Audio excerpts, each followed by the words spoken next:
Chapter 1. Transmigration. With a resounding slap, Jiang Xinru found herself uprooted into the realm of the Great Yin dynasty. Dazed and bewildered by the suddenness of it all, she barely registered what had occurred before a swift kick sent her crashing to her knees upon the cobblestone path of the imperial garden. Beneath the scorching sun, a magnificently adorned woman, her beauty unparalleled, towered above her.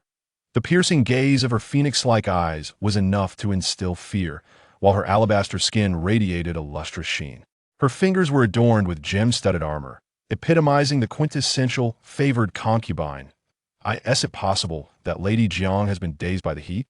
Our esteemed empress has taken a liking to that begonia flower, and your audacity in seizing it is nothing short of disgraceful, tarnishing the flower's delicate fragrance. With her face and knees aflame from both the humiliation and pain, Jiang Xinru swayed slightly, bowing her head to the ground. Your Majesty, please forgive me, I was utterly unaware that the Empress had her eye on that begonia.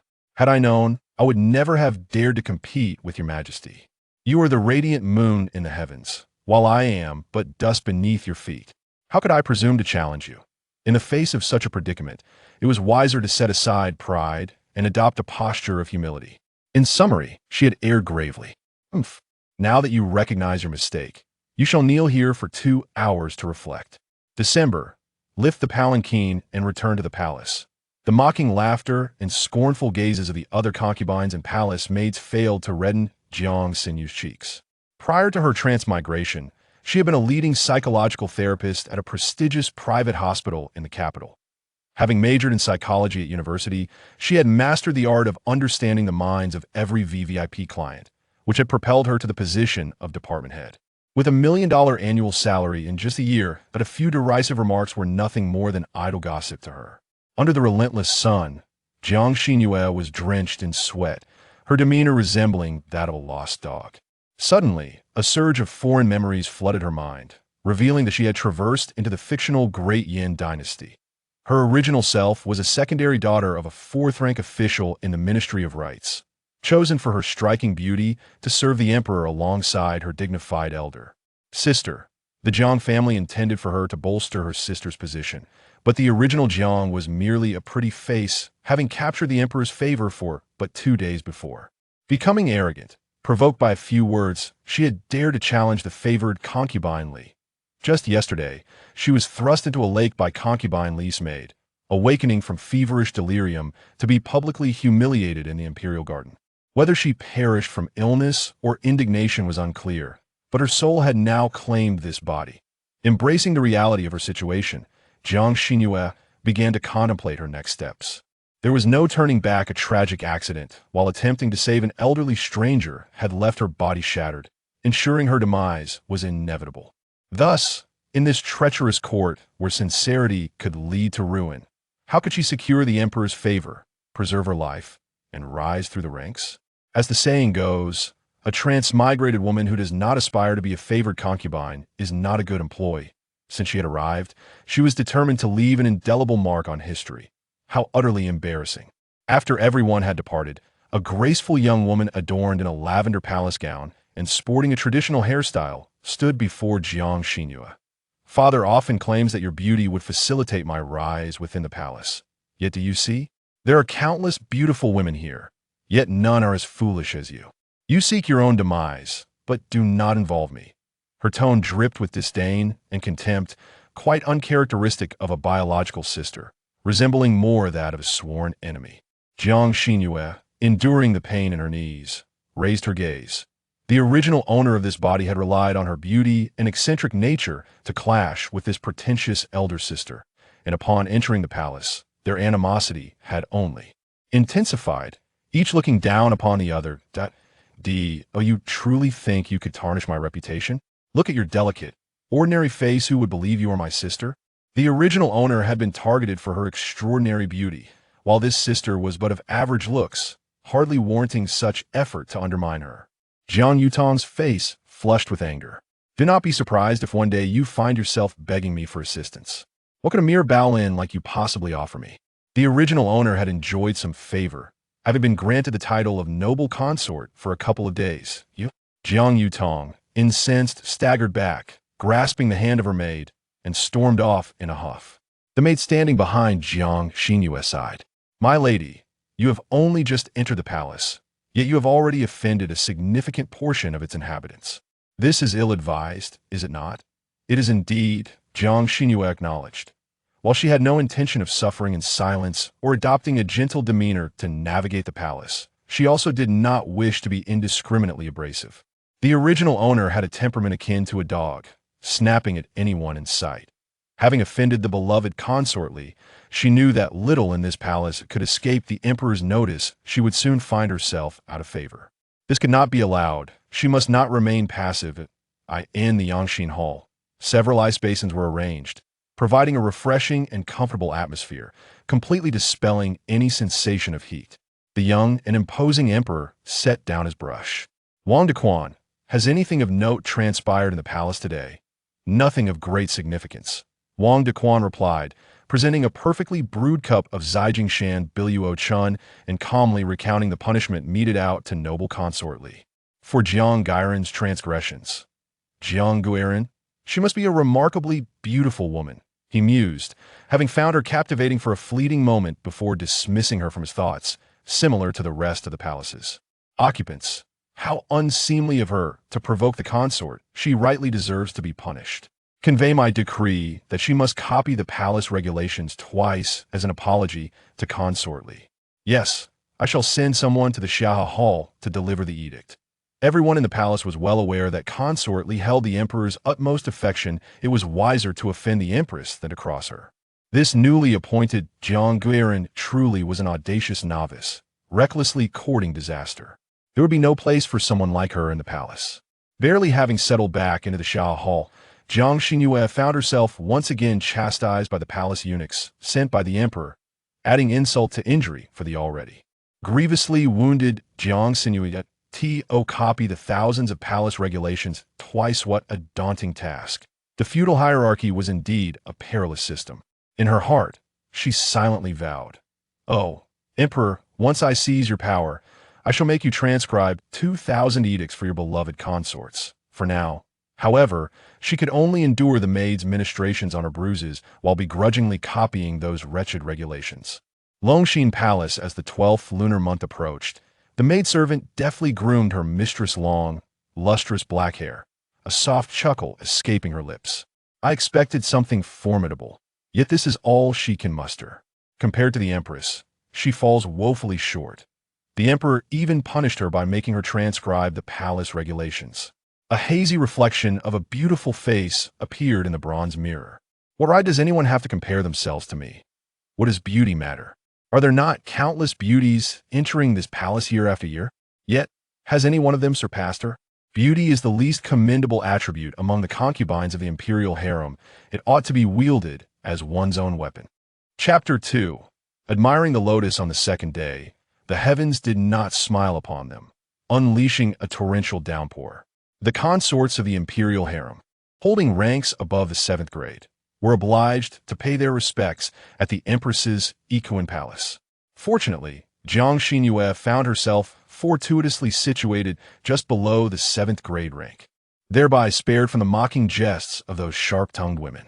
Otherwise, after being penalized by the favored consort Li and subsequently by the emperor, her once cherished status would have become a source of ridicule.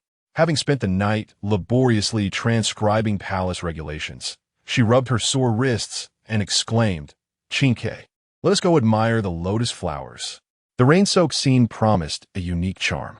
Qinke trembled with trepidation.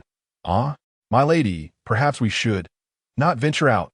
The primary concern was that every time her mistress stepped outside, troubles seemed to follow. "If you refuse to join me, I shall take Shuangjiang instead," Jiang Xinru declared, already pulling the umbrella with Shuangjiang into the curtain of rain.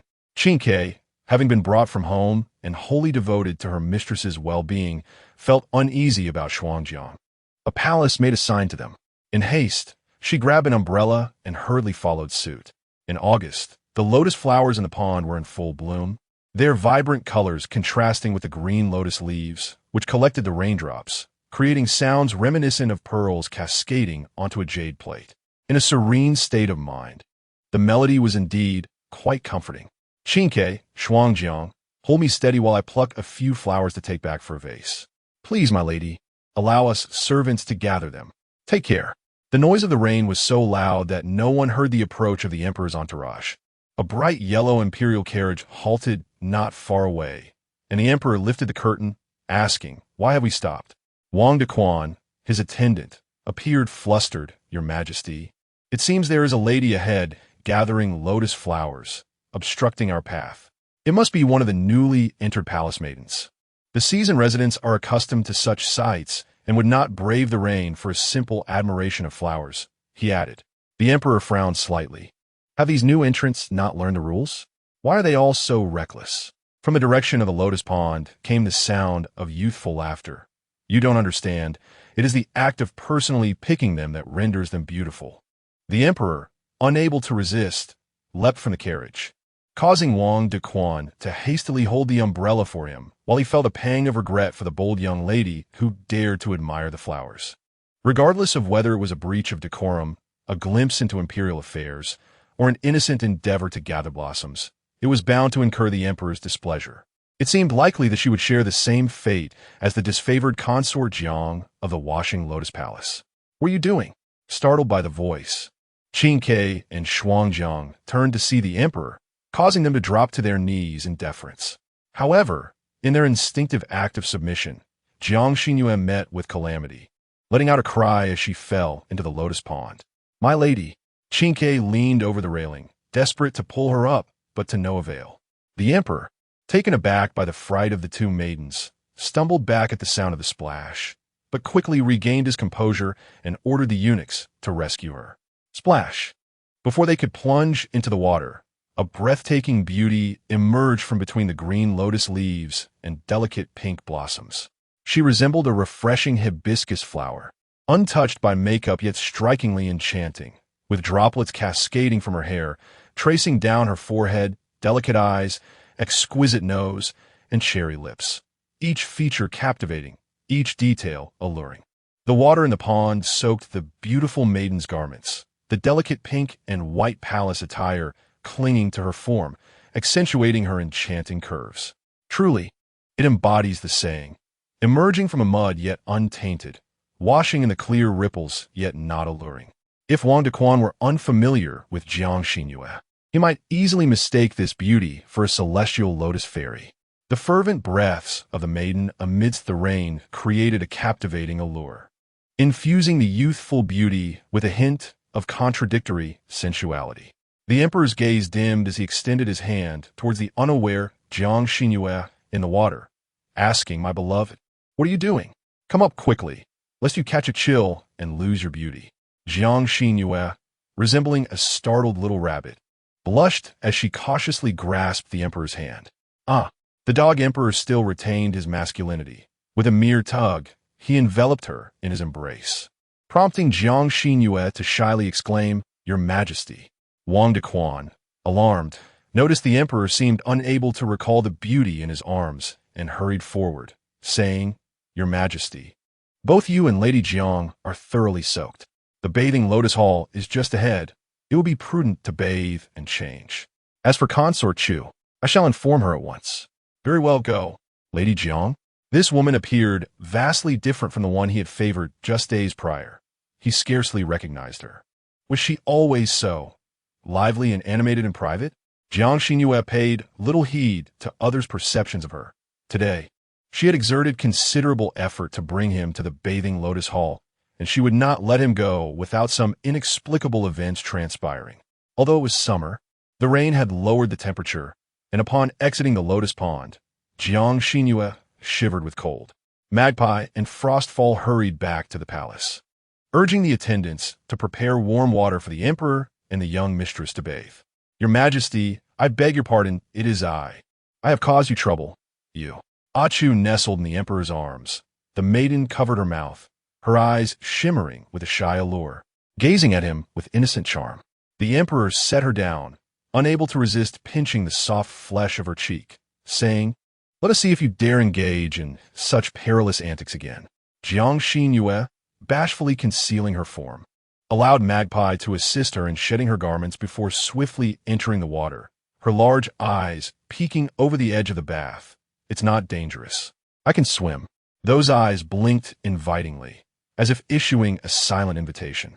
The emperor was not one to deny himself, and, as he swallowed hard, he dismissed the attending maidservants and stepped into the bath. "Your Majesty." Finally, the moment had arrived for Jiang Xinru to indulge in the pleasures of man. She felt a thrill of excitement.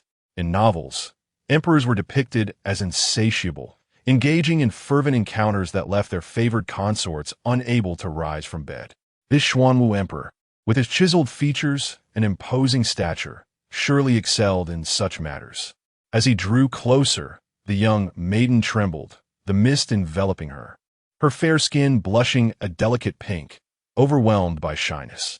Yet, as the emperor's formidable frame approached, despite her bashfulness, she resolutely clung to his neck, tilting her head slightly to capture his lips in a kiss. Their bodies pressed closely together, entwined in a fervent embrace. As the water in the tub grew cold, the emperor embraced Jiang Xinru, her form soft like a pool of spring water, and fervently sought her in the bed several times. The sound she uttered, the very essence of her being during their intimate encounters, along with her audacious and candid nature, profoundly stimulated his senses. This sensation was utterly exquisite. Within the imperial harem, there existed women who were compliant, elegant, and lively, yet none could compare to her. In a manner that resonated with his body, causing his very soul to tremble. By the time the emperor concluded, it was already time for luncheon. Chapter 3. Alluring Jiang Xinru was utterly exhausted. She had spent the entire night transcribing palace regulations, leaving her too weary to even lift a finger. The emperor summoned water once more, cradling the limp Jiang Xinru as he immersed her in it to cleanse her body. Her skin, as smooth and delicate as snow, became the subject of his attention, which sparked an unexpected fervor. The emperor's hands rested on Jiang Xinru's waist, leaning in closer, only to be met with her gentle resistance as she softly protested. "Your Majesty, please, I cannot endure any more." What could possibly invigorate a man more than such a plea? Jiang Xinru, in her naivety, failed to comprehend the depths of a man's desires. Yet, it was precisely this innocence that captivated him, leading to two more passionate encounters between them. It was only when Jiang Xinru neared the brink of unconsciousness that the emperor finally dried her off, clothed her, and carried her back to bed for rest. The soft rhythm of her breathing confirmed her deep slumber. Wang Dequan, upon receiving the emperor's summons, dared to enter, casting his eyes down in reverence. Today's events were to remain unrecorded in the archives of the Palace of Reverence. Tonight, the emperor would summon Jiang Xinru again before making any entries. Wang Dequan raised his gaze, compelled to regard Jiang Xinru with newfound respect. Indeed, would the emperor be departing? Yes, to dine with Concubine Li. Glancing at the peacefully slumbering Jiang Xinru, the emperor's eyes fell upon the small table beneath the bed where the palace regulations lay. He paused, noting the handwriting of Jiang Xinru. Wang Dequan, upon seeing it, nearly wished for a pair of eyes that had never beheld her writing. The emperor chuckled and addressed the kneeling magpie, sending him off. "This portion of palace regulations is complete. I shall take it to Concubine Li as an apology. So let your mistress refrain from further transcribing. Do not squander such fine rice paper and ink." He could scribble a bone on the paper, and even a dog would produce better writing than she. "Yes, I appreciate your Majesty's consideration. The servant will convey gratitude on behalf of my mistress. Wang Dequan, procure 2 vials of superior healing ointment from my storeroom. Jiang Xinru's knee is rather severely injured." "Yes, your servant obeys." This emperor was a man of clear affections and aversions. He cherished those he loved and wished death upon those he loathed. Just yesterday, he had deemed Jiang Xinru unrefined for clashing with Concubine Li, mentally casting her into the cold palace. Yet today his demeanor was utterly transformed. No other concubine had ever regained favor so swiftly after being scorned. Jiang Xinru had undoubtedly emerged as the foremost in reclaiming the emperor's affection within the harem. Once the emperor departed, Jiang Xinru immediately opened her eyes and sat up in bed. The servants of the Lotus Pavilion were filled with joy, for their mistress was favored, allowing them to bask inner glory. In the palace, one servant seldom served two masters, and other ladies of the court were reluctant to accept second-hand attention. Just yesterday, they had worried that their young mistress might fall from grace, fearing they would be dispatched to the laundry to toil. Who could have anticipated such a turn of fortune? It is evident that the rise and fall of favor within the palace remains uncertain until the very last moment. My lady, as she closed the door, the magpie could no longer contain herself, exclaiming, "How did you know the emperor would pass by the lotus pond today?" As Jiang Xinru lazily rose from her position, rubbing her lower back and stifling yawn, she appeared utterly bewildered. "I have no knowledge of whether the emperor will come. I merely wish to pluck a couple of lotus flowers to place in a vase." No sooner had she spoken than the voice of a young eunuch echoed in, "Lady Jiang, I come bearing fresh lotus flowers on the emperor's orders." Upon entering, Xuanwu guided the eunuch inside, finding a vacant vase to arrange the flowers beautifully. She rewarded the eunuch with a pouch filled with silver coins, sending him on his way before approaching her master with the vase in hand. "Look, my lady, these flowers are truly exquisite." After all her efforts, how could they not be? While she was uncertain whether the emperor would visit the lotus pond, the palace maids of Changchun Palace had mentioned earlier that Concubine Chu was unwell and desired to see the emperor. She intended to summon him on her mistress's behalf. Concubine Chu was a beautiful yet frail woman who would often request the emperor's presence multiple times within a month. Out of those 8 requests, he would invariably grant at least one. The path between Changchun Palace and Yangxin Hall, or vice versa, necessitated passing by the lotus pond in front of the washing hall. She had wagered on an eighth of a chance, and fortune smiled upon her. She had indeed guessed correctly. To entice a celibate emperor into indulgence during daylight. Could this not be her claim to fame? Perhaps not, as the emperor had not allowed the records to be kept in the archives. Fortunate, too, that no records existed. Otherwise, the entire harem, not to mention the conservative officials from the previous dynasty, would surely seize upon this to accuse her of being a calamity to the nation. It is often said that being close to the emperor is akin to being near a tiger. Yet, Jiang Xinru found him far more manageable than the vips of her modern life, as long as she catered to his whims and won his affections. Was he not quite endearing? Outside, the rain fell upon the banana leaves, and she prayed Concubine Chu would not truly fall ill, for that would invite trouble upon her. "My lady, Concubine Chu from Changchun Palace has arrived." She encountered a sudden downpour while admiring the lotuses and seeks a place to rest. "Ah, truly, what one fears often comes to pass. Welcome Concubine Chu inside. I shall don my garments and join you shortly." In the main hall of the washing hall, Concubine Chu's maid, Hongxi, pouted, "Your Highness, this Lady Jiang is utterly excessive. Knowing the emperor is en route to see you, she dares to intercept him midway. We must teach her a lesson lest." The beautiful woman in crimson attire raised a hand, silencing her. Both thunder and rain are bestowed by heaven's grace. Who the emperor chooses to see or favor is his prerogative, and it is not for a mere maid to interject. Pale-faced, Hongxi knelt upon the ground. This servant acknowledges her wrongdoing. What Jiang Xinru beheld upon her entrance was this very scene, leaving her momentarily uncertain whether the concubine was reprimanding her maid or issuing a warning to her. Nevertheless, she adhered to the proper etiquette and saluted Concubine Chu, though the latter remained preoccupied with chastising her servant and did not respond immediately. Her already aching knees were further burdened by the situation. Jiang Xinru felt her legs tremble. If Concubine Chu did not allow her to rise soon, she would surely collapse. "Having acknowledged your error, you may stand." Concubine Chu cast a dispassionate glance at Hongxi before recalling, "Why is Lady Jiang still kneeling? I am admonishing my maid, not you. How pitiable.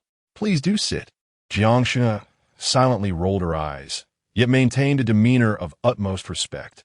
To receive guidance from Lady Jiu was indeed a stroke of fortune for her. After all, she was a product of the esteemed teachings of the imperial concubine. Lady Chu, ever so astute, remarked, "I see you have grown considerably more composed. It is essential that you remain steadfast, lest you squander the imperial concubine's invaluable instruction." Her words, while pointed, were delivered with a decorum befitting the refined women of the inner palace, who managed to express their grievances without resorting to vulgarities. The portrayals of court intrigue in television dramas, where consorts frequently engage in fierce confrontations, are but farcical exaggerations. Each individual within these hallowed halls is a paragon of dignity. Jiang Xinru replied with a gentle smile, "Indeed, Lady Jiu speaks the truth. After all, if you scold me, it only reinforces your position, thus rendering it impossible to find grounds for punishment." Chapter 4. The favored Chu Jiu, with an air of sarcasm, unleashed a torrent of veiled insults upon Jiang Xinru. Yet, Jiang appeared impervious to her barbs, as if they fell upon her like punches into cotton. Burdened with a multitude of grievances, she arrived in a huff and departed with an even heavier heart. "Is the young lady unwell? What could possibly ail me?" Jiang Xinru reclined languidly against the couch, indulging in the delectable pastries laid upon the table.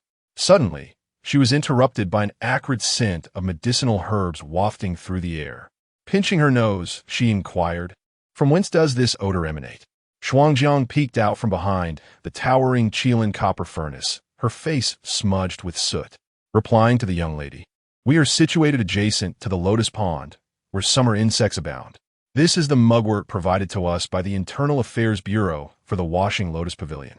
It may be somewhat damp, yet it serves its purpose." The fact that the washing lotus pavilion received any mugwort at all was a testament to Jiang Xinru's recent favor. For otherwise, even this meager supply would be absent. Feeling discomfort in her throat from the pungent aroma, she waved her hand dismissively. "Do not burn it now. What insects could there be during the day? Save it for when the emperor arrives in the evening." The magpie cast a surprised glance at her. This inferior mugwort was intolerable even to the young lady herself, yet she dared to offer it to the emperor. Then, she realized that her naive young lady seemed to have learned the art of discreetly reporting grievances. This was indeed a commendable development, essential for navigating the complexities of court life. In the Changxin Palace, once the emperor departed, the countenance of noble consort Li darkened ominously. The emperor had evidently grown weary of consort Jiang, and yet, at the dining table, he had brought forth the palace regulations penned by that wretched woman, proclaiming that her writings would offend her eyes and urging her to desist. Though tinged with disdain, his words carried an unmistakable undertone of protection. "Lao Yu, find out why the emperor visited the washing lotus pavilion today." She understood the emperor well. Once he had spurned a consort, none could hope to rise from the ashes. What extraordinary qualities did Jiang Xinru possess? Alas, noble consort Li would likely never discover the answer. For the art of intimacy in the bedroom was a realm solely accessible to the emperor. Earlier in the day, the emperor had declared his intention to favor consort Jiang that night, leading Wang Dequan to ensure that the junior eunuchs of the service room would not bring the green head plate again. Before nightfall, an eunuch had come to the washing lotus pavilion to announce, "Consort, the pavilion will be illuminated tonight." Joyous as if it were the new year, the magpie and Xuanjiang eagerly seized Jiang Xinru, preparing to adorn her. The original owner had been one who cherished beauty, and the dressing table was replete with fragrant powders, hair oils, lip balms, rouge, and all manner cosmetics. "Do not use any of these." Jiang Xinru had deftly avoided the fragrant osmanthus hair oil, and no elaborate hairstyles. "Just let my hair fall loosely, secured simply with a jade hairpin." No heavy makeup was applied. She merely dusted a delicate layer of nourishing pearl powder upon her face and added a hint of floral lip balm, lightly brushing it across her lips. Compared to her daytime appearance, she exuded a more refined and radiant allure in the flickering candlelight of the evening.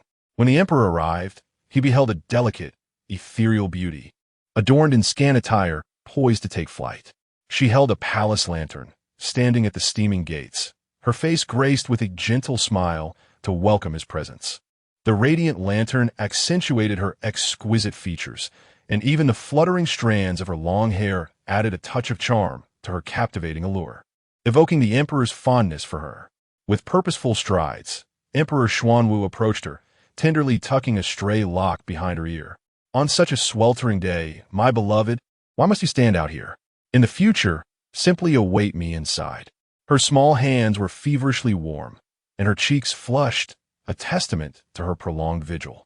Jiang Xinru lowered her gaze, smiling softly, her tousled hair, neither greasy nor unkempt, carried a refreshing scent as it brushed against the emperor's chest, reminiscent of a playful kitten.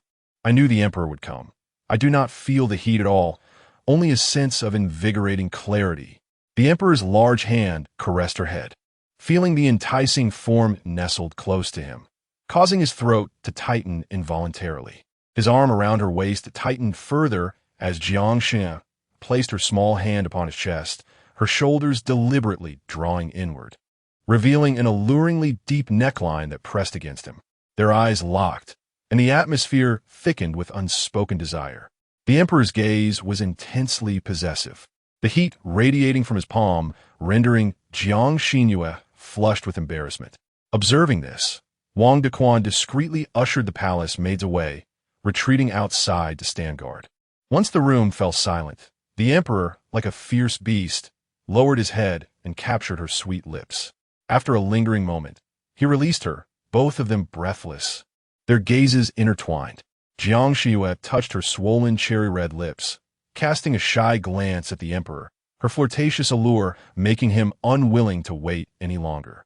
As the flickering candlelight enveloped the room in a vibrant aura, among the many concubines in the harem, each possessing their own timeless beauty, they all conformed to a singular appearance in the emperor's bedchamber, leaving him with a sense of monotony over time. However, Jiang Guiren was different.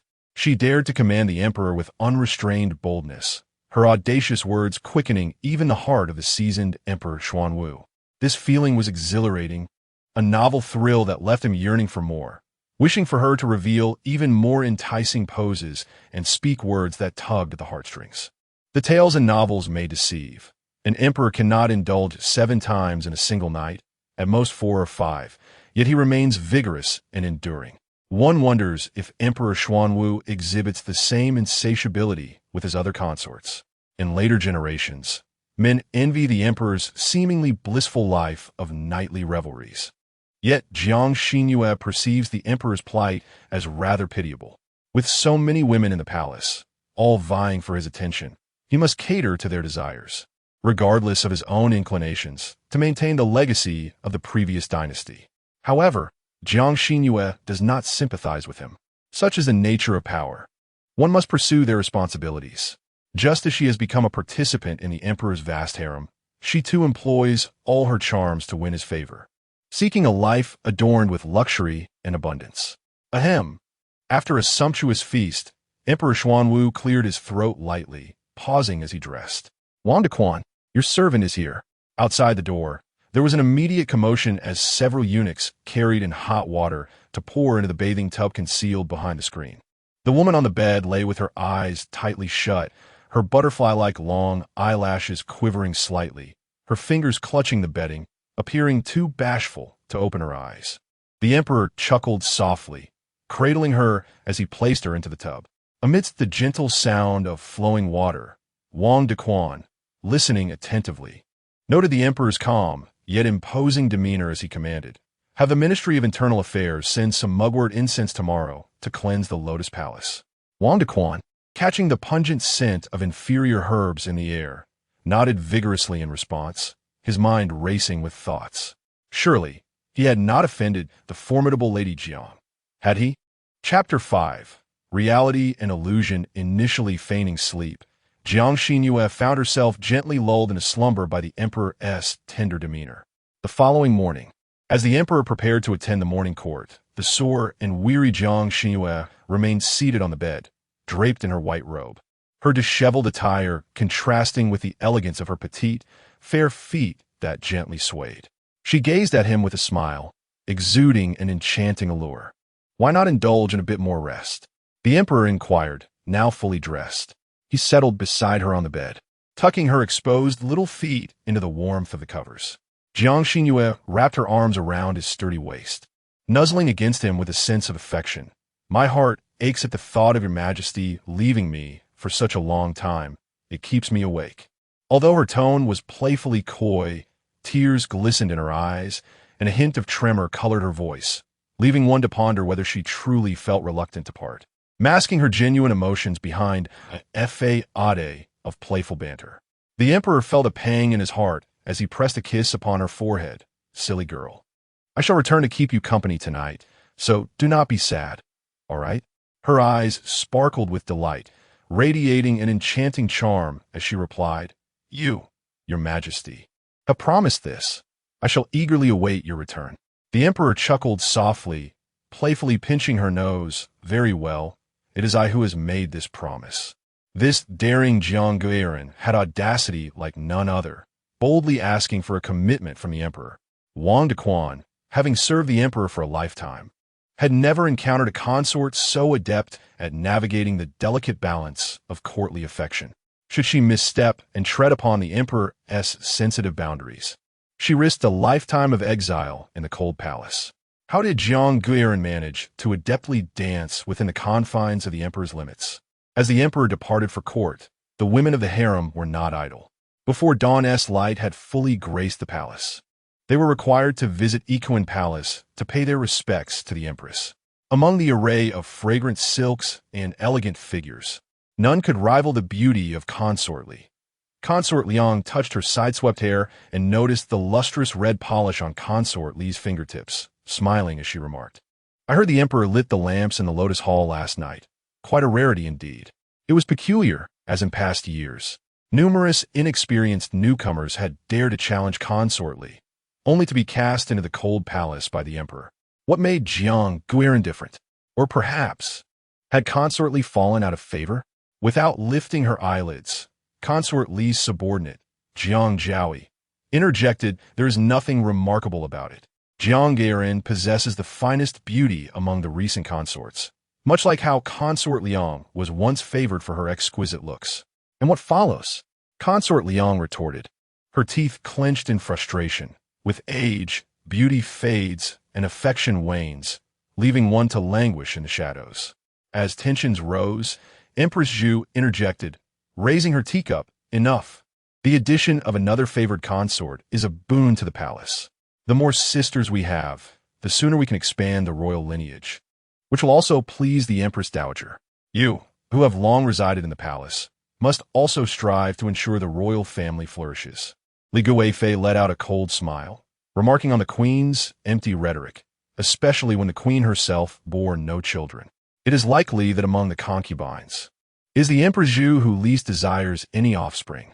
The emperor, in the prime of his life, has the eldest princess from Liang Fei, the third and second princes from the Fei, and the fourth prince, whose birth mother passed away early. In her youth, while serving as the consort of the fifth prince, the queen had given birth to the eldest and second princes, but perhaps due to her guilty conscience, both princes fell ill and died young. As the concubines dispersed, the fragrant sandalwood incense wafted through Equine Palace. Fun Yun assisted Empress Zhu in changing out of her heavy court attire. Your Highness, shall we investigate the situation of the one at Shi Hall? She inquired. Empress Zhu gazed at her reflection in the copper mirror, her youthful visage now dulled by over a decade in the palace, revealing signs of age. Frowning, she tucked a stray white hair back among her locks.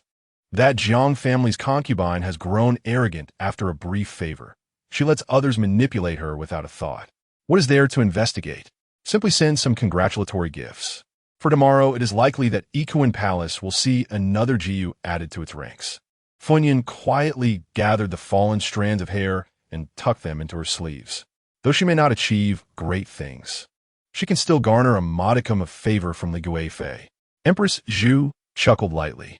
Li Guifei punished her to kneel in the imperial garden for so long. She has lost face and must surely be nursing a grudge, which will eventually be repaid. In the much-noticed Shihe Hall, shortly after the emperor's departure, a wave of imperial rewards and decrees arrived. Zhen Ronghua, rise. I must return to Yangxin Palace to report, said servant. Thank you, Master Wang. Jiang Xinru stood, not even glancing at the silks and jewels, instead shyly fidgeting with her smooth fingers. Master Wang, will the emperor truly come tonight? Her forthright inquiry left Wang Dequan at a loss, unsure whether to deem her naive or simply inexperienced. The emperor has promised the young master, so he ought to come, he replied cautiously, not daring to be too definitive, given the emperor's previous affections for her and the uncertainty of his whims. Only Li Guifei has the honor of having the emperor favor her for 3 consecutive days. Yet, the emperor seems to hold a special regard for Zhen Ronghua as well. When Chu Jiu visited Shihe Hall to assert her dominance, the emperor, upon learning of it, inscribed the character Zhen for Jiang Guiren, signifying her preciousness. Wang Dequan believed the emperor was concerned that Chu Jiu might bully Jiang Guiren, hence the intention to grant her a title post-haste. A Jiu with a title holds greater esteem than one without, especially compared to Chu Jiu. However, this morning, the emperor changed his mind and elevated Jiang Guiren directly, bestowing upon her the rank of a 6th-grade Ronghua, surpassing Jiu by an entire tier. As the emperor planned to visit later that evening, Jiang Xinru savored the fresh delicacies sent from the imperial kitchen, pondering how to maintain the emperor's interest in her. The weather outside is delightful today. Would you care to take a stroll, Your Highness? Fun Yun suggested, lighting the mugwort incense sent by the Naiwa Fu. Jiang Xinru shook her head. I am but a living target now.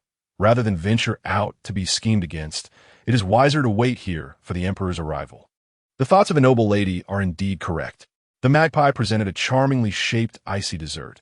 Your Highness, do indulge. This is a newly developed milk tea delicacy from the imperial kitchen, a tribute sent by the Ministry of Internal Affairs.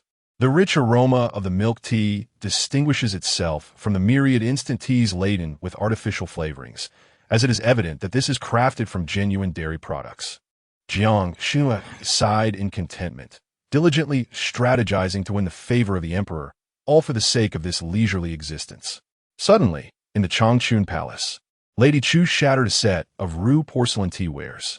Chapter 6. Confession. Hong Shi knelt on the ground, not daring to utter sound. After a brief silence, she suddenly sneered. Isn't Jiang Baolin from the side palace the legitimate sister of Zhen Ronghua? When a younger sister has been promoted, how could the elder sister not come to congratulate her? Following the emperor's bestowal, all the palaces sent gifts, including generous offerings from the empress and Concubine Li. Among Concubine Li's gifts was a pot of night-blooming cereus.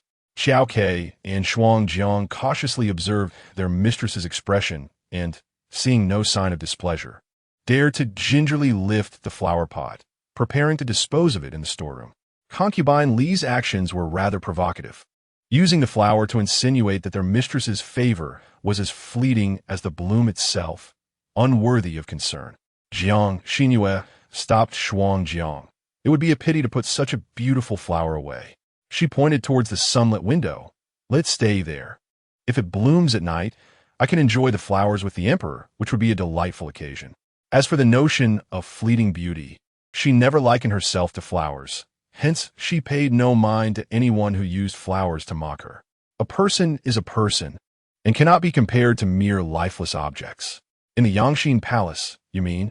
Concubine Li sent a pot of night-blooming cereus to Zhen Ronghua. Wang Dequan nodded. It was sent directly from the Sijin room. This year, the flower farmers from the Sijin room have cultivated a new variety called Yutan, said to bloom only for an hour at night. It is precious, yet far too ephemeral. Emperor Xuanwu annotated the memorial, drawing a large cross with his red brush on the document. Then send all the night-blooming cereus from the Sijin room to the Shihe Palace. One flower is insufficient. A room full of blooming cereus is worthy of my Zhen Ronghua. Even if such beauty is transient, a sea of night-blooming cereus can leave an everlasting impression in one's heart. Upon hearing this, Empress Zhu couldn't help but laugh again. The emperor seemed to treat Zhen Ronghua as a mere plaything. Such extravagant affection made one wonder if she could withstand it. To truly love someone means to protect them, not to turn them into a target for everyone's envy. Zhen Ronghua was hardly a concern. Having spent 2 days almost barefaced with the emperor tonight, Jiang Xinru radiated brilliance in her splendid attire. She adorned herself in a colorful butterfly-patterned long gown, layered with a gossamer garment as delicate as a cicada's wing, and wore a pair of shoes in the same color scheme. She moved gracefully, embodying elegance and charm. Her hair was styled into a lively bun, adorned with vivid flowers crafted from jade, with colorful tassels hanging on one side. This appearance left Jiang Yutong, who had come upon her, utterly speechless. She had always known Jiang Xinru to be beautiful, yet had never seen her so resplendent. What? What brings you here, sister? Leaning sideways on the heated bed, Jiang Xinru glanced at her. If there is nothing urgent, you should return quickly. The emperor is soon to arrive. Have you forgotten what father said before entering the palace? Jiang Yutong glared at her. You are merely a concubine's daughter, an accessory in our home. Do not think that entering the palace and receiving a bit of favor makes you any different. Outside, the lanterns swayed gently, casting fleeting shadows that became momentarily conspicuous. With her back turned to the entrance, Jiang Yutong remained oblivious to the unfolding drama. Jiang Xinru, however, would not let this opportunity for self-justification slip away. Rising from the Kong, she allowed 2 pearly tears to fall. Since entering the palace, I have always heeded my father's teachings. When I first gained the emperor's favor, you advised me to let you have him, prompting me to deliberately provoke the beloved concubine, thereby allowing you to showcase your affection for me and earn the emperor's admiration. Yet, instead of protecting me, you chose to push me further into despair. Now that I have unexpectedly regained the emperor's heart, what more do you wish for me? You could employ the same tactics again, but this time, I shall not disregard your plight. In desperation, Jiang Yutong grasped her arm. Xinru, I have endured enough of this uncherished existence in the palace, where anyone can trample upon my dignity. Please assist me just one last time. If I can secure the emperor's affection, I promise to repay you. Will you? No. From this day forth, I shall never again cast the emperor aside. Why? Jiang Yutong tugged and shoved, sending Jiang Xinru crashing to the ground. Her frantic actions startled the magpie and frostfall, who instinctively shielded their mistress. Questions arose, yet no answers were forthcoming. Through the partially open window, one could glimpse Zhen Ronghua, who had collapsed to the floor, her meticulously arranged hair now disheveled. A few strands cascading down her ear. Tears glistened in her eyes, adding a touch of fragility to her beauty, rendering her both enchanting and pitiable. Like a pear blossom kissed by rain, she appeared delicate and captivating. Biting her lip, she locked her steadfast gaze with Jiang Baolin's. Moments later, Jiang Baolin erupted into laughter. You foolish girl, you have fallen for the emperor. Your heart is genuinely entangled. Jiang Xinru, do you realize that the harem cannot accommodate a woman who dares to love the emperor? Your foolishness knows no bounds. Zhen Ronghua's lips nearly bled as she trembled. Her voice quaking, my heart is my own to engage, and I shall dash against the southern wall if I choose. Even if I end in ruin, I shall harbor no resentment toward anyone. To have loved is to have no regrets. So, you refuse to assist me? Another silence enveloped the room, and suddenly, Jiang Baolin raised his hand and struck down. The sound of the slap resonated throughout the Shiha hall, yet Jiang Xinru felt no pain on her cheek. With trembling eyes, she dared to open them in fear, only to find a handsome face looming close, lifting her from the ground and enveloping her in a comforting embrace. The one who had been left dazed by the slap was none other than Jiang Yutong. Your Majesty? The shock and gratitude in Jiang Xinru's eyes were profound. When did you arrive? Her anxiety and helplessness only served to reveal the depth of her concealed affection for the emperor, a love she feared he might discover. I arrived just in time to witness Jiang Baolin's insubordination against you. The beauty in his arms visibly relaxed, relieved that her declaration had gone unheard. Cowering against the emperor, she spoke in a muffled tone, Your Majesty, you came at the right moment. I am unharmed. Please let my sister return. I wish not to see her. A flicker of anger flashed in the emperor's gaze. Jiang Baolin has committed a grave offense and shall be demoted to a lowly maid, relocated to the cold palace. Your Majesty, spare me. Please have mercy. Sister, save me. Sister, save me. The eunuch who dragged Jiang Qian away sealed her lips, restoring tranquility to the washing lotus hall. Zhen Ronghua clutched the dragon robe of Emperor Xuanwu, her heart still trembling as she sobbed. Your Majesty, please do not be angry. It turned out she was merely concerned about his displeasure. The little fool would never seize the opportunity to complain. I am not angry, my beloved consort. Do not shed more tears. The emperor gently wiped away the traces of her tears with his finger. I appointed you as Zhen Ronghua to grant you the means to stand against others.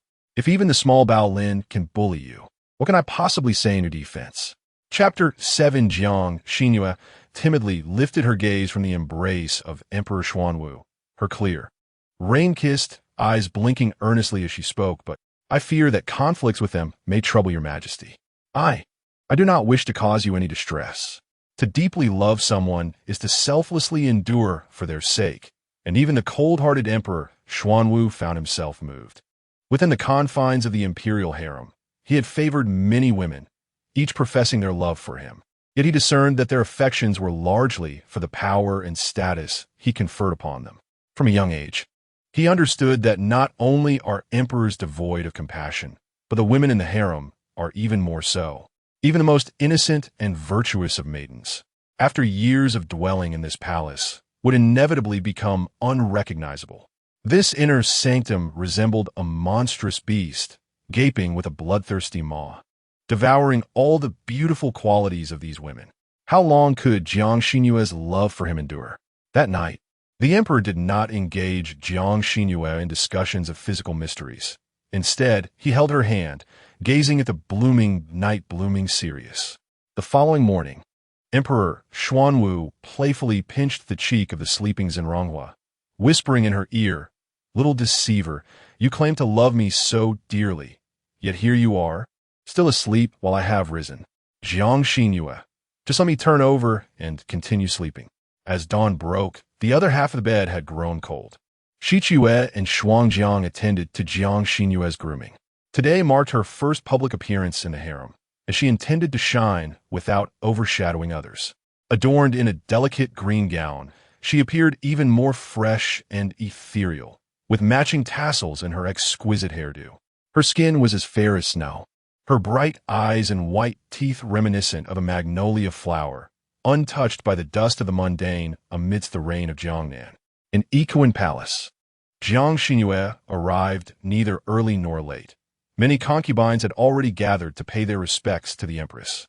As soon as she entered, numerous scrutinizing gazes fell upon her. Steadying herself with Shi Chue's assistance, she announced, "This humble servant pays her respects to the empress." Empress Zhu smiled warmly. "To regain his majesty's favor is your fortune.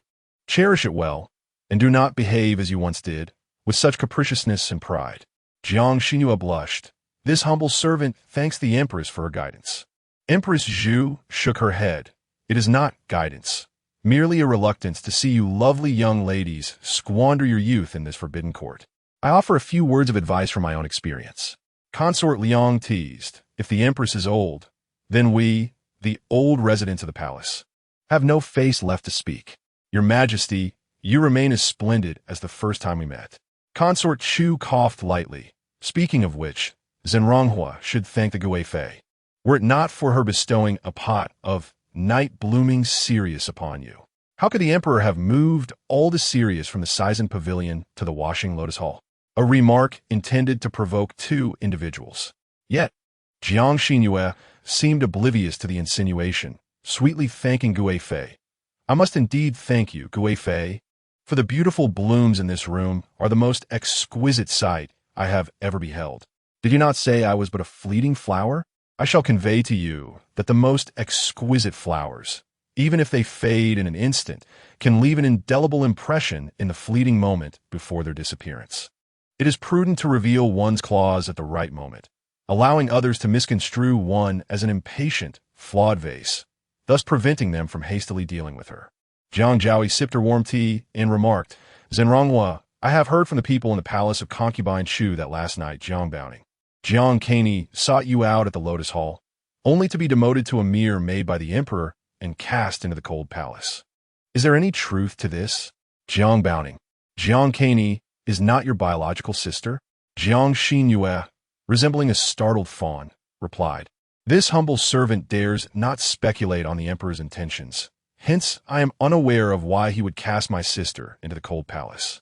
If Empress Dowager is curious, perhaps it would be better to inquire of the emperor directly." Empress Zhu, sipping her tea, wore a smile that concealed her awareness of Jiang Zhaoi's embarrassment. Over the years, Jiang Zhaoi had relied on noble consort Li, causing the empress to lose face on several occasions. This time, however, she had encountered formidable resistance and was receiving her due. Impudent! Jiang Zhaoi slammed her palm on the table. I'm inquiring of you. What do you mean by deflecting with the emperor? Forgive me, your majesty. Jiang Xinru knelt directly before Empress Zhu. The question posed by Zhaoi is one I cannot answer. How could I dare to speculate on the reasons behind the emperor's decisions regarding the demotion or elevation of any consort? Zhaoi appears quite eager to know, and thus I suggested she ask the emperor herself. I truly meant no other implication. The only intention was to lead Jiang Zhaoi to her own demise, devoid of any ulterior motives. Enough, enough. Empress Zhu rubbed her temples, attempting to mediate. Jiang Xinru's demotion is, of course, a consequence of her transgressions against palace rules. You all should take heed. Should you dare to stir unrest within the harem, her fate may well be your own. Do you understand? Yes, we shall heed the teachings of the empress. A multitude of beauties responded in unison, and within the span of a single tea time, they dispersed once more. Noble consort Li, with her palanquin and elevated status, was always the first to depart, followed closely by consort Liang and consort Da. Consort Da, though taciturn and possessing little presence, exuded a more formidable aura than consort Liang in her subtlety. An inconspicuous woman, who could navigate the treacherous waters of the harem and bear a child, rising to the rank of one of the four consorts, is nothing short of miraculous. After bestowing favor upon Jiang Xinru for 2 consecutive nights, the emperor turned his attention to noble consort Li on the 3rd day. The palace attendants could not help but marvel that, if one were to crown a favored consort among the 6, it would undoubtedly be noble consort Li who stood alone in her distinction. Yet, Zhenronghua's meteoric rise from a mere lady-in-waiting to her current status within a mere 3 months should not be underestimated. In the stillness of the night, the moonlight cascaded softly, illuminating the delicate figure by the window. The gentle glow seemed to envelop her in a silvery sheen, rendering her ethereal, as if she were a fairy preparing to ride the winds back to her celestial abode. In an era devoid of pollution, the ancient sky sparkled with stars, and even the moon shone with a purer radiance. The magpie, with a look of sympathy, hesitated to speak. Your Highness, do not wait any longer. The emperor will not come today. Mistaking Jiang Xinru's admiration of the scenery for a deep, unrequited affection for the emperor, the magpie assumed she was lamenting her solitude beneath the moonlight. Jiang Xinru deliberately teased her, her eyes reflecting a sense of sorrow. Qiao Qiao. Do you think the emperor and consort Li are gazing at the same moon as I am? Qiao Qiao, reluctant to speak, replied, the spring night is fleeting. The consort and the emperor have long since retired. In Changxin Palace, after moments of tenderness, consort Li had fallen into a deep slumber. The emperor lay on the outer side, yet the heavy fragrance of her oiled hair made him feel quite uneasy, an experience he had never encountered before. The oppressive heat only intensified the discomfort, and the floral scent left Emperor Xuanwu feeling dizzy. He rose quietly, tiptoeing out of the main hall. Do not disturb the consort. I shall step outside for some fresh air. Chapter 8. Intoxication, Your Highness. Please come down quickly. It would be unfortunate if someone were to see you.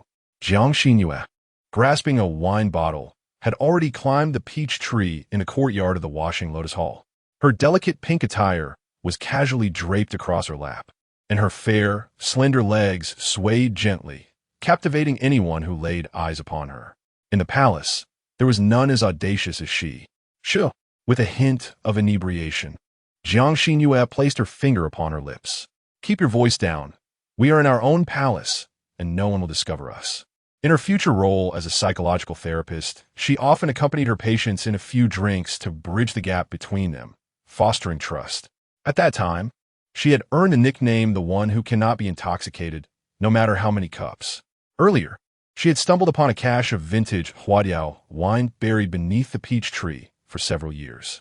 Elated, she unearthed it all, having only entered the palace 3 months prior, and with the washing lotus hall occupied solely by herself. This wine was left behind by previous occupants, now fortuitously claimed by her. Her demeanor while drinking was graceful, reclining languidly among the branches. The season for peach blossoms had passed. Otherwise, it would have painted a picturesque scene of a beauty lost in floral intoxication. A pot of wine among the flowers. I drink alone without companions. I raise my cup to invite the bright moon, and with my shadow, we become three. The ethereal sound of her voice reached Emperor Xuanwu's ears, imbued with melancholy and sorrow. Unbeknownst to him, he had inadvertently wandered to the outside of the washing lotus hall, where he chanced upon Zhen Ronghua, lost in poetic musings while intoxicated. She resembled a woodland spirit, strikingly out of place within the confines of the palace, yet her heart brimmed with affection, compelling her to linger in this secluded realm. Emperor Xuanwu, often ensconced in loneliness, felt a momentary solace. In this vast world, there were indeed those who came for him. Had Jiang Xinru been privy to the emperor's thoughts, she would have likely ridiculed his penchant for fanciful musings.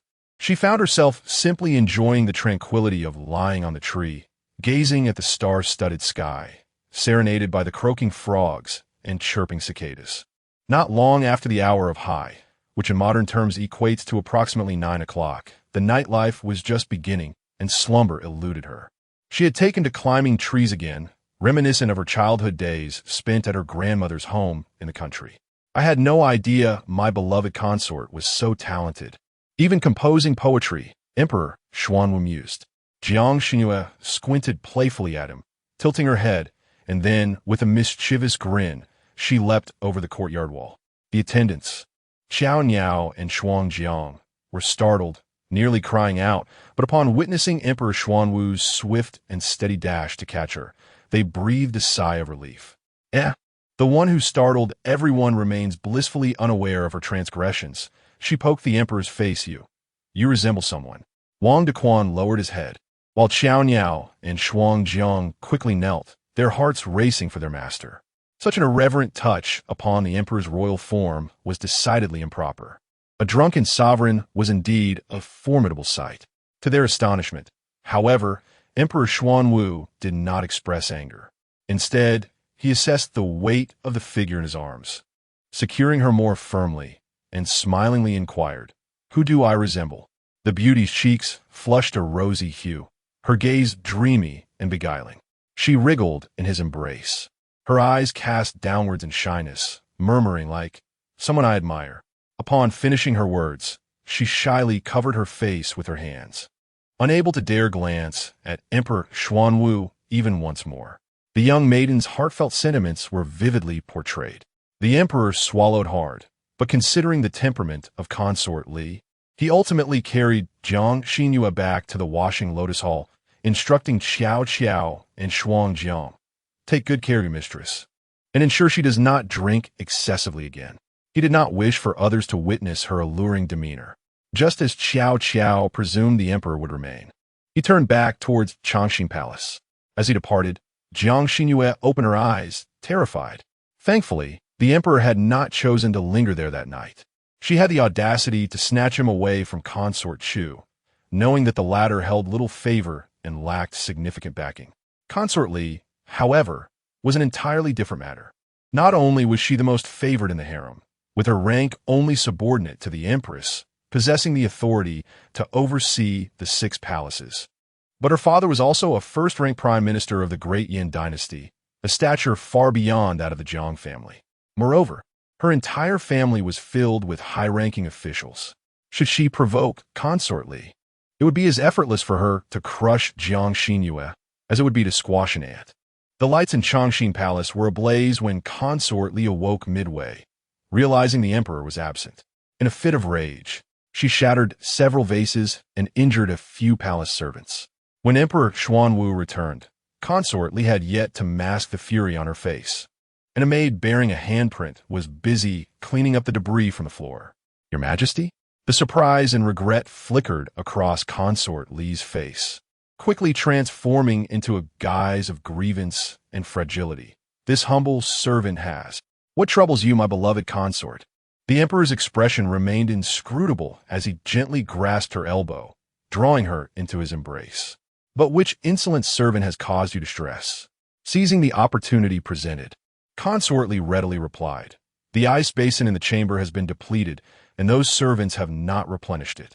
I was awoken by the heat. With you absent, I felt a moment of fear. Did fear lead you to break and shatter things? Perhaps it was the sight of my absence that incited your anger, and you took it out on the palace attendants? Wang Dequan mused internally. 8 years prior, Consort Li had entered the palace as a graceful maiden, innocent, pure, kind-hearted, and exceptionally beautiful, capturing the emperor's heart. Yet now, she bore little distinction from the cunning women of the harem. Reflecting on this, it became less perplexing why the emperor was drawn to Zhen Ronghua.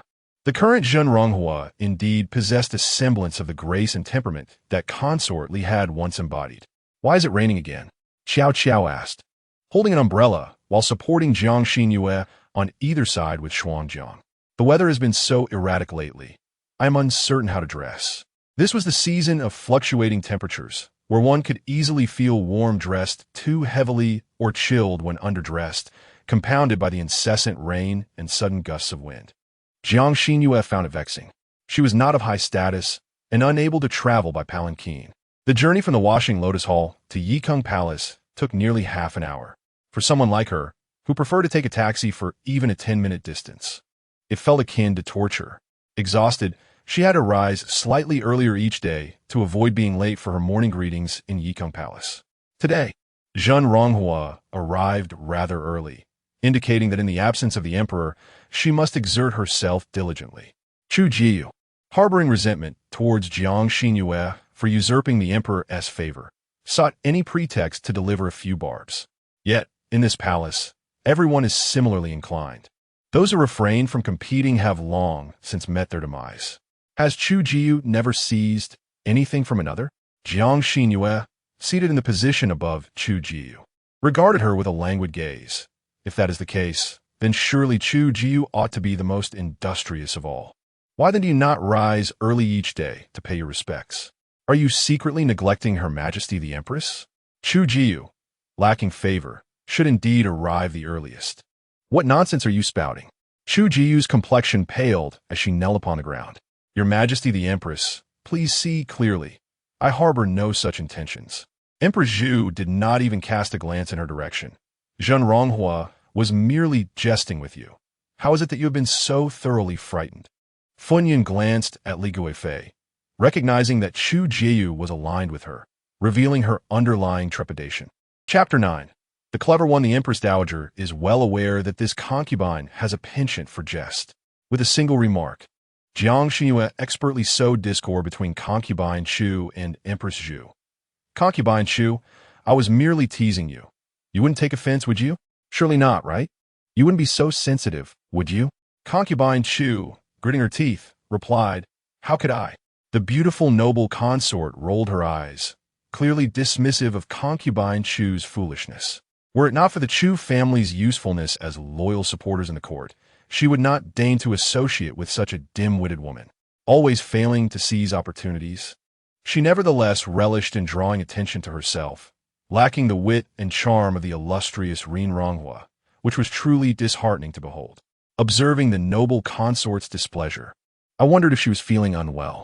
Those who were indisposed would have their green head plates removed, and it was uncertain when they could be reinstated. Empress Zhu's malice was well understood by the noble consort. She languidly leaned back in her chair, a sardonic smile gracing her lips. The Empress Dowager rarely bestows her favor. Thus, she cannot comprehend the labors of us concubines. Rin Ronghua, don't you agree? Jiang Xinru smiled faintly, skillfully deflecting. The Empress Dowager manages the 6 palaces, ever concerned for her sisters. Who could possibly labor more than the Empress Dowager? I, in my ignorance, remain unaware. Hypocritical.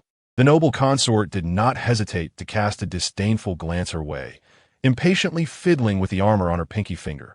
I have matters to attend to. If the Empress Dowager has nothing further, I shall take my leave. Rin Ronghua was but a faint echo of her former self. The emperor treated her as a mere plaything, and the noble consort would never lower herself to contend with her. The empress would be quite pleased to see them in conflict, allowing her to remain comfortably in control. Retaining Rin Ronghua, who bore some resemblance to herself, only served to affirm the noble consort's own favor in the harem. Before the empress could speak, the noble consort rose and exited, followed by a flurry of concubines from her faction. Jiang Xinru had already made enemies with the noble consort and concubine Chu on her very first day in this world. She had no choice but to cling to Empress Zhu for support. Thus, she remained alongside concubine Liang and the others, refusing to depart. The noble consort has shown a blatant disregard for you. The Empress Dowager ought to punish her severely to remind her that you are the true sovereign of the harem. Empress Zhu remained composed in her position, displaying no sign of anger, her gaze softening as she remarked, "With a temperament like hers, why bother to contend? The emperor indulges her. It is only natural for her to be a bit arrogant." Upon her utterance, the remaining concubines in Equine Palace displayed expressions of indignation. Jiang Xinru mused, "What a masterful way to incite animosity towards the noble consort. Indeed, no woman in the harem is without her own cunning. The Empress Dowager speaks truly." Concubine Liang, with a glint in her eye, turned to Jiang Xinru. "Though we all enjoy the emperor's favor, not everyone possesses the docility and charm of Rin Ronghua. You have elevated me too highly. I have just entered the palace and cannot possibly be compared to the noble consort, who enjoys unceasing favor," she replied, acknowledging her own limitations. However, it appears that both Empress Zhu and concubine Liang regard her as nothing more than a beautiful yet empty-headed ornament. Jiang Xinru could only sigh inwardly and continue to play the role of a naive girl who speaks her mind. "Though I am favored, I am still but a concubine. How could a secondary wife surpass the primary one? When I was at home, disobedient concubines were often sold off by the matriarch, yet the empress possesses a kind heart, and I shall certainly show even greater respect to her majesty in the future." Look, even an object of play understands such principles, while concubine Li feigns ignorance, relying solely on the emperor's affection. Empress Zhu, observing the youthful and vibrant Jiang Xinru, whose beauty rivals that of concubine Li, smiled with increasing satisfaction. "I wonder, if one day concubine Li were to discover that her substitute has also usurped her favor, would she go mad?" Empress Zhu smiled gently. "Your sentiment is indeed rare. I once had a younger sister with a disposition akin to yours. Seeing you is like gazing upon her. It brings me joy. That is indeed a blessing for a concubine. It is likely that even if their personalities were completely different, the empress would still express such sentiments, for she undoubtedly wishes to elevate her above concubine Li." Upon exiting Equine Palace, Jiang Xinru looked up at the sky. The rain had ceased. The air was infused with the earthy scent of wet soil, and as the clouds dispersed, a brilliant blue sky emerged. The vast heavens above this square city could not contain her ambitious spirit. She was unafraid of being used. If she held value, she would be accorded equal benefits. If they sought to utilize her to bring down concubine Li, they must at least elevate her to the status of a favored concubine capable of competing. Otherwise, how could she dare to challenge the formidable? The most sophisticated hunters often appear as their prey. Who can truly discern in the end who is using whom? "It seems the lady is quite pleased." The magpie trailed behind Jiang Xinru, inquiring, "Has something good happened? Isn't the gentle and benevolent empress worthy of joy?" She laughed, shaking her head. "As a born of lesser status, I've always known I could never be a legitimate wife. I thought that if I were to become someone's concubine, I must be obedient and not provoke my husband or the matriarch. I also hoped that the matriarch would treat me with kindness and concern. Now that my wish has been fulfilled, I'm naturally delighted." Upon hearing this, the magpie revealed a look of pity for her mistress. Having been Jiang Xinru's personal maid since childhood, she knew far more than Xuanjiang. If her mistress had not been beautiful enough to catch the master's eye, she would have long been sent off to some high official's residence as a concubine or a fill-in wife.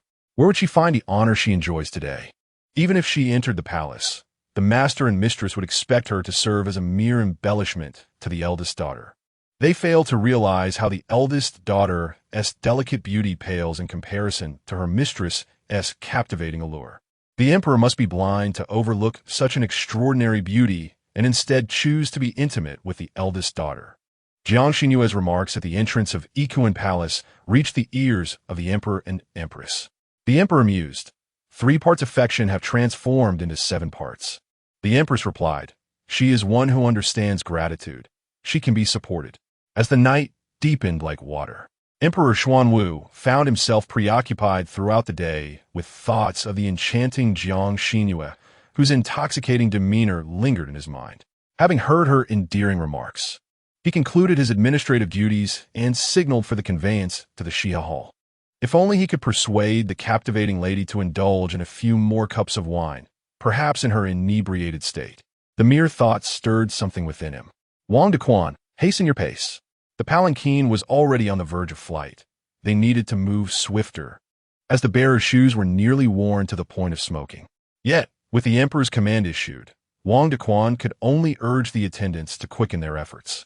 Alas, must this truly be what they call a day apart feels like 3 autumns?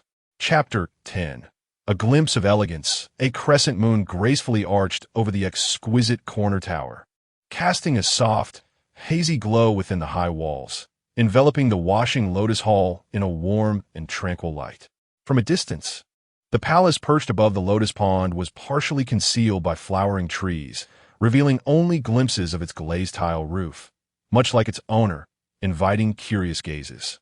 Today, Jiang Xinru donned a delicate pink robe, soft and gentle, adorned at her chest with a sky-blue silk ribbon tied into a grand bow. Her hair was loosely gathered into a bun, with a freshly plucked pink lotus tucked at her temples, devoid of any other embellishment. She stood outside the washing lotus hall, and as the evening breeze stirred, the lotus petals danced, and her garments fluttered, resembling a graceful ballet. An indescribable charm and ethereal grace enveloped her. Every time she performed a curtsy, Emperor Xuanwu would gently grasp her arm, drawing her into his embrace. This time, she boldly leapt into his arms, eliminating the need for him to extend his hands, embodying the very essence of affectionate surrender. The warmth of her presence rendered the emperor utterly besotted. Upon entering the hall, a delicate wine vessel rested upon the table, a faint aroma wafting through the air. The emperor raised an eyebrow, inquiring, "My beloved, indulging in wine?" Jiang Xinru, with her enchanting features, cast her gaze downward, conveying her thoughts. "The magpies and the frost claim that I was inebriated last night, so I sought to discover what wine could intoxicate me." She mused, "Why do I drink? Merely to gratify your secret little whims." Emperor Xuanwu chuckled. "So, my dear, your tolerance for wine is commendable?" Jiang Xinru replied eagerly, "Indeed, if your majesty would share a few cups with me, I assure you, I shall not succumb to intoxication this time." The implication being that she had indeed been tipsy the previous occasion. Those who indulge in libations often boast of their capacity, while the truly adept tend to downplay their prowess.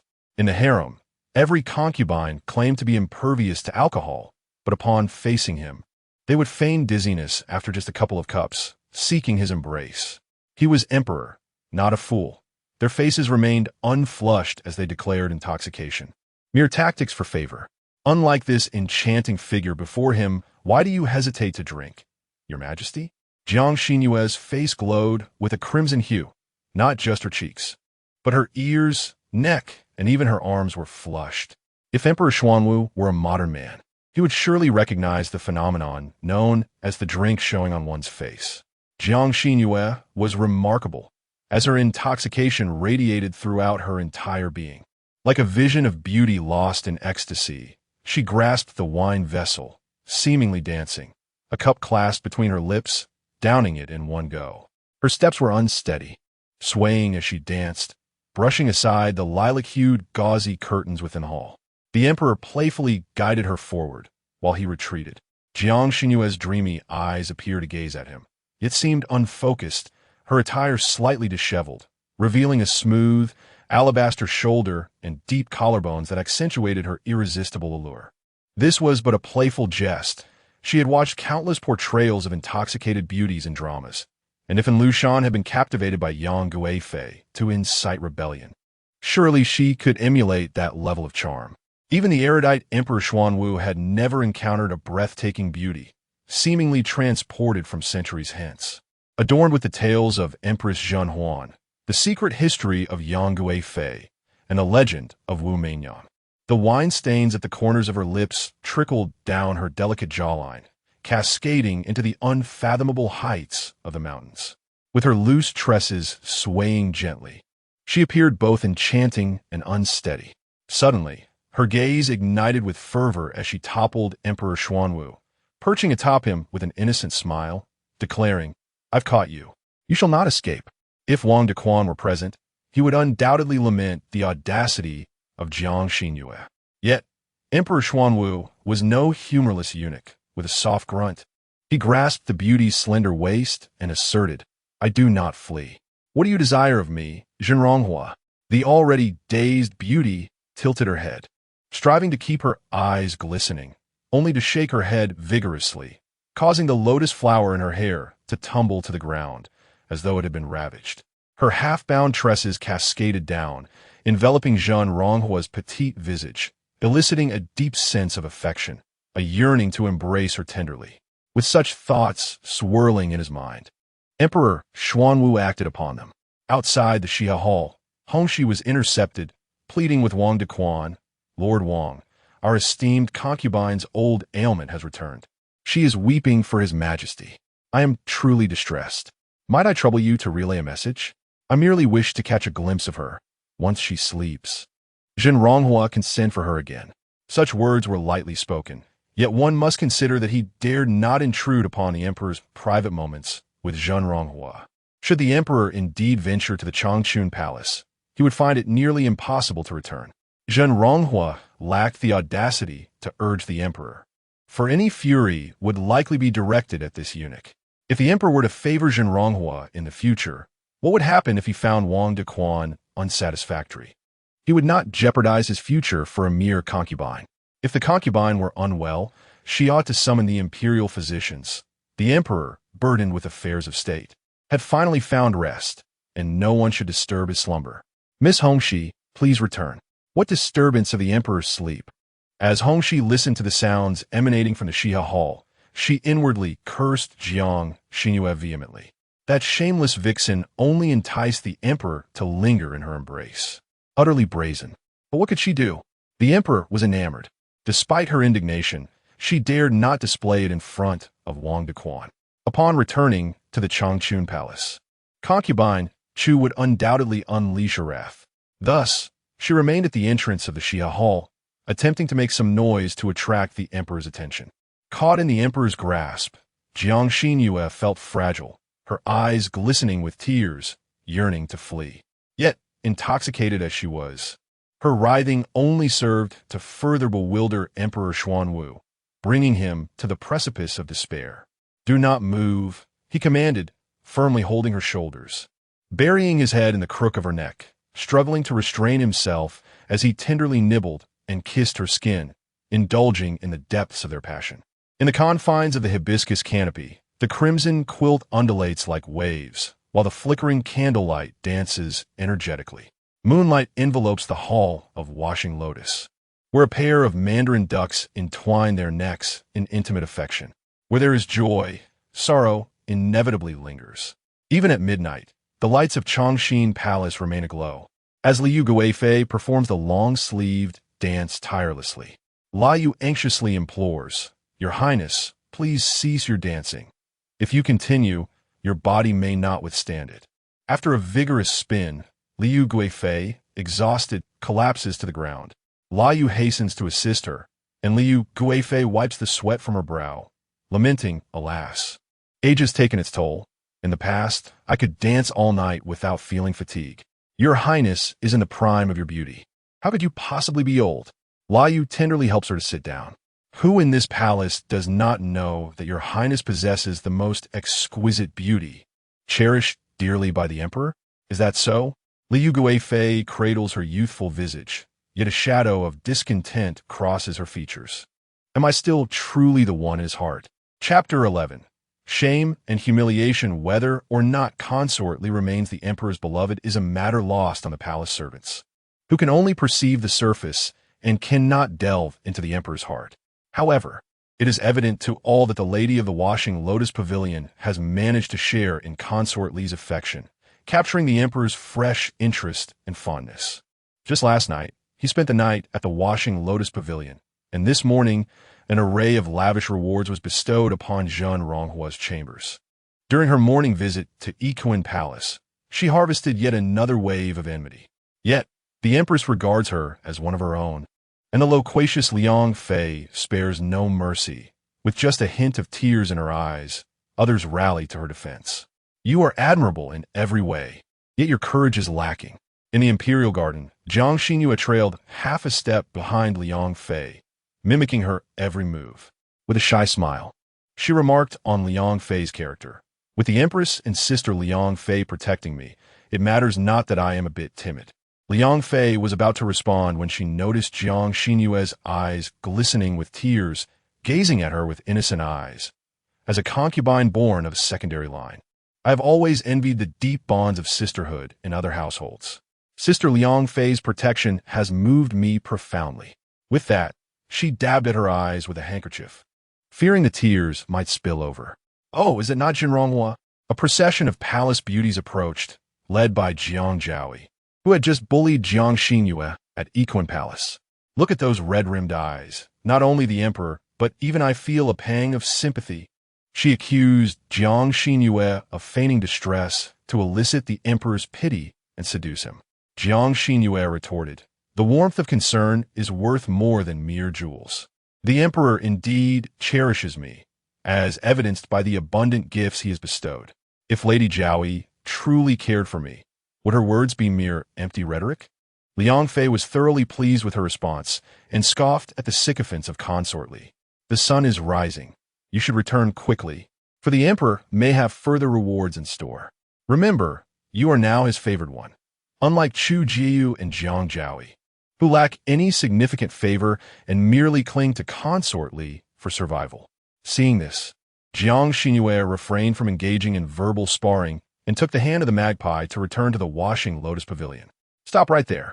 Chu Jiu, returning to the palace in the same direction, pursued her for quite a distance, ensuring Liang Fei was out of sight before daring to confront her. "Jiang Xinru, did you not hear me speaking?" Red Joy felt a chill of trepidation. Her mistress had thrown a fit the previous night when the emperor failed to arrive, and her dissatisfaction with Zhen Ronghua had undoubtedly reached a boiling point. With a swift motion, Jiang Xinru delivered a resounding slap as she stood before her. "I am Zhen Ronghua, bestowed upon me by the emperor himself. Chu Jiu, not only do you fail to pay your respects, but you also speak to me with such disdain, referring to yourself as this palace. Do you hold the emperor's bestowed title in such low regard? My status as Ronghua surpasses that of a mere Jiu." Chu Jiu was momentarily stunned by a slap, and upon regaining her composure, she glared fiercely at Jiang Xinru. "My father is the Minister of Revenue. How dare a mere concubine of the Ministry of Rights strike me?" She retorted, "I'm the one being struck, not your father." Jiang Xinru, with an air of petulance, replied, "Once we enter the palace, we all belong to the emperor. The affairs of the previous dynasty have no bearing on us. Do you intend to inform your father of our quarrel? What would that say about the emperor's dignity? It is a grave taboo for imperial consorts to invoke the past." Yet, every word from Chu Jiu exuded an air of superiority, as if Jiang Xinru's audacity would certainly lead to her demise. The emperor arrived. Having observed the unfolding drama from behind the artificial hill by the lotus pond, he stepped forward. With a mere glance, Chu Jiu began to weep. "Your Majesty, please stand up for your servant. Zhen Ronghua." She struck me without reason, and it hurt me deeply. She deliberately presented her cheek, marked with a red handprint. For the emperor's scrutiny, Emperor Xuanwu remained silent, his countenance stern as he regarded Jiang Xinru, creating a tense atmosphere. Chu Jiu furtively assessed the emperor's expression, then lowered her gaze, curling her lips into a cold smirk. The emperor still holds affection for her. After all, she had been in the palace for 6 years, spending considerable time with the emperor. How could he tolerate such arrogance from the newcomer, Zhen Ronghua? As she calculated her words to incite the emperor's disdain for that lowly woman, she suddenly heard Emperor Xuanwu speak. "I've just learned from Wang Dequan that last night. Chu Jiu felt unwell and came to the Xia Hall to seek me. The emperor must intend to use the events of the previous night to chastise Zhen Ronghua for preventing her entry." A smile bloomed on Chu Jiyu's face. Her tone laced with a hint of playful boasting. Your Majesty, I appreciate your concern. I was indeed unwell last night and could not sleep. When that girl Hongxi saw me unwell, she took it upon herself to bring me to Shiha Hall, not knowing. She cast a quick glance at Jiang Xinru, seemingly intimidated, before lowering her head again. Perhaps Jin Ronghua simply did not hear. Indeed, last night, Emperor Xuanwu had subjected her to unspeakable torment. Given her state of inebriation, it was no wonder she did not hear the commotion outside the hall. The emperor clearly shared her thoughts. After Chu Jiyu finished speaking, he raised an eyebrow, his gaze lingering on Jiang Xinru's luscious red lips. She aptly displayed a blend of embarrassment and anger, her cheeks flushed, successfully transforming the tense atmosphere into one tinged with flirtation. I intended to visit you in Changchun Palace today. Chu Jiyu lifted her head, a smile gracing her face as she regarded Jiang Xinru with a triumphant challenge, ready to speak. But I just witnessed you scolding Jin Ronghua, and you did not even greet her. Yet you spoke with such vigor, as if you were not unwell. It appears you have recovered. Emperor Xuanwu's gaze turned icy as he addressed her. Since you are no longer unwell, your insolence will be met with punishment. Kneel here for 2 hours. Next time you see Jin Ronghua, remember to pay your respects. As she spoke, she reached out and embraced Jiang Xinru's shoulder, teasingly remarking, My beloved consort's face is quite flushed. Could it be that she has been exposed to the sun? Jiang Xinru, pouting in embarrassment, shook off the emperor's hold and fled in a flurry back to the lotus washing pavilion. Upon reaching the entrance, she collided with the doorframe, wincing in pain as she rubbed her forehead. After a moment of rubbing, she realized the emperor was still watching her, which only intensified her shame and anger, making her wish she could dig a hole and vanish. With her face covered, she disappeared behind the vermilion doors of the pavilion. Chu Jiyu observed this series of bold actions with wide-eyed astonishment. How audacious of Jin Ronghua! How dare she release the emperor's hand? How could she run away in front of him? And yet it appeared that the emperor was not even angry. Chapter 12, she could not comprehend with her little mind. Thus, she could only kneel outside the Lotus Hall, helplessly watching Emperor Xuanwu chase after the retreating figure of Jin Ronghua. Had she thought clearly, she would not have been reduced to this position. Upon returning to her chambers, Jiang Xinru enveloped herself in her quilt, refusing to emerge. Regardless of how the magpie and frostfall urged her, there was not a whisper of movement from beneath the covers. Emperor Xuanwu chuckled softly. Everyone leave. Have Wang Dequan bring the meal. I shall dine with your master at noon. Their master behaved thus, and the emperor was not angered. The magpie and frostfall, taken aback yet elated, retreated. Once they had vacated the space, Jiang Xinru abruptly yanked the bedding away, her beautiful eyes glaring at Emperor Xuanwu. Your Majesty is doing this on purpose. Doing what on purpose? He inquired, purposefully exchanging glances with her outside, deliberately reminding her of last night's charming demeanor, or perhaps teasing her with words. Indeed, he was guilty. He had intentionally provoked her, keen to observe her reaction. It had been a long time since the harem had witnessed such vibrant life. Jiang Xinru, remaining silent, turned her head away. Earlier, Chu Jiyu was the first to complain, and your Majesty even aided her. This was an unjust accusation against him. Emperor Xuanwu chuckled, taking a seat at the edge of the bed, tugging at her quilt. Come out, it's warm inside. Don't suffocate yourself. Seeing her motionless, he directly cast aside the pristine silk quilt, wrapping her in his long arms and seating her upon his lap, resting his forehead against her brow. When did I assist her? Your gaze towards the concubines. She mimicked the expression Emperor Xuanwu had worn by the lotus pond, but it lacked the commanding presence, appearing merely petulant like this, unable to resist. Emperor Xuanwu placed a light kiss on her sulking lips. Jiang Xinru was momentarily dazed, and he kissed her again and again, until it culminated in a deep, lingering French kiss, a technique he had surreptitiously learned from her. In the throes of passion, the soft and agile tongue of the woman danced with him, making the kiss all the more delightful. He yearned to conquer her spirited and playful nature. I'm not angry anymore. I'm not angry anymore, Jiang Xinru panted, pushing Emperor Xuanwu away, her cheeks blooming with color, avoiding the Emperor's approaching face. Your Majesty just said you came specifically to see Chu Jiu. What are you doing now? Claiming not to be angry, yet she was evidently envious. If I didn't say such things, wouldn't they unite to bully my beloved consort even more? He was still considering her feelings. Had she truly been the original Jiang Xinru, she might have succumbed to the Emperor's deep affections. But was he not manipulating her to undermine Chu Jiu? For 6 years, Chu Jiu had feigned illness and portrayed weakness. The Emperor's attitude was crystal clear to Jiang Xinru. His patience towards Chu Jiu, or rather, towards both her and the Chu family, had reached its zenith. From the moment she traversed into this world and received his favor, Emperor Xuanwu had already devised a plan to utilize her to fulfill his own ambitions. Otherwise, he would not have directly elevated her from a mere noble to the status of Ronghua, bypassing Jiu altogether. Was it not merely to endow her with the strength to overshadow Chu Jiu, inciting her wrath and leading to her own demise? Jiang Xinru's greatest virtue lies in her self-awareness.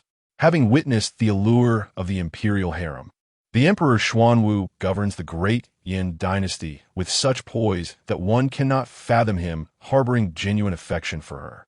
Fortunately, she too is merely playing a role. The slap delivered to Chu Jiu today serves to gratify the Emperor, assuring him that all unfolds according to his desires. Correspondingly, she must secure some recompense for herself, as it is inevitable that Chu Jiu will soon retaliate. In this palace, to be struck and not retaliate is to become the subject of ridicule among the concubines, rendering one vulnerable to their scorn.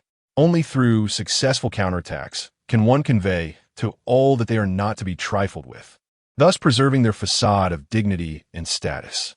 With a mask of feigned gratitude gracing her features, Jiang Xinru nestled against the Emperor's chest, her eyes gleaming with intelligence. Meanwhile, the Emperor, resting his chin atop her head, seemed lost in thought, pondering some matter of import. The midday meal was exceptionally exquisite, with the Emperor present.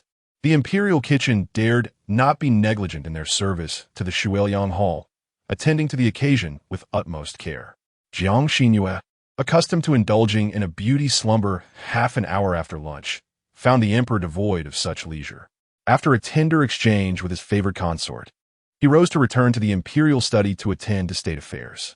Upon seeing the Emperor off, Xuanjiang and Qi Qiao hurried back to inform Jiang Xinru. Just as his majesty departed, Chu Jiu fainted at his feet.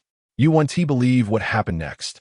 Jiang Xinru, her hair meticulously styled and applying a paste of crushed lotus leaves and honey as a facial mask, replied, The Emperor will surely declare that since Chu Jiu is frail and ailing, the green plaque of the Changchun Palace shall be rescinded, confining her to recuperate.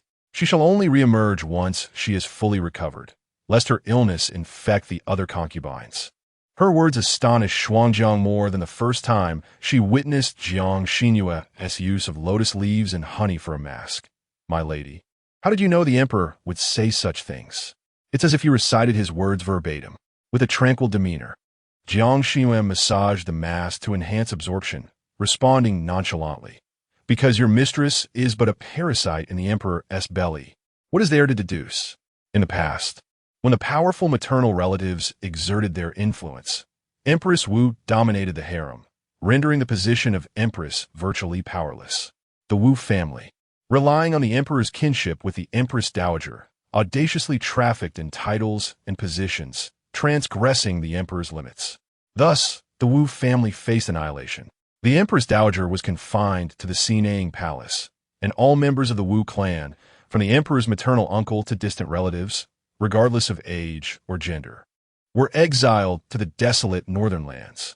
This reveals the coldness of his heart, having long since severed ties with kin. Now, unwilling to endure Chu Jiu any longer, he resorts to striking at her heart through the very imperial favor she cherishes most. A shiver coursed through Jiang Xinru, reminding herself once more to safeguard her heart, ensuring that not even a sliver of it be laid bare to the Emperor. In his benevolence towards her lies a calculated consideration.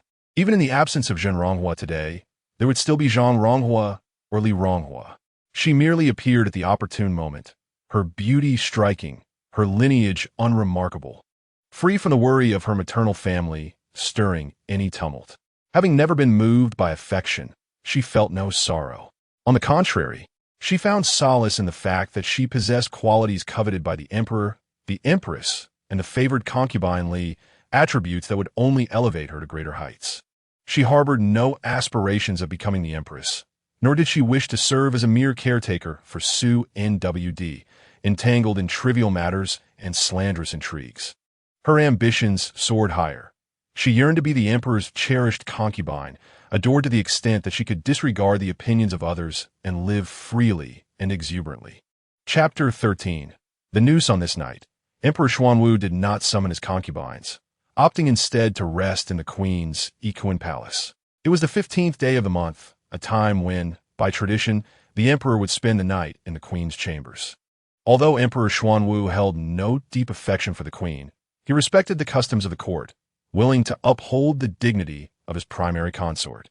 It was rumored that the emperor had punished concubine Chu today. The emperor turned in bed, facing away from Empress Zhu, offering no explanation. Tears welled in the eyes of Empress Zhu, streaming down her cheeks and disappearing into her hair. She quickly wiped away her tears. Concubine Chu has always been close to noble consort Li. The emperor's reprimand may cause her distress, she lamented. I shall speak with noble consort Li tomorrow, Empress. I am weary. Let us rest. The lights in Equine Palace dimmed, while Longchun Palace remained restless. Noble consort Li, seated in her main position, wore an expression of fury. You fool! Do you not comprehend why the emperor has punished you? Concubine Chu retorted defiantly. Is it not due to that vixen, Zhang Ronghua? She, with her resemblance to you, has captured the emperor's fleeting interest and whispered in his ear. How else could he have reacted so fiercely? Crash! A teacup shattered at her feet. Noble consort Li pointed at her head. No matter the commotion among the concubines, the emperor will not favor anyone. Yet you, foolishly invoking your lineage to intimidate others, must realize that the emperor abhors any connections between the former dynasty and the inner palace. Just as the late Empress Dowager's collusion with the Wu family led to rampant corruption, the emperor took decisive action against his own mother and her family. Realizing the gravity of her situation, Concubine Chu frantically begged noble consort Li for mercy. I will assist you this last time, but should you continue to be so hopeless, I shall not concern myself with you any longer. The following day, the temperature soared to 36 or 37 degrees.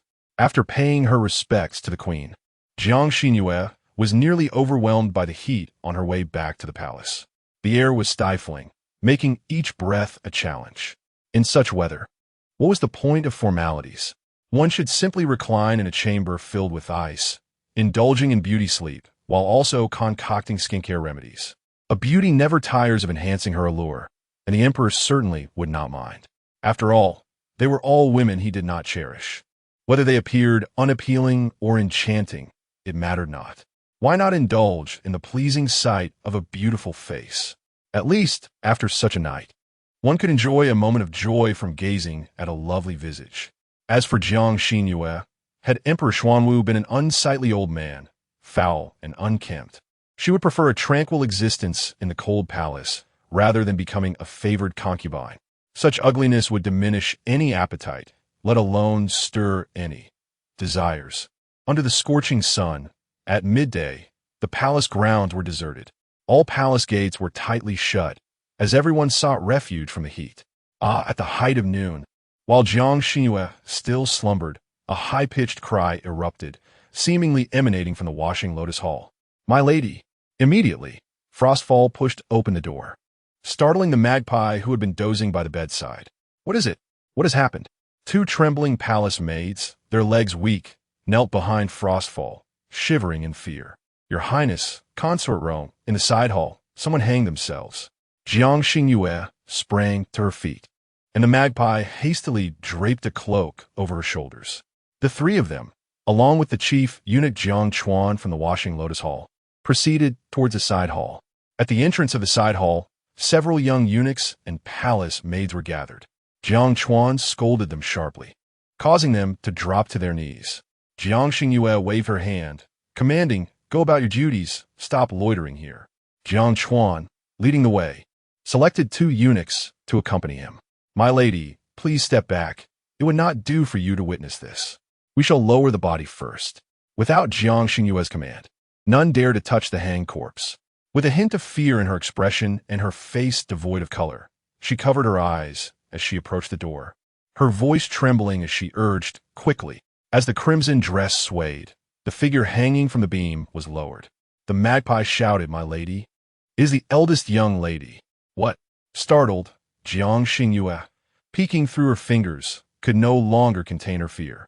She rushed forward, and upon seeing the pale, lifeless face, she let out a horrifying scream and fainted. Wang Dequan hurried towards the imperial study, encountering several court ministers along the way, but exchanging no pleasantries. He anxiously pushed the door open.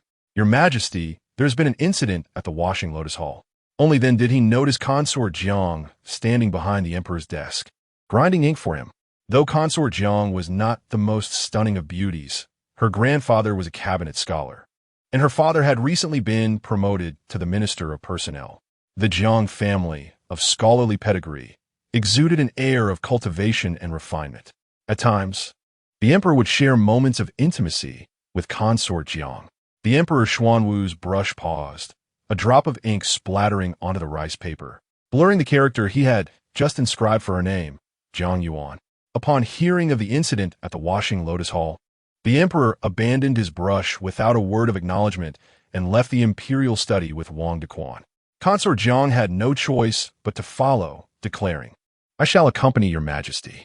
She was eager to discover what had transpired. If that precious consort Rong dared to snatch someone from her, she would not be as easy to deal with as Consort Chu. "Physician, how is my lady?" The pulse of Consort Rong was weak and thready, indicating that she had been excessively frightened, her qi and blood obstructed, leading to a deficiency in her heart and spirit.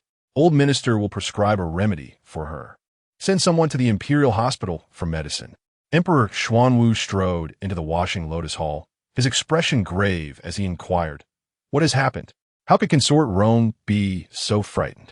The vibrant beauty, usually full of life and laughter, now lay pale and frowning on the bed, appearing deeply unsettled in her slumber. Evoking sympathy, Jiang Chuan had already conveyed the entire situation to Wang Dequan, and as soon as the emperor inquired, he informed him of the unfortunate incident involving the hanged Jiang Kai from the Cold Palace. What is the role of the guards in the Cold Palace? How did one manage to escape to the washing lotus pavilion? The Cold Palace, situated in a remote area and often deserted, frequently witnesses the guards indulging in laziness. It seems that Jiang Zhaoi inadvertently remarked, "Is Jiang Kainu not the sister of Zhenronghua?" What enmity could exist between these sisters that would compel her to flee so far from the Cold Palace and don red garments in self-destruction at the washing lotus pavilion? Folklore suggests that those who take their own lives in red attire may transform into malevolent spirits, returning on the 7th day to exact vengeance. She merely seeks to caution Emperor Xuanwu that Zhenronghua may not be as benevolent as she appears. After all, how could her own sister harbor such deep-seated malice, refusing to let her rest even in death? Chapter 14. Pretending to be ill unbeknownst to her. The emperor had long been aware of the discord between Jiang Xinru and her elder sister. On the day he demoted Jiang Yutong to a palace maid, he had overheard Jiang Xinru confess her genuine feelings for him. What grievances could there be? It was merely jealousy that her sister enjoyed the emperor's favor, and her desire for her sister to once again play the villain and transfer that affection to her. When her sister refused, her resentment festered, compelling her to seek revenge. However, since her malicious nature had already been laid bare before Emperor Xuanwu, resulting in her exile to the Cold Palace, she realized that she would never regain her standing in this lifetime. Thus, she resorted to threatening Jiang Xinru with her own demise. Such a person is truly malevolent, and Jiang Renhua is but an innocent victim of her wrath. With such an extreme and radical elder sister, one can only imagine the torment endured in their home. The emperor's affection for Jiang Xinru was unmistakable.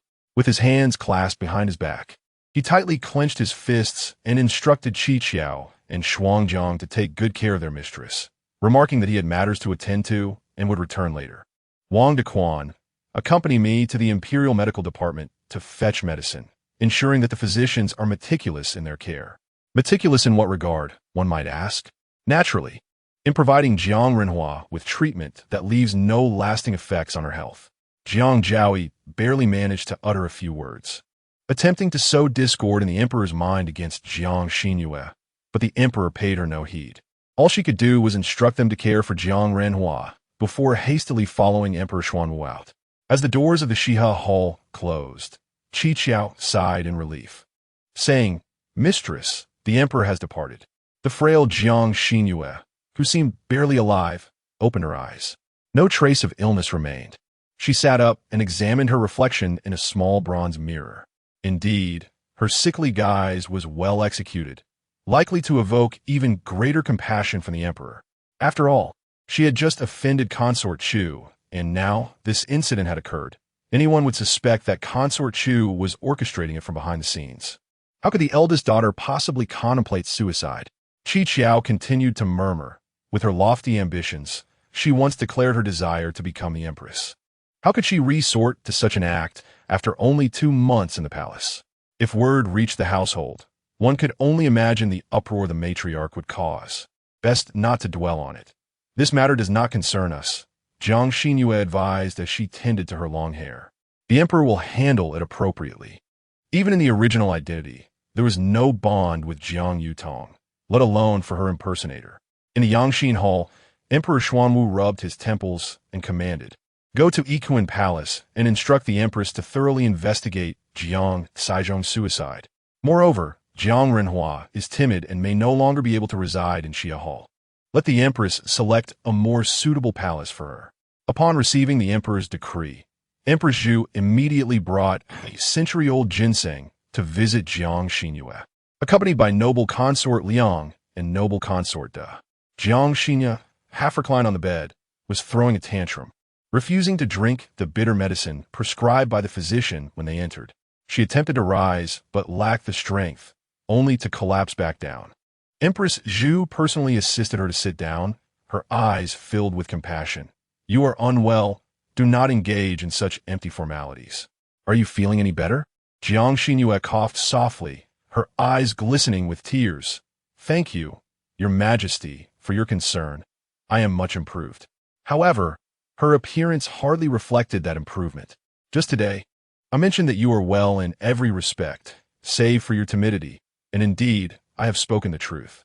Even a mere corpse should not frighten you so," the honest consort Liang remarked. "Your illness has made you susceptible to that wretched woman's schemes. She wishes to frighten you to death with her own demise. You must not acquiesce to her desires." Jiang Xinru offered a bitter smile. "Sister Liang speaks wisely. I shall recover swiftly." Previously reluctant to take the bitter medicine, she now lifted it and, furrowing her brow, consumed it in one go. In the end, she did not forget to ask the magpie for a piece of candied fruit.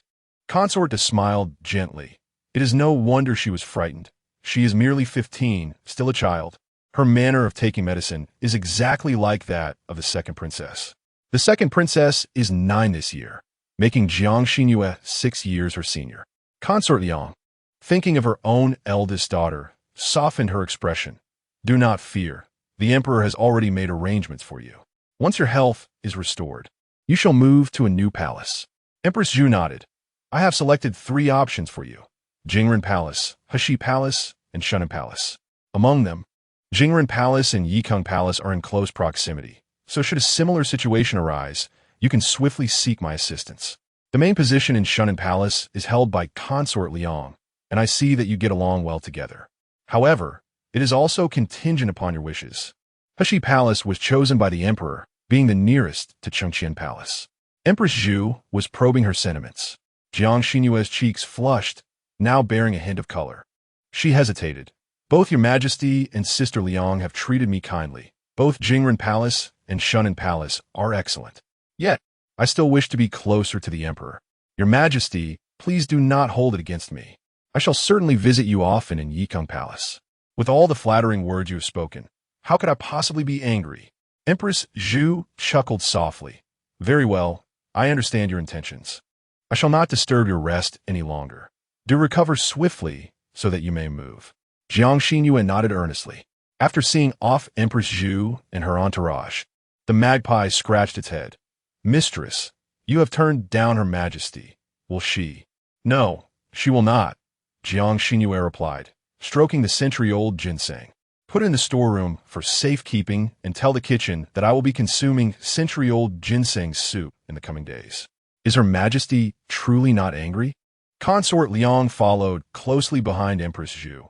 We are protecting her so diligently, yet she remains ungrateful. Empress Zhu adjusted the protective armor on her fingers.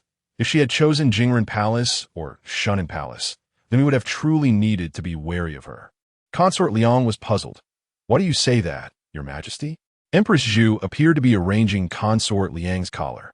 Yet she whispered in her ear, if she had chosen you or me, it would indicate that she is adept at concealing her true intentions, harboring grand ambitions. Such a person, even 10 of you would find it difficult to contend with. Yet, without a moment's hesitation, she chose He Palace, indicating her straightforward nature, devoid of any ulterior motives, thus making her easily manageable. In this palace, what woman would not yearn to be closer to the emperor? The selection of He Palace by Zhan Ronghua is indeed a decision only a person without guile would make. Engaging in a daily game of wits with a host of women and a single man can be quite taxing on the mind. After Empress Zhu departed, Jiang Xinru fell into a slumber. Consequently, this led to Li Guifei and Jiang Zhaoi being turned away when they came to visit her. The empress has decreed that, aside from the emperor, no one is permitted to disturb Zhan Ronghua during her rest and recuperation. Chapter 15. Haunting the esteemed Lady Li did not genuinely visit her. Rather, she felt compelled to appear because the other high-ranking consorts had come. Should she neglect to show up, the emperor might perceive her as petty and small-minded. After being halted at the entrance, she did not even disembark from her palanquin, instructing Liu to deliver the supplements to the magpie before returning to her own palace. During the day, Lady Jiang had already attended to the emperor, and her visit this evening was merely a customary gesture to deliver some medicinal herbs to Jiang Xinru before departing. The lanterns in Lady Jiang's palace were lit, yet the emperor did not grace the Shiha Hall with his presence. Consequently, Xuanzang felt a tinge of disappointment. Had not the emperor promised to visit them later? Why had he gone to Lady Jiang's palace instead? The emperor's movements were entirely his prerogative. This was a sentiment best expressed in the confines of her own palace. Should she hear any gossip spread outside these walls, she would not spare the one who spoke such words. Jiang Xinru rarely lost her temper. So when she reprimanded Xuanzang for the first time, it carried an undeniable authority. Seizing the moment, she addressed the maids and eunuchs attending her. I possess a good temperament, but that is contingent on your conduct. Should I discover anyone among you indulging in idle chatter about the nobles, resulting in disturbances within the Shia Hall, do not expect me to intervene on your behalf should misfortune befall you. Do you comprehend? The servants dared not respond. We do not dare. Leave me now. The absence of the emperor is preferable. Jiang Xinru could not be bothered to feign frailty. She reclined on her bed, allowing the magpie and Xuanzang to attend to her.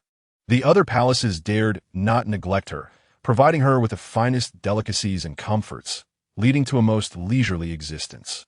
In the blink of an eye, 7 days had swiftly passed, and today marked the 7th day since Jiang Kani's death. While she had indeed been startled, it was not to the extent of losing consciousness. Jiang Xinru simply found herself disinclined to deal with the women of the harem. Were she to appear perfectly well, there would surely be many buckets of dirty water waiting to be splashed upon her. Thus, she feigned excessive shock. The physicians of the Imperial Medical Bureau, seasoned by years of dealing with the women of the harem, were well aware of what should and should not be said. Moreover, Jiang Xinru had told no lies, merely embellishing her condition slightly. Jiang Yutong had hung herself while clad in a vivid red garment, and Lady Jiang claimed it was to return for vengeance on the 7th day. Therefore, Jiang Xinru had maintained her charade of illness for an entire week. She was eager to see who might attempt to conjure spirits to frighten her. During these 7 days, the emperor had visited Lady Li on 2 occasions. spent a night each with Lady De and Lady Liang, and among the group of talented maidens who had entered the palace with Jiang Xinru, one Sugeirin of the 7th rank had risen, and the emperor had also stayed with her for 2 nights. On one occasion, he had not summoned any consort and instead slept alone in the Chengqian palace. Despite his absence from the Shiha hall, he intermittently sent gifts of pastries, lotus flowers, and garments. Consequently, while Su Gairen's influence seemed to be subtly surpassing that of Zhenronghua, the other palaces still dared not neglect Jiang Xinru. The night was shrouded in darkness, with even the moon retreating behind the clouds.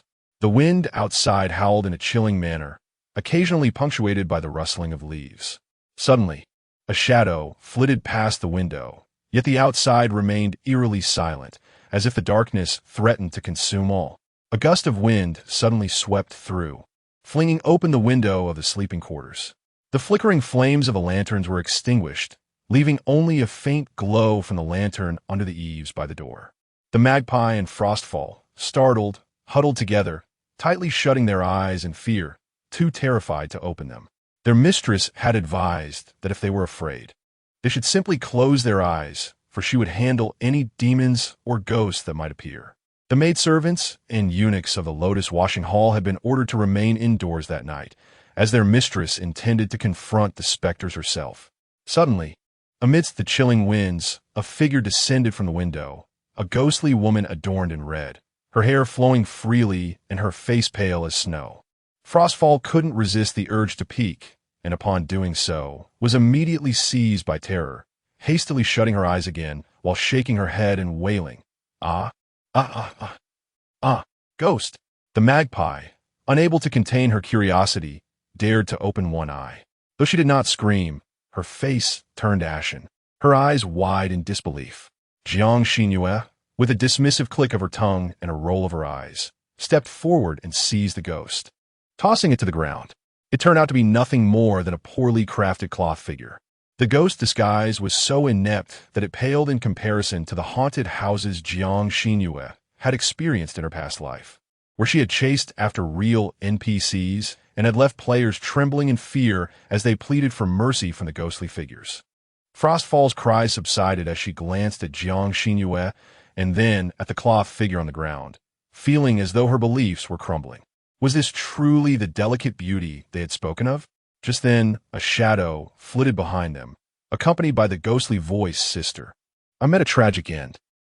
Come down and keep me company." Before the ghost could finish her lament, Jiang Xinru swiftly pushed open the window and grasped her throat, dragging her inside from the rope hanging outside. "Magpie, light the lantern." The room was illuminated by the flickering candlelight, revealing the ghost's form, which bore the semblance of a living person, desperately trying to conceal her face. Frostfall and the magpie restrained her from either side, pulling back her hair in astonishment as they exclaimed, "Hongxi? How can it be you?" The once favored Hongxi from the palace of Consort Shu had evidently become a discarded pawn. Creak! The grand door of the sleeping quarters swung open, revealing the solemn figure of Emperor Xuanwu at the threshold. "Wang Dequan, summon the Empress, and while you're at it, bring Consort Shu from Changchun Palace as well." Jiang Xinru released Hongxi and rushed forward, throwing herself into the Emperor's embrace. "Your Majesty, it has been so long since you last visited your humble servant. Have you forgotten about me?" The Emperor returned her embrace, encircling her delicate waist. "You ungrateful one, if I had forgotten you. How could I have sent Wang Dequan to deliver gifts to you every day?" His absence was a calculated move to allow the murderer to lower their guard, believing he had grown indifferent to the treasured Ronghua, thus enabling them to act recklessly against the Lotus Washing Hall. Jiang Xinru understood his intentions and thus bore no genuine anger. Her playful antics were merely a way of seeking affection. "I see my beloved consort is quite bold, daring to capture ghosts with her bare hands." He had arrived early with Wang Dequan and a retinue of guards to stand watch outside the Washing Lotus Hall. They soon observed 5 or 6 eunuchs and palace maids, disguised as red-clad female ghosts, stealthily entering the hall. He had anticipated a moment of heroism to rescue the damsel, hoping to elevate her admiration for him to new heights. However, to his surprise, she exhibited no fear at all. Instead, Her courageous demeanor prompted the Xuanwu Emperor to reassess his perception of her. Jiang Xinru raised an eyebrow with a hint of pride and declared, "Such talk of spirits and demons is beyond my belief. Even if ghosts truly existed in this world, would they dare to manifest within the imperial palace? The Emperor is the true dragon of the heavens, capable of dispelling all manner of monsters and spirits. My disbelief in ghosts naturally stems from the fact that there are merely people masquerading as such. What is there to fear?" This flattering remark resonated deeply with the Xuanwu Emperor. Chapter 16. Weak knees, he gently pinched Jiang Xinru's nose, saying, "My beloved consort speaks truthfully. I too do not believe in the existence of ghosts, which is why I have come to assist you in capturing one tonight." As the Empress entered, Jiang Xinru withdrew from the Emperor's embrace to greet her. "Your Majesty need not stand on ceremony." In the presence of Emperor Xuanwu, Empress Zhu maintained her dignified and graceful demeanor. "You were not frightened, were you?" Jiang Xinru cautiously glanced at the Emperor, her cheeks flushed as she stammered, "And no, not at all." Emperor Xuanwu teased, "I would consider it a blessing if she were not terrified by that ghost." At that moment, Wang Dequan arrived, escorting Consort Chu before the Emperor and Empress. "Your Majesty, Consort Chu has arrived."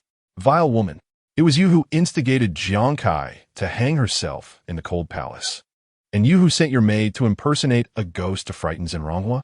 Consort Chu, paralyzed with fear, fell to her knees, trembling and unable to utter a word as she looked towards Hongxi. Empress Zhu sighed.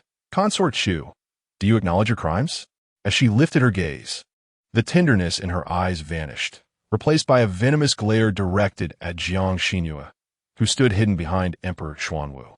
"I am innocent," Consort Chu retorted defiantly. "I did not go to the cold palace. It was Zhenronghua who brought misfortune upon herself. Even her own sister despises her, unable to bear her rise as a petty villain.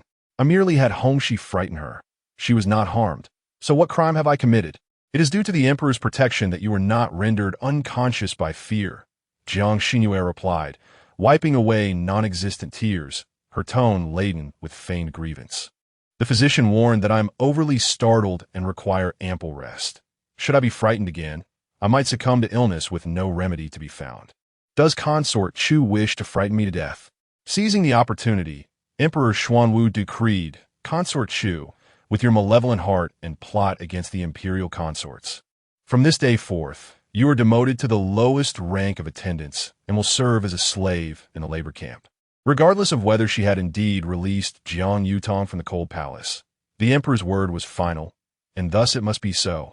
Jiang Xinru, harboring no ill will, willingly aligned with the Emperor's wishes in dealing with Consort Chu, now merely a lowly attendant. As for the true mastermind behind these schemes, she was in no rush. The one lurking in the shadows should be the one to worry. After a flurry of activities, Emperor Xuanwu rested in the Lotus Washing Hall. After a week apart, the Emperor's fervor was overwhelming, leaving Jiang Xinru almost breathless. Following their intimate encounter, Wang Dequan, adhering to protocol, presented the restorative soup. Observing her consume it with such eagerness, he felt a twinge of guilt. Emperor Xuanwu affectionately kissed her cheek. "My beloved consort, do you desire anything?" Having uttered the words, he immediately regretted them. A gentleman's word is as binding as a chariot drawn by 4 horses. Moreover, as an emperor whose words carry great weight. He pondered whether he should acquiesce to any request from Zhenronghua that might place him in a difficult position. "I wish for." She wrapped her arms around Emperor Xuanwu's waist, gazing up at him as if he were her entire world, her eyes brimming with affection that made him hesitate to meet her gaze.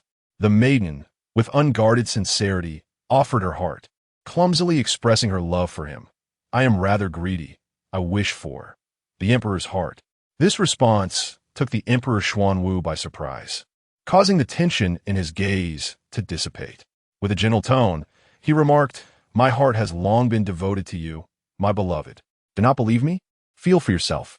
He took Jiang Xinru's hand and guided it to his chest. The sensation of his muscular form ignited a whirlwind of emotions within her. Yet she strove to maintain a facade of bashful excitement, pressing her face against his firm chest. A man of fanciful words, Jiang Xinru remained skeptical of his sweet nothings.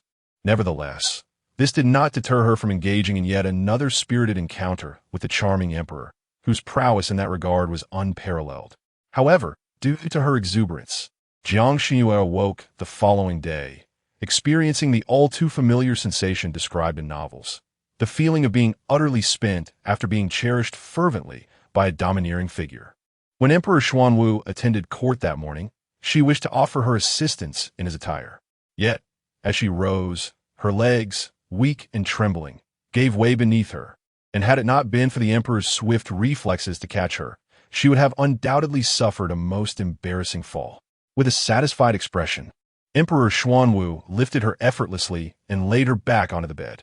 "I have instructed someone to inform the Equine Palace that you are unwell today and need not pay your respects," he declared. "That cannot be," Jiang Xinru retorted, casting him a sideways glance. "I still wish to have the Empress send someone to assist me in relocating to another palace. I must go. I have commanded Wang Dequan to convey my orders to the inner court." "Be obedient," he replied. Jiang Xinru wrapped her arms around his neck. Her eyes filled with affection as she said, "I understand your concern for me, Your Majesty, and it brings me joy. However, I have not paid my respects to the Empress for 7 days. Now that I have shared your bed, if I do not visit her, others may perceive me as arrogant. I delight in indulging you. You may indeed revel in your favored status," he stated. "Indeed, when one is cherished, even their most capricious behavior appears lively and endearing. Yet, when the affection wanes, all may wield their past indulgences to critique her, and the emperor may find himself pondering how bothersome she has become, devoid of decorum. I do not desire that," she insisted, while other concubines yearned for such grace. She sought to avoid any semblance of disrespect towards the empress. "The empress has always treated me kindly, as has its sister Liang Fei. I do not wish for anyone to think I am disrespectful towards her, as it would bring her shame, and that would sadden me." She playfully swayed against Emperor Xuanwu's neck, saying, "Your Majesty, please, do not be so vigorous next time. My legs are already weak." The beauty's breath, fragrant and delicate against his ear, nearly caused him to falter. Sensing that matters were escalating beyond control, he made a hasty retreat. Jiang Xinru smiled coyly and promptly rose to summon Qiqiao and Shuangjiang for her grooming. Clad in a radiant pink gown that cascaded to her feet, adorned with a delicate lotus-patterned silk robe embellished with intricate peach blossom and butterfly motifs, her attire accentuated her already exquisite beauty, rendering her even more striking and alluring. With her hair styled in 2 sections and embellished with earrings, bracelets, hairpins, and splendid floral adornments, she exuded an air of opulence. When she donned the final touch, a floral headdress, it truly captivated both Qiqiao and Shuangjiang, rendering them utterly spellbound. In the grand hall of Equine Palace, the myriad concubines fixed their gazes upon the doorway. Recently favored, Lady Jiang dons a delicate pink palace attire, her beauty enhanced by a touch of grace. She covers her mouth with a gentle laugh, remarking, "Hasn't the esteemed Lady Xinru been granted an audience last night? Surely she has recovered well. Why has she yet to pay her respects to Her Majesty the Empress?" Lady Liang had previously commended Xinru for her understanding nature, contrasting her with the haughty Lady Li, who, basking in the emperor's favor, disregarded the empress. How delightful it is to see the tables turned. It is evident that in this palace, once a woman garners favor, she tends to hold her head high. Lady Xinru is no exception. The bright sunshine streams through the entrance of Equine Palace, and a striking figure appears. Is it only after one night apart that Lady Jiaoyi finds herself yearning for me? Chapter 17. Barbecue amidst the dappled sunlight. A radiant and enchanting young maiden appeared, clad in a delicate pink gown, gracefully making her entrance from the shimmering light. "I pay my respects to Your Majesty, the Empress. I was greatly startled last night, and have since fallen ill, which caused my tardiness. I humbly ask for Your Majesty's forgiveness." Her humble demeanor not only brought a degree of humiliation to Lady Jiang, but also greatly honored Empress Zhu. The Empress, pleased, reciprocated with warmth. "There is no need for excessive formalities, Zhenronghua. Please rise and take a seat." Although last night, Lady Chu acted rather recklessly, The emperor does indeed favor you. Now that your health has improved, I shall instruct the Ministry of Internal Affairs to assist with your relocation. Relocation? Aside from the already informed Concubine Liang and Concubine De, who displayed no particular emotion, the other concubines were taken aback. Although Concubine Li did not reveal her surprise outwardly, she was internally astonished. The emperor had not visited the Lotus Pavilion for 7 days and had instead favored the noble Lady Su, residing in Concubine De's palace. She had believed the emperor's novelty had worn off. How could it be that a relocation was underway without her knowledge? Concubine Li flicked her armor. Your Majesty's affection for Zhenronghua is indeed her fortune, but such a significant matter as relocation ought to warrant consultation with the emperor. Does it not? Jiang Xinru pondered. In terms of composure, Concubine Li could not match Empress Zhu. Concubine Li's inquiry struck a chord with the empress's thoughts. The empress smiled gently, her mood evidently buoyant. Though, I am the empress. As Concubine Li rightly points out, such a monumental decision cannot be made without the emperor's consent. The matter of Zhenronghua's move to Hushi Palace is indeed the emperor's own decree. The sharp edges of her armor pierced her palm. Yet Concubine Li felt no pain, only a cold smile gracing her lips. Then let us congratulate Zhenronghua. Hushi Palace is but a teacup's distance from Chengqian Palace. The emperor truly holds you dear.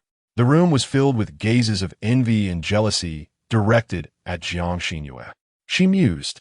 The empress had brought up Lady Chu's attempts to harm her, yet the focus of the court remained solely on her impending move to Hushi Palace. With a sigh and a feigned expression of lingering fright, she delicately remarked, Your Highness, you may not be aware, but last night the emperor was enraged upon seeing me terrified by Lady Chu's antics, exclaiming that there are indeed those in the palace who dare to mock him. This misfortune has turned into a blessing for me, and I must extend my gratitude to Lady Chu. Oh no, I should rather thank the sinner of Zinziku. Lady Chu.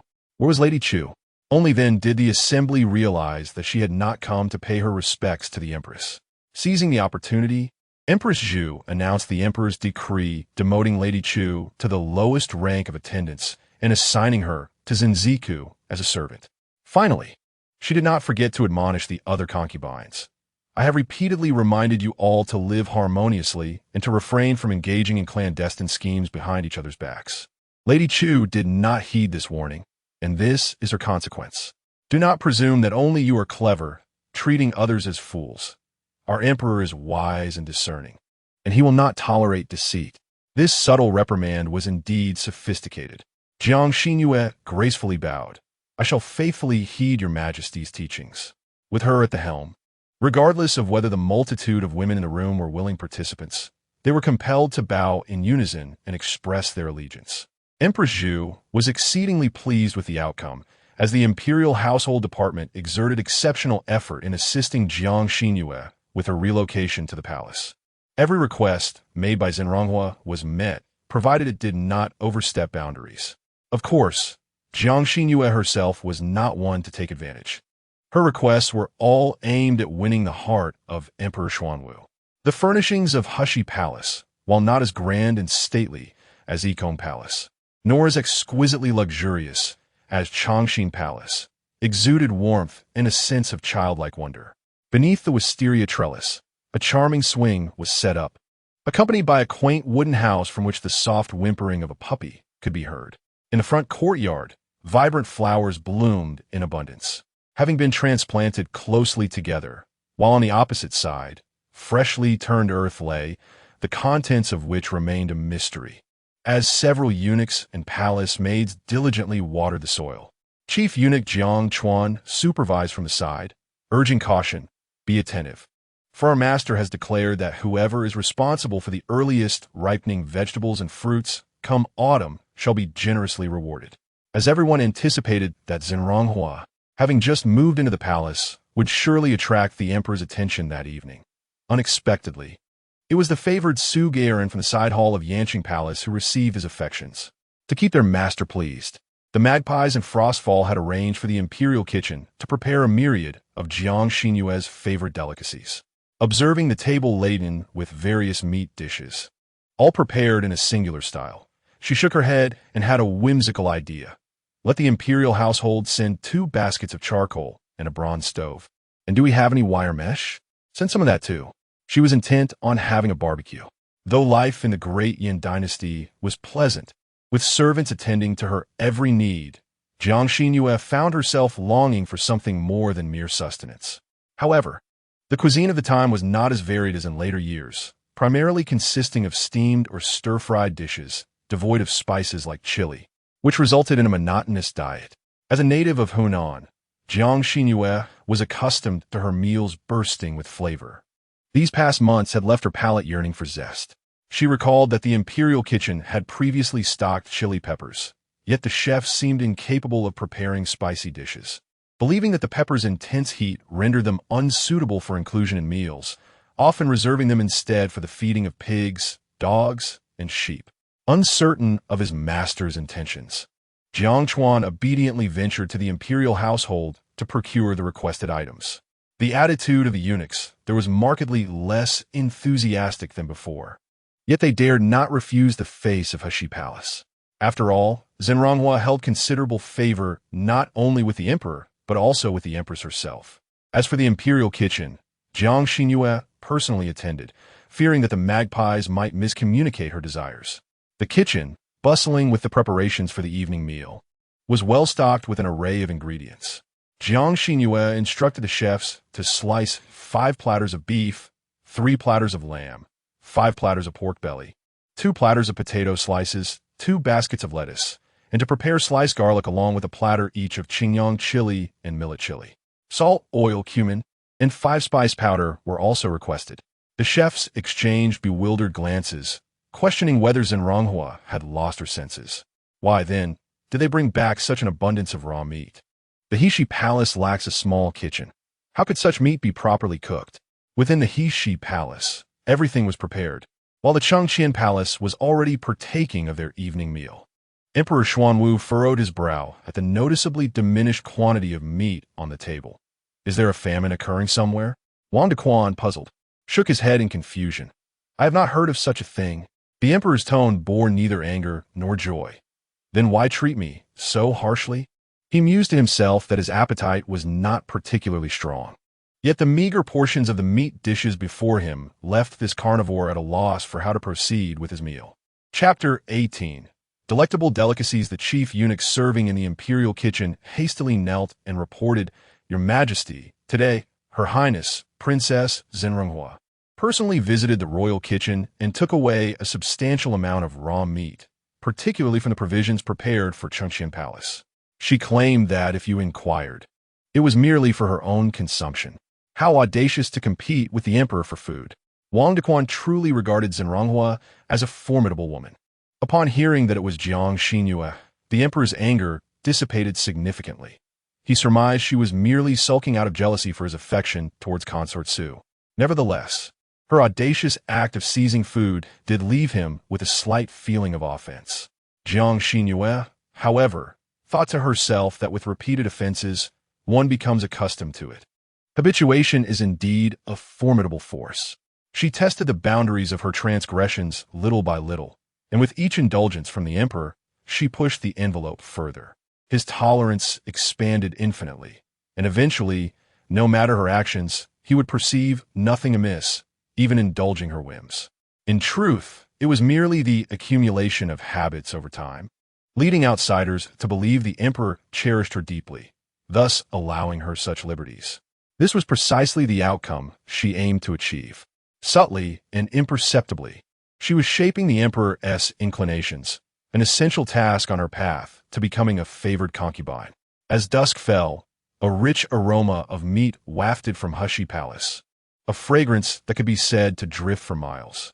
The emperor, having not yet dined, was preparing to set forth to Yanqing Palace when he noticed a thick plume of white smoke hovering above Heshi Palace.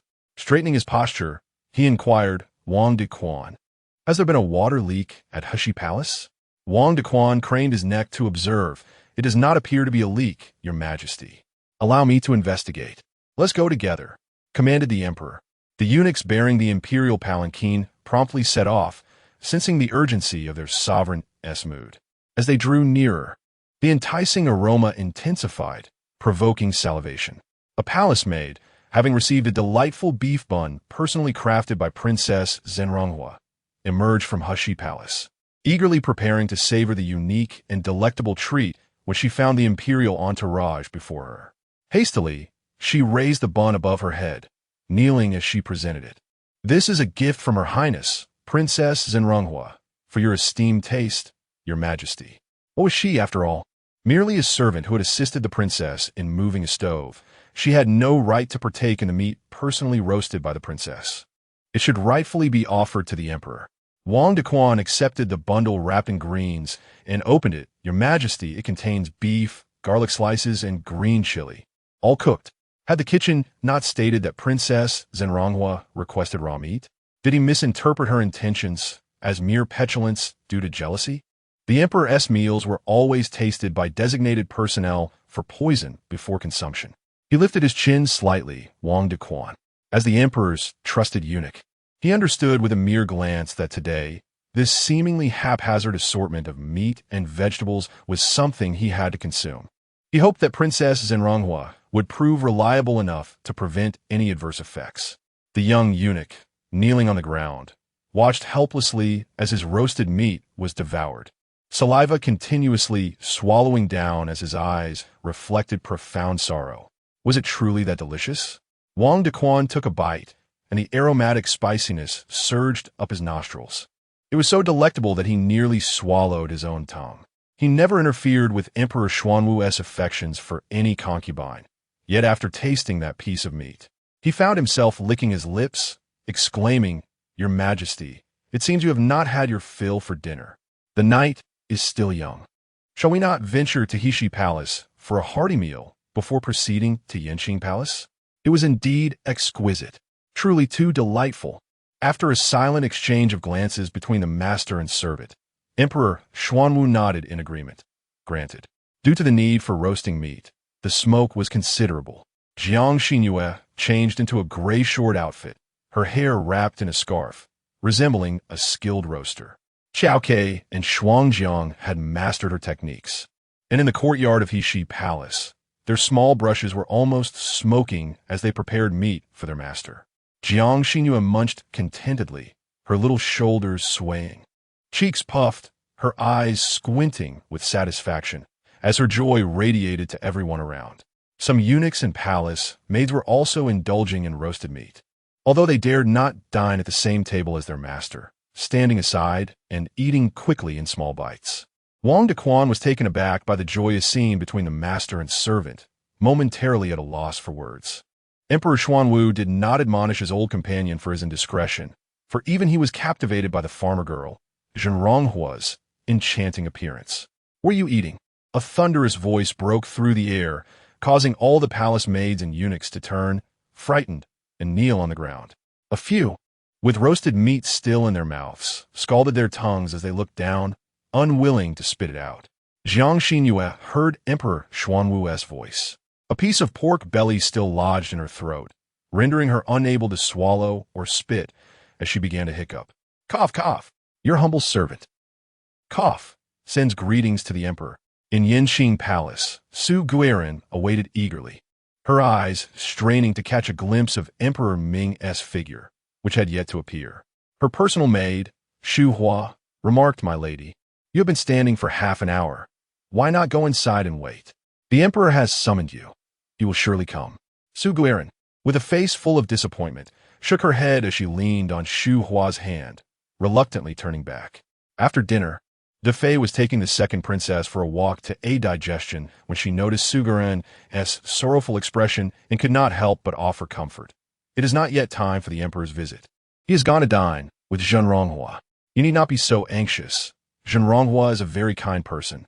The implication being that Zhenronghua would likely be aware that Su Guiran was the one scheduled to spend the night with the emperor and would not insist on detaining him. Su Guiran nodded, "I understand." Upon returning to the side palace, she wept silently, feeling utterly wronged. The Fei's defense of Zhenronghua was undoubtedly biased. It was well past dinner time in the palace. How could the emperor possibly dine at Heshi Palace at this hour? Rumor had it that Zhenronghua had initially fallen out of favor, only regaining the emperor's affection by intercepting him midway from Chu Jiejuan. Why is it that only a few days after receiving favor, Zhen Ronghua already feels her position threatened, prompting her to take action against her? Why must her fate be so wretched? Her sobs, delicate and fragmented, resembled those of a helpless kitten, pitiful and forlorn. What troubles has the beloved consort encountered? Having indulged in a feast and drink with Jiang Xinru, Emperor Xuanwu, in high spirits, entered the quarters of Consort Su. Upon hearing the sound of weeping, he did not turn away but inquired, "What is the cause of your tears?" Consort Su abruptly raised her head, her eyes swollen and red, gazing at Emperor Xuanwu, before hastily wiping away her tears. Your Majesty, this humble concubine thought you would not come. The distance between Yanqing Palace and Hushi Palace is quite vast. How could she possibly know he had visited Zhenronghua? Chapter 19. The promotion, the previous good mood had dissipated entirely. Emperor Xuanwu, suppressing his smile, instructed Wang Dequan, "I have a peculiar scent about me. Please fetch some bathwater." The roasted delicacies prepared by Zhenronghua were indeed the most exquisite dishes he had ever tasted in his 28 years of life. As the emperor, he possessed the finest of everything under heaven, yet he had never savored such delectable flavors, let alone others. It was not that he was indifferent to culinary delights, but rather, he had yet to encounter any cuisine that truly stirred his appetite. Reflecting on how he had indulged in a substantial portion of Zhenronghua as roasted meat, he chuckled softly, recalling how she had been too upset to acknowledge him when he departed. Noble consort Su, gazing at the emperor's charming smile, felt her cheeks flush and nestled closer into his embrace, playfully asking, "Is your Majesty laughing at the fact that I am prone to tears?" The emperor looked down at her, inquiring, "Did my beloved consort use osmanthus oil today?" Dressed from head to toe with meticulous care, noble consort Su twirled a lock of her hair and replied, "Does your Majesty like it?" Knowing that even her change of hair oil had caught his attention reassured her of her place in his heart. After all, among the many women in the imperial harem, how could he have noticed her transformation if he did not care for her? The emperor gently laid her down on the bed, proclaiming, "My beloved consort is naturally beautiful. Even without such adornments, she captivates my heart." Blushing, noble consort Su smiled shyly, confessing, "I always wish to present my best self to your Majesty, fearing that if you were to take a new consort, I might be forgotten." As the extinguished candlelight cast a serene silence, Wang Dequan shook his head and closed the palace doors. Noble consort Su still lacked discernment. The emperor's flattery was not genuine. He was not fond of the scent of hair oil and certainly did not enjoy the taste of cosmetics. If one were to truly please the emperor, it was undoubtedly Zhenronghua who excelled in this regard. Even the esteemed Li Guifei sometimes struggled to comprehend the emperor's intentions, but Zhenronghua understood him with just a glance. Perhaps this was the distinction between sincerity and pretense. It was lamentable that Zhenronghua was so deeply invested in the emperor. One could only hope she would capture his heart for a long time, lest her fate be too pitiful. The following day, the imperial decree promoting noble consort Su to the rank of Jiyu was issued. However, during her first visit to Ikuan Palace to pay respects to the empress, another decree arrived, promoting Zhenronghua to the rank of the 6th grade consort, Jinji. Noble consort Su's elevation had been due to her service in the emperor's bedchamber, but what merit did Jiang Xinru possess? The decree, falling upon Su Jiyu, diminished the envious glares directed at her by a significant margin. Wang Dequan began to suspect that the emperor had never intended to elevate Su Jiyu at all.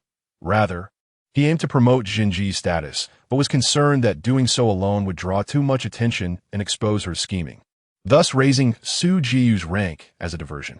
Such a dangerous notion prompted Wang Dequan to shake his head. It was implausible. Having served the emperor for over 20 years, he had never witnessed such devotion towards any woman. The former Li Guifei had garnered a measure of the emperor's favor, and even that had allowed her to reign supreme in the harem for many years. Zhang Ji had only recently entered the palace. It was impossible. Everyone envied Jiang Xinru, whose rapid ascent in rank within merely 3 months was remarkable, yet she herself felt anything but joy. Jinji, in the Xuanwu region, There exists a first-class protected animal known as the hazel hen, characterized by its ashen plumage. Above Jinji lies the esteemed rank of the precious Ji. The precious hen, M. Had she known that a feast of roasted meat would lead to Jinji's elevation in status, she would have gladly foregone last night's indulgence.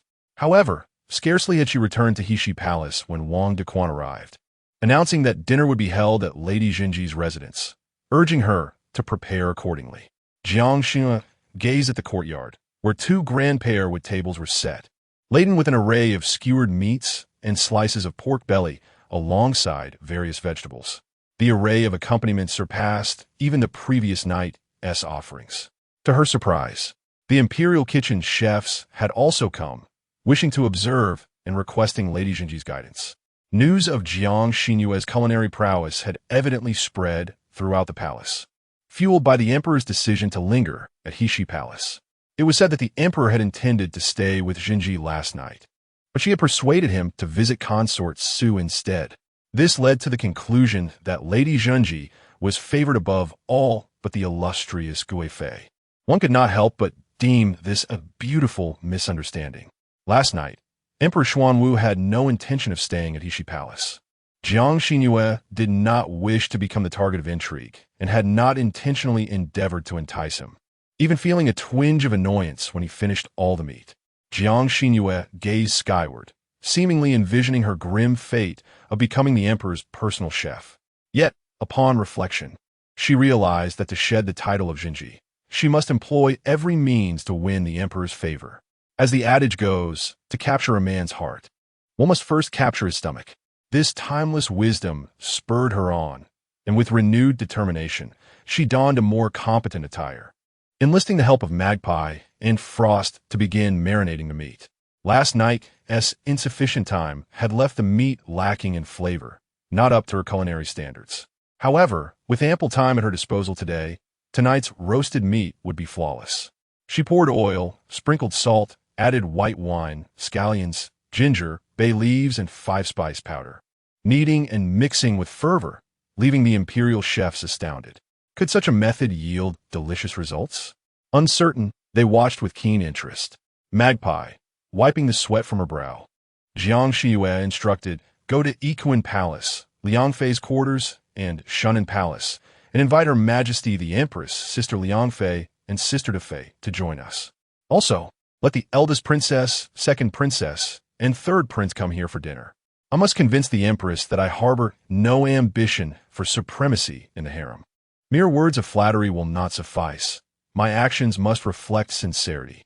Amidst the sweltering summer heat, Jiang Xinru, fearing the meat would spoil, had the Ministry of Internal Affairs transport ice repeatedly. Though it was a hassle, it was a necessary measure, as the ancients had neither electricity nor refrigerators. In Yiquan Palace, Liangfei was attending to the Empress's hair when she heard the news, her surprise evident. "Is it true that the people of Heshi Palace said so?" she inquired. "Indeed," Fenyun replied. "They mentioned that the young masters could join as well, and that Lady Jinji remarked that roasting meat is more festive with a larger gathering." The noble consort marveled, pondering why others were so eager to monopolize the emperor's attention while she herself seemed indifferent to seizing the opportunity of solitude with him. Instead, she summoned both the empress and us to join her. Perhaps there was a hint of sincerity in her actions. Empress Zhu, glancing at her reflection in the bronze mirror, adjusted the floral hairpin atop her headdress, opting for a more understated bloom. Though she suggested we were something simple, it should not be overly intricate. The eldest princess should also maintain a modest appearance. The noble consort, filled with anticipation, received no further detainment from Empress Zhu, who urged her to return promptly and instruct the eldest princess on what to say and what to refrain from saying. The opportunity has been bestowed upon her by Jinji. Whether she can grasp it lies solely in the hands of the eldest princess. Chapter 20. Sincerity during the midday meal. Emperor Xuanwu dined sparingly, prompting the imperial kitchen to suspect that the issue lay within their culinary offerings. After much deliberation, they discovered the reason for His Majesty's lack of appetite. The beloved consort Jinji intended to prepare roasted meat for the evening. Many seasoned chefs, having served in the palace for decades, dismissed the matter, believing it was merely the emperor's indulgence towards consort Jinji. Had it been another concubine, the fare might have been deemed unpalatable. The youthful chefs, in their fervent discussions about the intriguing methods of barbecuing, were regarded as impractical by their elders, who believed that the younger generation sought shortcuts rather than mastering the craft. However, in the culinary arts, no shortcuts exist. A dish is either delectable or it is not. The noble patrons of the palace possessed discerning palates, capable of discerning the nuances of any dish. To excel in the imperial court, one must possess genuine skill. Jiang Xinru shared this sentiment. To win the heart of Emperor Xuanwu and conquer his palate, one must possess true culinary prowess. Fortunately, she hailed from a lineage renowned for its exquisite cuisine, and even a simple offering of roasted meat or hot pot would suffice to impress the palate of those accustomed to the meager fare of antiquity. Having not dined sufficiently, Emperor Xuanwu found himself restless by the time of the Shin hour, his stomach growling in protest. Wang Dequan, has anyone from Heshi Palace reported back? When shall we dine? Wang Dequan, equally famished, replied with a grimace. Your Majesty, they say it will be at the Su hour. Perhaps you could arrange for a light supper in the meantime, with the roasted meat serving as a late-night snack? Wang Dequan suggested. Absolutely not, Emperor Xuanwu retorted firmly. Forcing himself to disregard the emptiness within, he diligently reviewed memorials, believing that yielding to hunger now would negate the patience he had already exercised. Wang Dequan, do you detect the aroma of roasted meat? In a moment, the emperor caught a whiff and inquired, has consort Jinji begun roasting? Wang Dequan's eyes sparkled with renewed hope as he eagerly replied, allow me to send someone to inquire further. No need. The emperor felt that such persistent inquiries would betray his eagerness, which he deemed unbecoming. He closed the memorials and donned a deep purple robe, concluding that since his official duties were complete, he would personally investigate the preparation of the roasted meat. Jiang Xinru had scheduled the roasting for the Su hour, between 7 and 9 in the evening. The summer nights descended slowly, and by 7 o'clock, the sky remained only partially darkened. The bonfire festivities would best be enjoyed under the cloak of full night. Commanded by consort Jinji, the female officials of the Imperial Music Bureau were to perform for the emperor, the empress, and the esteemed consorts that evening, necessitating yet another rehearsal. Typically, during palace banquets, the Music Bureau provided beautiful dancers and singers, while the musicians often played second fiddle to the stunning performers. However, consort Jinji's preference for the instruments inspired the musicians to labor tirelessly, crafting a piece for a 12-instrument ensemble. Arriving at Heshi Palace with a mere quarter hour before the Su hour, Emperor Xuanwu was taken aback by the vibrant atmosphere, questioning if he had erred in his path. It was Jiang Xinru who first spotted him, waving enthusiastically, Your Majesty, come quickly. We have been awaiting your arrival. The atmosphere was laid back and casual, leading Emperor Xuanwu to feel as though he had descended into the realm of common folk, becoming a prosperous merchant. Jiang Xinru, his wife, was attending to her husband, who had labored throughout the day. Your humble servant pays her respects to your majesty. Your son pays his respects to father. The emperor's thoughts were abruptly drawn back. Jinji was not his wife. His true wife, clad in simple garments, bore the marks of aging, yet in the glow of the campfire, the remnants of her youthful beauty could still be discerned. With her left hand wielding a small brush and her right grasping a skewer of lamb, Jiang Xinru jovially remarked, Your Majesty, I am rather preoccupied. Please do not fault your humble servant for any breaches of etiquette at this family banquet. The emperor's gaze lingered on the meat skewer, yet he did not forget to assist Empress Xu. It is only fitting that our beloved Jinji has taken on the role of royal chef. How could I ever blame her? He affectionately ruffled the hair of the third prince. How does the grilled meat prepared by Jinji taste? Caught in the act of sneaking a bite, the third prince bit down on his glistening lips, his eyes sparkling. Father, Jinji is truly remarkable. This is the first time I have tasted such delicious potatoes. The term potato referred to a name derived from the foreign land from which it had been brought a century ago. The innocent words brought laughter to the gathering. Several platters of grilled skewers adorned the table. Once the emperor took his seat, Empress Xu, consort Liang, and consort De followed suit. The maidens Xiaoke and Shuangjiang took over the grilling endeavors from Jiang Xinru, allowing her to indulge in the feast. The method of enjoying the grilled meat required her to guide the ladies through the process. Initially, Empress Zhu found the manner of eating the grilled meat somewhat crude. But after trying a succulent pork belly wrapped in the style of Jinji, she seemed to have discovered a new realm of delight. Observing the emperor, despite his continued elegance, displayed surprising speed and familiarity with the task. Jinji personally wrapped a skewer of beef in lettuce, adding fresh green chilies and garlic slices, and offered it to the emperor. Not only did he not reproach her, but he also prepared one for her in return. Their interaction resembled that of an ordinary, affectionate couple from a populace. Empress Zhu suddenly realized that Emperor Xuanwu perhaps did not regard Jinji merely as a youthful substitute for the late consort Li. He genuinely harbored fondness for her. This young woman possessed a captivating charm, and when she exuded kindness, it was only natural for others to be drawn to her. As one could see, even the proud eldest princess, the typically aloof second princess, and the mischievous third prince had all succumbed to Jinji's allure, eagerly referring to her as Lady Jinji, their joy palpable. This feast was one of mutual enjoyment. After the meal, the guests were thoroughly satisfied, and Jiang Xinru called upon the musicians from the imperial music department to perform. The ensemble included Pipa, Shiqin, Kongho Guqin, Xiao Diziisi, Qin, Sun, Sheng, drums, and Ruan. Each instrument, when played solo, showcased its unique range, yet together, they created a harmonious blend, sometimes grand and magnificent, at other times delicate and gentle. The laughter of the children was melodious, as the palace maids and eunuchs joined Jiang Xinru, hand in hand, dancing around the campfire. Empress Zhu sat beside Emperor Xuanwu. Her facade of a forced smile, which had remained unchanged for a decade, finally peeled away, revealing a hint of sincerity reminiscent of the grand winter hunts of the Mongolian people on the grasslands. The emperor turned his head, casting a smile in her direction.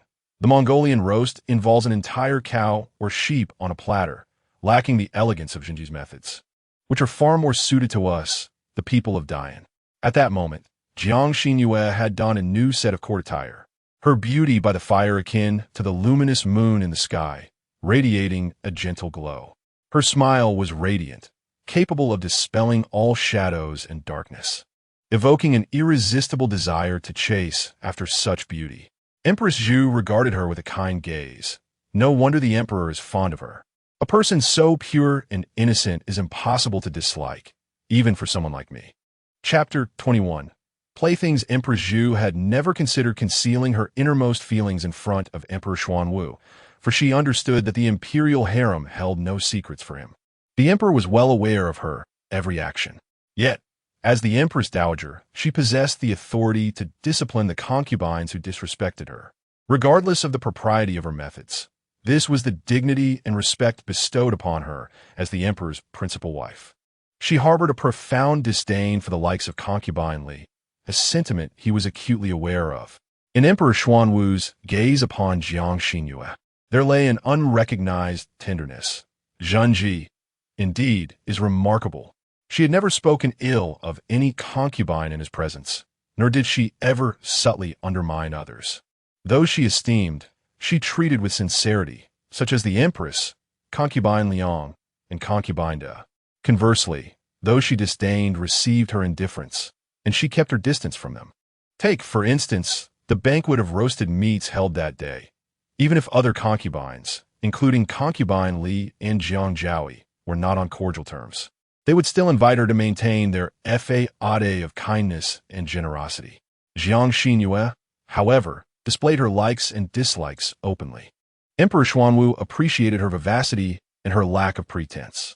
The sounds of song and dance emanated from Heshi Palace, the aroma of roasted meats wafting through the air. Concubine Li, en route to Chengxian Palace to deliver nourishing soup to the emperor, gazed coldly at the swirling white smoke above Heshi Palace. Xiaoya, should we? She hesitated. Let us return to the palace. Concubine Li took Xiaoya's hand and entered the sedan chair, declaring, This palace does not partake in the offerings of others. She had come to deliver soup. If the emperor chose to accompany her, it would be Jinji who would be embarrassed. Yet, should she take him into Heshi Palace, creating such a scene, how could she preserve her dignity? Occasionally, sounds of weeping could be heard from Yanqing Palace. She is deliberately targeting me, well aware that I reside in Concubine's quarters. She invited Concubine while pointedly excluding me. It is a calculated affront, conspiring with Concubine against me. Xuanwu, sensing her mistress's extreme sentiments, advised my lady, do not dwell on this excessively. Jinji does not know you. How could she possibly target you with intent? I have heard that Jinji is favored by the empress. Her close relations with Concubine and Concubine Liang are only natural. On the day she moved, the emperor came to my quarters, no doubt plotting his revenge against me. As these thoughts consumed her, Su Jiu succumbed to tears once more. Unbeknownst to Jiang Xinru, the events outside Heshi Palace unfurled into the night, as the eldest princess, second princess, and third prince engaged in merriment until they could no longer keep their eyes open, thereby concluding the lively family banquet. Within Heshi Palace, there existed a private chamber, a hot spring pool constructed by the imperial household department to curry favor with the emperor. After an hour in the spring, Jiang Xinru and Emperor Xuanwu emerged. The splashes of water had already signaled to the attending maidservants that their presence was no longer required. Observing the guileless, smiling Jiang Xinru beside him, Emperor Xuanwu nestled in her neck, saying, "My beloved, grant me a little prince." In the solitude of the deep palace, unable to be with her at all times, he thought a child would be a wonderful gift. This profound affection is destined to be betrayed. It would be better to indulge her a little. Though I cannot offer genuine love, I can bestow affection. Jiang Xinru trembled in fear. At merely 15 years of age, she had no desire to bear children, at least not until she reached adulthood at 18. In ancient times, many women lost their lives during childbirth due to their bodies not being fully developed. She certainly did not wish to become one of them. Did the dog emperor truly believe that compelling her to bear children was a form of grace? And why should it be a little prince? Could it not be a little princess? If a concubine were to give birth to a princess, would the emperor then not favor her? What nonsense! Emperor Xuanwu flicked her forehead. If you were to bear a charming little princess like yourself, I would ensure she is wed to a worthy husband, one akin to myself. Spare me. Jiang Xinru had no desire for her daughter to marry a mere stud. Having traversed into the imperial harem, she found herself as a consort of Emperor Xuanwu, compelled to vie for his affection amidst a multitude of women. Her daughter must not follow in her footsteps. In the future, her daughter's husband must love and respect her. If he cannot pledge a lifetime of devotion, he shall not be permitted to marry her. The fickle-hearted shall keep their distance. On the following day, during the morning audience, the esteemed Lady Li feigned illness and did not attend. Jiang Xinru mused that perhaps the emperor's late-night feast and bonfire festivities with her had caused her distress. After the meeting, Jiang Zhaoi, accompanied by Wan Gi and Jin Chongyi, awaited her on the path back to the palace. Suddenly, Su Jiu knelt on the ground, tears silently streaming down her face after receiving a slap from Jiang Zhaoi. Had Su Jiu been favored by the emperor for 2 days, that she no longer recognized her own worth? How dare she obstruct Jiang Zhaoi's path? As seasoned individuals, they felt compelled to advise her. The emperor's heart belongs solely to Lady Li. You, oblivious to the heavens and earth, are merely his plaything. To be a plaything is to have the awareness of one's role. Do not presume that by engaging in attention-seeking antics, you may surpass others, leaping about like a clown. Jiang Xinru gracefully approached, nonchalantly crouching. I pay my respects to the 3 sisters. What has transpired? She rose on her own, denying Jiang Zhaoi the opportunity to deliberately embarrass her. Jiang Zhaoi, unlike that foolish Chu Jiu, did not dare to confront her directly. Sister Jinji arrives just in time, Jiang Zhaoi remarked, narrowing her eyes. I have heard that you and Su Jiu entered the palace simultaneously, and thus must share some camaraderie. Just now as I walked past, she obstructed my path. Do you think she deserved to be punished? This was not merely about punishing Su Jiu. It was clearly intended to slap Jiang Xinru's face. How careless of Su Jiu! Jiang Xinru clicked her tongue. Such a wide path, and Su Jiu should have had her eyes peel for the presence of Lady Jiang Zhaoi, promptly stepping aside. After all, being young, it would do her no harm to take a few extra steps to show respect to her elders and care for the young. Don't you think? This roundabout statement implied that Jiang Zhaoi was aging and should yield to the newcomers, rather than arrogantly relying on her seniority to bully them. The admonition to respect elders was directed at Su Jiu, while the call to cherish the young was intended for Jiang Zhaoi. The concubine had matters to attend to in the palace and did not wish to disrupt Sister Jiang, the esteemed lady, as she established rules for the newcomers. With a graceful flick of her handkerchief, she performed a curtsy, taking the hand of the magpie, and leisurely made her way to Heshi Palace. In her vexation, Jiang the esteemed lady struck Su the favored concubine twice. Jiang Xinru, however, lacked the benevolence to assume the role of savior. She adhered to her principle of minimizing interference in the affairs of others, a vital rule for survival in the imperial harem. Having traversed into the realm of a palace concubine, her intentions were crystal clear: to ascend as the favored consort within the depths of the palace. Chapter 22. Disfavor. When the beloved consort Li fell ill, Emperor Xuanwu naturally took it upon himself to show concern, spending 5 consecutive days in her palace. Such extravagant affection truly positioned her as the foremost among the harem. The Ministry of Internal Affairs showered her with gifts incessantly, while many awaited the spectacle of the Heshi Palace. Ever since Jiang Xinru entered the palace, she had deluded consort Li's favor, and the other concubines eagerly anticipated a rivalry between the two. Even the empress and the noble consort subtly suggested that she take action to reclaim the emperor's heart. Jiang Xinru feigned ignorance, dedicating her days behind closed doors in Heshi Palace, experimenting with culinary delights alongside her maidservants and eunuchs. The young chefs in the imperial kitchen had mastered the secrets of roasting meat and were rumored to have been summoned to the Longshin Palace to prepare a private feast for the emperor and consort Li. The emperor, indeed, knew how to leverage her accomplishments for his favors, inciting envy among the other chefs. The once disdainful senior chefs now shamelessly approached her for advice on roasting techniques. Many believed that consort Li had previously underestimated Lady Jinji, leading to her lack of competition. However, it seemed she had now recognized the threat, as her initial indifference had resulted in a loss of favor for Heshi Palace. The sweltering summer had passed, giving way to autumn. Jiang Xinru, with her unparalleled culinary skills, did not suffer as the other concubines had predicted. Instead, she thrived. With the arrival of autumn, she had prepared numerous nourishing Cantonese soups in the imperial kitchen, which invigorated those who partook, leaving their complexions rosy and their spirits bright. Even Empress Zhu and noble consort Liang received her soups and remarked on their improved health this autumn. The eldest and second princesses, along with the third prince, had taken to visiting Lady Jinji to enjoy her roasted meat, leaving only after satisfying their appetites. It had been half a month since the emperor last visited Heshi Palace.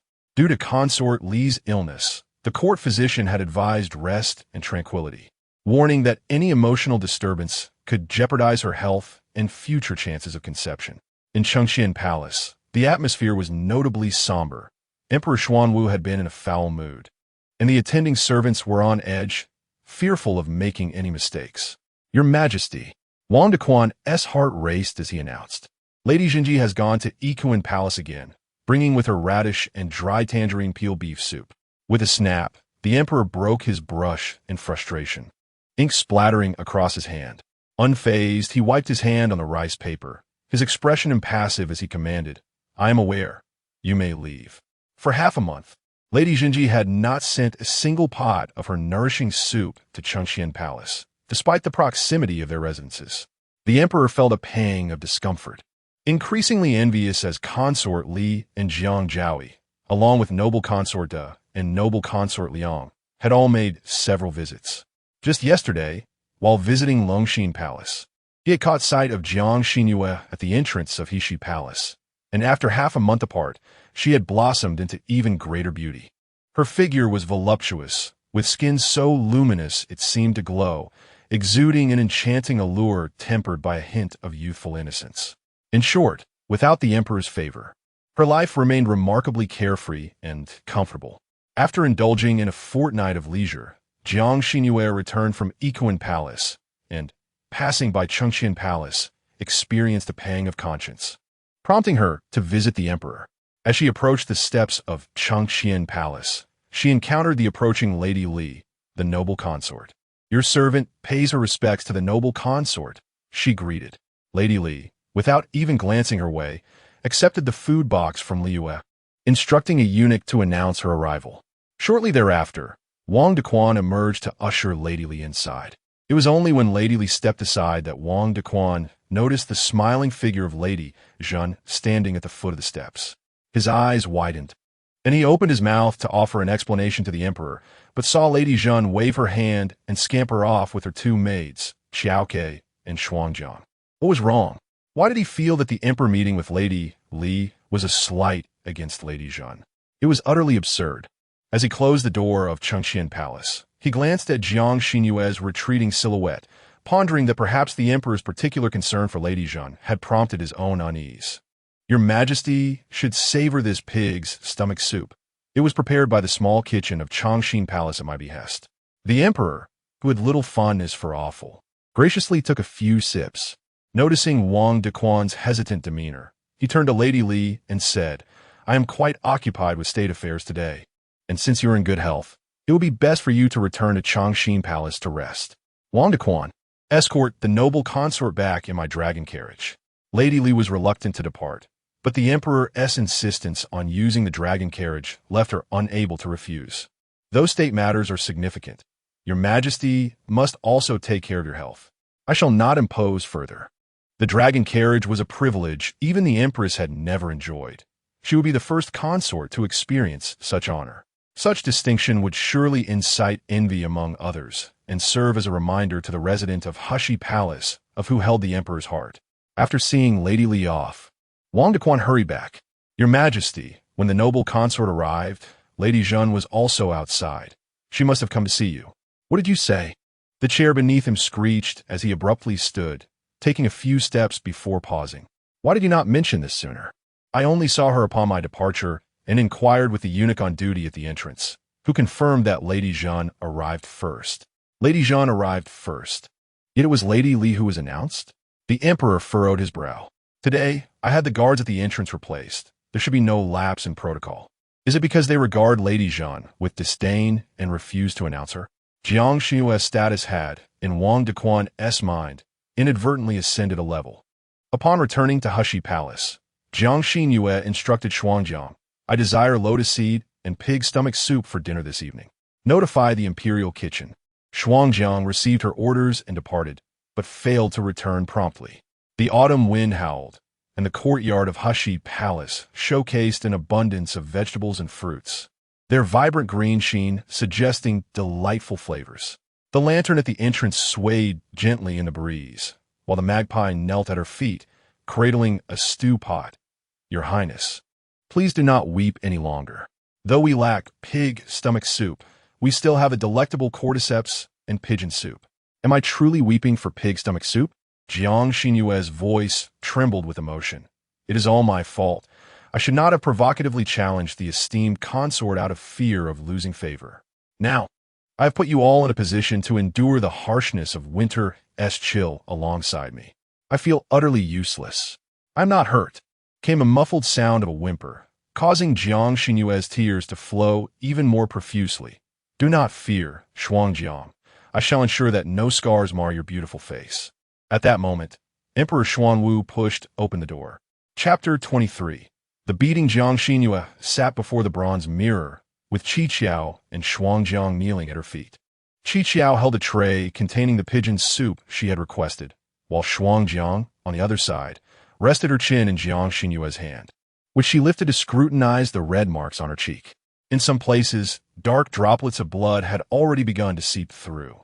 What could have caused such severe bruising on Xuanjiang's face during this lunar month? Had they struck her mercilessly? To her astonishment, Emperor Xuanwu arrived.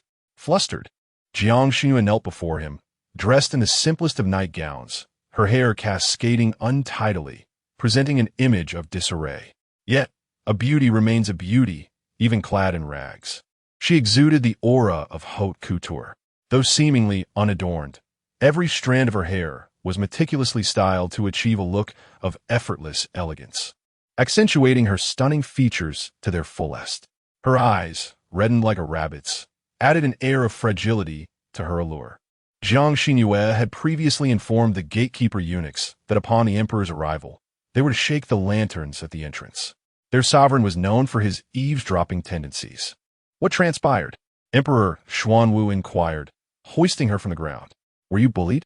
His mention of the incident caused Jiang Xinru's tears to spill forth. As she fought to suppress her sobs, biting her lips stubbornly, large tears continued to cascade down her cheeks, yet she shook her head, refusing to speak. Xuanjiang, with her head bowed, was summoned by the emperor. You speak. Xuanjiang glanced at Jiang Xinru, who turned her head away. The emperor is addressing you. Why you look to me? There was a hint of intent to seek justice for Xuanjiang in her tone. It was the first time Emperor Xuanwu had witnessed her in such a state of anger. Even when she had been punished to kneel, or when Jiang Kai, the maid, had taken her own life in her palace, leaving her frightened and bedridden, she had not shed a single tear. Encouraged, Xuanjiang bit her lip and spoke, in response to the emperor during tonight's dinner. The imperial kitchen had prepared lotus seed and pig stomach soup for the various palaces, which had been served to the emperor by Concubine earlier today. Lady Jinji had personally brewed some soup in the imperial kitchen, but there was little left after sending portions to Her Majesty the Empress, leaving only a small serving.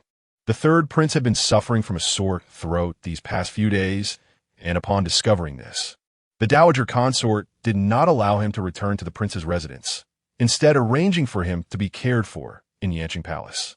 Seeing him in such a pitiful state, Jiang Xinru had given her share to the dowager consort's palace. When she heard from the kitchen staff that there was pig stomach soup for dinner, she asked Xuanjiang to fetch it.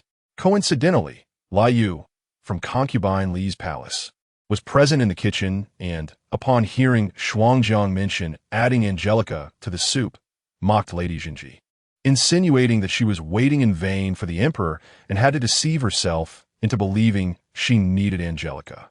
Xuanjiang retorted a few words, only to be struck by Lai Yu.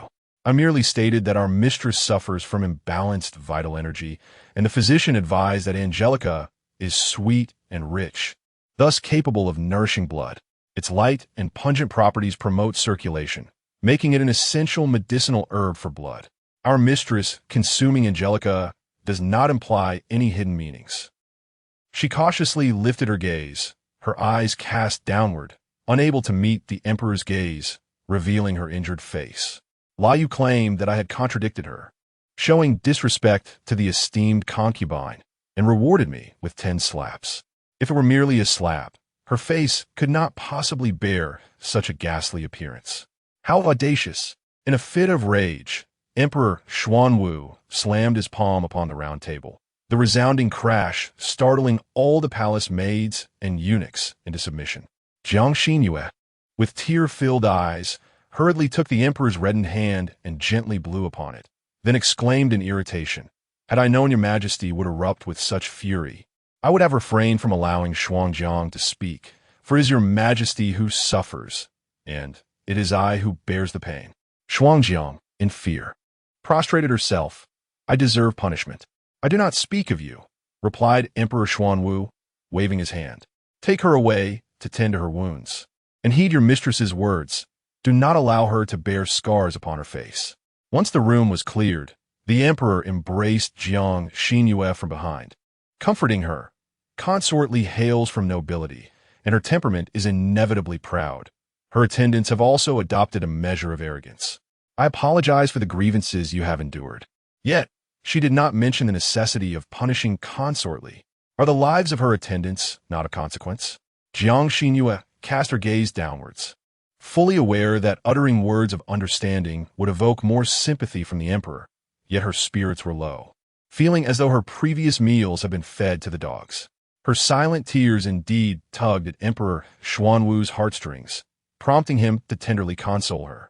While she pouted, Consort Li may be of high birth, yet her servants dare to act violently in her name. A mere palace maid, Xiaoye, presumes to compare herself to Consort Li, exhibiting an audacity that is truly brazen.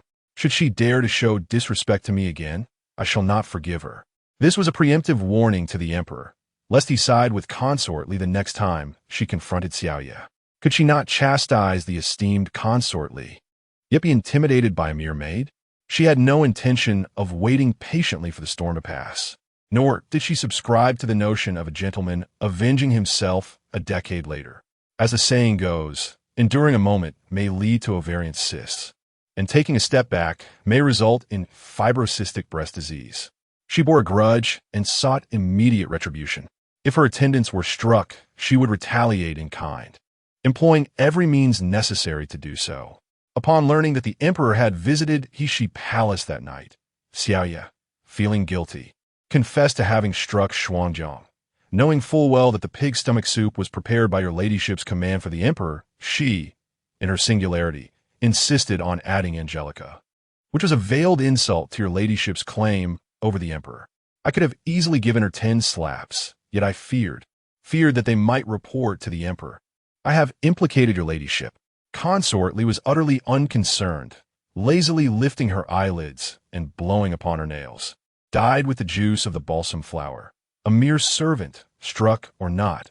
What is there to fear? Do you think the emperor would trouble himself with me over Jinji? With these words from Consort Li, Xiaoye felt a wave of relief wash over her, emboldening her further. In this imperial harem, any concubine who displeased their mistress could be struck, for the mistress would surely protect them. After Jiang Xinru regained the emperor's favor once more, the others in the harem realized that during the 2 weeks of Consort Li's illness, apart from the day the emperor visited Equine Palace to accompany the empress, he had not favored any other consort. Once Consort Li recovered, the emperor promptly went to Heshi Palace. How could they, then, presume to mock Lady Jinji? They were the true jesters in this tale. The esteemed consort Li has not paid her respects to Empress Zhu for quite some time. Yet this does not impede her from discovering the whereabouts of the 12th month. The autumn begonia, a flower beloved by Consort Li, is currently in full bloom in the imperial garden, specially cultivated to delight her. Each day, the 12th month collects a bouquet to bring back, brightening the spirits of the esteemed consort. Jiang Xinru, with a magpie perched upon her hand, strides confidently along the base of the flower pot. Turning to Frostfall, who is veiled, she asserts, "Do not falter when the moment comes. If I command you to strike, you shall do so without hesitation. Understood?" Chapter 24. Beating the dog yet. The maid expressed her fears. What if the noble consort learns of this? It could implicate you, my lady. I'm not afraid. Let her come if she wishes, Jiang Xinru declared boldly, unperturbed by the prospect. Those who strike at me must face the consequences. Do they think I am easy to bully? Despite her humble status, she enjoyed the emperor's favor. Such grace was indeed a formidable shield against peril. Otherwise, how could the elegant consort Li dare to repeatedly provoke the empress? In Xuanjiang's eyes, there was a tumult of struggle and tears, but ultimately, bolstered by Jiang Xinru and the encouragement of the magpie, her resolve solidified. Upon reaching the imperial garden, Jiang Xinru nodded to the magpie and concealed herself behind a pillar, shrouding her figure from view. The begonia blossoms were truly exquisite. The magpie, tugging at Xuanjiang, scampered towards the drooping begonia, and before Xuanjiang could protest, she had already plucked 2 branches, exclaiming in delight, "Tomorrow, we shall adorn Our Lady's hair with these blossoms. She will surely adore them." "Impudent!" A furious voice rang out, startling the magpie, who turned to find it was accompanied by another maid from the Chongqing Palace. Her demeanor remained remarkably composed, betraying no fear, while Lu Yue's expression darkened further. It seems that Lady Zhenji has not learned her lesson after being reprimanded by our noble consort. This drooping begonia was specially planted by the emperor for our consort. How dare a mere 6th-rank concubine pluck it without her permission? If I do not teach you a lesson today, you will never grasp the rules of this palace. As she approached, Liu raised her hand, intending to slap the magpie, but the latter, having anticipated the move, seized Liu's wrist and pushed her back, nearly causing her to stumble. How brazen! You speak of privileges granted by the noble consort, yet you dare to retaliate against me? This was Liu's first encounter with such defiance from a fellow maid. The other attendants and eunuchs slowed their pace, eavesdropping on the unfolding drama. Embarrassment flushed Lu Yue's face crimson. How audacious! I am teaching you a lesson on behalf of the noble consort, and you dare to strike back? Someone, restrain her. Who dares? A furious Lady Zhenji strode in from the corridor, her presence commanding. Without hesitation, she delivered a resounding slap to Lu Yue's face, lifting her chin defiantly. Though I am but a lowly sixth-rank Zhenji, I am not one to be belittled by your insolent gaze. Such arrogance! One might mistake you for the noble consort herself. Lu Yue, clutching her face, glared at Jiang Xinru. Though silence enveloped her, her eyes brimmed with defiance and indignation, as if she had already cursed Jiang Xinru in her heart. Lady Zhenji, even if I am a dog, I'm still the dog of the noble consort. One must consider the master before striking a dog, do they not? Jiang Xinru stifled a laugh. It is my first encounter with someone who willingly plays the role of a dog. Indeed, one must heed the master when punishing a dog. Yet if the dog's owner neglects to hold its leash and allows it to bite my people, should I not retaliate? Can the dog's owner, then, seek to harm me? What? What do you mean? Jiang Xinru delivered a swift kick to Lu Yue's knee, causing her to collapse in pain. You do not kneel or pay your respects upon seeing this palace. It is you who has failed to learn the proper etiquette. Xuanjiang. Strike her, she commanded. The crisp sound of slaps echoed through the imperial garden. Initially stunned, Lu Yue was momentarily dazed. By the time she regained her senses, 10 resounding slaps had already been administered. Her face flushed crimson as she cried out and attempted to retaliate by seizing Xuanjiang's hand. Observing this, Jiang Xinru quickly yanked Xuanjiang back and, seizing Lu Yue's hand, delivered a slap to her own face. With a cry, she was sent sprawling, her nose striking the ground and blood streaming from it. Princess Zhenji, my lady! Qi and Xuanjiang rushed over, crying out, the lady is bleeding. Lu Yue, how dare you strike Princess Zhenji? Jiang Xinru, having prepared pigeon blood in advance, dabbed it beneath her nose and, with the assistance of her maids, rose from the ground, casting a dark glance at the bewildered Lu Yue before turning to leave. Lu Yue was terrified, although she often punished the maids and eunuchs. She had never laid a hand on a noble lady. The other palace masters tolerated her due to her status as a favored maid of the beautiful consort, and those who had been wronged could only endure in silence, never daring to seek justice. Why was it different in Heshi Palace? In the Yangxin Hall, after the last minister had departed, Wang Dequan served the Emperor Xuanwu a cup of hot tea. Your Majesty, Heshi Palace has summoned the imperial physician. Without lifting his gaze, the emperor inquired, is Princess Zhenji unwell? Wang Dequan hesitated, uncertain how to convey the news without offending either party. The emperor, growing impatient, furrowed his brow and commanded, speak. Sighing, Wang Dequan reluctantly revealed, Princess Zhenji was struck, it is said. She even bled. What? The emperor found it hard to believe. How could such an incident occur within the palace? Only the empress had the authority to punish the consorts. And given the harmonious relationship between the empress and Princess Zhenji, it was inconceivable that she would strike her. Could it be Lu Yue, the maid of the favored consort? What? Absurd. Outrageous. How dare she? The emperor, initially thinking it was the beautiful consort punishing Zhenji, was appalled to discover that a lowly maid had the audacity to strike his beloved, who had given her such boldness. Just yesterday, Lu Yue had struck Zhenji's maid, and today, she had the audacity to strike Zhenji herself, who was orchestrating this targeting of Princess Zhenji. The emperor's mind was clear. Who else but the beautiful consort could command the actions of Lu Yue, the head maid of Changxin Palace? Prepare the carriage. I'm going to Changxin Palace.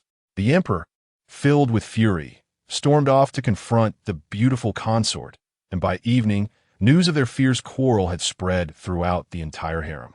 Lu Yue, who had long terrorized the palace with her tyrannical behavior for a decade, bullying the servants of various palaces, received a severe punishment of 50 lashes from the respectful affairs room, leaving her in agony. It was said that her punishment stemmed from her injury of Princess Zhenji of Heshi Palace. The maids and eunuchs could not contain their applause, their admiration for the fearless Princess Zhenji soaring as they revered her courage against oppression. Empress Zhu chuckled softly, shaking her head. I had feared she might lack ambition. Yet I was taken aback when she swiftly severed a limb from noble consort Li. Indeed, I underestimated her. In a jovial mood, the Empress's attendants joined in her laughter. It is no wonder Her Majesty has treated her with such kindness. This time, noble consort Li has met her match. However, a sudden thought clouded the Empress's expression, her smile fading instantly. Yet, she is the only one in the harem bold enough to quarrel with His Majesty, and curiously, he does not punish her. As for Zhenji, she has much to learn. In the Hehe Palace, Jiang Xinru had a delicate and straight nose, one side stuffed with cotton, while a trickle of pale pink blood hung from the other. The marks of fingers were evident on one side of her face, resembling a child caught in mischief. She coyly tugged at the dragon robe of Emperor Xuanwu, saying, "Your Majesty, this humble servant acknowledges her mistake. Please, in your magnanimity, do not be angry." Chapter 25. Indulgence. Emperor Xuanwu sat upon a round stool, turning away, choosing to disregard her. Jiang Xinru, with a pitiable pout, appeared on the verge of tears, knelt on the ground, shifting closer, her small fist propping up her chin, blinking her large, aggrieved eyes, with tears glistening. She resembled the small white dog kept by the swing in Hehe Palace. The emperor sighed, gently caressing her injured cheek, lifting her onto his lap. "Does it hurt?" he inquired. Jiang Xinru quickly shook her head, eager to please, smiling sweetly. "It doesn't hurt. Your Majesty feels more pain." "What pain do I feel?" he responded. "The pain inflicted upon the concubine weighs upon your Majesty's heart," she retorted shyly, embracing the emperor, her forehead resting against his, nudging his nose with hers. "Your Majesty, I was wrong to cause distress to you and the noble consort." Her cheeks flushed. "I did not foresee it escalating to this extent. I merely wished to vent my frustrations on Xuanjiang." She did not deny her intentional provocation toward Lu. "You remain unaware of your folly," Emperor Xuanwu remarked, turning his head to regard her sternly. "There are myriad ways to express your displeasure toward Xuanjiang, yet you chose the most foolish method. Lu is merely a maid. You could have dealt with her directly, yet you chose to inflict harm upon yourself. Do you not perceive your foolishness?" Jiang Xinru rolled her eyes inwardly, contemplating, "If I do not harm myself, how will you feel pity and thus punish the maid of the noble consort?"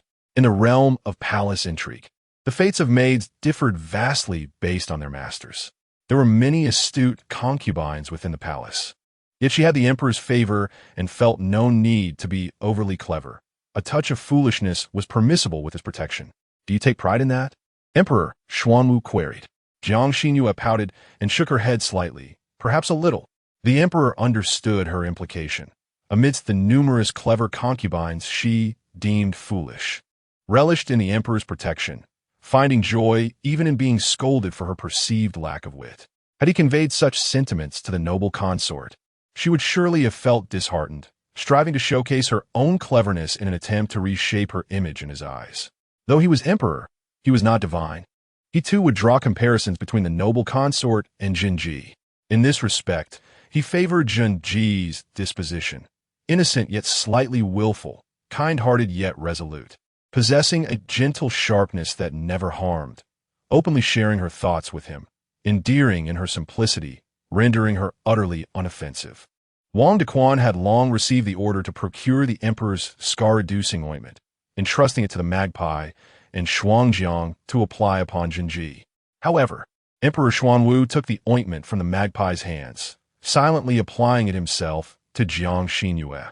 His fingers danced gently, cautious not to cause her pain, occasionally meeting her gaze, blowing gently after each application. The adoration reflected in his soulful eyes, usually reserved for dogs, was utterly captivating. Fortunately, Jiang Xinru was the one being gazed upon.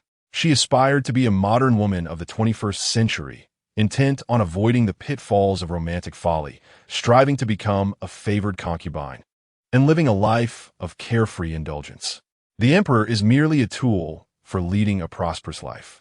The esteemed concubine Li lost considerable face, and the next day, she visited Ikuan Palace to pay her respects, with everyone eagerly anticipating the interaction between concubine Li and Zhenji. However, this morning, the emperor issued an edict promoting Zhenji to the rank of 5th-grade noble, Zhen Fengyi, elevating her status by yet another level, as Jiang Xinru had desired, thus avoiding the 6th-grade title of Zhenguiji. The idea of them exchanging hairpins? Such a notion is utterly implausible. There are countless concubines whom Concubine Li finds displeasing, and many are willing to take action on her behalf. In Hai Palace, there resides a small, snow-white puppy no larger than a couple of palms, a gift from the Ministry of Internal Affairs to the noble Zhen Fengyi as a congratulatory gesture for her relocation. Typically, Jiang Xinru entrusts the care of the puppy to the palace servants, only indulging in playful moments with it when the mood strikes her. The puppy is quite affectionate, particularly towards its owner, and due to its charming demeanor, the magpie has affectionately named it Xuanwu Emperor. Whenever Jiang Xinru returns from Equine Palace, Xuanwu Emperor is always the first to rush out and greet her. Where's Jiang? Why hasn't Jiang come out? Jiang Chuan hurriedly dashed out from Hai Palace, only to discover that his master had already returned. He quickly knelt and bowed, pleading, "Please spare me, my lord. Xuanwu Emperor has somehow been lured away by someone with food. The servants are currently searching for it." He presented a piece of meat bone he had just found at the entrance, gnawed upon, confirming that it was indeed Xuanwu Emperor's. Jiang Xinru cast a glance at the bone. Jiang is so small and rarely ventures outside.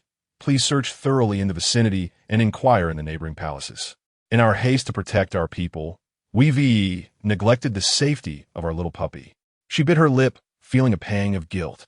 Despite Xuanwu Emperor's affectionate nature, it possesses a timid disposition, rarely daring to step out of Hai Palace. If someone has coaxed it outside, it must be a traitorous servant from within Hai Palace. For Xuanwu Emperor trusts the palace staff implicitly. Yinsu Palace, ah! A piercing scream shattered the tranquility of the imperial palace. Concubine furrowed her brow and covered the 3rd prince's ears, inquiring, "What is happening? What mischief is that person up to now?" The head palace maid, Jinyan, rushed in, breathless. "Your Highness, at the entrance of Su Jiu's chamber, someone has hung a dead dog, and Su Jiu has fainted from shock." She glanced over, recoiling at the gruesome sight, drenched in blood and utterly horrifying. A dog? Concubine immediately thought of the small puppy from Hai Palace, beloved by both the 3rd prince and the 2nd princess. Who in this palace has a dog? Jinyan pondered. There are quite a few who keep cats. But as for dogs, it seems only Zhen Fengyi does. Concubine pressed her fingers to her temples. What has Zhen Fengyi done to provoke someone so ruthlessly? Alas, I must visit Hai Palace and inform Zhen Fengyi. The 3rd prince mentioned that Zhen Fengyi greatly adores Xuanwu Emperor. This will surely cause her distress. Before Jiang Xinru could arrive at Yinsu Palace, Emperor Xuanwu and Empress Zhu had already made their appearance. The commotion stemmed from Su Jiu awakening in a fit of tears, insisting that Jiang Xinru intended to harm her, prompting the palace maids to summon the empress to seek justice. Coincidentally, the emperor was dining in Equine Palace when he heard of the tragic demise of the little puppy from Hai Palace, hung at Su Jiu's door, and thus accompanied the empress over. The empress was still present. Su Jiu suddenly threw herself into the emperor's embrace, exclaiming, "Your Majesty, what offense have I committed against the esteemed Zhen Fengyi? Ever since I have enjoyed your favor, she has persistently targeted me, and now she has orchestrated this dreadful scene. I'm truly terrified." Empress Zhu, disdainful of her theatrical display, coldly remarked, "You speak incessantly of Zhen Fengyi, yet did you not witness her hanging the small love token? Jiang at your door?" Su Jiu sniffled, lifting her gaze from the emperor's chest, only to shake her head in response. "Who else could harbor such animosity towards me? Who despises you?" Jiang Xinru hurriedly arrived and overheard her lamentations. Rolling up her sleeves in indignation, she crouched down and declared, "I pay my respects to your Majesty and to Her Majesty the Empress." Chapter 26. The Funeral Unbeknownst to Outsiders. One might mistakenly believe that the emperor and empress were preparing to send their beloved pet to the heavens. After all, Zhen Fengyi's countenance was undeniably ghastly. Once summoned by the emperor, she offered him not even a single glance, seizing Su Jiu from his embrace. "Clarify your words. Who despises you?" Though we entered the palace on the same day, I had never laid eyes upon you before. Aside from that day, when Lady Jiang Zhao insulted you for obstructing her path, I exchanged but a few words with you. When have we ever interacted? Did I truly go so far as to slaughter my cherished pet to intimidate you? Even during my daily visits to Yikuan Palace to pay my respects, I was always accompanied by the Fei and Liang Fei, never alongside Su Jiu. How could I have offended you to the extent of inciting such hatred? Su Jiu's gaze frequently sought the emperor's assistance, yet he was preoccupied with observing Zhen Fangyi, who resembled an irate little bird, offering her not a single extraneous glance. With a resolute heart, she continued, "If Lady Fangyi harbors no resentment for the favor I received upon your relocation, why then did you invite the Fei to a feast while neglecting to acknowledge my presence alongside her? That day, when Lady Jiang struck me, why did you remain a passive observer, failing to come to my aid?" Jiang Xinru found herself both amused and incredulous, realizing that individuals like Su Jiu truly existed. It was as if she believed herself to be the very center of the universe, expecting all to revolve around her. To withhold assistance was to harbor hatred. To refrain from playing along was to despise her, and anything contrary to her desires was met with jealousy and loathing. Was this not a clear sign of madness? Not only was Jiang Xinru amused, but even the Empress was taken aback. You base your malicious conjecture regarding Zhen Fangyi solely on your own imagination, without a shred of tangible evidence, and dare to besmirch a consort of higher rank. Are you not aware that such actions contravene palace regulations and may result in punishment? Su Jiu paused, her gaze flickering. I merely offered a reasonable assumption. I did not intend to accuse Lady Fangyi. I beseech the Empress, considering the fright I have endured, to show leniency toward me. Oh, how ironic. Even in her folly, she was aware of self-preservation. The lifeless body of Xiao Ai Jiang had already been shrouded in white cloth. Jiang Xinru reached out to unveil it, only to be halted by the emperor. Do not look. The inhabitants of Hushi Palace were deeply fond of Xiao Ai Jiang. If they were to witness its eyes gouged and heart ripped, sorrow would surely ensue. Jiang Xinru cast a glance at the emperor, breaking free from his grasp, and slowly drew back the white cloth. Alas! The magpie beheld Xiao Ai Jiang, its once vibrant coat now drenched in blood, its chest and abdomen cruelly sliced open, the innards spilling forth, prompting a terrified gasp and a shriek of dismay. Falling to her knees, she lamented, "This servant is deserving of death. I implore the emperor to grant mercy." The emperor remained unfazed, finding her reaction understandable. The palace servants had raised Xiao Ai Jiang as if it were their own child, thus nurturing its affectionate disposition. To suddenly witness such a tragic demise was unbearable for anyone, and Zhen Fangyi and her maidens had already exercised considerable restraint. I have spoken. Do not look. A large hand suddenly appeared before her, obscuring her vision entirely. The familiar scent of dragon musk enveloped Jiang Xinru from behind, igniting her indignation. How can anyone be so cruel to a mere puppy? Indeed, it is the inept who can only unleash their resentment upon those even more vulnerable. Such a wretched individual deserves to be confronted for the life of the little dog. Long eyelashes brushed against the palm of Emperor Xuanwu as warm liquid seemed to swirl within her eye sockets, the heat radiating onto his palm, tightening his heart in waves. It was difficult to discern whether it was compassion or something else. He turned Jiang Xinru's body and, while no one noticed her reddened eyes, swiftly gathered her under his arm, enveloping her with his cloak as they exited. Wang Dequan, take the little dog Jiang back to Yishi Palace for burial. At the entrance, the third prince pressed a piece of candy into Jiang Xinru's hand. Your Highness Jiang, do not be disheartened. Once Xian'er recovers, he will join his elder and second sisters in visiting you. Jiang Xinru tousled his hair, forcing a smile that was more sorrowful than tears, and was silently led away by the emperor. With the emperor's departure, Empress Zhu lost all interest in remaining and, aided by attendants, left in a sedan chair. Su Jiu's legs buckled, and she sank to the ground. She was undoubtedly the one most frightened by the events, yet the emperor only concerned himself with Zhen Fangyi. While the empress made no inquiries, merely stating that she had bitten Zhenfangyi. Why was her fate so cruel? Why did no one believe her? Her mournful cries began to resonate, and Defei shook her head, instructing a palace maid, "Go clean up the bloodstains at Su Jiu's door and summon the imperial physician to prescribe a calming remedy for her." Emperor Xuanwu had decreed the burial for the little dog Jiang, and Wang Dequan did not dare to delay. A makeshift coffin was hastily prepared by the Ministry of Internal Affairs, containing the small dog's body wrapped in white cloth.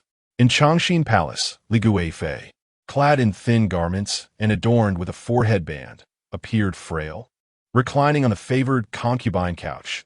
"Are you saying that someone killed Zhenfangyi's dog and hung it at Su Jiu's door? Now, the emperor wishes to hold a funeral for Zhenfangyi's dog and requires all the palaces to pay their respects." After enduring 50 strikes in the 12th month, she remained in her quarters. Yet even upon recovery, she would not dare to serve Li Guifei again. If the emperor had lost interest in her, it would be a blatant affront to him for Li Guifei to still require her services. Regardless of the emperor's favor, she could not openly defy him. Currently, the head maid of Changxin Palace was Chuanhe, who had been promoted from a second-class maid. She bowed obediently. "Yes, your majesty." The empress, Defei, Liang Fei, Jiang Zhaoyi, Wang Yi, Jin Chongyi, and Rong Pin, as well as the young ladies from various palaces, have all gone. When the emperor speaks, who would dare to disobey? Li Guifei exhaled heavily. The emperor allows her to act with impunity.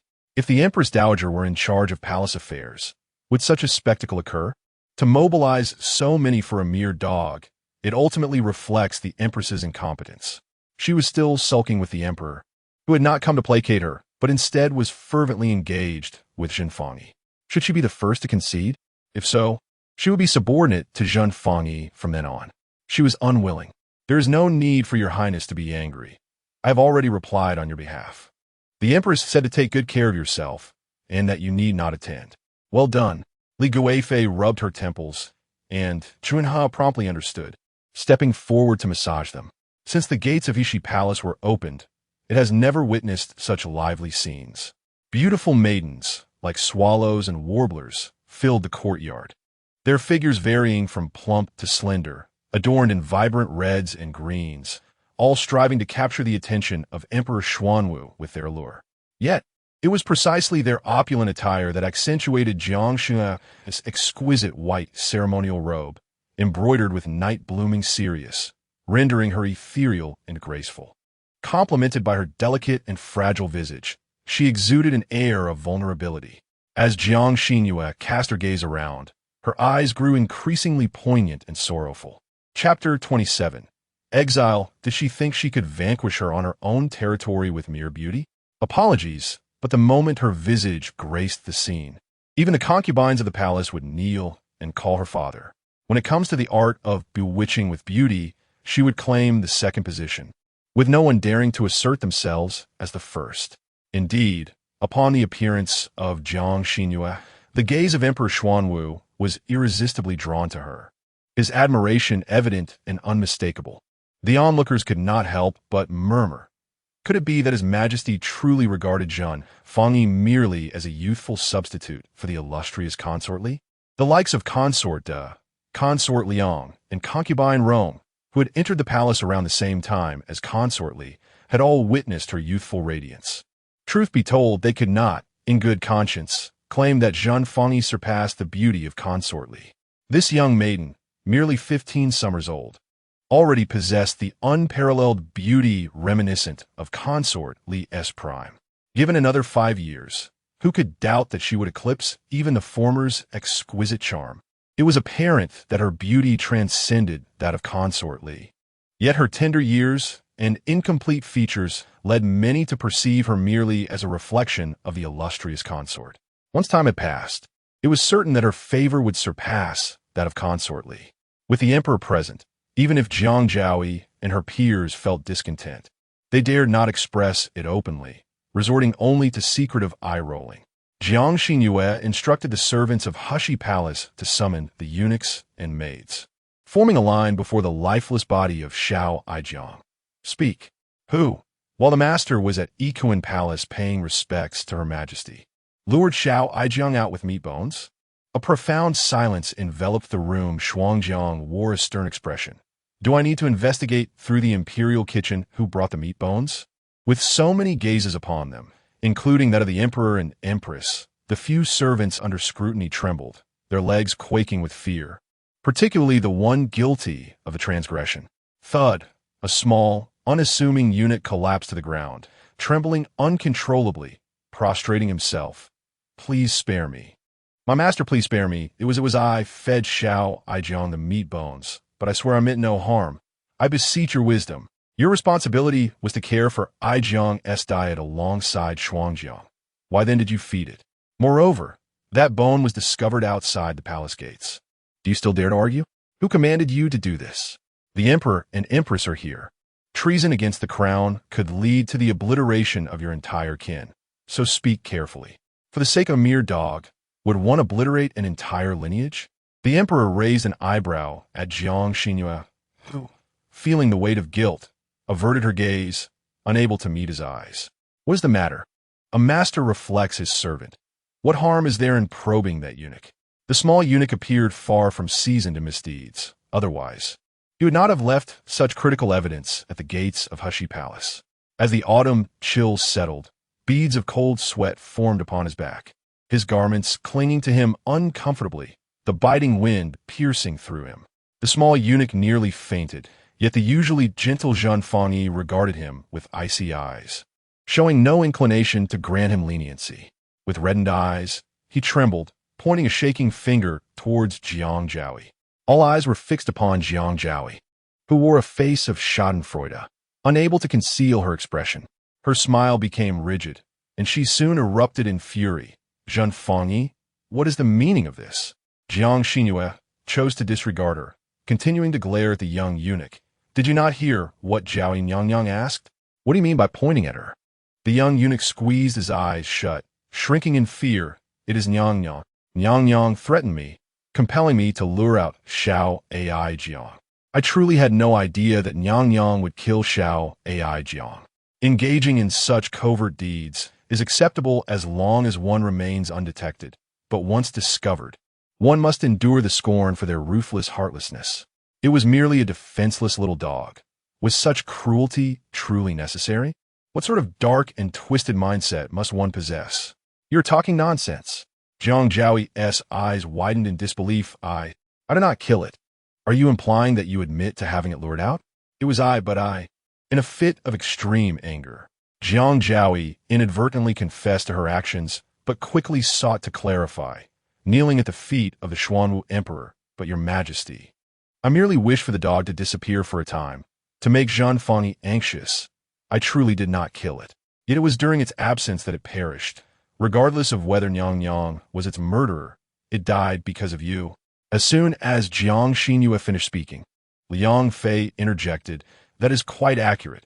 One cannot simply absolve oneself of responsibility with a claim of innocence. Had he not deceived it, it would have remained safely in Hushy Palace, would it not? The Xuanwu Emperor yanked back his dragon robe and kicked Jiang Zhaoyi to the ground, declaring, Jiang Zhaoyi possesses a heart of malice, unworthy of her position as a consort.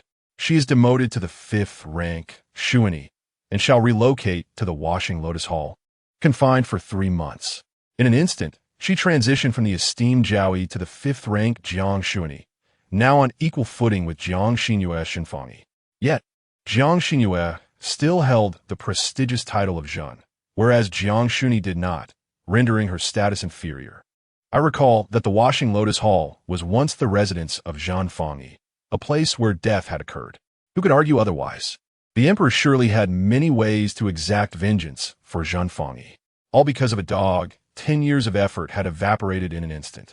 As long as Zhan Fangyi remained in favor, Jiang Xuanyi would find no opportunity for resurgence. It truly was a loss greater than a gain. Today, the emperor had overturned the favor of Defei, and tranquility returned to Hushy Palace. Qiao felt a tightness in her chest. After all, human life is precious. Our beloved Jiang suffered a tragic fate, yet Jiang Xuanyi was merely demoted in rank. How unfair. It is still a considerable outcome, Jiang Xinru remarked with a cold laugh. In this harem, nothing holds greater significance than rank. Demoting Jiang Xinru is tantamount to taking half her life. Was it truly Jiang Xinru who killed Xiao Ai Jiang? Shuang Jiang poured a cup of tea for her mistress. From the looks of her, it seems she is genuinely wronged. Jiang Xinru believed that she was not the one who killed Ai Jiang. It was likely she led Ai Jiang to a secluded place, wishing to conceal her from being found. She reasoned that even a dog could navigate its way, and that if the palace maids discovered her absence, they would return her to the Heshi Palace. Thus, she abandoned Ai Jiang without a second thought. However, she did not foresee that others would exploit this opportunity to orchestrate a scheme against her. It was her malicious intent in taking Ai Jiang that ultimately resulted in the latter's cruel demise, and the emperor's punishment was justly severe. While another individual was responsible for Ai Jiang's death, Jiang Xinru had no intention of revealing this to Qi Qiao and Shuang Jiang, fearing it would choke them with unpalatable truths. The wrongdoer who successfully framed her would not stop at one misdeed. It was only a matter of time before their true nature would be unveiled. Chapter 28. The imperial concubine falls into the water in November. The ginkgo leaves blanketed the palace path, and the concubines began donning their thin, padded jackets. In the blink of an eye, it had been 6 months since Jiang Xinru entered the palace. The Emperor Xuanwu had promised her a child, yet she had just celebrated her 16th birthday a month ago, and there was no sign of pregnancy. To address this, the Emperor had summoned a physician from the Imperial Medical Bureau, renowned for expertise in gynecology, to examine her. The physician revealed that concubine Jinfeng had suffered from cold in her youth, leading to internal coldness that disrupted her menstrual cycle, necessitating medicinal treatment for her body. Otherwise, conception would be exceedingly difficult. What a relief! Jiang Xinru rejoiced inwardly, for she no longer had to stealthily rise after each intimate encounter to relieve herself. The cold nights were indeed quite torturous. Nestling into the emperor's embrace, she smiled up at him with reassurance. Your Majesty, it is quite all right. Even without a child, I can still enjoy our world together. Moreover, the physician has assured me that with proper medication and a year or so of patience, I shall certainly conceive. Though her heart ached, she endeavored to comfort him, displaying a considerate nature that only intensified his affection. Just as he was about to indulge in tender moments, the oblivious Wang Dequan barged in. Your Majesty, the imperial concubine has fallen into the water. It appears to be grave. A thunderous silence enveloped the room as the emperor's expression shifted drastically. His grip on Jiang Xinru slackened, nearly causing her to tumble to the ground. Before she could regain her footing, the emperor strode purposefully towards the exit, his footsteps somewhat disordered. What happened? How could she fall into the water? What is the current situation? Where are the physicians? Summon them all to Changxing Palace. Your Highness, are you all right? Jiang Xinru's complexion soured, feeling aggrieved by the emperor's negligence that almost led her to a mishap. She adjusted her attire. I am fine. The empress must have received word by now. Let us hasten to her side to avoid any unwarranted gossip. Jiang Chuan hurriedly followed. I have inquired and learned that the imperial concubine was feeling better. So Jiang Xinru invited her to the lotus washing pavilion. However, as they passed the lotus pond, a eunuch carrying the imperial concubine's palanquin accidentally collided with the railing, which unexpectedly broke. When the imperial concubine fell, she struck her head and bled profusely, causing great alarm among the maidens. The lotus washing pavilion, the lotus pond. Jiang Xinru. A foreboding sense washed over Jiang Xinru, as if the tranquil days she had enjoyed for so long were about to be disrupted. After all, these 3 elements seemed intimately connected to her. Before departing, she instructed the magpie, fetch some silver from my box and keep it concealed on your person. Although the magpie was puzzled, she complied. Not fully reassured, Jiang Xinru concealed a significant amount on herself, knowing no servant would dare search her. The atmosphere in Changxing Palace was laden with a heavy silence. After the physician had staunched the blood flow for the imperial concubine, he reported to Emperor Xuanwu, Your Majesty, the imperial concubine has suffered from pulmonary complications due to the drowning, and her head struck the stone floor of the lotus pond, resulting in substantial blood loss. She must be closely monitored throughout the night, should any fever arise. Prompt medicinal intervention is imperative, or her life may be at stake. provided she endures this night. The imperial concubine will be out of danger and may recover with careful rest. Summon the attendants of the imperial hospital to take turns guarding Changxin Palace. Should any situation arise, I shall be here, ready to receive your reports at any moment. Empress Zhu narrowed her phoenix eyes, gazing sternly at the kneeling Jiang Xinru, and demanded, what in the world has transpired? How could Concubine Li have fallen into the lotus pond? Jiang Xinru, tears streaming down her face, shook her head in despair. I have only recently moved to the washing lotus pavilion and have yet to visit the lotus pond. I am utterly perplexed as to why the railing of the pond would have broken without cause. Her words were laden with implication, prompting all eyes to turn towards Zhan Fangyi, standing beside the empress. As the emperor cast a doubtful glance in her direction, Jiang Xinru sensed that her foreboding was about to materialize. She remained silent, defiantly meeting the gaze of Emperor Xuanwu, her expression resolute and unyielding. In her silence, the emperor clenched his jaw tightly, commanding, investigate this matter thoroughly. When a sovereign issues such an order, none within the imperial mirror office dare to defy it. Within half a day, they uncovered a saw hidden beneath the bed in Heishi Palace. The size of its teeth perfectly matched the broken railing of the lotus pond. A eunuch from the imperial household testified that on the 5th day of the 7th month, a young maid from the washing lotus pavilion had retrieved a saw from the imperial household, duly recorded in the logs. However, due to the passage of time and subsequent changes in personnel following Zhan Fangyi's transfer, the specific maid could no longer be located. As Emperor Xuanwu contemplated, he recalled that the 5th day of the 7th month was indeed the day he had encountered Jiang Xinru by the lotus pond. Jiang Xinru, sobbing uncontrollably, exclaimed, I have heard it said that Zhan Fangyi gained the emperor's favor precisely because she fell into the lotus pond on that day and was fortuitously rescued by his majesty. How could such a coincidence exist? Perhaps the severing of the railing was a deliberate act prepared by Zhan Fangyi to win the emperor's affection. After obtaining her desires, she simply neglected to repair the broken railing, leading to the grave misfortune that has befallen the esteemed concubine today. Your Majesty, you must take responsibility for the concubine. While vying for favor is not a grave offense, causing harm to the emperor's most cherished concubine is indeed a capital crime. Empress Zhu wished to defend Jiang Xinru, but was halted by her, who shook her head and stated, to add a charge, what need is there for evidence? Even if I had committed such an act, I would not be foolish enough to transport incriminating evidence from the washing lotus pavilion to Heishi Palace. Had I left it there, it would have become irrefutable proof of Jiang Xinru's malice against the esteemed concubine today. She astutely pinpointed the flaw in Jiang Xinru's argument, choosing not to elaborate further. Yet, the eunuch from the imperial household insisted that it was indeed Jiang Xinru's palace personnel who had taken the saw, leaving the matter unresolved. In that moment, Xia He, standing beside Concubine Li, suddenly knelt and boldly questioned, Zhan Fangyi, everyone in the palace speaks of you as the substitute for the concubine. Do you not harbor resentment? Do you not yearn to take her place? At her words, a collective gasp echoed through the assembly.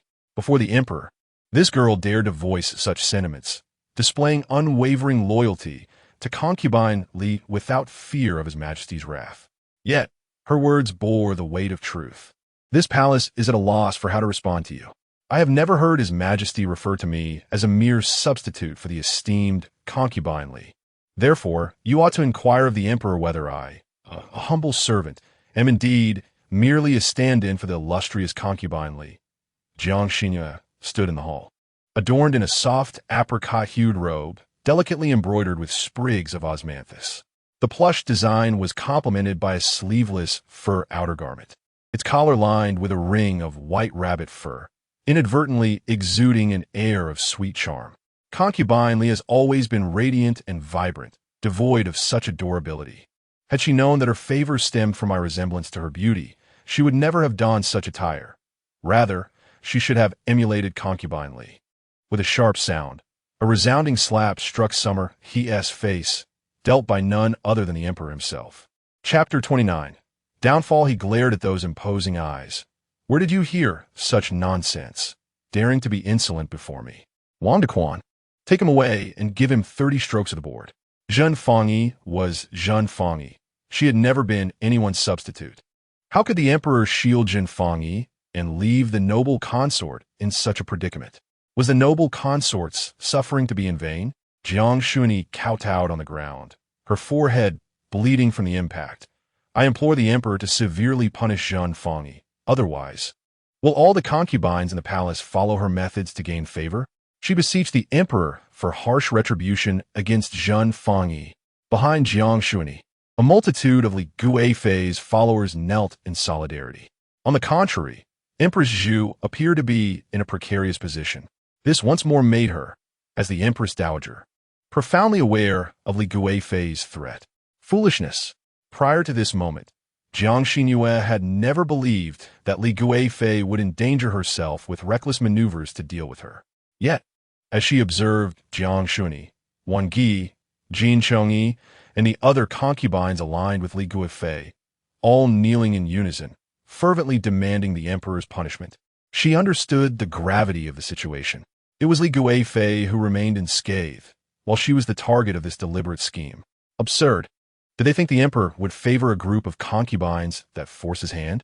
Li Guifei was sacrificing them all to achieve her own ends. A moment of downfall might not necessarily be entirely detrimental. The gaze of Emperor Xuanwu toward Jiang Xinru was complex. She returned his gaze, her eyes quickly brimming with tears, offering him a faint smile while subtly nodding. Her eyes seemed to convey a silent plea, not wishing to burden the emperor, urging him to align with Jiang Xinru and the others in their desire for her punishment. Wang Dequan, for the first time, Emperor Xuanwu found it difficult to meet the gaze filled with affection, and he had never felt such reluctance in issuing a decree to punish a concubine. Zhen Fangyi has committed a transgression. Henceforth, she shall be demoted to a lower rank and confined to the cold palace. This punishment, even Jiang Xinru had not anticipated. Being relegated to a lower rank in the cold palace, what worth did that hold? It was akin to being dead.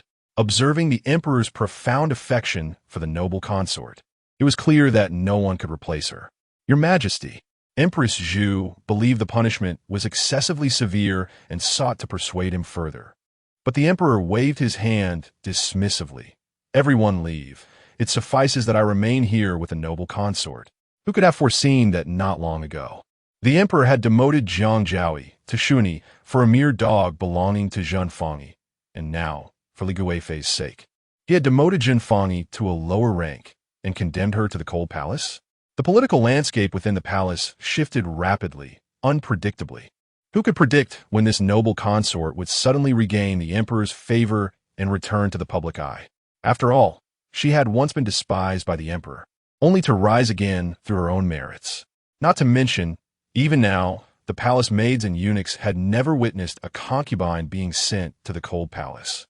Accompanied by the empress, De Fei, and Liang Fei, the third prince clung to the precious consort's leg, weeping profusely, revealing his genuine reluctance to part with her.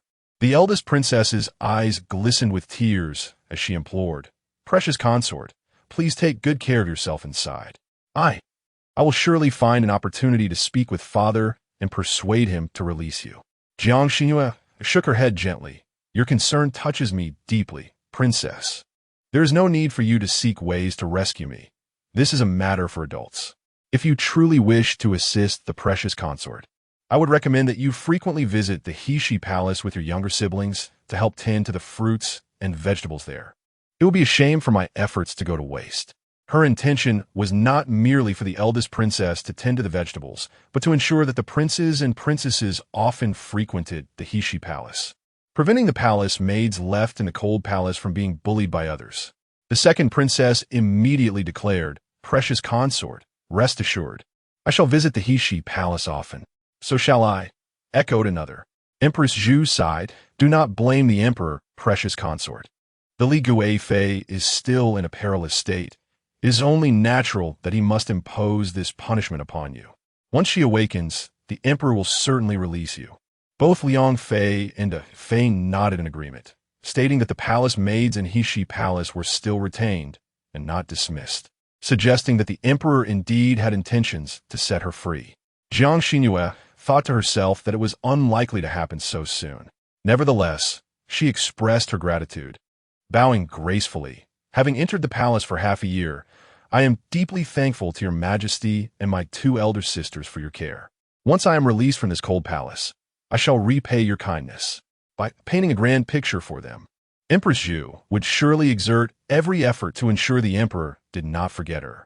Given her beauty, it was unlikely that Empress Zhu could find another consort as enchanting to diminish Li Guifei's favor. While beauties abound in this world, truly exceptional ones are rare. Both she and Li Guifei belong to the latter category. Take good care of the precious consort for me. Should she suffer any misfortune, I shall hold you accountable. In the palace, fragrant incense wafted through the air as Empress Zhu removed her makeup before a bronze mirror, revealing a youthful visage. Fen Yun and several palace maids tended to her long hair with oil. Your Majesty, what did the precious consort mean by her words at the cold palace gate today? Empress Zhu smirked slightly. She is indicating to me that she understands the principle of reciprocity. As long as I occasionally mention her in front of the emperor, she'll find a way to regain favor. Once she is out, she and Li Guifei will be sworn enemies, and she will assist me in eliminating Li Guifei. Fen Yun gasped. Does she possess such capability? Think again. Today, she was cast into the cold palace by the emperor. Did she exhibit any signs of panic? Her hands faltered momentarily. Your Majesty implies that I can no longer underestimate her. The glimmer of thought danced in Empress Zhu's eyes. How can we be certain she is not a second Li Guifei? I do not wish to topple Li Guifei, only to find myself facing an even more formidable precious consort. However, the precious consort and Li Guifei were fundamentally different. The precious consort was still young, with a clear sense of right and wrong, and her likes and dislikes were distinctly defined. Her world was starkly black and white. Those she favored were the good, while those she despised were the bad. She harbors a subtle cunning, directing all her schemes towards her adversaries. Yet, when it comes to her, to Lady Liang, and to Lady De, she remains utterly unguarded. Will the Empress still lend her assistance? What harm could there be in offering a helping hand? Empress Zhu remarked with profound implication. It is merely a matter of hinting at a few points. If the Emperor does not hold her in his heart, no amount of words from me will suffice. Conversely, if the Emperor cherishes her, my silence may not deter his thoughts from wandering. Such is the nature of man. What is unattainable is deemed the most desirable.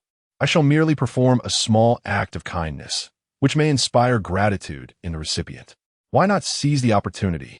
Lady Li, too, seems to be losing her senses. The more she undermines the favored one, the more the emperor is likely to perceive the challenges surrounding his affection for her.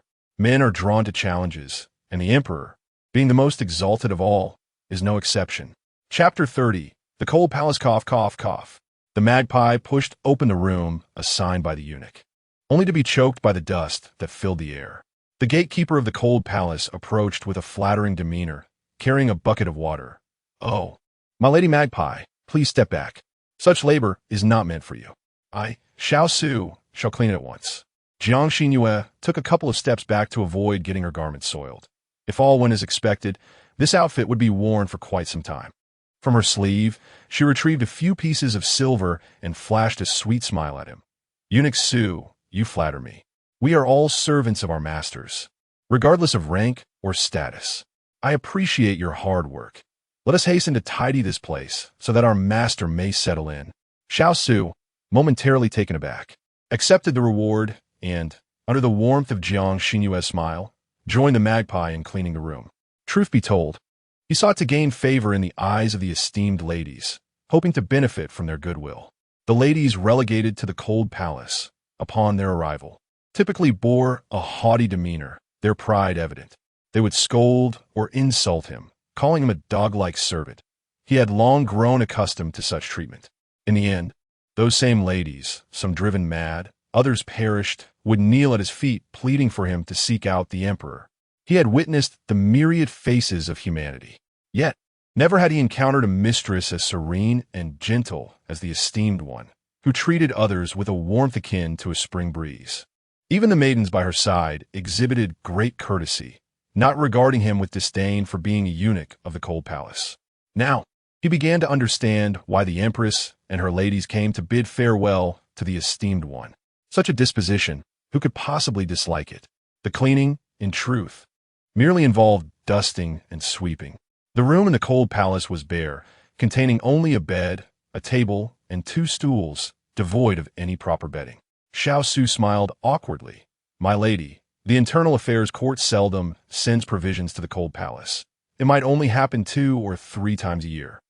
This implied that the provisions meant for the cold palace had been embezzled by those within the internal affairs court. Jiang Xinru nodded as she sat on a stool. Then I must trouble you, eunuch Xiao, to make another trip to the internal affairs court. I shall have the magpie write a list for you, so you may procure the items I require. By the way, do you have paper and ink? Yes. Xuanwu was skeptical that the internal affairs court would comply, yet he clung to a glimmer of hope. What if they did? Then he could claim to have done a service for the esteemed one. Changxin Palace. That evening, Concubine Li indeed fell into a high fever. The emperor personally wiped the sweat from her forehead, caring for her until nightfall, when she finally showed some signs of recovery. Throughout the day, Emperor Xuanwu had not partaken in any meal. Although he had received a slap, she bore no resentment toward the emperor for having banished the esteemed one to the cold palace. Instead, she felt compelled to advise. If the concubine were aware of how much the emperor worries for her health, she would surely awaken soon. I also implore the emperor to take care of his own health, lest the concubine be saddened by the news. As Emperor Xuanwu stood, a wave of dizziness washed over him, but fortunately, Wang Dequan was there to steady him. Xiaohe was startled, nearly rushing to assist him, only to retract at the last moment. The Emperor of the 9-5 Supreme looked weary. I shall return to the Chengxian Palace for a meal and come back later. You all must take good care of the imperial concubine. The physicians are waiting outside. Should any situation arise, do not hesitate to summon me. Xiaohe nodded. This servant respectfully bids farewell to your majesty. Upon exiting the Changxin Palace, the weariness on the emperor's face vanished, and he strode briskly. Zhenfang. Has the precious person been sent to the cold palace? Wang Dequan had to quicken his pace to keep up with the emperor. Your majesty, she went there this afternoon. The emperor's steps faltered for a moment, and a hush enveloped the atmosphere. Wang Dequan cautiously observed the emperor's countenance. Contemplating the emperor's thoughts, the precious person hails from a scholarly family. She may not have endured such hardship from a young age. The cold palace is dilapidated. Should I arrange for some provisions from the Ministry of Internal Affairs? In truth, the emperor had already conducted an investigation into the precious person. Although she came from a cultured lineage, she was a daughter born of a concubine, and her birth mother had once been a celebrated dancer in the Ruyang Marquis household. Thus her origins could be deemed lowly. The precious person had not garnered much attention from the Minister of Rights, and her legitimate mother had viewed her birth mother as a thorn in her side, subjecting both women to hardship. It was only when the precious person displayed extraordinary beauty at the age of 11 that her circumstances improved. The Minister of Rights had sent her to the palace as a means to pave the way for Jiang Yutong to vie for favor. Do as you see fit, the emperor replied, prompting Wang Dequan to realize that the emperor still held concern for the precious person. Yet, he wondered if the Minister of Rights regretted his decision. The daughter he had initially considered a mere stepping stone had captured the emperor's heart, while the legitimate daughter, entrusted with significant responsibilities, had long since decayed into mere bones. Her vibrant youth buried within the depths of the palace. When Xuanwu returned to the cold palace, he was taken aback. He had never imagined that one day he would command the eunuchs of the Ministry of Internal Affairs, who seemed to have their eyes affixed to the tops of their heads. They graciously brought everything the precious person required to the cold palace: a raised bed, a green gauze canopy, a dressing table, charcoal, a pearwood wardrobe, a screen, a bathing tub, and all necessary living supplies, everything in abundance. The cold, sparse room was instantaneously transformed, filled with an array of items that lent it a semblance of a young woman's chamber. Xuanwu held deep admiration for Jiang Xinru. At the break of dawn, the Li concubine awoke from her stupor, her eyes opening to find the emperor of Xuanwu dozing at her bedside. She managed to utter, but her parched throat rendered her speechless. After a couple of heavy coughs, the constriction in her throat subsided. The emperor awoke instantly, My beloved has awakened? The concubine closed her eyes briefly and, with the emperor's assistance, sat up. Your Majesty, what has happened to me? The emperor commanded Qing he to bring warm, nourishing porridge. My beloved fell into the water and fainted, which alarmed me greatly. It seemed Li Concubine recalled the incident, clutching the emperor's waist while tears streamed down her face. I nearly thought I would never see your Majesty again. Fool, how could that be? The emperor patted her back gently. I shall not allow anything to happen to you. He took the porridge from Xia He's hands, scooped a spoonful, cooled it by blowing, and then fed it to the beloved concubine Li. You have been in a coma for a day and a night, without a single grain entering your mouth. You must drink this porridge. In the entire imperial harem, only the esteemed concubine could command the emperor's vigil for an entire night and personally feed her. As for the precious concubine Jun, oh no. Even if she were to gain favor, she would still pale in comparison to the worth of a single finger of the esteemed concubine. In the Shihi Hall, Jiang Xinru let out a hearty laugh. Tomorrow, let us visit concubine Jun in the cold palace. After all, we are sisters. We cannot allow her heart to grow cold. Can we? Little did she know, even in the cold palace, Jiang Xinru had not neglected herself. Chapter 31.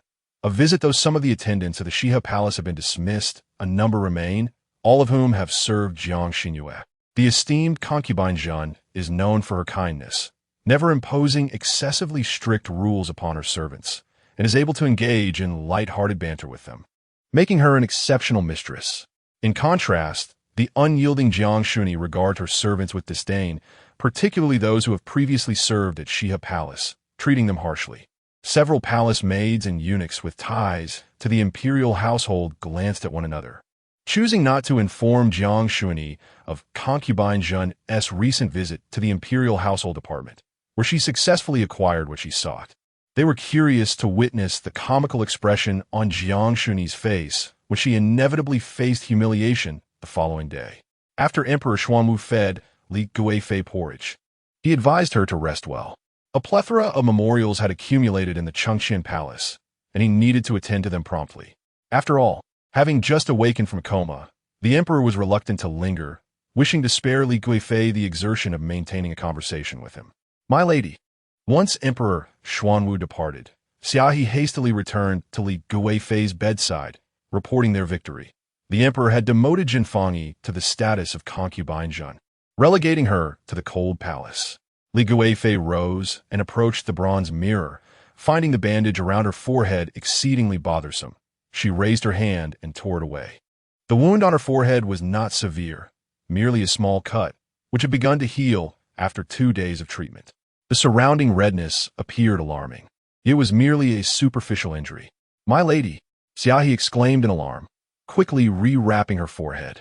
She glanced around to ensure no one was nearby before saying, My lady, physician Su mentioned that the fake wound he created would take a month to heal at the typical rate. If the emperor discovers the truth, it will be dire. It turned out that the frightening wound on her forehead was fabricated. Li Guifei, feeling vexed, cradled her forehead. To rid myself of that wretched woman, I have sustained this injury to my face. I shall not forgive her so easily. Her words were filled with indignation, and Xiaohe could easily imagine how difficult life would be for concubine Jun in the cold palace. Meanwhile, Jiang Xinru lay languidly in a noble woman's chair beneath the grape trellis in the cold palace, basking in the autumn sun. She had heard from Xiao Shuzi that this trellis had been here for a long time and had borne grapes in the summer. Well known among the nearby palace maids and eunuchs for their sweetness, often visited for harvesting.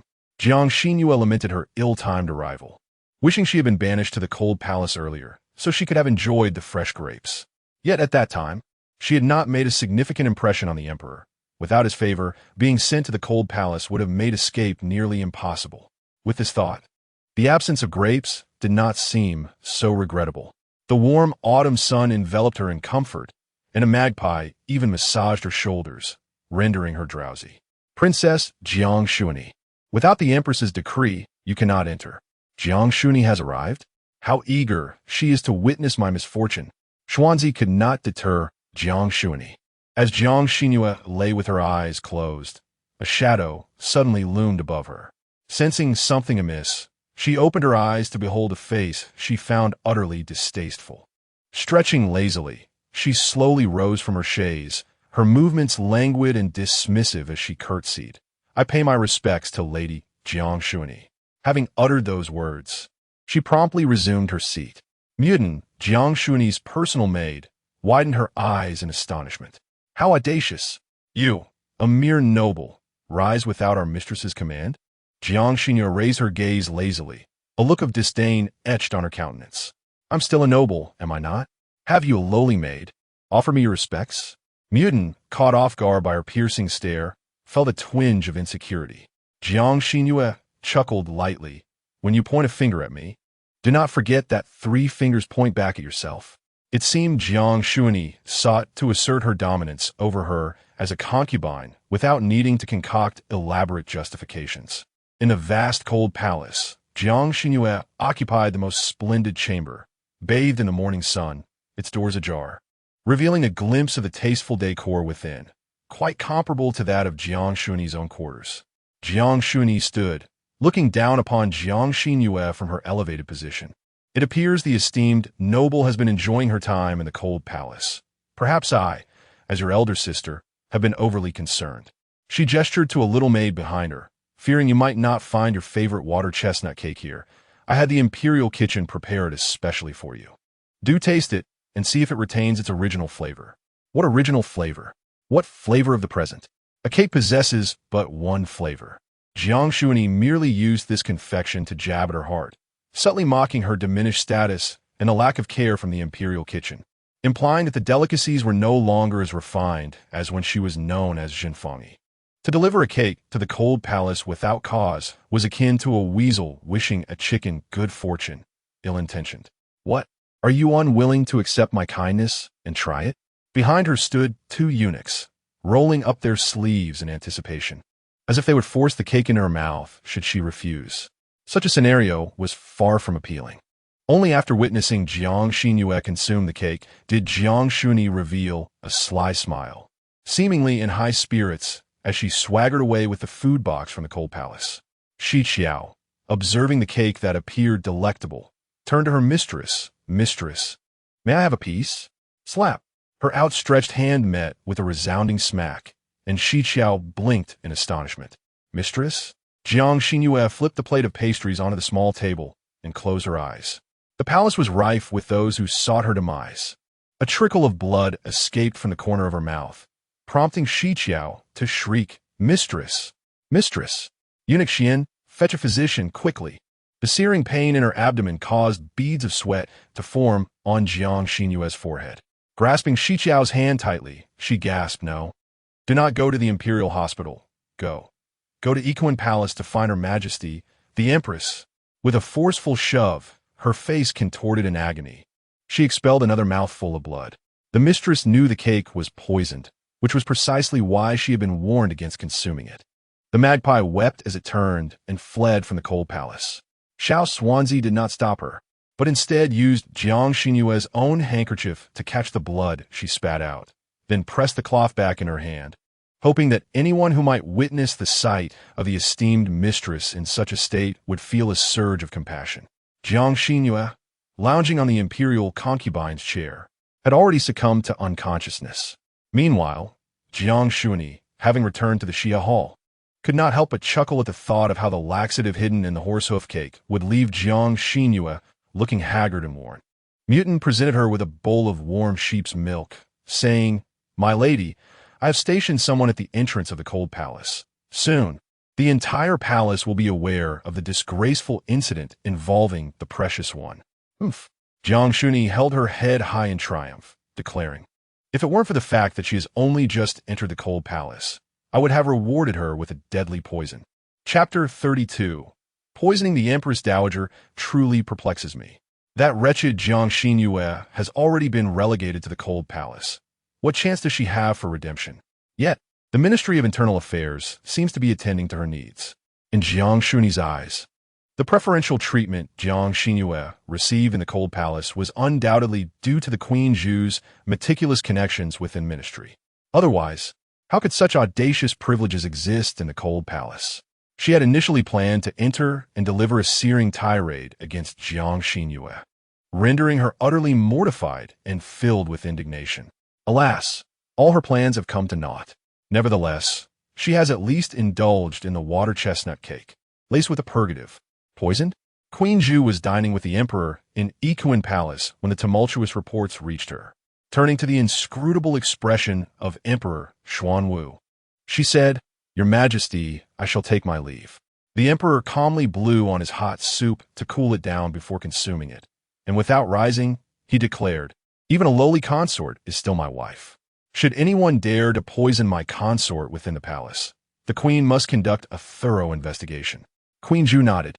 "Then I shall take my leave." She bowed slightly and summoned several palace attendants to accompany her to the cold palace. The little maid, seeing that the emperor had not even cast a glance her way, felt a pang of disappointment and lowered her head. Hastily following behind Queen Zhu as they exited Equine Palace, Emperor Xuanwu gazed at the retreating figure of the little maid, his brows furrowing deeply. "Wang Dequan, go to Li Guifei and inform her that I have a headache and am unwell. Summon Imperial Physician Yin to Equine Palace." Indeed, all the physicians of the Imperial Hospital are currently at the Changxin Palace of Li Guifei, unless the Emperor himself orders it or the Queen personally visits. If Li Guifei refuses, the physicians would not dare to leave. Physician Yin is the most skilled at detoxification in the Imperial Hospital. The Emperor's headache is not from illness, but from concern for his beloved consort who has been poisoned and wrongfully harmed. Eunuch Xian closed the weathered door of the cold palace and began to pace back and forth at the entrance, occasionally glancing into the distance. After a few strides, he spotted a young maid peeking at the entrance. He rushed over and seized the maid who was about to flee. "Which palace do you belong to? What are you sneaking around the cold palace for?" The little maid, appearing no more than 9 or 10 years old, burst into tears at his frightful tone. This tactic proved ineffective against Eunuch Xian. He grasped her collar and pulled her into the cold palace. Regardless of her innocence, once the masters arrive, she would be handed over for questioning. Jiang Xinru found herself engulfed in darkness. Yet at the end of that darkness, a path illuminated with brightness emerged. In her confusion, she walked unhesitatingly toward the light. "Your Highness, where are you? Hurry back to Xinang Palace. The Empress Dowager will be worried if you delay." Nestled within the dense canopy of the camphor trees in the imperial garden was a small boy clad in a purple dragon robe, his features delicately crafted. It was the young Emperor Xuanwu. His expression was one of cold indifference as he wiped away the tears streaming from his eyes. "Mother will not worry about me. She only loves the Wu family. Even the little flower I raised, she wishes to give to Wu Qingyi." Little flower? Wu Qingyi? As the scene shifts, a young boy clad in a cerulean silk robe, of similar age to the young prince, sits in the grand hall of Kunning Palace. A vividly colored little snake coiled around his arm. He occasionally strokes the serpent's head, casting a taunting glance at the young prince. Behind the beaded curtain sits a dignified figure. "Year, you are 3 months older than Xiao Yi. You are the elder brother. A brother ought to yield to his younger sibling. It is merely a snake, after all. Tomorrow, I shall instruct the Ministry of Internal Affairs to send you another one. Even the one to be sent will not be Xiaohua." Tears brim in the young prince's eyes, ready to spill. If it is just a snake, why does mother not allow him to choose a new one, insisting instead on helping him take away my Xiaohua? Bang! Impudent! The empress slammed her palm onto the wooden table beside her. "I am your mother, and Xiao Yi is the son of your uncle. Your position as crown prince relies entirely on me and your uncle. Do not forget, as long as Xiao Yi requires nothing from you, you should fulfill all his desires." Yet, Wu Qingyi relishes taking his belongings. Whatever he cherishes, the moment Wu Qingyi enters the palace, it invariably becomes his. Even the maternal affection he has longed for is snatched away. Wu Qingyi rushes over, nestling in the Empress Dowager's embrace, cooing, "Aunt, you are the best to Xiao Yi. May I stay in the palace a little longer?" "Stay as long as you wish. Consider the palace your home." Mother favors him. Stubborn tears refuse to fall, and the young prince clenches his fists, glaring with reddened eyes at the pair of aunt and nephew huddled behind the curtain. Mother has never held him. "You are becoming increasingly unruly." The empress scoffed coldly, Bring the crown prince and confine him in the punishment chamber for reflection. Do not provide him with food. He shall remain there until he understands his mistake. Before him, darkness envelopes once more. The young prince finds himself imprisoned in the pitch-black punishment chamber, devoid of light, where Jiang Xinru cannot even discern his presence. The only sound is the muffled sobs echoing from a corner. Just then, the iron door of the punishment chamber swings open, and the light outside is blinding, forcing the young prince to shield his eyes with his hand. A lifeless flower snake is tossed toward him. The boy sneers maliciously.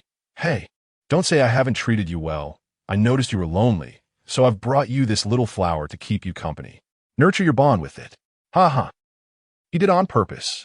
He deliberately killed Xuanwu and threw it at the young prince. The prince clutches the snake's lifeless body, remaining motionless for an eternity. Before finally rising, the snake slips from his hands and falls to the ground, but he pays it no mind, striding out of the punishment chamber. From that moment on, the young prince learns to conceal his emotions. The more he cherishes something, the less he shows he cares, and the more he detests something, the more he feigns affection for it. Wu Qingyi can no longer seize what he holds dear. Boom! Once again, darkness descends, and his body plummets rapidly. Jiang Xinru's body twitches uncontrollably before she suddenly opens her eyes. Master! The master has awakened. The clamor by the bedside left Jiang Xinru in a state of bewilderment. The noise around her felt almost surreal, and her mind was consumed by the cold, indifferent gaze of the young emperor. Was this the past of Emperor Xuanwu? Noble consort, how do you feel? Is your stomach still in pain? She appeared dazed, shaking her head and remaining silent, resembling someone in a stupor.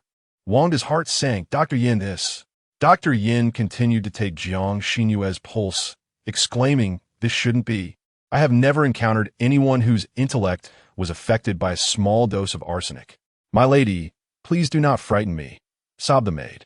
Empress Zhu furrowed her brow tightly, lost in thought. Suddenly, Jiang Xinru awakened with a start and addressed Empress Zhu. Your servant is grateful to your majesty. I am merely a bit fatigued, but I assure you, there is nothing of great concern. I feel no discomfort, just a lack of strength. Chapter 33. Deserved consequence it is, but a normal occurrence. Dr. Yin stroked his beard thoughtfully. I shall prescribe 2 more remedies for the esteemed one. In due time, the physician will deliver them. There remains residual poison within her. She must diligently take her medication to detoxify over the next few days. I shall return in 7 days for a follow-up consultation.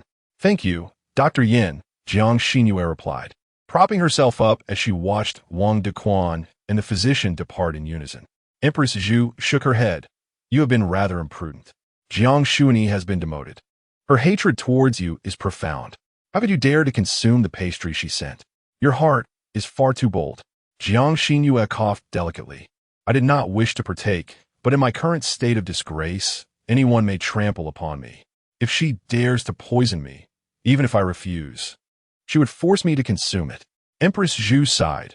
Fortunately, she did not measure the dosage correctly. Dr. Yin mentioned that the amount of arsenic, once diluted, is insufficient to claim a life. Nevertheless, you have narrowly escaped this peril. Henceforth, you must exercise greater caution. Jiang Xinru nodded, her expression one of fatigue. Empress Zhu smiled gently. The emperor still holds you in his thoughts. Otherwise, he would not have summoned Dr. Yin for your treatment. If you can endure a little longer, you shall surely find a way out. Jiang Xinru nodded again, and Empress Zhu patted her shoulder. The steward of the cold palace has apprehended a young maid from Jiang Xinru's quarters. I have instructed Concubine Liang and Concubine De to escort her before the emperor. With both witness and evidence in hand, Jiang Xinru cannot evade justice. Rest assured, I shall seek retribution on your behalf. A glimmer of hope returned to Jiang Xinru's eyes. Tears welling in their corners. Your Majesty's benevolence is beyond measure. I am at a loss for how to repay you. Should you ever require my service, I shall dedicate my very life without hesitation. Having received the assurance she sought, Empress Zhu rose. Then I shall not intrude upon your rest any longer. Qiqiao, take good care of your mistress. Yes, I bid farewell to your majesty. Jiang Xinru was aware that she had been poisoned, though she had not anticipated arsenic. which nearly cost her life. Her strength waned, and after Qi Qiao administered her medicine, she fell into a deep slumber. Ikuan Palace. Jiang Xinru knelt in the hall, trembling alongside the quaking Mutan and the young maid. The emperor, empress, concubine Liang, and other concubines were assembled within the grand hall, their presence resembling a tribunal, the atmosphere suffocatingly tense. Crash! A plate of unfinished water chestnut cake was hurled before Jiang Xinru by Emperor Xuanwu, his expression grim. Eat. Jiang Xinru surmised that her scheme to administer laxatives to the esteemed one had been uncovered. Stealthily, she lifted her gaze, catching sight of the emperor's cold demeanor. Her confusion mounting. Was it not merely to embarrass the esteemed one? Did the emperor need to rally such a force? Was his heart still entangled with that wretched woman? Was her punishment to the cold palace truly unavoidable? Yet they had clearly orchestrated the esteemed one's downfall. Had the emperor not believed that the esteemed one, in her pursuit of favor, had caused the noble consort to fall into the water and lose consciousness? Her pallor deepened, her eyes darting aimlessly, betraying her guilt. Emperor Xuanwu perceived that no interrogation was necessary. Jiang Xinru's guilt was etched upon her visage. What now? What did Jiang Xinru add to the horse hoof cake? Why was she afraid to eat it? Liang Fei has never been lenient towards the faction of Li Gui Fei, especially since they nearly poisoned Jingguiren. If you yourself dare not eat it, why would you offer it to Jingguiren? Surely, you must be intent on taking her life. Realizing that further argument was futile, Jiang Xinru directly bowed her head to the ground. Your Majesty, I shall never dare again. I implore you to spare me this time. Wang Yi and Jin Chongyi exchanged incredulous glances, seemingly unable to fathom how Jiang Xinru had so quickly confessed. Did she truly harbor such a deep-seated hatred for Jingguiren that she was willing to risk everything? The crucial point was that the poison's dosage was too low. Jingguiren had not perished, but had been saved. Confessing at this moment seemed utterly unwarranted. Is it that you do not comprehend my words? Jiang Xinru gritted her teeth and picked up a piece of horse hoof cake, consuming it. At worst, she would suffer from diarrhea and could easily procure some medicine from the imperial physician. The atmosphere in Ikuan Palace was eerily silent. No palace maid or servant dared to utter a word. Initially indifferent, Jiang Xinru gradually sensed something was amiss. She spat out a mouthful of blood, her stomach in excruciating pain, rendering her utterly speechless. The Xuanwu Emperor gazed at her, yet his eyes seemed to look through her, as if observing someone else entirely. His expression remained devoid of emotion, but internally, turmoil raged. Did Jingguiren suffer this much pain as well? She, so delicate, would cry at the slightest injury, claiming that the object that caused her to bleed had bullied her. How terrified must she have been to endure such agony? Jiang Xinru, too, succumbed to unconsciousness. But this time, the emperor was not so benevolent as to summon a physician for her. She was demoted to a mere palace maid, cast into the cold palace, forbidden from bringing even a single personal maid, and would henceforth be responsible for serving those consorts relegated to the cold palace. I shall say this once. My harem cannot accommodate venomous and treacherous women. Should anyone employ such insidious methods to harm others in the future, I shall show no mercy. With that, he returned to the palace of eternal harmony with Wang Dequan. Empress Zhu cast a warning glance. Did you all hear the emperor's words? I shall not repeat them. It suffices for you to keep them in mind. Should you err, it will not only be the emperor's disdain you face, but your families will also suffer the consequences. Reflect upon your loved ones before acting, and you will restrain your behavior. I humbly heed the empress's teachings. Jiang Xinru awoke once more, the night already deep, while Xiao Shuzi had returned to the kitchen for the evening meal, conveniently bringing along the freshly assigned cold palace made steamed bun, discarding it at the door without a second thought. Jiang Yuan, having been poisoned, was still unconscious when brought in, not having awoken. The magpie set a light meal on the table, comprising 4 dishes and a soup, all prepared according to the physician's instructions, rich in nutrition. Xiao Shuzi glanced again at the tightly shut door. All those consorts were sent to the cold palace by the emperor, yet their fates were so starkly different. It was also Jiang Yuan's own doing. Rather than perform her duties as a noble consort, she chose to harm Zhengguren, and she reaped what she sowed. Was someone else arriving in the cold palace again? Jiang Xinru, supported by Qiao Ke, settled into her seat. Is it Jiang Xinru? If Jiang Xinru were to enter, her own departure would not be far behind. At the mere mention of her name, Qiao Ke's teeth clenched in hatred. What of Jiang Xinru? The emperor has already demoted her to a mere palace maid. She is now on par with the servants. I shall await her awakening. We are both palace maids. Yet she serves a precious lady, while Jiang Yuan languishes as a cold palace convict. Having dared to poison her own master, I shall ensure that retribution is mercilessly delivered. Chapter 34. Trust no one. After 2 days of consuming traditional Chinese medicine, Jiang Xinru's health had largely improved. However, her counterpart, Jiang Yuan, remained silent. Xiao Shuzi had been throwing 2 steam buns at the door with each meal, and they had already accumulated into a heap, unmoved. Could she possibly be dead? A magpie perched at Jiang Yuan's door, engaged in discussion with Xiao Shuzi. Shall we go in and check? Xiao Shuzi hesitated, pushing the door slightly ajar before withdrawing. What if she really is dead? Open it, Jiang Xinru urged, stepping forward and gently pushing the door open. With a light laugh, she remarked, if she truly has passed, it is only we who shall be left to collect her remains. The westward-facing room was perpetually shrouded in shadow, cold and damp, causing all 3 to shiver upon entry. The magpie tightened the cloak around her master. My lady, take care of your health. A foul stench pervaded the room, prompting Jiang Xinru to cover her nose with a handkerchief that emitted a subtle fragrance. Xiao Shuzi, however, seemed accustomed to it. Your Highness, it is the stench of filth. She must be awake. Jiang Xinru, come to your end. From behind the door, Jiang Yuan brandished a round stool and hurled it at Jiang Xinru. Xiao Shuzi lunged forward, seizing her arm and twisting it back, forcing her to relinquish her grip in pain. The magpie delivered a swift kick to her knee, compelling her to kneel. Impudent maid, do you not kneel before the esteemed one? The repugnant odor emanated from Jiang Yuan herself. She had been conscious for 2 days, suffering from severe poisoning, incessantly vomiting blood while fearing retaliation from Jiang Xinru. She had not dared to step outside to collect the buns Xiao Shuzi had thrown, aware of the potential for poisoning. In her current state, she resembled a madwoman, utterly devoid of her former elegance as Jiang Zhaoi. Yet, as she was restrained by Xiao Shuzi, her gaze burned with fury, directed at Jiang Xinru. I did not poison you. It was not my doing. I merely administered a laxative. You must explain to the emperor. Are you truly so significant? Jiang Xinru retorted. Did you not seek to harm me, thereby providing others with the opportunity to frame you? Did you not wish to see me poisoned? You.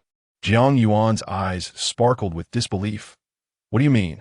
You knew all along that it was not me who poisoned you?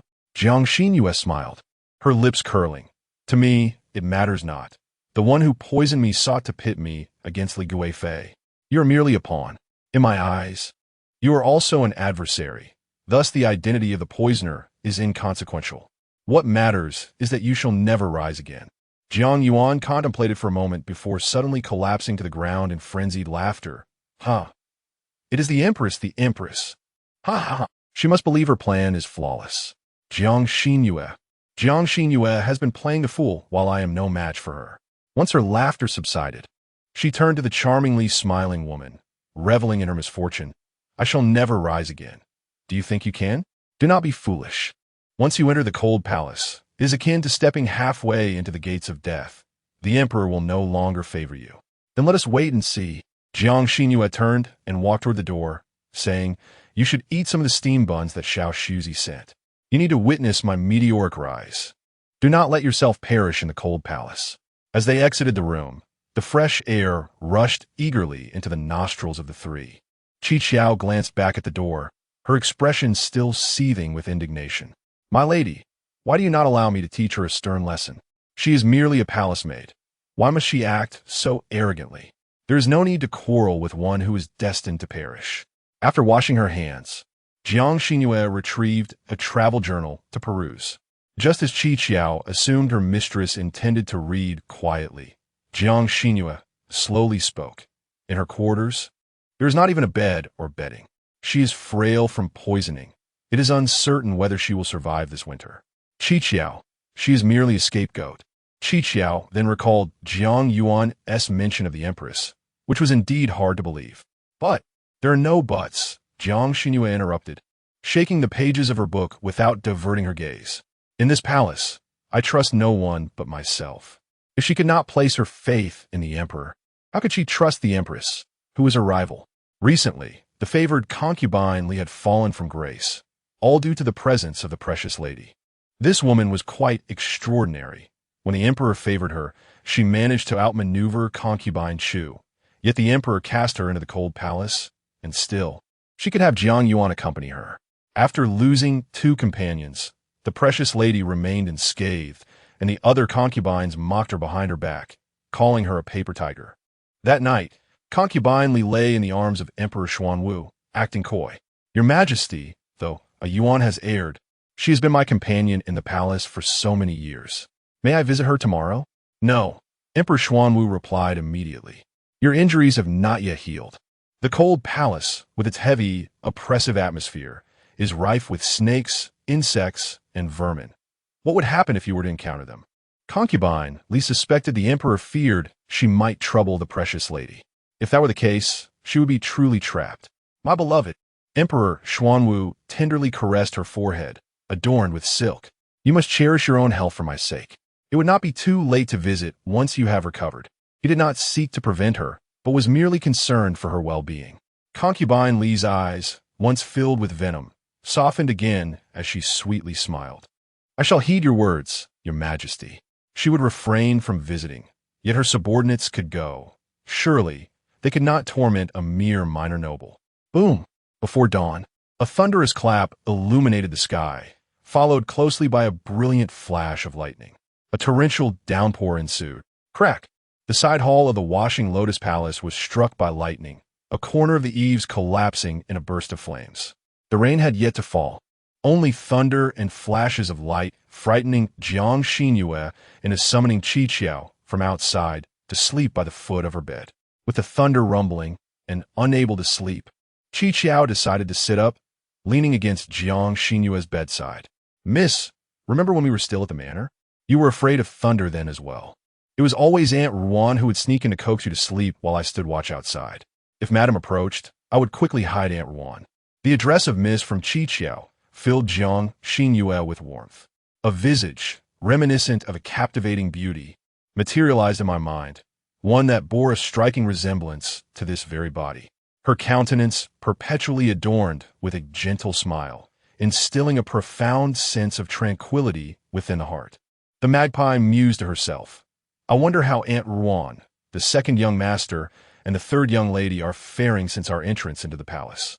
Upon receiving the news of the eldest lady's demise, the madam shall undoubtedly vent her ire upon Aunt Ruan, and I can only hope that the master will, for your sake still residing in the palace, offer some protection to Aunt Ruan. Indeed he shall. In the darkness, Jiang Xinru tenderly stroked the magpie's head. Father is a man of great wisdom. Chapter 35. The cold palace slave, had he possessed even a modicum of intelligence, he would not have deceived his biological mother and sister by claiming that sending Jiang Xinru to the palace was intended to pave the way for Jiang Yutan. The truth was inverted. His actual motive for allowing both sisters to enter the palace was to exploit the naivety of his simple-minded sister, thereby maximizing his own beauty for personal gain. The esteemed minister of the Honglu Temple had meticulously calculated every possible outcome. Yet he failed to foresee that his stunning illegitimate daughter was merely a decorative piece, quickly forgotten after a brief period of imperial favor. Having captivated the Xuanwu Emperor with mere flattery, only to foolishly provoke the favored consort Li. Who was consort Li, one might ask? She was none other than the granddaughter of the current prime minister, reigning as the paramount favorite in the harem for a decade, firmly nestled in the emperor's affections. Despite Jiang Xinru's descent from another time, bolstered by her breathtaking beauty and cunning strategies that once garnered her favor, she now found herself relegated to the cold palace. Yet again, due to consort Li's influence. A rumble of thunder echoed ominously. Thankfully, The chattering of the magpie had filled Jiang Xinru in on numerous incidents from her days at the Jiang residence, allowing her to drift into a drowsy slumber in the late hours of the night. Suddenly, a commotion erupted, shattering the peace. Water has broken. Water has broken. Hardly had she fallen asleep when the clamor of hurried footsteps jolted her awake. Jiang Xinru sat upright, while the magpie rubbed her eyes. "My lady, you rest. I shall investigate." Before the magpie could step outside, a voice called from beyond the door, "Precious one, I hope I did not disturb your sleep." The magpie donned a coat and opened the door, inquiring what has happened. "The Shiha Hall has flooded. A side hall was struck by lightning, causing the eaves to collapse inside, igniting a fire. 2 young palace maids perished in the blaze." Upon hearing this, Jiang Xinru furrowed her brow in contemplation. So it is the Shiha Hall again. These 2 maids must have been the ones who stealthily replaced Jiang Xuan's laxatives with arsenic. What a curious turn of events. It seems this calamity is merely a human tragedy masquerading as a natural disaster, intended to silence witnesses. We need not concern ourselves with it. She reclined once more, instructing, "Close the door. It has nothing to do with us."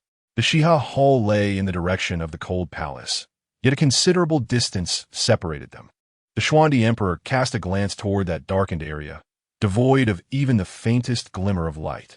The following day, Jiang Xinru stretched languidly, awakening from her dreams. Outside, the magpie's robust voice rang out, "Here, here, and here too. Everything must be cleaned thoroughly. Have you not eaten? There is still dust here. My lady must bask in the sunlight daily, and the branches here require pruning to not obstruct the sun's rays.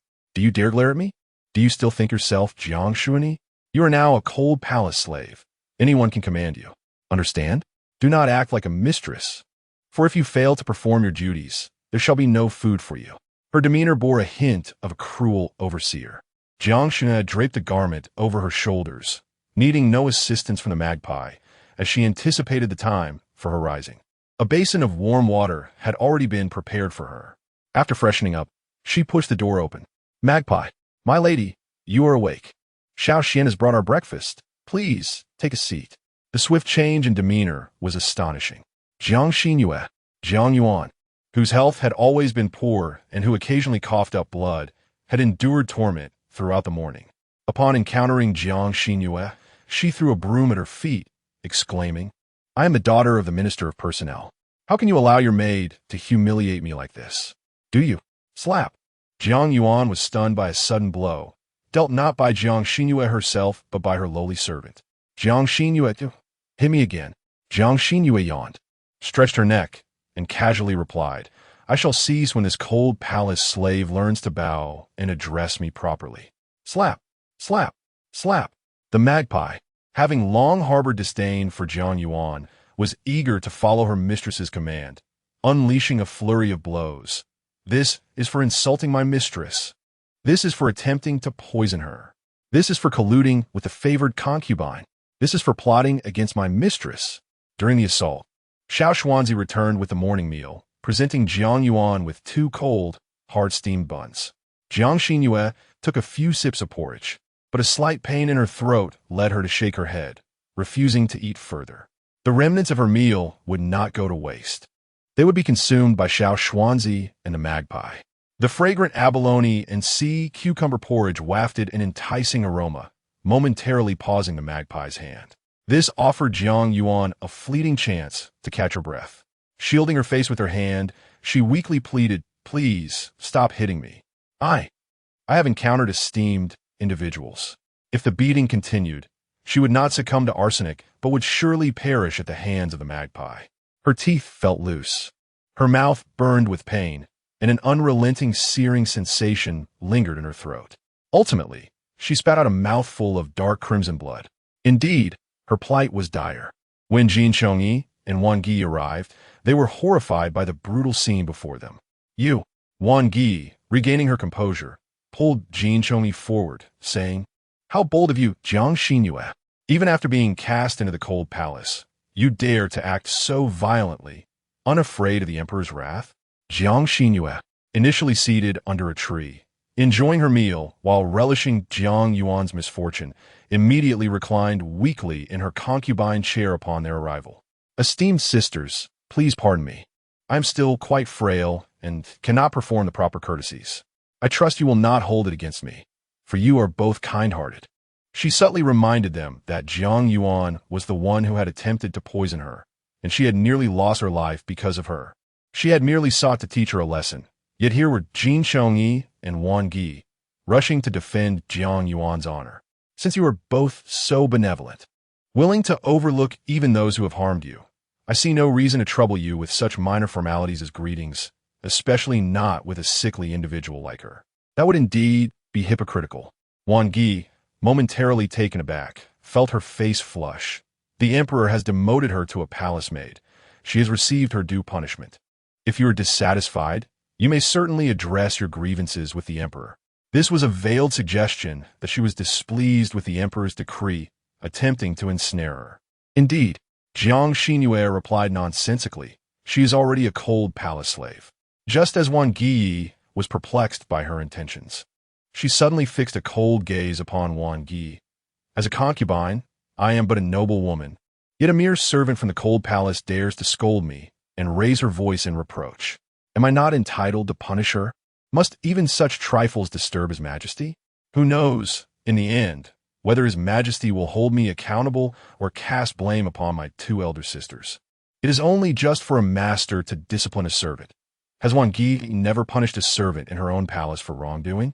With a sharp tone, Jin Chongyi observed the fainting Jiang Yuan and remarked, "You have yet to rise and pay your respects to both Wan Gi and myself. Can I not then strike you?" Jiang Xinru stood up and responded, "Since your highness, Jin Chongyi, has deliberately come to the cold palace to trouble me, I am left with no choice but to." Yet before she could kneel, her body swayed and she collapsed onto the magpie. Chapter 36. The Charcoal of Red Radish. Ah! The magpie let out a sharp cry, clutching Jiang Xinru as she wept. My lady, woe is me. You were right, my lady, once you lost your power. Those who seek your demise are everywhere. Why, in the cold palace, have we offended anyone? It's either poisoning today or being troubled tomorrow. Oh, my dear lady, my unfortunate lady." The sounds of her sobbing echoed beyond the cold palace walls, drawing whispers from passing palace maids and eunuchs, some bold enough to steal glances at the scene unfolding at the entrance. To their view, they beheld Jin Chongyi and Wan Gi, who looked down upon the precious figure sprawled on the ground, seemingly unconscious. With Jiang Yuan's previous misfortune as a cautionary tale, Wan Gi waved her handkerchief dismissively. What a fortune this is! As Jiang Xinru lay there, they felt utterly helpless. Should the emperor learn of her state, they would be accused of bullying her. Once they departed, the cold palace fell into a rare silence for a time. Jiang Xinru was like a slippery eel. Whenever entangled in schemes, fortune favored her, allowing her to evade calamity time and again. When they sought to suppress her by virtue of status, she feigned frailty, gasping and coughing, causing all within the palace to believe they had tormented her. Recalling the emperor's words during that day when he forced Jiang Yuan to consume poison pastries, the other concubines hesitated, no longer daring to strike while she was down. In the blink of an eye, December arrived, and the leaves of the camphor tree in the cold palace had all fallen, leaving only a bare trunk, casting a desolate and lonely atmosphere. Jiang Xinru had not basked in the sun beneath the tree for a long while. The weather had grown too cold. Since her recovery and the physician's departure, the inner court staff had not entirely forgotten the cold palace, yet their attentiveness had waned. Cough, cough, cough. The charcoal delivered was no longer the fine red radish charcoal of yore, but rather the inferior black charcoal used by palace maids and eunuchs, which burned inadequately, producing excessive ash that stung the eyes and induced relentless coughing. My lady, do not disdain this charcoal. In the cold palace, you alone possess this privilege, which is better than having none at all. The magpie consoled, fearing Jiang Xinru might feel discontented. Jiang Xinru cracked the window open slightly. Am I truly someone so unclear in judgment? Suffering is but temporary. Our brighter days lie ahead. With only half a month until New Year's Eve, those here refer to the spring festival as the New Year, and the New Year's banquet was the grandest of all imperial feasts, where envoys from various nations would come to pay tribute to the great Yin. Jiang Xinue's stepfather served as a minor official in the Ministry of Rites, responsible for ceremonial arrangements and the reception of foreign tribute envoys. Should the emperor remember her, he might seek a reason to release her before the new year. Of course, she would not place all her hopes in one basket. Even if the emperor showed her indifference, there was still the empress to consider. The court would need her father, and such an opportunity would not be overlooked by Empress Zhu. As the evening shadows deepened, a stealthy figure approached Jiang Xinue's chamber. Xiao Xuanzi led someone in, announcing, "Precious one, someone has come to see you." The person brought in by Xiao Xuanzi was surely not an adversary from the side of the esteemed consort Li, but rather an ally. The two exchanged glances, and Jiang Xinru gestured for the magpie to open the door. "Frostfall, what brings you here? Coming quickly." Clad in thick winter attire, Frostfall entered the room, thrusting a food box into the magpie's arms before rushing to Jiang Xinue's bedside, tears streaming down her cheeks. "My lady, I finally see you. Are you well now? Has the residual poison been completely purged? Did Consort One bully you that day?" The thought of her beloved mistress enduring such hardships in the cold palace overwhelmed Frostfall, causing her to weep uncontrollably. Jiang Xinru hurriedly comforted her. "Do not cry. Do not cry. Your tears tug on my heartstrings. How are those in Heshi Palace?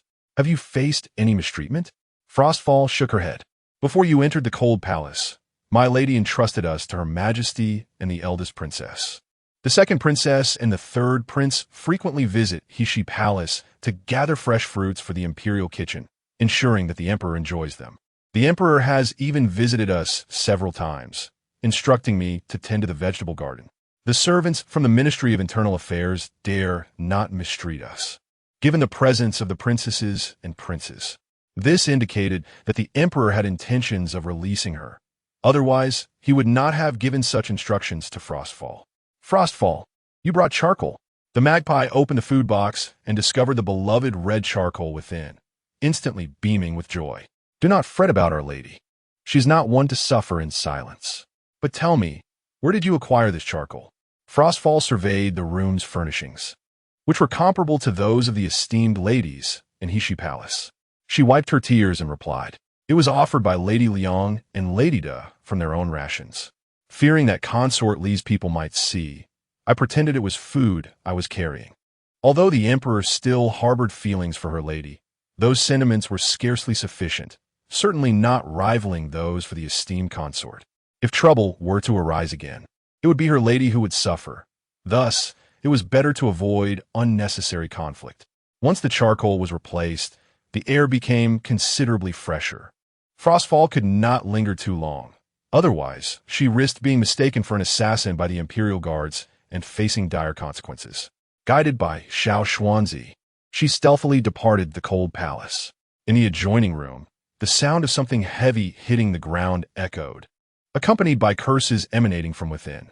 "They all claim to be my dear sisters, yet in my time of need, not a soul has come to offer me a bed or blanket. Have the servants of the Ministry of Internal Affairs perished? Do they wish for me to freeze to death?" Jiang Xinru instructed the magpie to pack away the inferior charcoal, saying, "Have Xiao Xuanzi deliver it to the room across." "My lady," the magpie stamped her foot. I do not pity her. She would never extend sympathy to any consort who seeks to harm herself. I have vowed to let her witness my ascent, to see me rise steadily and gracefully. If she cannot endure this winter, how will she witness the day I emerge from the cold palace?" The lady's heart harbored steadfast resolve, so long as her compassion did not overflow.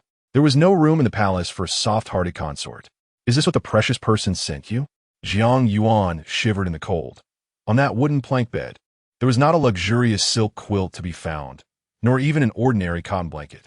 Instead, there lay a tattered and threadbare sheet, so thin it was nearly insubstantial, accompanied by a cover that offered no warmth at all, its once vibrant crimson floral pattern now faded to a pallid hue. Xiao Xuzi set down the charcoal.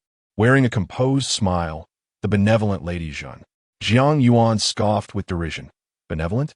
In this palace, women of true kindness have long since met their fate in the underworld. She merely conceals her intentions." Chapter 37. Investigative results, Xuanzi remained silent, his expression devoid of any emotional fluctuation, yet he continued to smile at her. Jiang Yuan sneered maliciously. Your unwavering loyalty to her merely stems from your hope that one day she will emerge from her current obscurity and elevate you to prominence alongside her. Let me disabuse you of such fantasies. She is only currying favor with you due to her temporary fall from grace. The day she regains her power will herald your demise. There are too many loyal servants in the palace who, during their master's misfortunes, shared in their hardships, only to be the first to be sacrificed when their master flourishes. This is because they have witnessed their most vulnerable moments and are privy to the deepest secrets. Xuanzi sighed. The items have been delivered. Do take care of yourself. He was genuinely seeking to please the esteemed individual for in the palace. Both masters and servants aspired to ascend, wary of being oppressed. He had once served in the presence of a powerful master, but jealousy from a scheming eunuch, threatened by his capabilities and the master's praise, had relegated him to the cold palace, a place from which one could never rise again. Having resided in the cold palace for 3 years, he had resigned himself to his fate, yet fate had intervened, presenting him with the opportunity to ascend alongside the esteemed individual. Would he be a fool not to seize the chance for elevation? However, Jiang Yuan was mistaken in one regard. Sincerity begets sincerity. If the esteemed individual sought to exploit him without genuine feelings, he would reciprocate in kind. Yet, throughout their time together, he had sensed an authenticity and purity within her that was absent in most of the palace's masters. She possessed cunning and strategy, yet such calculations were only directed towards adversaries. With her own, she was fiercely protective. This was evident when Xuanjiang risked being caught by the beloved concubine to deliver red-hot charcoal to the cold palace. The howling northern winds swept through, and Jiang Yuan could hardly have imagined that during her first winter in the cold palace, when she was on the brink of freezing to death, the first warmth would be bestowed upon her by her enemy. She felt no gratitude. Instead, she perceived Jiang Xinru's actions as a display of superiority. Both were failures in the cold palace, yet one enjoyed luxuries while the other was left to endure the biting cold and solitude. Now, even the simplest task of washing clothes required her to fetch water herself. In Zhongsue Palace, the noble Wange knelt upon the floor. Her eyes reddened like those of a rabbit, tears hovering on the brink of falling, a pitiful sight indeed. Yet the emperor, with an unyielding heart, remained unmoved. The harem shall not interfere in state affairs. Yet you, Wange, dare to advise me that the position of the Minister of Rites could be filled by the junior minister. Are you aware that Jiang Shaoqing has studied overseas and is fluent in 5 languages, the foremost scholar of our great yin? The emperor's expression was one of anger, and Wange refrained from speaking further. Had he not displayed reluctance to employ the junior minister from the Ministry of Rites in my presence, I would not have casually mentioned the position to alleviate his burden. A woman who had never ventured beyond her home prior to entering the palace, confined within the depths of the harem, had no means to comprehend the true stature of Jiang Shaoqing. She only understood that the Honglu Temple was responsible for managing the foreign dignitaries, facilitating their audience with the emperor, discerning their ranks, treating them with hospitality, providing accommodations, presenting their audience speeches, and bestowing gifts, while reminding the officials to prepare in advance. Whenever there were tributes, the numbers would be reported to the various courtiers, who would then be presented accordingly. Little did she know that mastering the languages of so many nations was also a requisite. Wang Guoyi offended the emperor due to her interference in politics, resulting in her demotion from the 4th rank to the 5th rank of waned. This rendered many concubines, who aspired to make a name for themselves during the New Year banquet, suddenly silent. No one wished for a decade of effort to be in vain overnight. Thus, when the translators at the Honglu Temple proved insufficient, and the emperor sensed the difficulty, Empress Zhu unexpectedly revealed the investigation results concerning Li Guifei's recent accident involving water. Everything stemmed from the jealousy of the disgraced servant Jiang Yuan towards the favored Jingguren, leading to her own downfall. Jiang Yuan had first sawed through the railing of the Lotus Washing Hall and then invited Li Guifei, deliberately greasing the floor at the fracture point, causing the eunuchs carrying the palanquin to slip and throw Li Guifei off. Subsequently, she bribed a young eunuch from the imperial household, fabricating a non-existent palace made to slander the magpie around Zhenguoren, and manipulated unsuspecting concubines to coerce the emperor into banishing Zhenguoren to the Cold Palace. Her ultimate aim was to ensure Zhenguoren ingested arsenic and met a tragic end in isolation. Such a venomous scheme. Liang Fei echoed. Isn't it a pity that Sister Zhen has suffered for no reason? Empress Zhu smiled gently and suggested to the emperor, I have heard that the daughter of Jiang Shaoqing from the Honglu Temple has been nurtured by her father since childhood, mastering multiple languages, as have all the 5 daughters of the Jiang family. Is there not a shortage of such talent for the New Year banquet? Why not release Zhenguoren to make amends and allow her to assist your majesty with translations? Would this not further exemplify the grandeur of our great nation, showcasing that women too can be learned and talented? In short, the empress's concubine was indeed capable and could bring honor to the emperor. Li Guifei, seated nearby, felt a pang of resentment, her forehead injury healing in 3 days, yet she chose to feign it for over a month to maintain authenticity. After toiling to stage this drama, she lost a pawn in Jiang Yuan while crafting a wedding garment for Jiang Xinru. However, what could she do? Jiang Yuan had become a discarded piece, and the emperor's expression told her he was swayed by the empress's proposal. She could not afford to provoke the emperor over a mere Jiang Yuan at this juncture. Wang Yi had been demoted for suggesting that the position of Jiang Shaoqing be replaced by the minister of the Honglu Temple. Sometimes, Li Guifei found herself bewildered. Was the emperor's anger toward Zhenguoren due to Wang Yi's meddling, or was it truly because of her political interference? As the first snow of the early winter fell upon the Dian dynasty, Jiang Xinru sent Xiao Xuanzi to the imperial kitchen to summon the chef who had once learned to roast meat under her guidance, requesting the ingredients she needed to prepare fried chicken. The Korean drama trifecta, fried chicken, beer, and handsome men. One particular handsome man had yet to seek her out, so she could only indulge in culinary delights for the time being. The 2 chefs, having learned Jiang Xinru's roasting techniques, enjoyed elevated status in the imperial kitchen. Upon hearing that Zhenguoren was preparing a feast, they hurried to gather all the necessary ingredients. Whether in the Heshi Palace or the Cold Palace, they remain indifferent. What truly matters is mastering their craft. Only by acquiring such skills can they win the favor of the emperor and the esteemed nobles, thereby obtaining all that they desire. Observing the myriad of dazzling stoves and oil pans before her, Jiang Xinru rolled up her sleeves and set to work. First, she marinated the chicken to infuse it with flavor. Otherwise, if fried with the dough, the meat would be tasteless and unpalatable. My lady, there's flour on your nose. Allow me to wipe it off for you.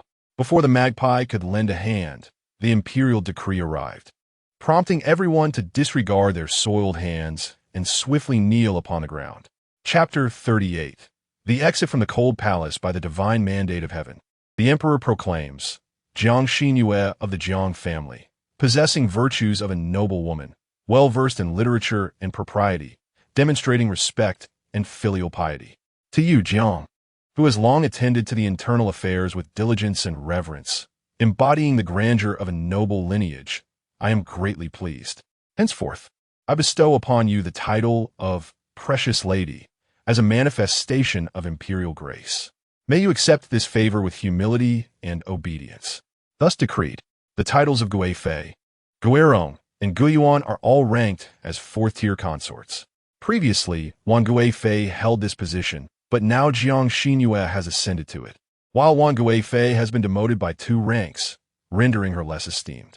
From the status of Zhenguoren to Zhenji, then to Zhen Fangyi, and now, within a mere 6 months, she has remarkably leaped several ranks to become Zhenguoren. This pace of elevation is one that an ordinary consort might never achieve in an entire lifetime. Even Li Guifei, who once rose from a humble talent to Li Guerong, required 3 years for her ascent. At present, none can fully comprehend the gravity of this situation. Many merely perceive Jiang Xinru's elevation as a result of her sacrifices, dismissing it as unremarkable. However, upon deeper reflection, they would be struck with astonishment, realizing that every time Jiang Xinru faced peril, she seemed to ascend by 2 ranks.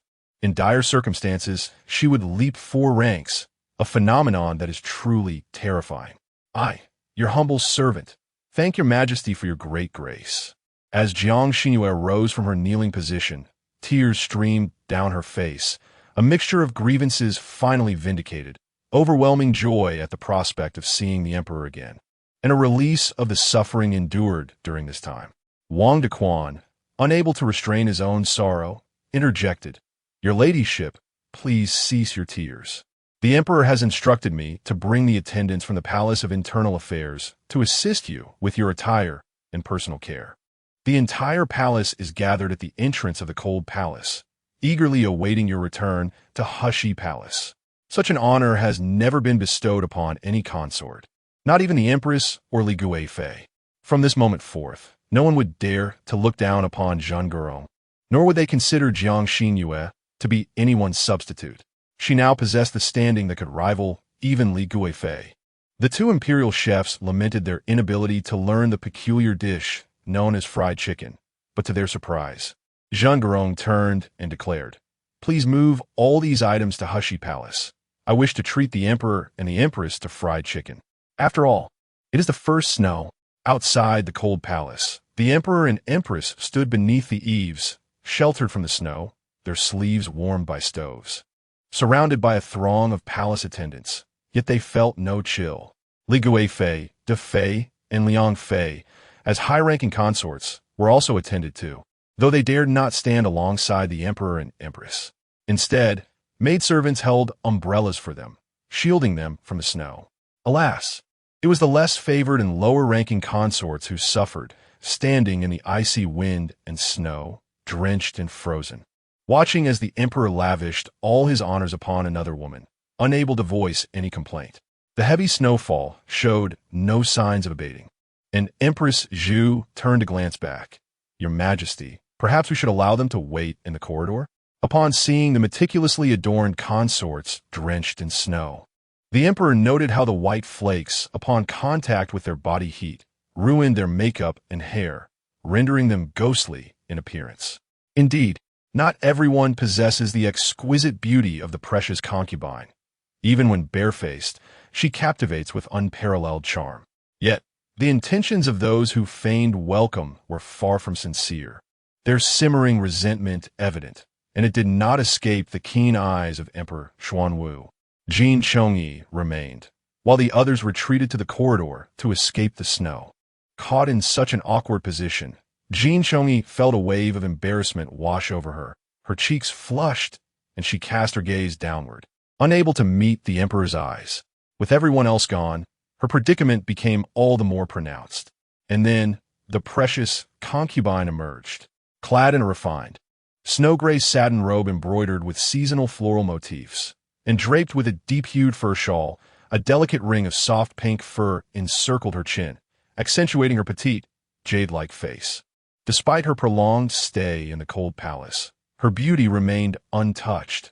Rather, it had gained a hint of ethereal fragility due to her slight weight loss. Yet her eyes, brimming with emotion, seemed to weep with unspoken words, evoking a desire to pluck the moon from the sky and offer it to her. Without a trace of makeup, she was but 16, a time of youthful radiance, perfectly embodying the essence of beauty, far beyond mere pale greens or deep reds, truly the finest among flowers. "I have seen His Majesty and the Empress," she began, but as her knees bent in respect, a firm hand caught her arm. Emperor Xuanwu, with a gaze ablaze with longing, restrained his feelings and embraced her, murmuring, "My beloved, you have suffered." Regardless of the truth behind the incident involving the beloved concubine, it was evident that her innocence had been vindicated, allowing her to leave the Cold Palace in such splendor. Jiang Xinru shook her head, a single crystalline tear cascading down, searing into the heart of Emperor Xuanwu. "If your Majesty remembers me, then I am not in pain." She conveyed her understanding and trust in all his decisions. The emperor's heart swelled with warmth and affection for her. Xiao Xuanzi lingered in the shadows, while Jiang Yuan's eyes radiated envy and malice. "Did you see? She has risen to prominence. Yet does she harbor any intention to uplift you? Your kindness towards her has been repaid with ingratitude." Although Xiao Xuanzi knew the precious concubine was not of such character, the thought of being left alone in the desolate cold palace after her departure filled him with melancholy. Just as he believed he would part with the precious concubine, only to avoid her in the future, Emperor Xuanwu's gaze turned toward him. Moments later, the chief eunuch, Wang Dequan, approached. "You are Xiao Xuanzi?" In the astonished eyes of Jiang Yuan, Wang Dequan continued, "It has come to my attention that you have cared for the precious concubine in the cold palace. In her gratitude, she has requested you from His Majesty and the Empress. You shall serve in Hishi Palace from now on." What a stroke of fortune! Yet, this fortune was earned through his own kindness. With tears welling in his eyes, Xiao Xuanzi knelt and bowed deeply. "I thank His Majesty, I thank the Empress, and I thank the precious concubine." After Wang Dequan led Xiao Xuanzi back to Jiang Xinru, a grand procession escorted the emperor and the precious concubine back to Hishi Palace. The atmosphere within was livelier than a festival. While the likes of Li Guifei had no opportunity to savor the culinary delight of fried chicken. Rejected at the gates, the noble consort Li and others could only silence their lips and return to their respective palaces, seeking solace in their own mothers. The empress and the favored consorts, having just emerged from the cold palace, assumed that the precious roan would be eager to rekindle her romance with the emperor, indulging in intimate whispers. However, to their surprise, she did not issue a dismissal. Instead, she instructed the magpies and the frost to fetch the eldest princess, the second princess, and the third prince. Today, Lady Zhen will prepare a dish that you little ones are sure to relish, as a token of her gratitude for your care of the Hishi Palace. Chapter 39. Full of vigor in the familiar setting, it was once again a dialogue between the emperor and the empress.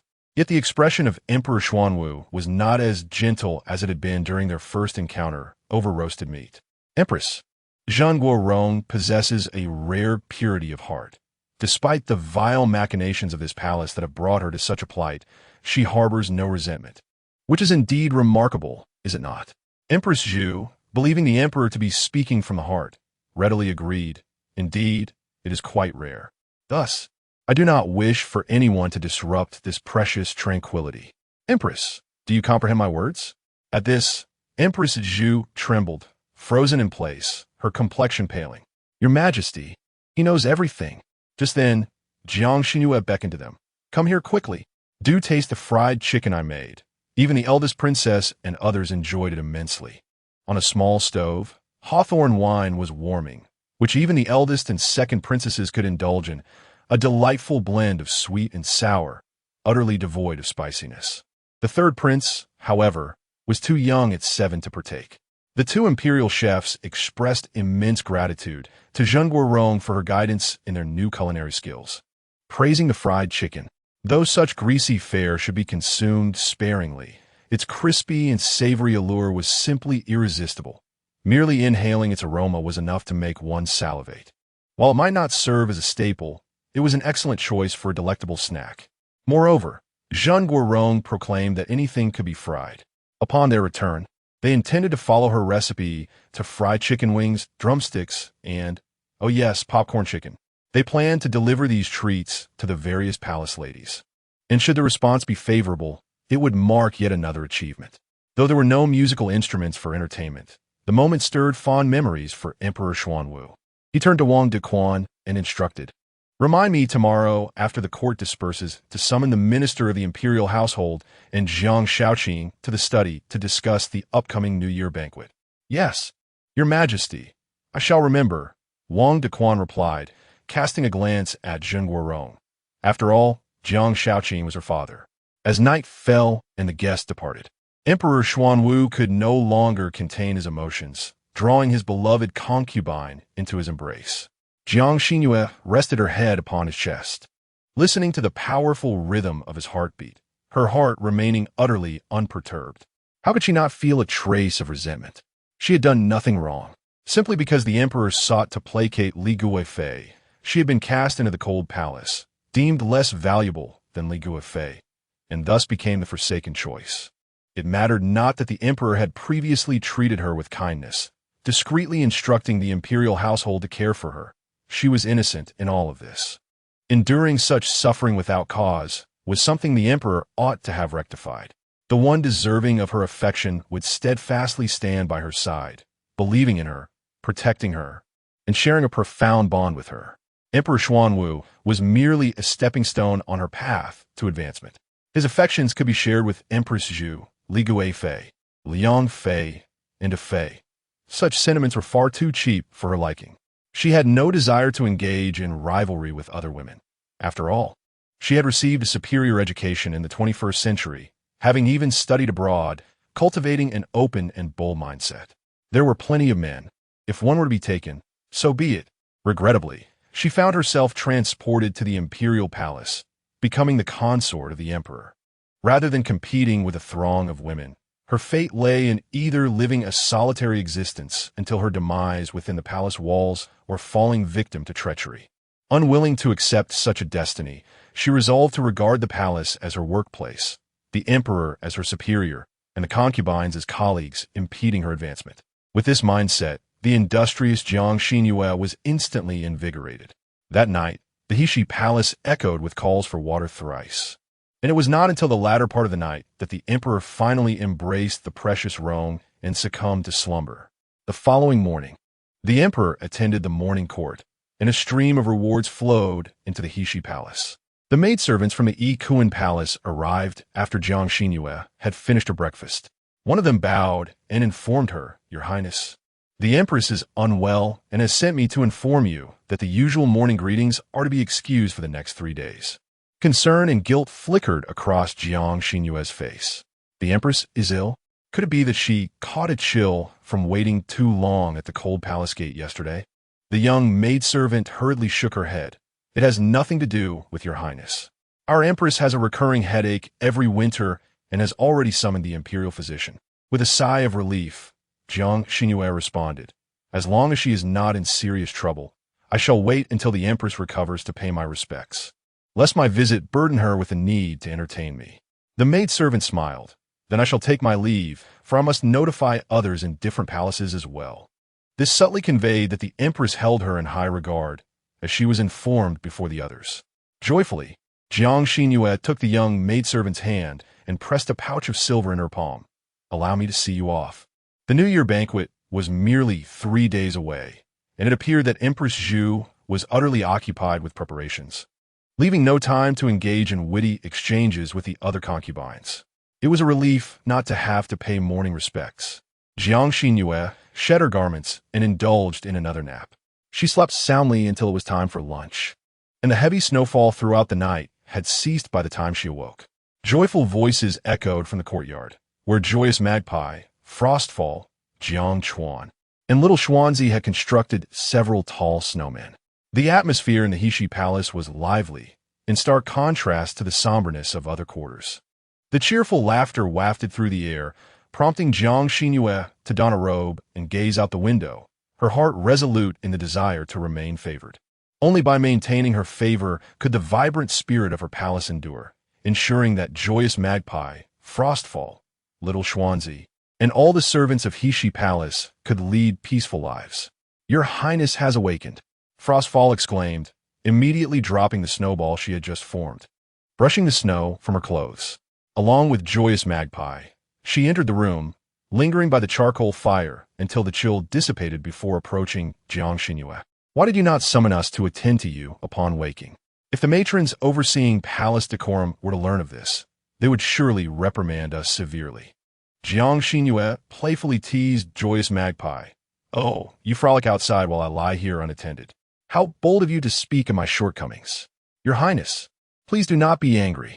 The magpie did not frighten, but rather brought Xuanjiang to her knees. It was all the fault of the maid. Seeing the heavy snowfall today, she thought to build a few snowmen for the princess to admire, which prompted her to call for the assistance of the magpie and her companions. She humbly requested the princess's forgiveness. Jiang Xinru exchanged a glance with the magpie, realizing that among the three of them, there was indeed one honest soul. "Xuanjiang, the princess is merely teasing us." The magpie helped Xuanjiang to her feet. "My lady, just look at yourself. Truly mischievous." Only then did Xuanjiang muster the courage to meet her mistress's gaze, and upon seeing her smile, she sighed with relief. "Your Highness, you nearly scared me to death. It is rare to find a kind-hearted mistress in the palace. Most are difficult to serve. To encounter such a precious figure is a blessing she believes she has earned over 3 lifetimes, and she has no desire to serve any other mistress." Chapter 40.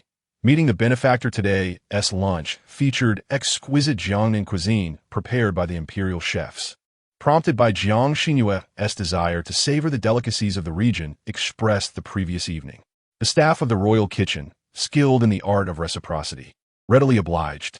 Outside, a thick blanket of snow enveloped the courtyard, where a few palace attendants busily swept the snow, creating a scene of enchanting beauty in a world adorned in silver. The picturesque setting inspired Jiang Xinru's poetic musings. After much contemplation, she could only summon a line from Song Jianwen's poem. "Unaware of the snowflakes falling in the courtyard this morning, I suspect the forest flowers bloomed last night." Just as she was about to recite another line, Wang Dequan's figure appeared at the palace gate. Jiang Xinru hurriedly donned her attire and sent the magpie out to greet him. The magpie, known for its sweet tongue, chirped, "Master Wang, what wind have blown you here on this snowy day? Your presence has certainly stirred up excitement in the Heshi Palace." This implied that the arrival of Master Wang heralded good news for the palace. Wang Dequan smiled appreciatively and inquired, "Has Her Highness dined yet?" The magpie hesitated, pondering whether to say they had or had not dined. Surely, the emperor would not wish to summon her mistress to dine with him, would he? Wang Dequan, discerning her thoughts from her expression, waved his whisk and replied, "Lady Jiang is in the imperial study discussing the arrangements for the upcoming New Year banquet with His Majesty. The emperor has sent me to invite Her Highness to join them." In the palace, there were countless consorts who would never again see their families. Yet the emperor held a particular fondness for Xuanwu Emperor, sending Wang Dequan to escort her to the imperial study. Although it was not explicitly stated that they were to meet, the implication was clear, was it not? She was to meet this benefactor of hers. Jiang Xinru reflected on the dynamics of their father-daughter relationship. Fortunately, her benefactor had 5 daughters, each carefully nurtured for the purpose of paving a path for the Jiang family within the palace. Jiang Yutong, the legitimate daughter of the Jiang family, was initially not among those to enter the palace. However, their benefactor had treated the 3 illegitimate daughters as mere assets, excluding the 2 legitimate ones from consideration. It was the foolish Jiang Yutong who, infatuated with the emperor during a palace banquet, resorted to extreme measures, fasting and threatening to hang herself, insisting on entering the palace, which compelled their benefactor to package them all together for entry. Why could she not have become Jiang Yutong or her sister, Jiang Yulin? As the daughter of the Minister of Rights, her status was not insignificant. She could have found a suitable and handsome suitor outside the palace and lived more freely as a legitimate wife. Lost in thought, they soon arrived at the imperial study.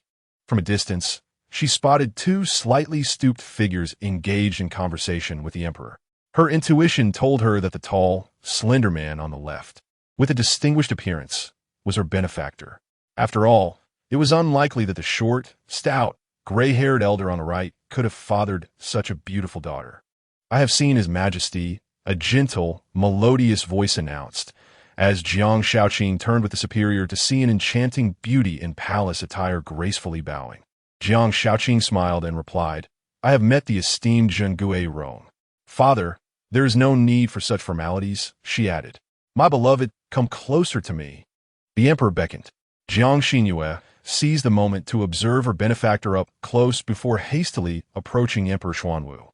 Undoubtedly, the biological father of this body is exceptionally handsome, possessing striking brows and starry eyes. His features are profoundly defined, embodying what one might refer to in contemporary vernacular as a strikingly attractive man.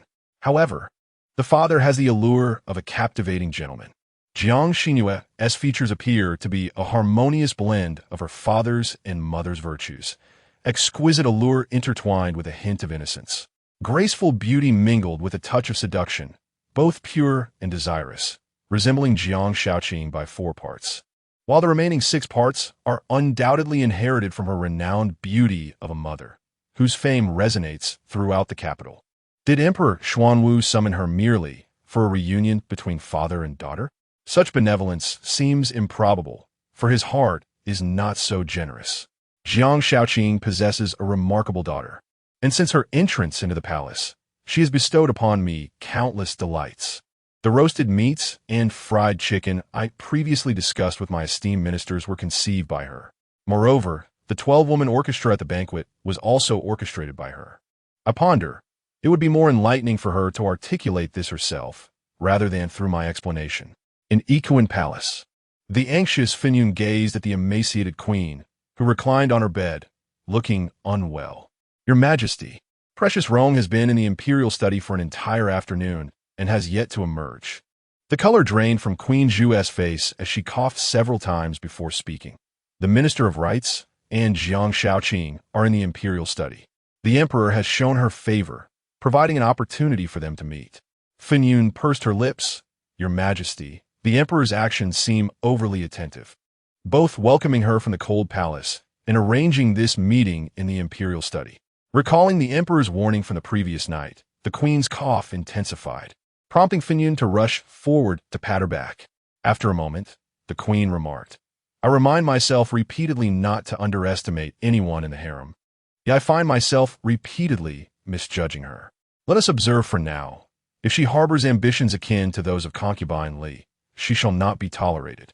Even if the Emperor were to be enraged, I must uphold my dignity as the matriarch of the harem. After all, the Emperor has never harbored genuine feelings for me. Our relationship is merely a union of interests. I possess the right to preserve my own dignity, and the Emperor must accord me respect. The Emperor and Empress are but two sides of the same coin.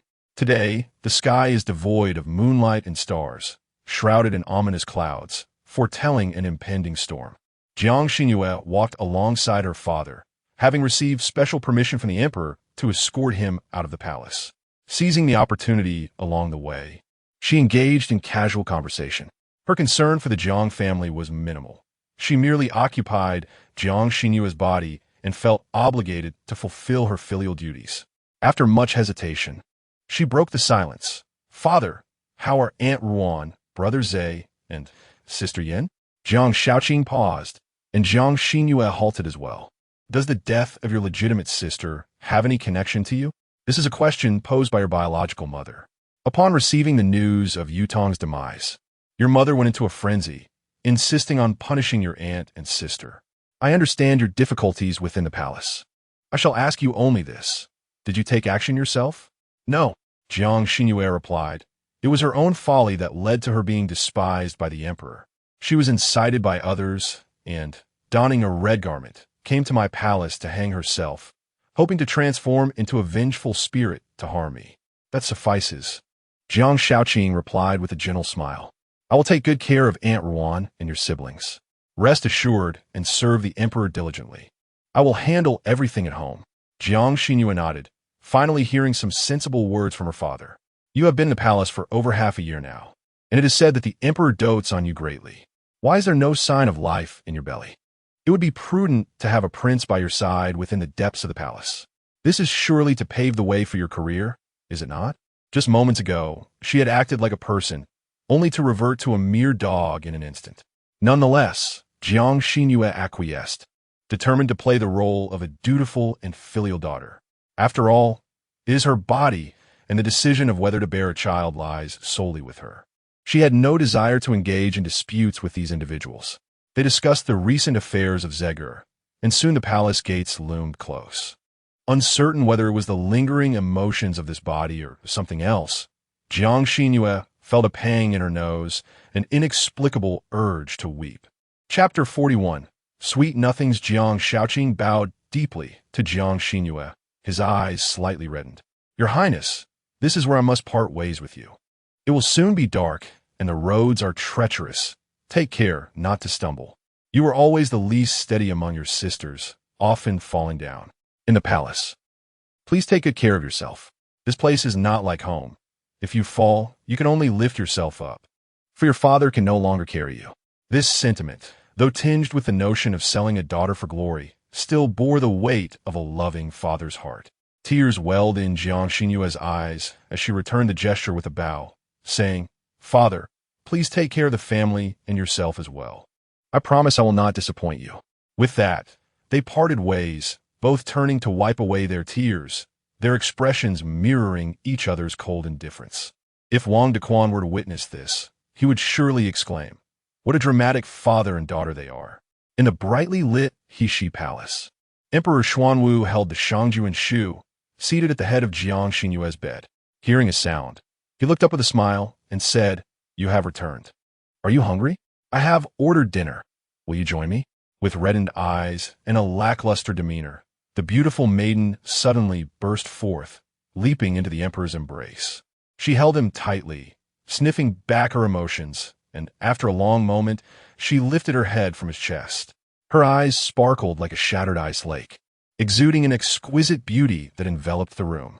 "Your Majesty, you are so kind to me. What should I do if I find myself liking you more and more?" In ancient times, expressions of affection were often subtle and rarely spoken aloud. Yet Jiang Xinru was unreserved in declaring her feelings. Even if love were absent, sweet words could still ensnare the heart, a skill many scoundrels relied upon to charm unsuspecting maidens. It is evident that at the core of human nature lies a desire to hear kind words, and the emperor was no exception. Although Jiang Xinru could not fathom why she dreamt of the emperor's childhood during her unconsciousness, she recognized it as a divine gift not to be squandered. He craved love, and she would bestow upon him an abundance of it. If he did not express his affection, she would convey her love to him daily. She sought to make him aware that no one else in this world would love him so openly and fervently. "Does this mean that before, my beloved only had a slight fondness for me?" teased Emperor Xuanwu, holding her close and playfully inquiring. "What must my beloved do to bestow upon me her full affection?" Jiang Xinru gazed at him with tender eyes, shyly lifting her hand to cradle his face. With utmost care, she tiptoed and pressed a heartfelt kiss upon his eyes. In her family, a woman kissing a man's eyes symbolized her desire to enter his heart, signifying her unconditional love for him, summoning great courage. Her voice quivered as she gazed at him, her heart and gaze filled entirely with him. "Yilang, would you be willing to accept my fervent heart?" With his name, she referred to him, and with her own name, she identified herself. Her feelings were both passionate and authentic. Yi was the emperor's name. Facing her hopeful gaze, for the first time, Emperor Xuanwu felt an urge to escape. Such a candid and heartfelt confession made him feel that he was genuinely cherished, loved deeply and profoundly. He had never experienced such a novel sensation, as if his very heart had been warmed. Silently, he embraced her tightly without directly responding. "I enjoy hearing you call me Yilang. Would you be so kind as to repeat it for me?" If fate were to bring a woman into his heart, he hoped it would be her, his precious Rome. At that moment, he dismissed thoughts of the likes of Concubine Li or Empress Zhu. The woman who kissed his eyes bestowed upon him an unprecedented affection. Indeed, bestowing the title of precious upon her was the most astute decision he had ever made. The dog emperor evaded and shifted the topic, a clear sign of his unease. It mattered not. Jiang Xinru encouraged herself, believing that one day she would reign supreme in the harem, compelling the dog emperor to kneel and sing conquer. The courtyard of He-Shi Palace was draped in white, and as Emperor Xuanwu arose, he left a kiss upon Jiang Xinru's eyes, seemingly responding to her inquiries from the previous night. After rising quietly, he instructed Wang Dequan, "Go to my treasury and present the white fox fur offered by the Jin kingdom last year to the precious Rome." "What?" Wang Dequan's eyes widened in disbelief. The Jin kingdom had presented a plethora of furs last year, yellow, gray, and assorted hues, with an abundance of varieties. However, the most exquisite piece was the singular white fox fur, an arduous treasure derived from the underarm of a fox from the myriad hills of the Jin kingdom, requiring immense resources and labor to procure. Hence, the saying of gathering furs from the underarm originated from this. Last year, even the Empress and Concubine Li, not to mention the ailing Empress Dowager in Xinang Palace, had subtly expressed their desire for this fur, yet the emperor had bestowed none, choosing instead to keep it in his private treasury. Was he truly going to gift it to the precious Rome? His astonishment was palpable, prompting an irritated frown from Emperor Xuanwu, which swiftly made Wang Dequan realize this servant will promptly arrange for its delivery. There's no rush. The emperor donned his boots and cast another glance at Jiang Xinru. After I conclude the morning court, you shall personally deliver it to demonstrate the imperial favor. His gaze lingered on Jiang Xinru's abdomen, causing his brow to furrow once more. Jiang Shaoqing was an incompetent father. How could he allow his precious Rome to endure such hardships in her youth, permitting the legitimate wife to mistreat his daughter? He wished for this woman to bear his offspring, to secure for her a lifetime of wealth, honor, and joy. Only when the weight of his gaze dissipated did Jiang Xinru stretch, emerging from the thick blankets. Even the frost felt that Her Majesty had perfectly timed her awakening, as she stirred just a quarter of an hour after the emperor had departed. Today, there was no need for her to pay morning respects, and Jiang Xinru could forego early preparations.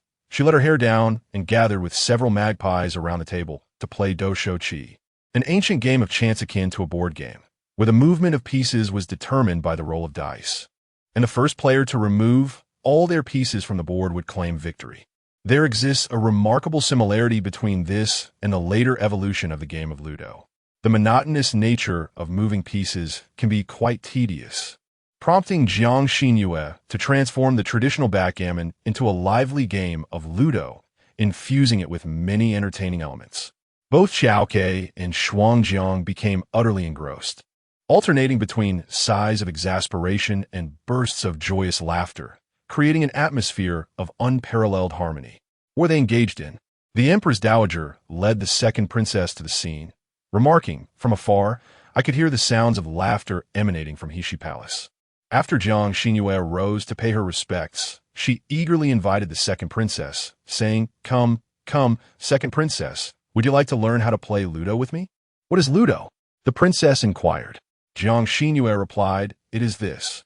Once you master it, you can return and play with the third prince. Chapter 42. A precious gift. The esteemed consort observed the scene for a while and found it quite amusing, estimating that the second princess could be entertained for an entire day.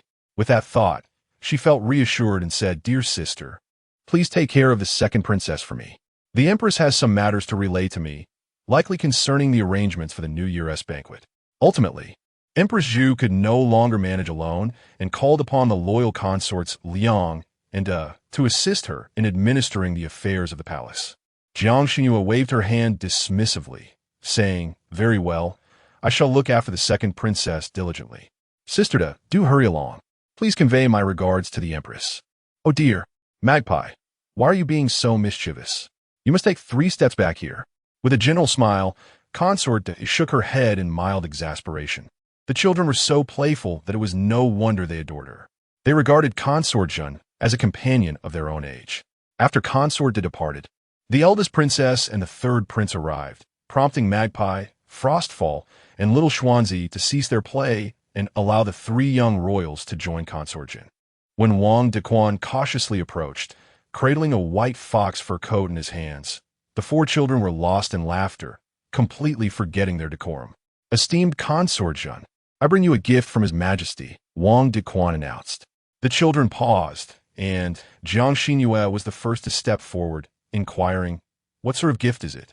Wang Dequan extended his hands, revealing a beautifully crafted, snow-white fox fur coat. The garment was devoid of any impurities, reflecting a dazzling brilliance under the sunlight. Its tailored design featured a collar embellished with embroidered roses, secured by a light apricot-hued knot, along with a hat adorned with a full fringe of fox fur, capable of enveloping her delicate face and shielding it from the elements. Even Jiang Xinru, accustomed to the faux and genuine fur garments of her era, marveled at this exquisite piece of artistry. The ingenuity of ancient artisans often surpassed modern imaginations. She mused that contemporary individuals would seldom create a true coat solely from white fox fur. Rather, they would blend 80% faux fur into the coat and charge exorbitantly for it, especially in the unique context of the Great Yin Dynasty, a period that never truly existed in history, donning garments reminiscent of the Qing dynasty while styled in traditional hairstyles. It was nearly impossible to find 5 white foxes within the realm. Thus, the rarity of this gift was evident. The emperor has instructed that you wear this fox fur coat at the New Year's banquet, which will be held outdoors, so you must not catch a chill. Wang Dequan added, passing the precious gift with a note of caution. Esteemed consortian, please take great care of it when not in use. This is the only coat of its kind in the entire Great Yin dynasty. It is truly invaluable. A wise man like Wang Dequan would not make such remarks lightly unless the item were akin to a national treasure. Jiang Xinru nodded, expressing her gratitude. Thank you for your guidance, Master Wang. I understand. After bidding farewell to Wang Dequan, the eldest princess, the second princess, and the third prince gathered around. Gazing in awe at the stunning white fox fur coat, their exclamations of wonder filling the air. However, none dared to touch it. Although Jiang Xinru recognized its value, she thought to herself, but isn't clothing meant to be worn? She gracefully extended her hand to seize the fox fur, flinging it over her shoulders with an elegance akin to a dance. Particularly striking was her awareness of her own beauty as she twirled. The white snow and the pristine fox fur harmonizing splendidly. The enchanting woman resembled a fox that had descended from the snow-capped mountains, transformed into human form, exuding an ethereal charm. This exquisite white fox fur was rightfully hers, a sentiment shared by all present. No one else could possibly embody such a flawless hue. Only the precious Lady Jeanne was deserving, for it was not the garment that adorned the person, but rather the person that elevated the garment to unparalleled beauty. The third prince was left utterly mesmerized, exclaiming that Lady Jeanne appeared as though she were a celestial being gracing the earth. Jiang Xinru playfully pinched his nose, remarking on his discerning eye. Having traversed from the 21st century, how could she not be considered a divine presence? The eldest and second princesses gazed at her with envy, their eyes bright and devoid of jealousy. Regardless of the malice or pretense displayed by the consorts in the imperial harem, the children were nurtured exceptionally well. It was said that after turning 7, the princes and princesses would be educated and raised under the direct supervision of teachers chosen by the emperor himself, with attendants hailing from the esteemed Chengqian Palace. It seemed that Emperor Xuanwu was aware of the tumultuous nature of his harem and feared that the consorts might lead the royal offspring astray, thus taking precautions in advance. On this day, the princes were on holiday, and they had come to play in Lady Jeanne's palace. Their curiosity regarding the fox fur was fleeting. Once Jiang Xinru removed it, they returned to their game of dosho qi. Lady Jeanne consistently emerged victorious, and the trio was determined to ally against her. As they made their way back from the imperial garden to the Zhongsui Palace, Zhang Wani nearly ground her silver teeth in frustration. Having incurred the emperor's wrath through political meddling, she had been demoted from Wang Guifei to Wan Yi, while the instigator, the precious person, had transformed into the esteemed Lady Jeanne. Not only did the empress extend her warm affection, but the emperor also showered her with favor. Earlier, she had encountered Wang Dequan, who was discreetly carrying something towards the Hushi Palace. It was evident that it was a reward from the emperor for Lady Jeanne. She took a few deep breaths, reminding herself to remain composed. Lady Jeanne held greater significance in the emperor's heart than she had anticipated, and she could not afford to act rashly. Otherwise, her fate would not be much better than that of Jiang Yuan. She had come to see the true nature of Li Guifei. While she might appear supportive in times of conflict, she would not come to her aid should a crisis arise. Sighing, Zhang Wani shook her handkerchief and tucked her hands into her fluffy sleeves. Let's return. That night, it was customary for the lights to be lit in Hushi Palace. But suddenly news broke that Rong Pin had been pregnant for 2 months. Li Guifei dispatched someone to summon the emperor. Although Xuanjiang was still young, she was considered an elder in the palace. After closing the palace gates, she sighed, with Rong Pin's pregnancy, there is bound to be unrest at Xinang Palace. Jiang Xinru looked over with curiosity, and before she could speak, a magpie had already inquired on her behalf. What do you mean by that? Xuanjiang glanced around, leaned closer, and whispered, Rong Pin and Rong Guifei are the emperor's cousins, the nieces of the empress dowager. Previously, the emperor dealt with the Wu family, and in a fit of anger, the empress dowager closed the gates of Xinang Palace, claiming to be unwell and refusing to emerge. However, from my observation, she is not one to relinquish power easily. The sudden revelation of consort Rong's pregnancy serves as a portent for the Empress Dowager's imminent return to the political arena. Jiang Xinyue's eyes sparkled with intrigue. Indeed, you have quite the insight, Xuanjiang. My lady, the maid stamped her foot. I am merely cautioning you. The one in Xinang Palace is no ordinary adversary. When contending with consort Rong, you must tread carefully to avoid her sharpness, lest you find yourself at a disadvantage. Is that so? Jiang Xinyu narrowed her eyes and smiled. My lady, I fear not the notion of loss. As the old saying goes, a loss can indeed be a blessing in disguise. Chapter 43. The Emperor's cousin, the Wu family, which Jiang Xinyu had glimpsed during her unconsciousness, is the same Wu family that bullies the young emperor, represented by Wu Qingyi. After suffering several misfortunes at the hands of the Wu family, she believes that the emperor will compensate her in a different manner. However, one aspect perplexes her. Why does Rong Pin, born of noble lineage and the emperor's aunt, reside in the side hall of Changxing Palace? Xuanjiang, appearing hesitant, finally musters the courage to cover her mouth and whispers into Jiang Xinyue's ear. The emperor harbors no fondness for the Wu family. When the Wu family faced a crackdown years ago, Rong Pin prostrated herself outside the emperor's Changxing Palace, but it did not sway his heart. Li Guifei, who had past grievances with Rong Pin, took her back to the side hall of Changxing Palace under the pretense of caring for her, and the emperor remained silent. At that time, the Empress Dowager was preoccupied with her own affairs and did not pay attention to her whereabouts. By the time she realized, everything had already settled into place. In terms of understanding the times, Rong Guifei is far more astute than Rong Pin, which is why she still enjoys a measure of favor today. Perhaps the emperor does not voice it, yet he undoubtedly harbors some feelings for his childhood companion, his cousin. However, it is curious that it is not the favored Rong Guifei who is pregnant, but rather the already neglected Rong Pin. The dynamics between these two sisters deserve further contemplation. The snow in the courtyard of Hushi Palace has yet to melt, unlike Changxing Palace, where Li Guifei, fearing the cold and disliking snowy days, has already had the palace thoroughly cleared. The wet bluestone path bears traces of muddy snow as Li Guifei steps out to greet Emperor Xuanwu, her skirt splattered with soiled snow and mud. As for Rong Pin, she fainted unexpectedly this morning while paying her respects, startling me half to death. The imperial physician, upon examining her pulse, indicated it was a sign of joy. Recently, Rong Pin has mentioned her poor rest, which should be the cause of her condition. Emperor Xuanwu nodded, entering the side hall where Rong Pin leaned against the headboard, sipping the nourishing soup fed to her by the palace maid. Upon seeing the emperor and Li Guifei enter together, she attempted to rise and pay her respects. But Emperor Xuanwu gently pressed her shoulder. Your health is fragile. There is no need for excessive courtesies. Rong Pin's eyes glistened with unshed tears as she lowered her gaze, falling into silence, the only sound in the room being the faint slurp of her soup.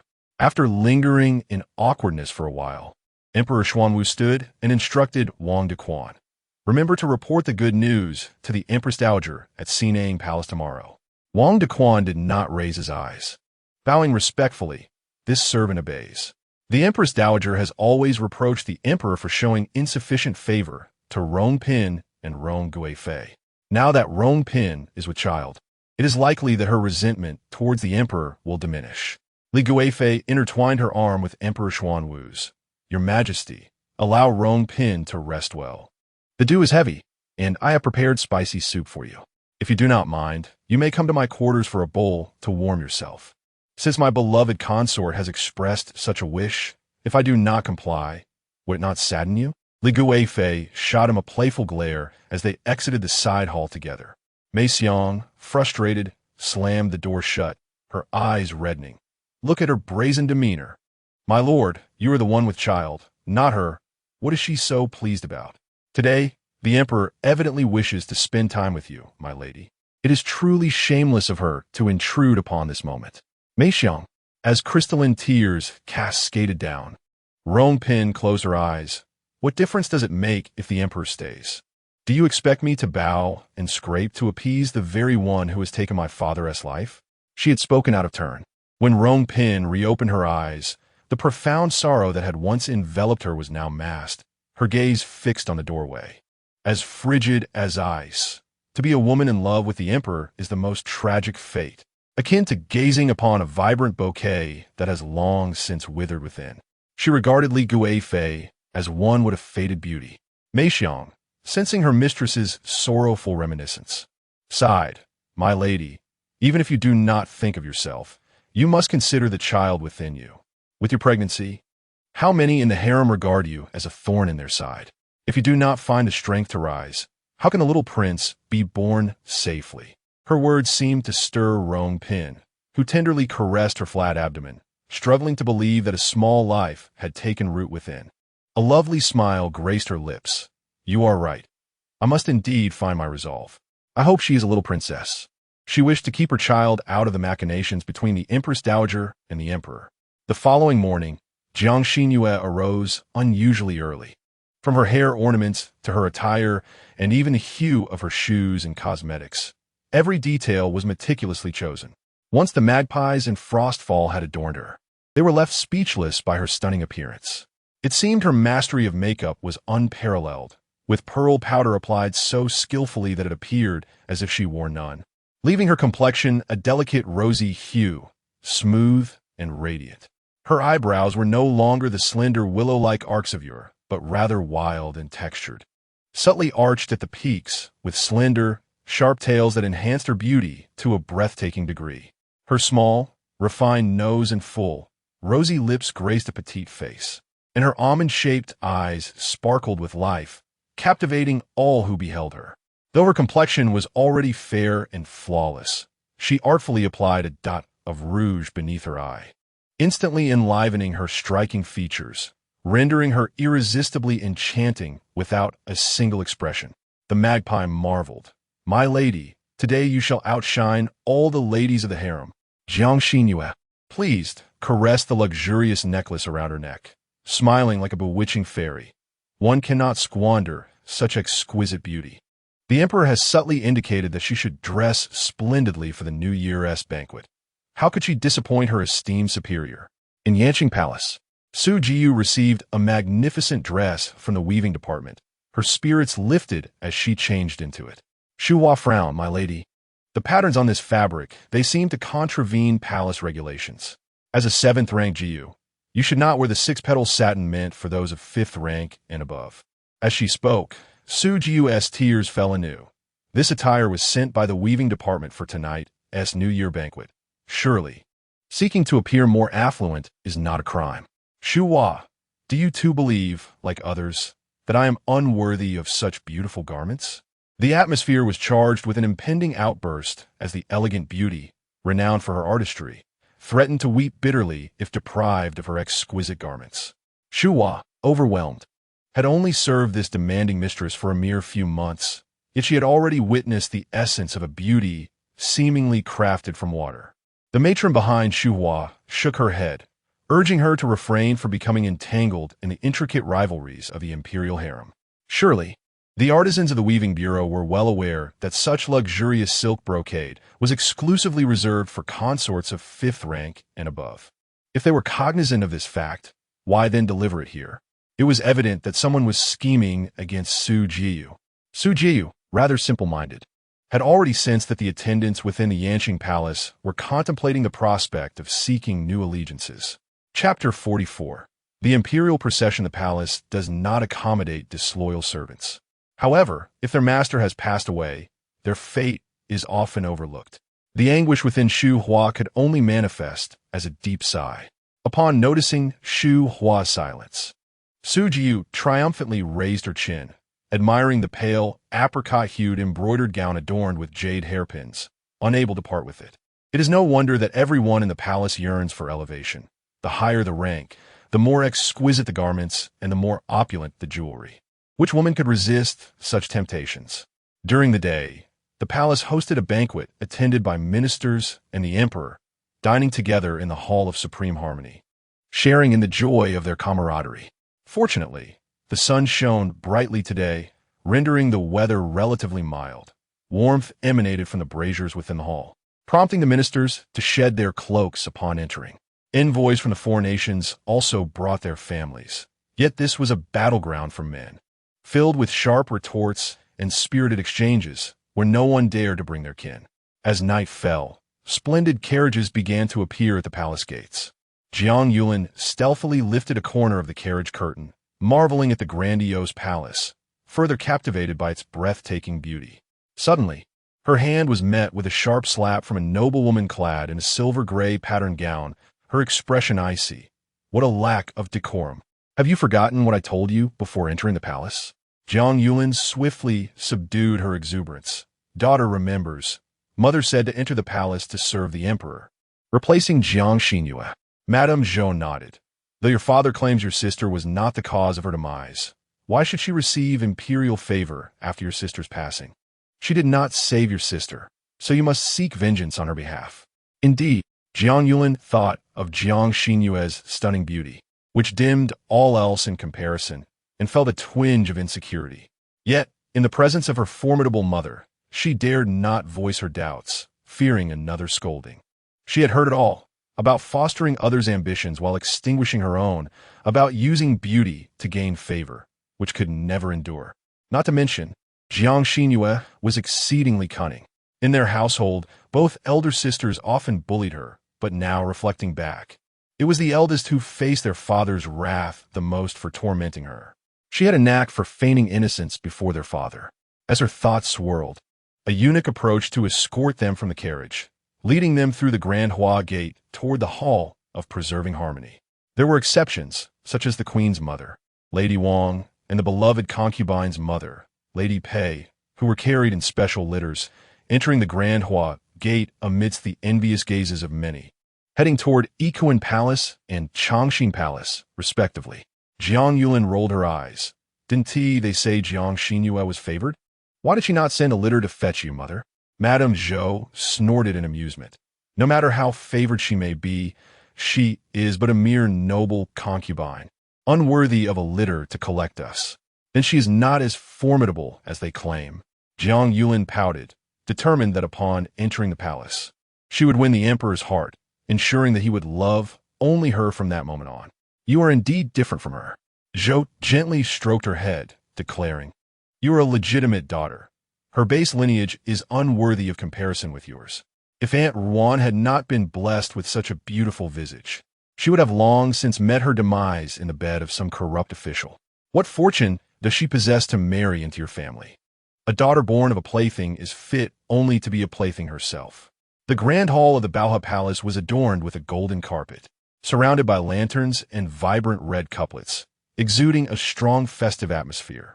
The columns were circular, elegantly connected by a carved dragon, its head peering out from the eaves while its tail curled gracefully into the hall, a perfect blend of utility and ornamentation that enhanced the imperial majesty of the throne. As it was the most splendid and joyous festival of the year, everyone was dressed in their finest attire, with talented individuals and beauties abounding, creating an unprecedented spectacle. The emperor was not among the earliest arrivals. Yet by this hour, the families of the officials had all gathered. Jiang Xinru meticulously checked her attire once more, ensuring no detail was amiss before fastening her fox fur and stepping out with the hand of a magpie. My lady! My lady! Xiao Shuzi rushed in from outside, unable to conceal his delight. Lord Wang has arrived, not alone, but with a significant reward. Hastening her steps, Jiang Xinru soon beheld a resplendent palanquin stationed at the entrance of Heshi Palace. It stood over 5 feet tall, with a seat height of 2 feet and 2 inches. The shafts were red, and the pavilion rose 3 feet and 8 inches, adorned with 4 pillars extending 5 feet and 2 inches, each draped with crimson curtains. Each curtain was intricately carved with golden flowers and figures of deities. Lord Wang, what is this? Jiang Xinru queried, perplexed, for her status and qualifications did not warrant a palanquin. Wang Dequan bent slightly, a courteous smile upon his face. Today, the Sinang Palace has bestowed a palanquin upon consort Rome. The emperor, mindful of the precious Zhenjuzi who had previously been poisoned, especially instructed me to fetch another palanquin from the Ministry of Internal Affairs to present to you at Heshi Palace. The hour is getting late. Please do step in. Very well. Excellent. She had yet to broach the subject of Sinang Palace and consort Rome, Yet the dog emperor had already decided to make her a target. How should one interpret this? If utilized wisely, it would be beneficial for her. If mishandled, it could become a double-edged sword, potentially wounding the Empress Dowager or herself. Viewed from another perspective, Emperor Xuanwu was granting her an opportunity for choice. Perhaps a promotion was in her future. Very well, this is acceptable. She felt a surge of confidence. Bestowing a sweet smile upon Wang Dequan, she presented an innocent facade as she was carried by 4 eunuchs toward the bow hall. Along the way, the noble women and young ladies they encountered lowered their heads, unable to meet the gaze of Jiang Xinru's unparalleled and unassailable beauty. Is that not Lady Li, the favored consort? It must be. I have long heard that Lady Li surpasses all in beauty, the foremost among the harem. The lady we just saw could hardly compare. Who else could it be but Lady Li? My father wishes for me to participate in the selection 3 years hence. He has engaged a nurse to teach me the proper etiquette at home. Yet, seeing Lady Li so delicate and beautiful, she could reign in the harem for at least 20 more years. Perhaps I should advise my father against his plans for me to enter the palace. I too, in my humble abode, cannot possibly compete with the brilliance of the sun and moon. The magpie and the frost, lifting their heads in unison, inquired, Master, shall we inform them that you are not the esteemed consort Li? Jiang Xinru nonchalantly shook her head, reclining lazily against the palanquin, exuding an air of languid allure. No need. Once we arrive at the Baohe Palace, who could possibly be unaware of my true identity? It is precisely to lead them into error that I desire. Their astonishment shall be all the greater when they discover her true nature. Is it not more credible to learn of her through others rather than her own lips? As the precious song concluded, Jiang Xinru's palanquin came to a halt outside the archway, where she was assisted down by the magpie and the frost. Her attire of purest white igniting a fervent stir among the assembled crowd. Chapter 45. Fashion Collision. Who is this exquisite beauty? When did such a remarkable figure emerge from the imperial harem? Upon closer examination, she bears a striking resemblance to the illustrious Lady Li. What is your standard of beauty? This woman appears far more enchanting than Lady Li. To articulate it, Lady Li embodies abstract beauty, while the woman before me represents realism.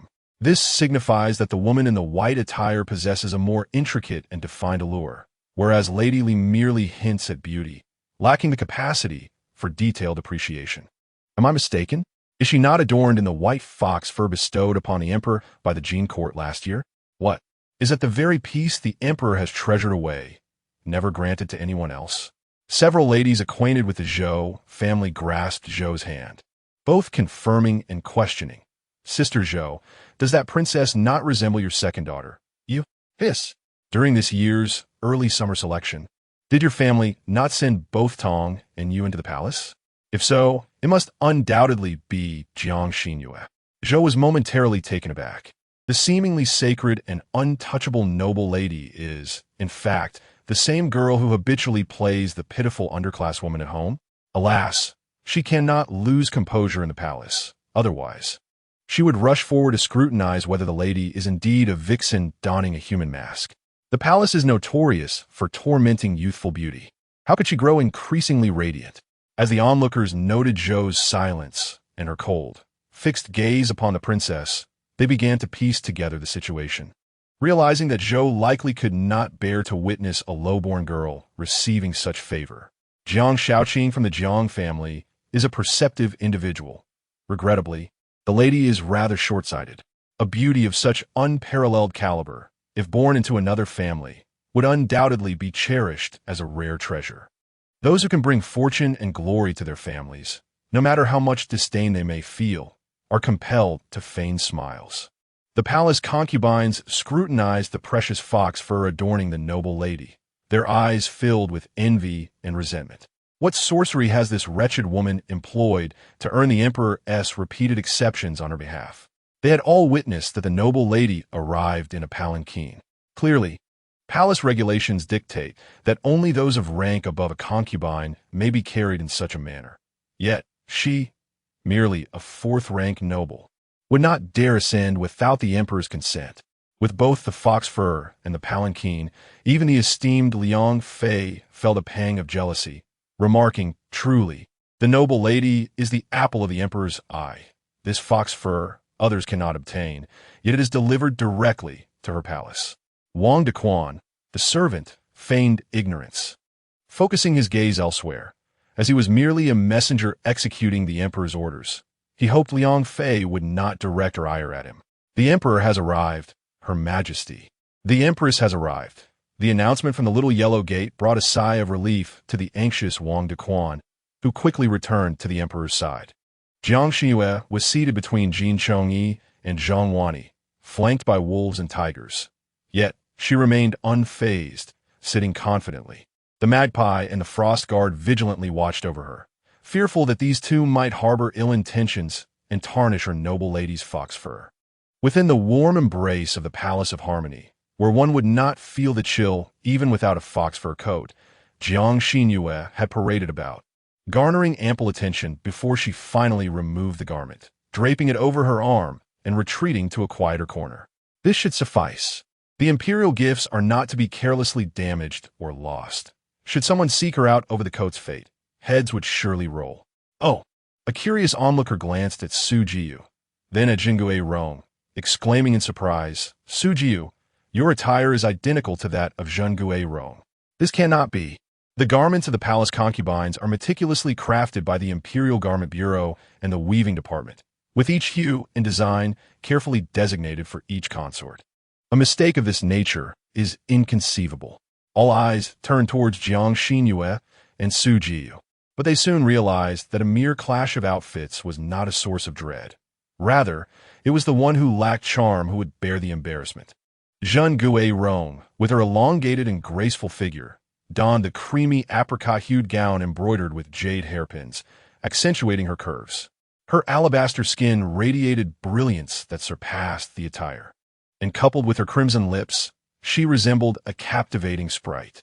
Adorned with pearls and jewels, she exuded opulence, making her beauty seem almost a natural state of being, exquisite and enchanting.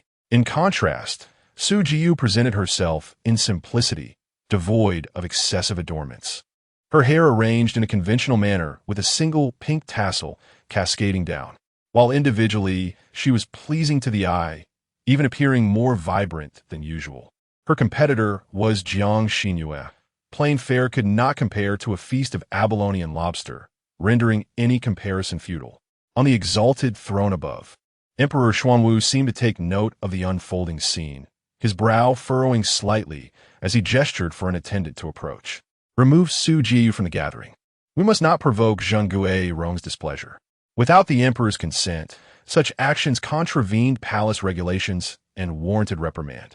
Not everyone could be treated with the same leniency as Zhengui Rong. Consequently, Su Jiu was silenced and escorted away. Following this minor interlude, the banquet commenced in earnest. Heralded by Wang Dequan's resounding proclamation, "Let the feast begin," maidens entered in procession, bearing platters of delectable dishes. Among them, Jiang Xinru's roasted meats and fried chicken were prominently featured, suggesting they were the highlight of the menu. Had she known a hot pot would have been more suitable. With so many gathered at one table, she could have saved the emperor's treasury some expense. The enchanting singers and dancers from the Imperial Music Bureau gracefully harmonized with the melodies, creating a scene of joyous revelry. Jiang Yulin gazed intently at Jiang Xinru, struggling to accept that the girl who once sought her mother's favor had transformed into a favored consort for whom the emperor interceded without a word.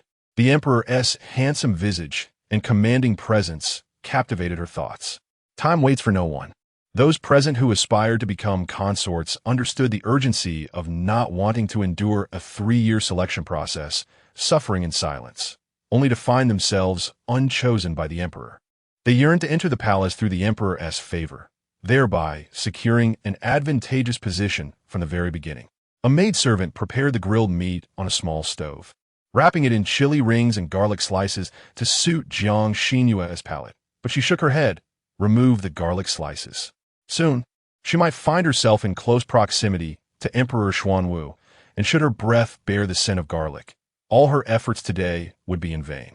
Although her inexpensive father heeded her advice and placed a glass of lemonade nearby for rinsing, she resolutely decided not to consume garlic that evening.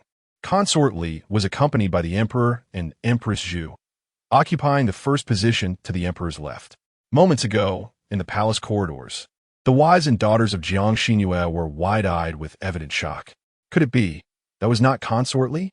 The precious beauty was the illegitimate daughter of Lord Jiang, the vice minister of the Honglu Temple. I had a feeling, given her striking beauty, that she would eventually enter the palace. Chapter 46 Translation A spectacle. Jin Chongyi glared at Jiang Xinru, saying, "Do not assume that the emperor's bestowal of a garment upon you is of any significance. Relying on one's beauty to serve others is ultimately a transient strategy." Jiang Xinru smiled, unfazed by her words. She merely wiped her mouth and replied, "Beauty is a gift from our parents. What can a younger sister do? Sisters claim that I rely on beauty is utterly absurd. Do you truly believe the emperor is so superficial as to favor concubines solely based on their appearance? Such a notion of relying on beauty, if it were to spread, would surely offend all favored concubines in the imperial harem. You." Jin Chongyi glared furiously, clearly meaning something else.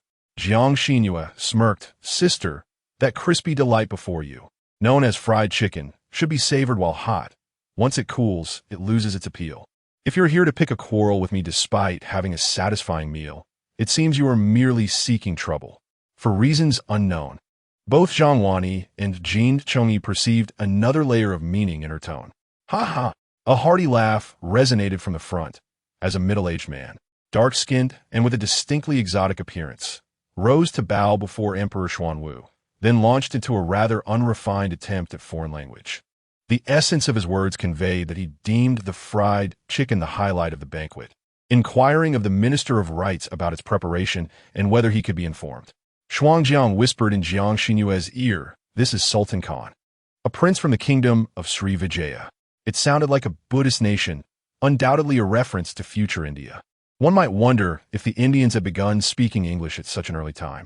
Yet, considering that the Dian dynasty in which she currently resided was itself a fictional construct, it would not be surprising if an Englishman were to appear. In a realm of fantasy, history lacks a traceable trajectory. The Minister of Rites did not respond to his inquiry, as he was unable to comprehend the foreign tongue, thereby ceding the main stage to Jiang Shaoqing. Jiang Shaoqing seized this opportunity to introduce his daughter. "This is what my daughter accomplished." Emperor Xuanwu smiled warmly. Addressing her, "Beloved consort, come forth to my side." There was an unsettling sense that he intended to showcase her as a good luck charm from the harem, parading her before others. With each step she took, she could sense the malice of the other concubines flanking her, yet bolstered by the emperor's encouraging gaze. She moved forward with unwavering determination. If the emperor wished to elevate her and engage her in competition with the Sinang palace, why should she not leverage his support to build her own influence and reputation? Only those who march forward with resolute hearts can stand unyielding within the harem. Standing beside the emperor, they exchanged smiles, and, as he took her hand, he refrained from allowing her to sit upon his lap, for such an important occasion demanded decorum. He did not wish to be perceived as a ruler entrapped by carnal desires. "Wang Dequan, arrange a table and chairs beside me, so that I may toast with the envoys from various nations." Sultan Khan maintained his standing posture, eagerly awaiting Jiang Xinru's response. He harbored doubts that the harem of Dian possessed any concubines fluent in foreign languages, given that no women in their own palace spoke the language of the Celestial Empire. The language of the Shirley Fashi kingdom is not their native tongue, much like the vassal states that exist under the vast domain of Dian. These vassal states not only possess their own languages, but must also learn the language of the Dian dynasty. The four major envoy states, including the Shirley Fashi kingdom, are Dashi, Gaul, and Haishi. According to the explanation provided by Xuanjiang, Jiang Xinru believes that these four major envoy states correspond to the early forms of India, Persia, France, and ancient Rome. The term early forms is used because there is no historical record indicating that these four nations ever sent tribute to the Celestial Empire simultaneously. Under the dominion of Western powers, Their official language is the foreign tongue. As for India, she can effortlessly navigate its curry-scented language even with her eyes closed. This is fried chicken. Sultan Xuanwu listened, his eyes widening with disbelief. How could that woman speak the foreign language? Moreover, he glanced at the golden-haired, blue-eyed envoy from Gaul, as if questioning how her command of the foreign tongue could rival his. Subsequently, an envoy from Dashi intentionally posed a challenge to Emperor Xuanwu, uttering obscure and complex words that even Jiang Xinru found exceedingly difficult to translate. The halting translation drew a frown from Emperor Xuanwu, while the envoys from the four nations laughed mockingly. Though Jiang Xinru did not wish to steal the spotlight today, recalling the plundering actions of the Western world in later years, she sneered and retorted in the foreign tongue. Our celestial empire also wishes for Dashi to achieve unity in the West soon. At that time, we hope that Dashi will extend an invitation for our envoys to visit and behold your magnificent landscapes. It is essential to note that among the four major envoy states, Gaul holds the dominant position. Jiang Xinru observed keenly from her elevated vantage point as the other three nations looked to Gaul for guidance. Dashi had just been covertly mocking Dayan's lack of strength, implying that even their vassal states had not fully submitted, but now they were rendered silent with fear. Should the king of Gaul come to believe that Dashi intended to rebel and send troops to suppress them, he would be forever remembered as a traitor to Dashi. Emperor Xuanwu gently caressed Jiang Xinru's hand beneath the table. My beloved, what were they just saying? Jiang Xinru turned, her expression shifting, and with a radiant smile. She explained, the envoy from Dashi represents the four major envoy states, wishing you, your majesty, a reign of countless years and everlasting prosperity. Is that so? Emperor Xuanwu raised his cup. I also wish you all smooth sailing and a happy new year. With Jiang Xinru having struck down one of their jabs, Emperor Xuanwu offered a sweet response, making it seem as if the imperial couple had rehearsed their lines, their cooperation remarkably seamless. The envoy states, having failed to gain favor, gathered to appreciate songs and dances while disparaging the celestial empire. The turn then came for the vassal states to pay their respects. Goryeo, Fusang, and Jin, among others, came forth to present the gifts sent by their respective emperors to Emperor Xuanwu, with officials from the Honglu Temple documenting the offerings. When the envoys from the vassal states returned home, they would also be presented with gifts of similar worth. As the banquet drew to a close, Empress Zhu displayed signs of fatigue. Emperor Xuanwu, concerned, remarked, if the empress is unwell, she may return to Ikuan Palace to rest. I shall come to accompany you later. On New Year's Eve, the emperor was considerate enough to ensure that Empress Zhu was given the respect she deserved. She coughed a few times, her lips pale. I'm deeply grateful for your majesty's kindness. I shall take my leave now. The emperor was a man of his word. When he promised to come, he would undoubtedly do so, rendering it unnecessary for her to linger. The silk handkerchief that consort Li had hidden beneath the table was on the verge of being wrung to tatters. Yet her face remained adorned with a gentle smile. Now that Her Majesty the Empress has departed, why does the precious consort not take her place? It would allow me to be closer to His Majesty. Tears streamed down Jiang Xinru's face, and she anxiously knelt beside the chair. I dare not. That is Her Majesty's seat. I harbor no such intentions. Consort Li, however, was quite adept at inciting others to compete for what was not rightfully theirs, while she herself reaped the benefits from the turmoil. So fond of encouraging others, she could not resist the urge to voice her thoughts and see how one might mask their true intentions. Chapter 47. Serving one husband together, the esteemed consort Li was jesting with you. Do not be afraid. In the past, this phrase had soothed all the wounds in consort Li's heart. Yet today, it was uttered by the emperor to another woman. Her heart ached slightly, and her smile grew more genuine. I was indeed jesting, but I did not realize that precious Rong had such a timid disposition. When Lady Chu impersonated a ghost to frighten you, you were so audacious. I thought you were unafraid of anything. This deliberate mention was intended for the ears of Jiang Xiaoqing and Lady Zhou, as consort Li sought to incite discord while wielding a hidden dagger. The emperor took a deep breath, exhaling heavily through his nose, and ceased to hold Jiang Xinru's hand. a clear sign of his impatience. Tears shimmered in Jiang Xinyue's eyes. But in this grand setting, with countless gazes upon her, she suppressed her emotions and smiled brightly. It appears that your grace cares for me so deeply. I am truly overwhelmed. However, your grace, you are mistaken. I am not unafraid. It is merely that with his majesty present, what demons or monsters could dare approach him? The earlier incident at the Shiha Hall, where ghostly disturbances had occurred, had already been cloaked in secrecy by Empress Zhu's edict. From the implications of Consort Li's words, it seemed she was well aware of Jiang Xinyue's reactions. Unbeknownst to her, Consort Li was unwittingly revealing her own vulnerabilities. While the emperor pondered whether Consort Li had already placed spies around precious Rome so early on. The once charming and audacious young woman had been tainted by the intrigues of the palace for too long, to the point that even he found her somewhat unrecognizable. As Consort Li prepared to speak again, her attendant, Xiahi, gasped, spilling wine onto her skirts. She quickly knelt. "Your Grace, please forgive me. I was distracted by the music in the hall and did not mean to offend." It was not appropriate to express anger, as Xiahi was one of her own. Since the 12th month, after her earlier setback, Xiahi had risen to become the chief maid of Chongqing Palace, now serving as Consort Li's new right hand. "Your Majesty, my skirt is wet. May I be excused to change into another garment?" The emperor nodded, frowning at Xiahi. This maid has repeatedly shown a lack of decorum, even worse than the previous one. Xiahi's complexion turned pale in an instant. What did the emperor mean? Was he angry at Consort Li for putting precious Rome in a difficult position, directing his wrath toward her maid? Or was it merely a reprimand for the wine spilled on Consort Li's attire? This double entendre left room for interpretation. To the discerning, the meaning would vary.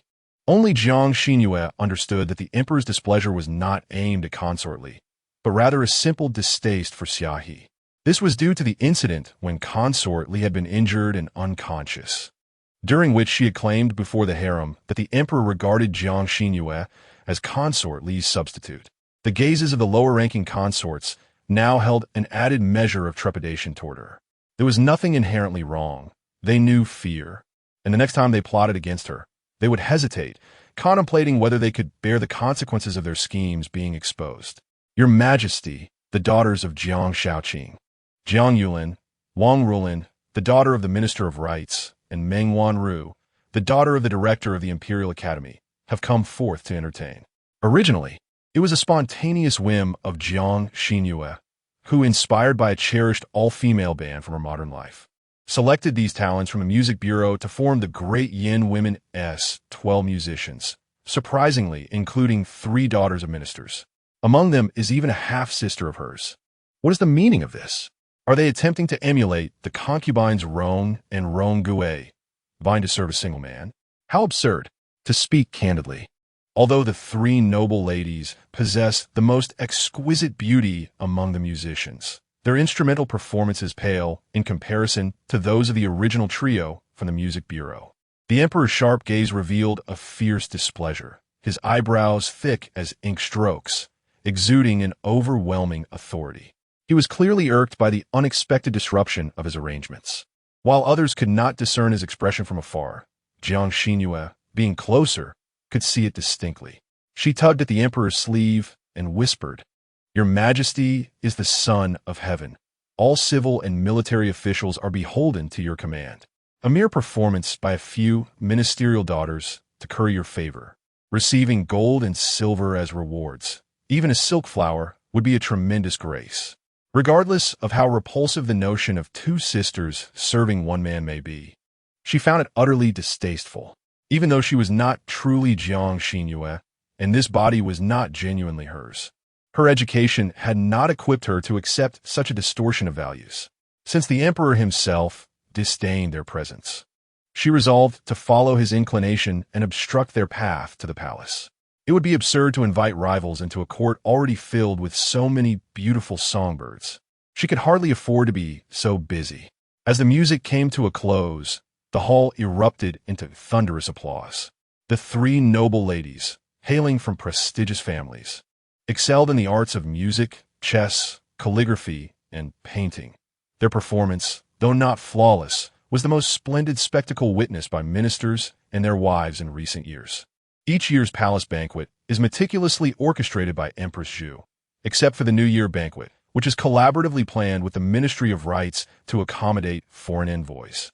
Some praised the Ministry of Rites for their commendable arrangements this year, while many lauded Empress Zhu for her grace and talent in choreographing such an extraordinary program.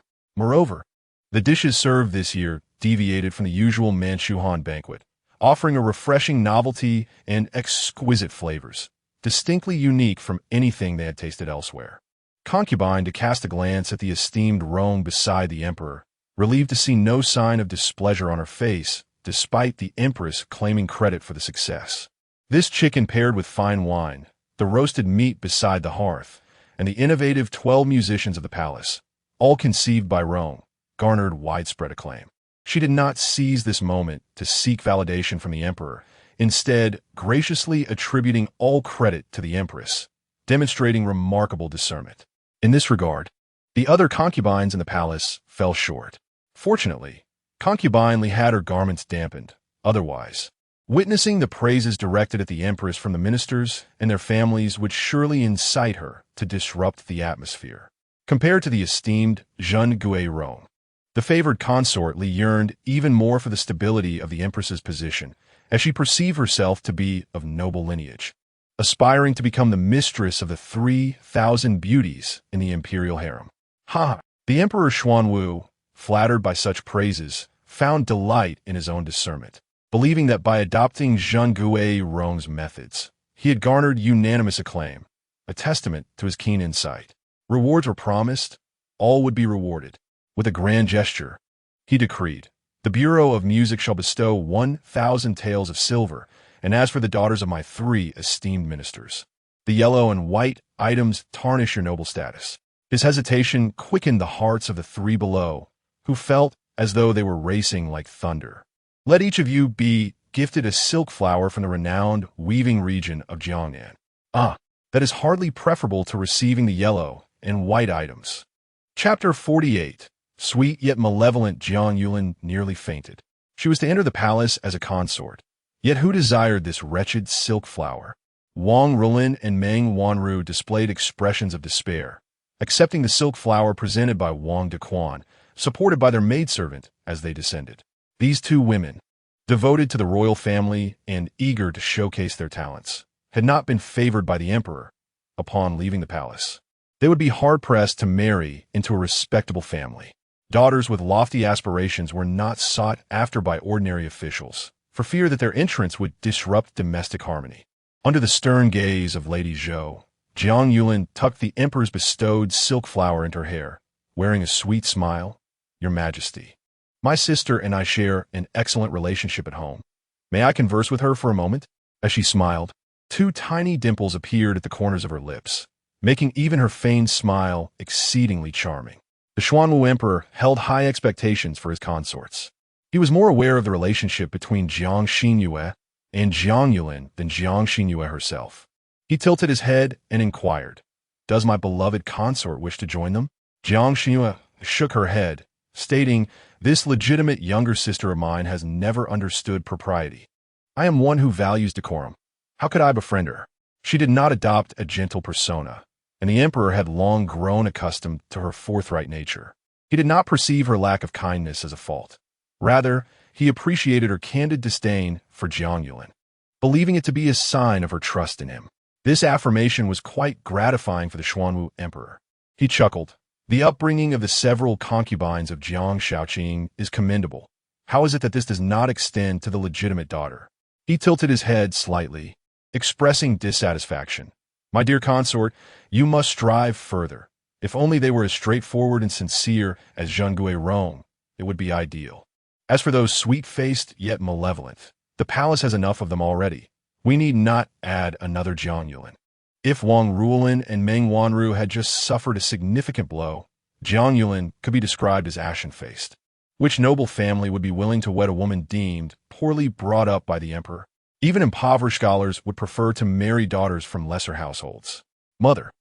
Jiang Yulin appeared utterly despondent, but Jiang Xinru had no intention of comforting this sister who had always bullied the original owner of her body. As night deepened and a few stars twinkled in the sky, heralding fair weather for the morrow, the emperor remarked, "My beloved consort, it is time. I shall visit your palace." Suddenly, a rapid drumbeat interrupted the emperor's words. 6 muscular men, bare-chested and adorned with red headbands, entered, carrying a large drum. All present were captivated by the sight of a woman clad in a red dance costume, revealing a glimpse of her soft, snow-white waist. If Xuanwu Emperor embodied a blend of allure and purity, grace and beauty, then the woman draped in sheer fabric atop the drum epitomized seductive charm and enticing sensuality. Li Gifin. Jiang Xinru silently murmured, a subtle smile gracing her lips as her hand beneath the table quietly relaxed. The Xuanwu Emperor gazed at Li Guifei with a hint of nostalgia. Jiang Xinru exchanged a glance with Jin Chongyi, their eyes meeting in the air. She slightly raised her brow. Is it to serve by beauty? It seems that the beloved consort Li is indeed the one who has captured the heart of the emperor. Jin Chongyi appeared to comprehend the meaning behind her gaze, her fair visage flushing crimson as she hurriedly averted her eyes. How infuriating! She had intended to witness the precious expression of embarrassment on her face, only to find herself the one caught in an awkward predicament. After a mesmerizing performance of belly dancing, the emperor's address shifted from consort Li to his cherished concubine, and, as the banquet drew to a close, the imperial carriage whisked away both the emperor and consort Li. With the emperor's departure, the gathering swiftly began to disperse. Jiang Shaoqing had to attend to the foreign envoys and the accommodations. Thus he did not accompany his wife and daughter in leaving. From a distance, he could see his illegitimate daughter seated in the palanquin, her silhouette exuding an air of profound desolation.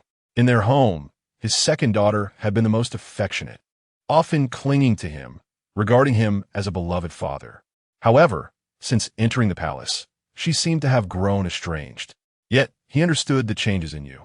For the trials of palace life were arduous, known only to those who have endured them.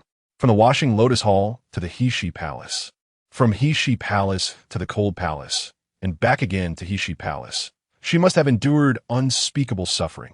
How could her temperament remain unaltered? That ignorant woman, Zhou, truly believed the palace to be a desirable place.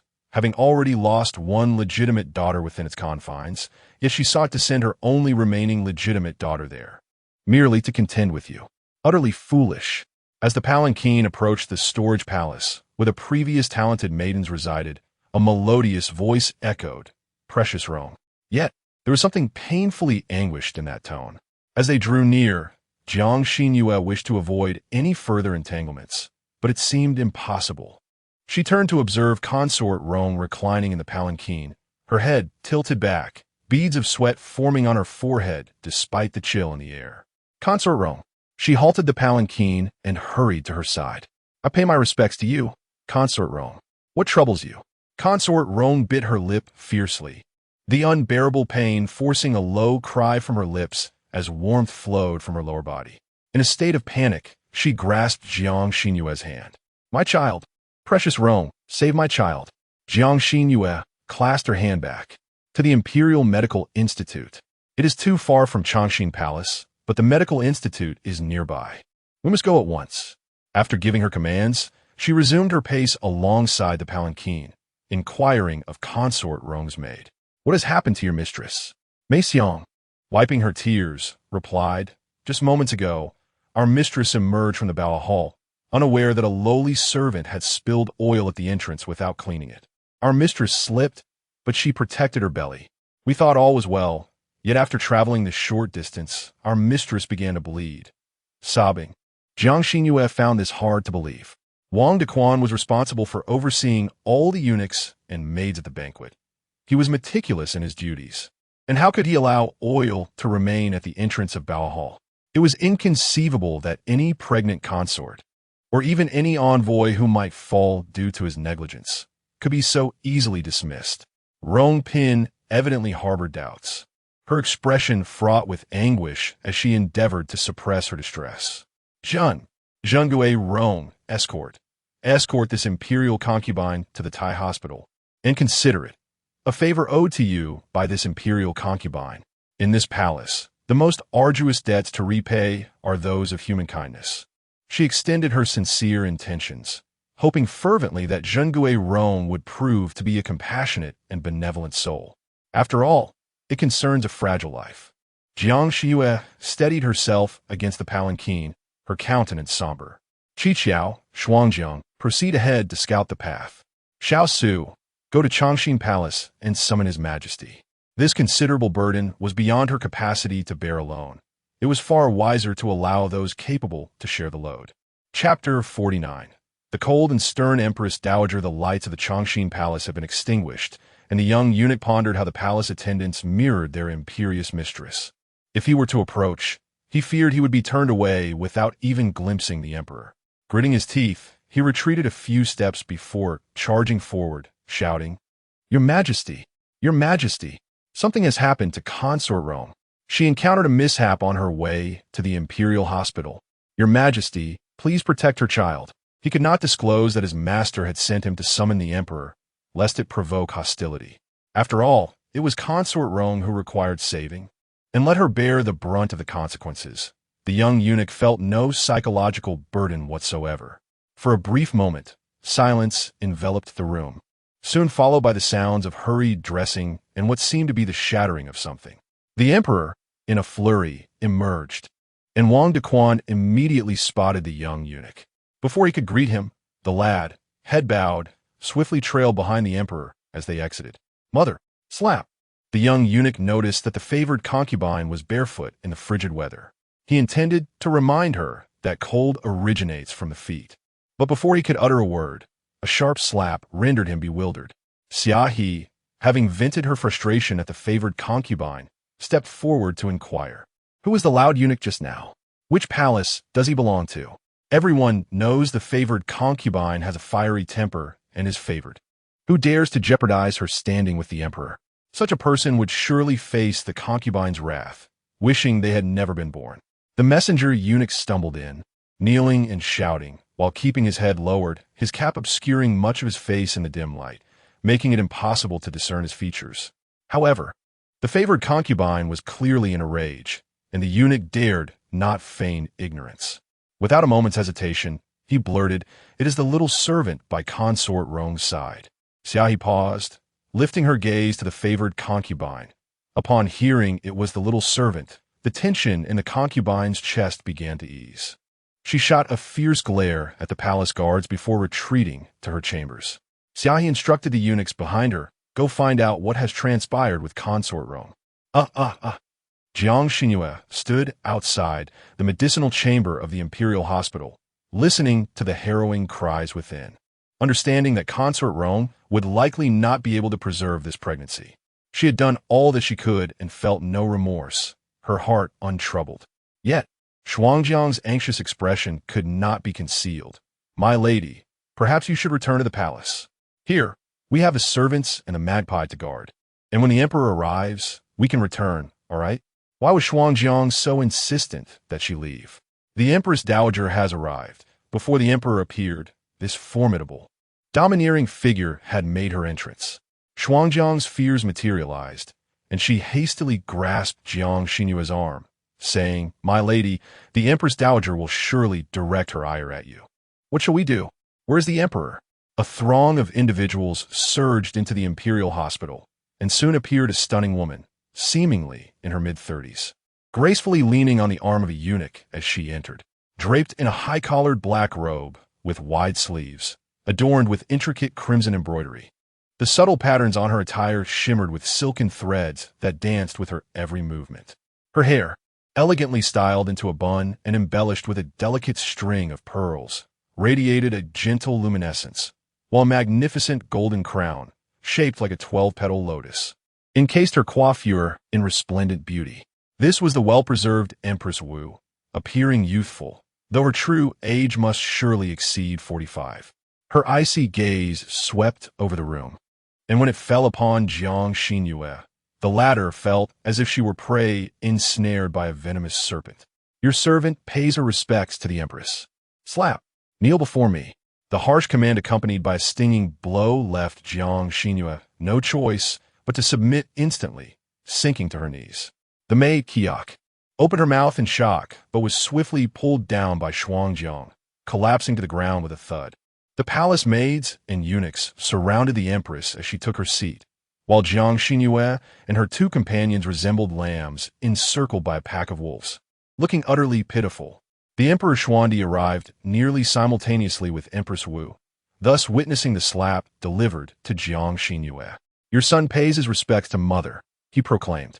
A rich fragrance of dragons, saliva wafted through the air as he positioned himself to shield the empress's view, reaching out to assist the unfortunate Jiang Xinru to her feet. "Thanks to you, Concubine Rong is safe from peril. You need not linger here any longer. Return to Heshi Palace and rest." His collar bore traces of Concubine Li's lipstick, reminiscent of the antics employed by a cunning vixen to assert her dominance over the rightful mistress of the household. A single crystalline tear fell upon the Emperor's arm, bursting forth as the aggrieved Jiang Xinru, without raising her head, bent her knee and, supported by Xuanjiang and Qiaq, fled in disarray. Empress Wu emitted a disdainful huff. "I have been absent for too long. I was unaware that the emperor's harem had gained such a breathtaking beauty. Yet, I wonder what malevolent intentions lie beneath this exquisite facade, daring to harm Concubine Rong and conspire against the heir." The emperor found Empress Wu's domineering nature intolerable, her refusal to entertain any dissent. Witnessing Jiang Xinru's distress stirred memories of his own childhood. However, he was no longer that innocent boy. He was the sole sovereign of the Yin, his brow furrowed with a cold resolve as he addressed her, devoid of emotion. Concubine Rong sought her assistance. It was Jiang Xinru who risked her safety to escort her and even instructed her attendants to summon me from Changxin Palace. If mother deems such a person to be malicious, then surely no one in this harem could ever meet your standards. That foolish woman, perhaps unaware of the animosity between him and the empress, refrained from revealing the marks upon her face, fearing it might provoke discord between him and her. Upon returning to Heshi Palace, Qiaq immediately fetched medicine, her eyes brimming with tears as she beheld the bloodied scratches on Jiang Xinru's face. The empress is utterly unreasonable. Even if Concubine Rong is her niece, she cannot strike without cause. If it weren't for our mistress, Concubine Rong would have. "Qiaq, enough." With a clear mark of a slap on her face, Jiang Xinru shook her head, remarking that even the Empress Dowager, in her concern, could cause turmoil. Beginning the new year with an inexplicable slap was enough to dampen anyone's spirits. Yet, she was not alone in her discontent. The palace was filled with individuals burdened by disappointment. If one were to evaluate the situation closely, it was likely that the Empress herself bore the brunt of unhappiness. On the eve of the new year, the Emperor was expected to be in the presence of the Empress in the main palace, yet he was intercepted by Concubine Li, a blatant affront to the Empress. Jiang Xinru, familiar with Emperor Xuanwu, knew him to be a composed ruler with a heart for his people. Such disregard for the Empress's dignity had never occurred before. What could have prompted this deviation? Chapter 50. The grand harem in her mind, numerous minute fragments coalesced, gradually forming a vague outline. Each time Emperor Xuanwu took a step, Jiang Xinru meticulously deconstructed that movement into 10, analyzing its profound implications with great care. Bang, bang, bang. The inky night was illuminated by a kaleidoscope of fireworks, revealing a series of resplendent scenes. Xuanjiang opened the window and turned to Jiang Xinru, saying, "My lady, fireworks are being set off from the city gate tower." This was an essential feature of the annual New Year banquet, symbolizing universal celebration and allowing the common folk to feel that the emperor shared their sentiments. "Go to the imperial kitchen and bring a feast," Jiang Xinru instructed. "You have all been busy throughout the day, attending to my needs, and have not had a moment to sit and enjoy a meal. Tonight, in Heshi Palace, we shall celebrate together, regardless of rank." After giving her orders to Xuanjiang, she turned to Qi Qiao, saying, "Fetch some golden beans to distribute red envelopes to the palace staff." The concubines were frequently bestowed with countless rewards, living in luxury, yet it was the diligent maids and eunuchs who bore the brunt of the labor. With the palace gates closed due to the incident involving consort Rong, they dared not make too much noise. Instead, a dozen individuals sat together, enjoying a modest meal, sharing aspirations for the new year, receiving the red envelopes bestowed by their lady, and engaging in lantern riddles until the stroke of midnight, before wishing each other a happy new year and retiring for the night. Meanwhile, the emperor's labors had commenced at the stroke of midnight. Alas, consort Rong's child could not be saved and had been taken by the Empress Dowager to Xinang Palace for care. At the turn of the hour, Emperor Xuanwu departed from the Imperial Medical Bureau and proceeded to the southeast chamber of Yangxin Palace to conduct the initiation ceremony, aptly named the Mingchuan Kaibi, derived from the two characters inscribed above the chamber door. Yet, this was merely the beginning. Following the initiation ceremony, the emperor was to lead the royal relatives and high-ranking officials who had been waiting outside the palace gates to the ceremonial hall by the eastern moat to perform the grand sacrificial rites to heaven. After the heavenly rites, the emperor and empress would together proceed to Kunning Palace to worship the deities. Initially, due to the attention of Empress Wu, Empress Zhu could not reside in Kunning Palace. However, the position of the sacrificial rites was unchangeable, and both the emperor and empress needed to seek blessings from the deities for the prosperity of the great Yin dynasty in the coming year. After the divine worship, the empress and emperor would part ways. The empress would receive the reverence of the concubines in the inner palace, while the emperor would pay homage to the ancestral spirits in the ancestral temple. Once all these rituals were completed, daylight broke, and the drowsy courtiers had the opportunity to meet with the emperor, signaling the nearing conclusion of the day's celebrations. Dressed in a festive crimson satin palace gown and adorned with a pair of hairpieces and some jade hair ornaments, Jiang Xinru concealed a small wound on her face with powder. Empress Zhu, still recovering from serious illness, appeared even more frail. Noticing her gloomy demeanor, the concubines refrained from their usual sharp-tongued banter, making this New Year's day surprisingly tranquil. As Jiang Xinru stepped out of Equine Palace, she was approached gracefully by consort Rong, who expressed her gratitude. "Thank you for saving my sister last night." "It was but a trifling effort," Jiang Xinru replied. "There is no need for thanks, dear sister." Rong Guipin smiled gently. "Sister, you are often free. You may visit the Jingren Palace for a leisurely chat. Speaking of which, when you had yet to move from the Shiha Hall, the emperor had intended for you to accompany me here. However, the empress declared that you chose the Hushi Palace yourself. Thus we were destined to be apart. Is that so?" Jiang Xinru chuckled in response. "It seems I have disappointed my esteemed sister's good intentions. I shall certainly pay you a visit when I have the opportunity. Please do not mind that I am quite the chatterbox." "Then I shall await your esteemed presence," Rong Guipin replied graciously. As noon approached, Jiang Xinru caught a distant glimpse of the emperor. This was the time for the emperor to bond with his family. Emperor Xuanwu was also observing Jiang Xinru. The makeup on her face had faded considerably over time, revealing a conspicuous crimson mark upon his right cheek. A magpie whispered something in her ear, causing her to panic and cover her face. Once she confirmed that no one was paying attention, she hastily tucked a few stray hairs to conceal her injury. How heavy-handed the Empress Dowager was, seemingly intent on marring her beauty. Fortunately, he had arrived early the previous night. Otherwise, he could only imagine how his beloved consort would have suffered. Such precious beauty had endured undue hardship.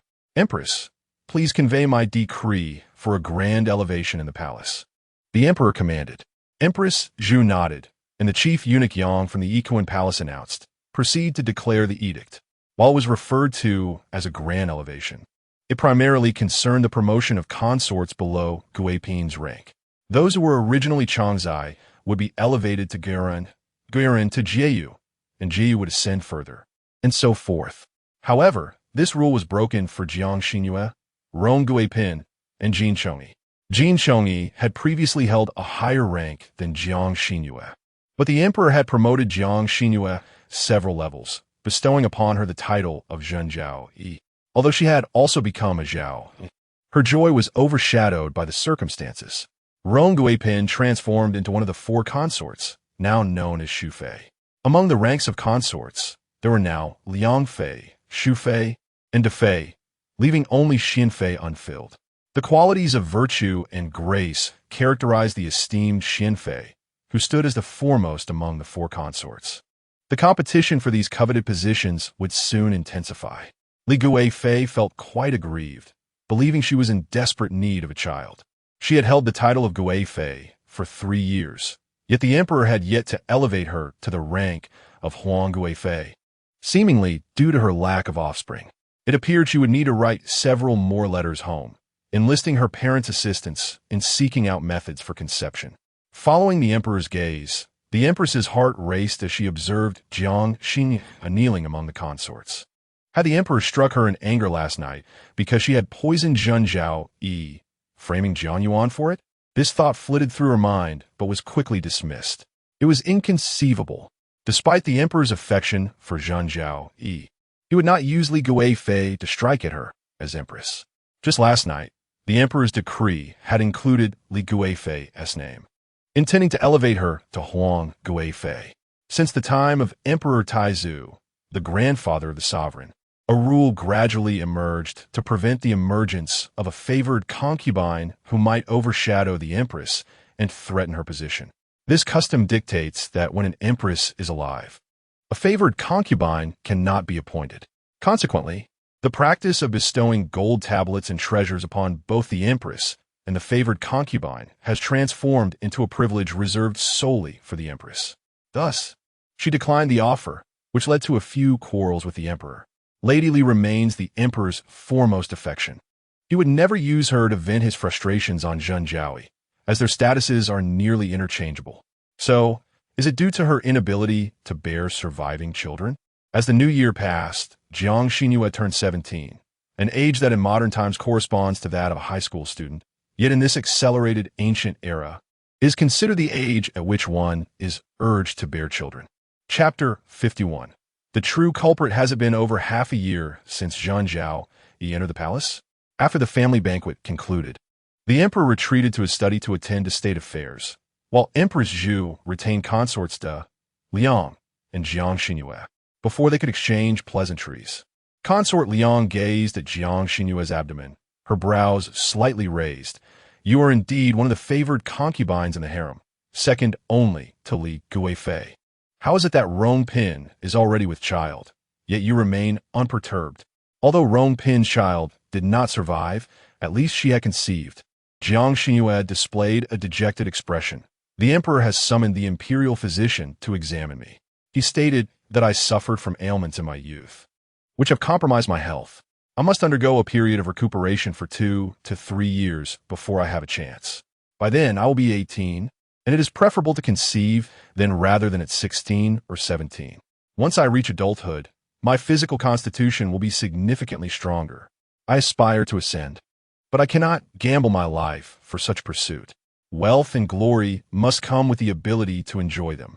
Consort Liang covered her mouth in surprise, seemingly not anticipating this reason. She let out a nervous laugh and turned to Consort De. It is not such a pressing matter. Zheng Zhao is still quite young. A delay of 2 years is acceptable. I took several years in the palace before conceiving the Grand Princess. Wouldn't you agree, Consort De? Suddenly called upon. Consort De paused momentarily before responding. Indeed, it is not a matter of urgency. Sister Zheng Zhao's favor remains steadfast. There is no need for haste. The two adeptly engaged in empty flattery. Yet upon observing Zheng Zhao's spirits lift slightly from their words, they both felt a sense of relief. The physician had advised a 2 to 3 year regimen of care. Who could say if she would even be able to conceive after that? In 2 to 3 years, new maidens would enter the palace. And who could predict the future? Would Zheng Zhao still hold her place? Even if her favor did not wane, and she were to be bestowed the title of consort, that would only serve as yesterday's news, overshadowed by the fresh blooms. Seated in the primary position, Empress Zhu felt a blend of disappointment and relief. Disappointed that she could not use Zheng Zhao's womb to bear a son under her name. Relieved that without the ability to bear children, Zheng Zhao lacked the essential qualifications to become empress. At most, she would only achieve the status of a consort. Empress Zhu would need to seek out a more suitable vessel. In truth, if Zheng Zhao could conceive, it would be ideal. Her beauty is exceptional, and she has won the emperor's admiration. Any offspring born of her would be striking and well-mannered. The emperor, recalling her maternal lineage, might grant them preferential treatment. Upon exiting Ikuan Palace, Jiang Xinyue's expression remained rather grim. Qiak and Xuanjiang exchanged glances, hesitant to speak. They followed closely beside her palanquin, hastening their steps. They quickened their pace, lest they keep their mistress waiting. Jiang Xinru felt a blur before her eyes as the palanquin was whisked past her. Who were those individuals? Xuanjiang glanced upward, replying to my mistress. That is the mother of Li Guifei. Li Guifei's maternal grandfather is the chief of the Secretariat, the highest-ranking official among ministers, overseeing all civil officials in Dian, including Jiang Xinyue's stepfather. Thus, the haughty daughter of the chief of the Secretariat, now married to the prime minister, and having become the prime minister's wife, did not halt her palanquin upon seeing Jiang Xinru, nor did she consider dismounting to pay her respects. Within her heart, there lingered a belief that Jiang Xinru's status was insignificant, and thus, she ought to yield to others. Such a notion seemed appropriate. Everyone regarded her as incapable of stirring any significant upheaval, merely a fleeting novelty to the emperor during his moments of ennui, a target for their schemes, yet simultaneously, they looked down upon her. This very perception allowed her to navigate the narrow crevices of survival, gradually winning the favor of Emperor Xuanwu. With the emperor's affection secured, the next step would be to attain exclusive favor. Once that was achieved, everything she desired would be effortlessly within her grasp. Those who once dismissed her would ultimately realize that it was too late to exclude her. Empress Zhu's fixation on her condition was far from a benign concern. Before retiring for the night, Jiang Xinru instructed Xuanjiang, "Have the personnel from the weaving bureau come by tomorrow. I sense I have gained considerable weight. Let them take my measurements, for this year's spring garments must not be made too small for me." Xuanjiang, somewhat perplexed, noted that her mistress appeared increasingly enchanting, perhaps a result of her maturing features. With an added depth of allure that blended youthful delicacy with a touch of sophistication, it was impossible to look away. While she was not truly plumper, she seemed to have grown taller since her arrival at the palace, her figure more graceful than ever. With this thought, she nodded yes. "I shall go at the crack of dawn. It is the perfect time to select from the new patterns of the weaving bureau." This night, it was the magpie's turn to keep vigil. From her sleeve, she produced a note. "Mistress, Su Jiu has bribed a little palace maid tending to the flowers in the imperial garden. Tonight, she chanced upon the emperor there. On the night of the New Year banquet, when Su Jiu and Jiang Xinru wore the same garment. The emperor's order to have her dragged away had left Su Jiu utterly humiliated, and subsequently, she was penalized by Empress Zhu with a 2-month salary deduction.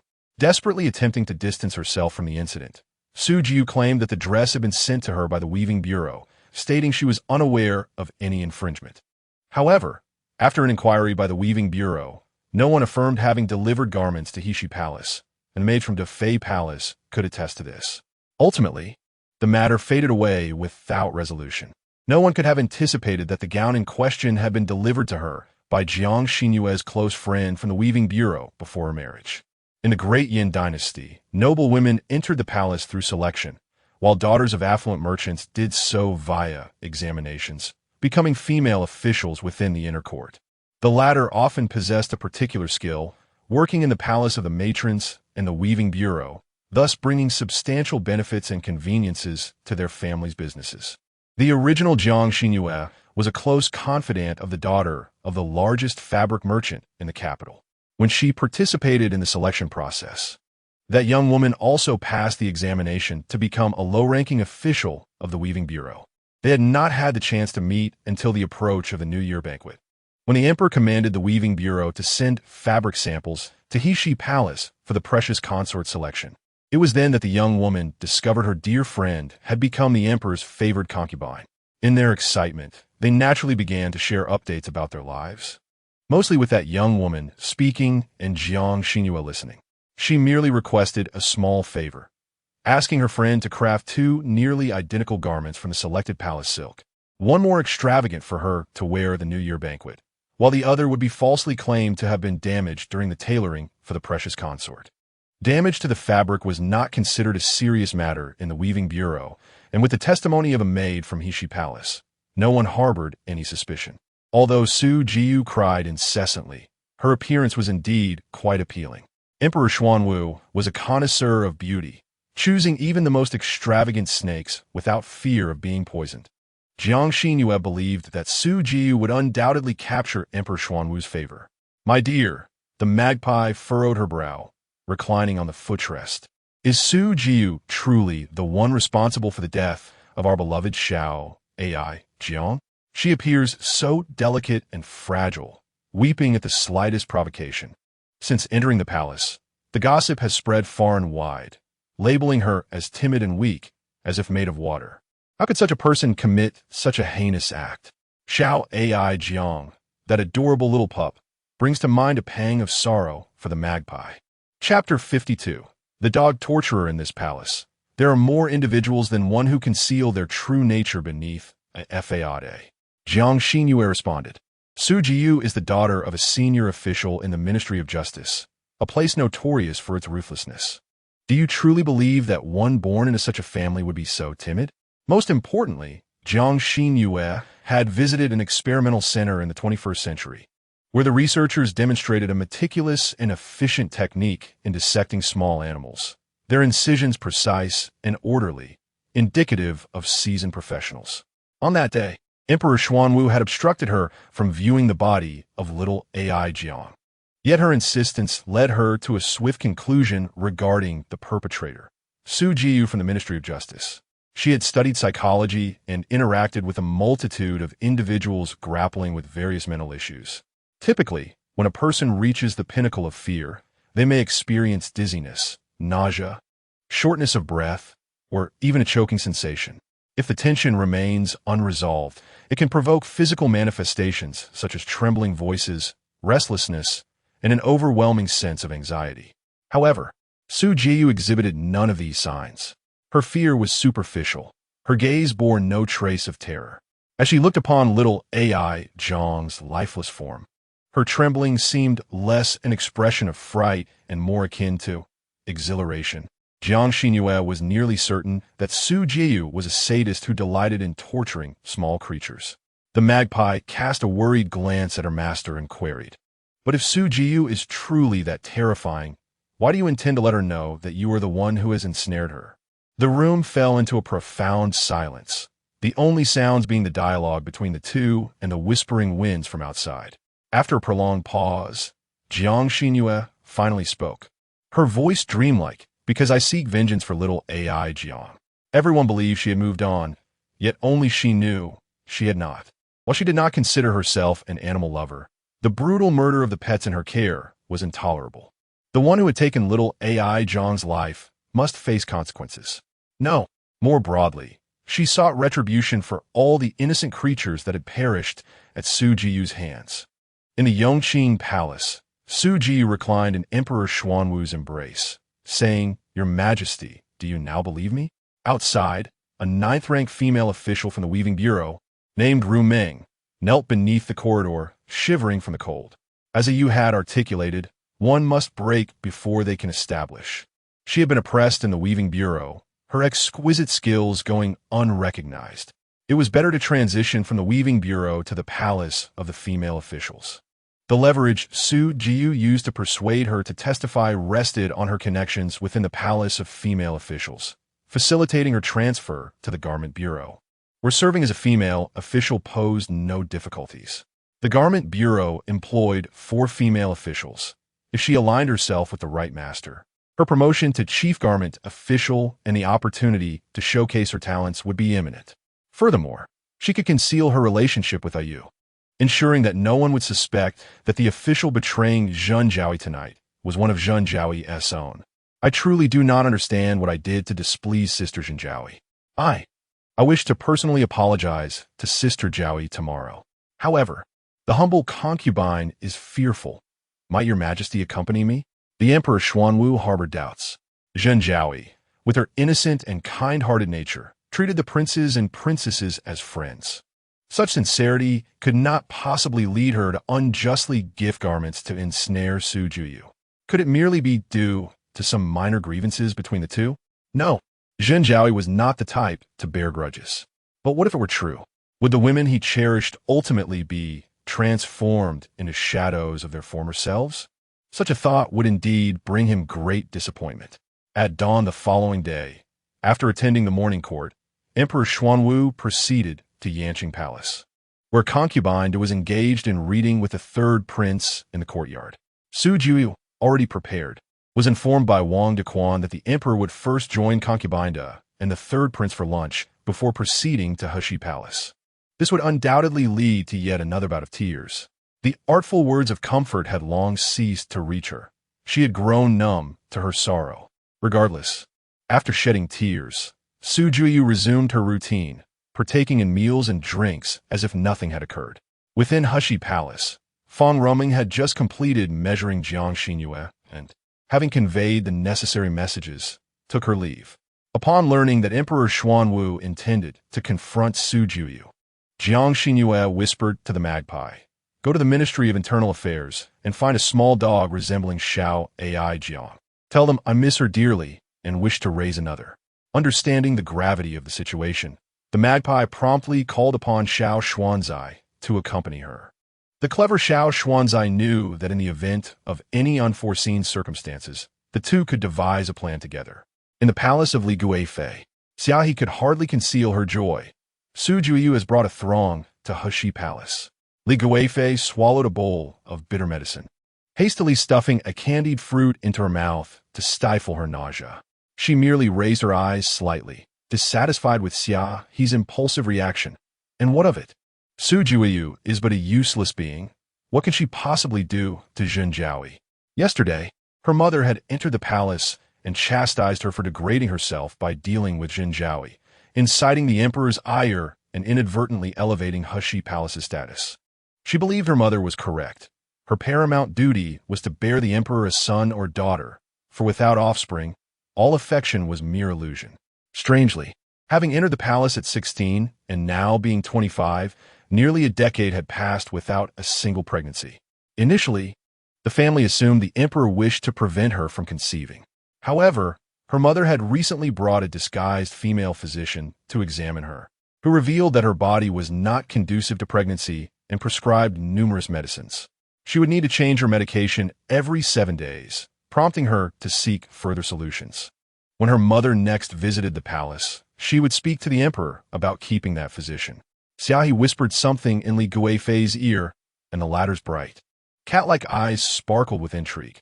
"Is it true?" Xiaohe nodded affirmatively. "Absolutely. The female official from the Weaving Bureau is a friend of Zhenjiaoyi from before her entry into the palace. Now, that official has betrayed Zhenjiaoyi for her own advancement. One wonders what she feels within." Li Guifei scoffed. "Su Jiu is exceedingly naive. It is merely a piece of clothing. She has done nothing of consequence, and the emperor would not take action against Zhenjiaoyi. However, the chasm between men and women often stems from trivial matters, engendered by mutual distrust, which subsequently widens, leading to a disconnect of the heart." Woof, woof, woof. The sound of barking echoed from within the Heshi Palace. Emperor Xuanwu halted the eunuch who was delivering the news and entered with a group of attendants. A snow-white puppy leaped from Jiang Xinru's embrace, landing perfectly in the hands of Su Jiu, who cradled it securely. "Oh my!" Upon recognizing the puppy's appearance, Su Jiu shrieked and flung the puppy away, diving into the arms of Emperor Xuanwu, exclaiming, "Your Majesty! Your Majesty! It is that dog! It is that dog!" The magpie was well prepared to catch the puppy, ensuring it did not fall to the ground. Chapter 53. The paranoid madman fear gripped him this time. Even his fingers, which shielded his eyes, trembled.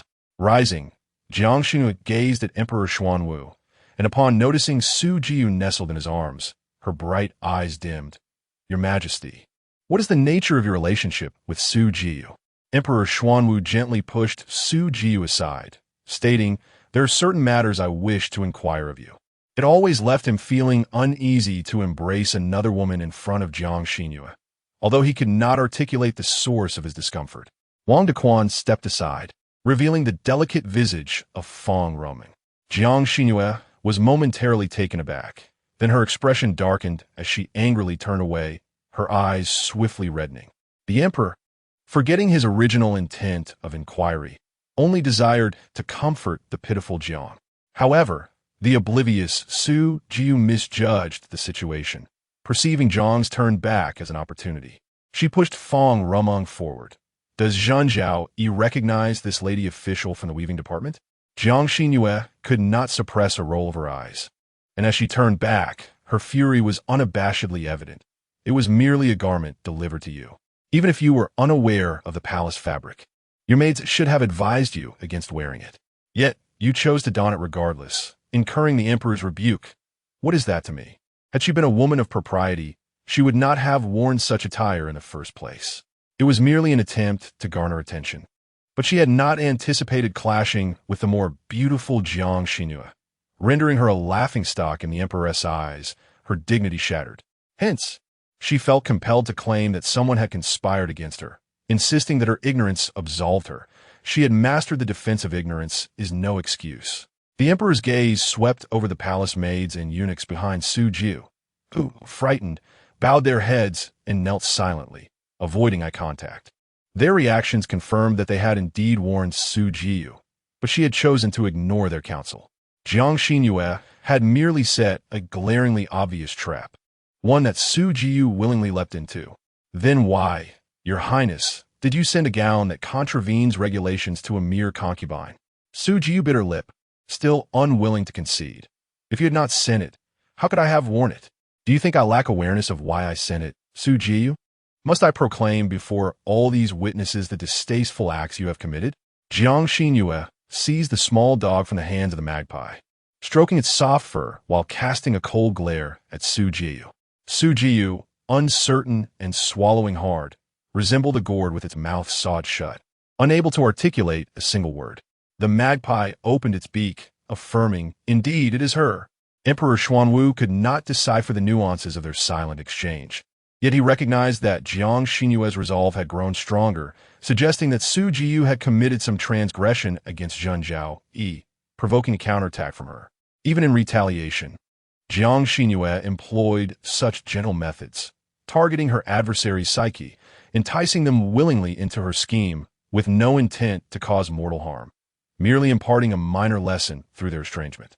Su Jiu, having erred first, clung tenaciously to Jiang Xinru's trivial misstep, revealing an ungracious and petty nature. Enough! Emperor Xuanwu waved his hand, silencing the still defiant consort Su, expressing his annoyance. Consort Su was at fault first, and Consort Zhen has not wronged you. You may leave. Outside, the sun shone brightly. Yet Consort Su felt as if she had plunged into an icy abyss. This time, her tears proved ineffective. Embracing the teary-eyed Consort Zhen, Emperor Xuanwu softly reassured her.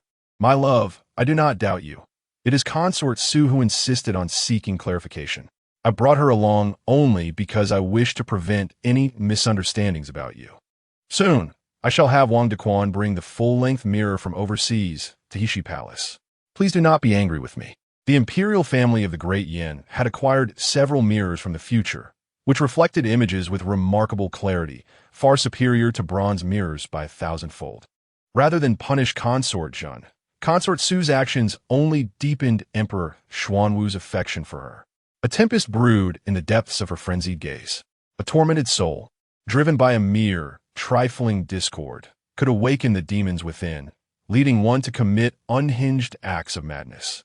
Jiang Xinru, turning her back on Emperor Xuanwu, shot a provocative glance at Consort Su, as if to say, "What of it if I have plotted against you? The Emperor still trusts me over you." Noticing Consort Su's breath quickening, her eyes reddening with fury, Jiang Xinru handed her small dog to the young eunuch. "Is Consort Su waiting to accompany my beloved pet for a stroll?" The little dog had just feasted on a meat bone, and Consort Zhen instructed the young eunuch to take it out for a walk to digest. A flicker of crimson flashed in Consort Su's eyes as she watched the young eunuch, begrudgingly bowing her head. I take my leave." The moment she departed, Consort Zhen's tears cascaded down her cheeks, her lips quivering in pitiful distress. Seeing this, Wang Dequan hastily ushered the other palace attendants out, allowing space for the emperor and Consort Zhen. While Consort Zhen wept, only the emperor could console her. Their servants were not privy to such intimate moments. I have been wronged, yet I did not report it to the emperor. Solbi, I merely wished to give her a lesson, to let her face a bit of reprimand. Is that a capital offense? Your Majesty, sob. You are biased, sob. She cried like a child, utterly unrefined, yet Emperor Xuanwu found her endearing. Rather than mere tantrums, she seemed to be playfully seeking his affection, voicing her grievances. If your Majesty, if you prefer someone else, just tell me. I shall not be the superfluous one. From now on, I shall no longer trust your Majesty. It has all been deceitful to me. Though aware, she spoke in anger. Emperor Xuanwu felt a pang in his heart, covering her incessantly chattering mouth. Do not utter such things. My heart is not made of stone. It too experiences pain. Jiang Xinru inwardly scoffed. Your heart is not made of stone. It is forged of gold. Though it appears soft and pliable, capable of leaving marks, once tempered by fire, it hardens into something more formidable than iron. Jiang Xinru discreetly wiped her tears upon the dragon robe of Emperor Xuanwu, believing that her petty act of revenge could elude the emperor's notice. Little did she realize that her indignant demeanor resembled a puffed-up kitten, both endearing and fierce. Shortly after entering the Heshi Palace, the delighted voice of Zhen Jiaoyi resonated. Wow, is this person truly me? The emperor affectionately patted her head, declaring, in this harem, apart from my cherished Zhen Jiaoyi, who else could possibly be so exquisite? A touch bashful, Zhen Jiaoyi smiled, lifted her skirts, and twirled around, gazing left and right in the mirror with an expression of utter fascination. Finally, she stood before the mirror, stroking her chin and nodding earnestly. Indeed, your Majesty's taste is impeccable. The emperor, interpreting her words as praise for the mirror's exquisite craftsmanship, believed she was complimenting his gift selection. Yet, she candidly proclaimed, I'm undoubtedly the most beautiful one. Chapter 54. Excessive humility breeds disdain. Her haughty demeanor elicited a hearty laugh from Emperor Xuanwu, who couldn't resist teasing her. When others praise your beauty, do you not know to show a modicum of humility? Have you no shame? Jiang Xinru shook her head, responding, Your Majesty, excessive humility can be quite off-putting. Just as I commend you as a diligent and benevolent emperor, you must agree that I possess discernment. Do you not? Would you dare claim otherwise? The emperor, feeling flattered by her praise, embraced her from behind, his spirits lifted.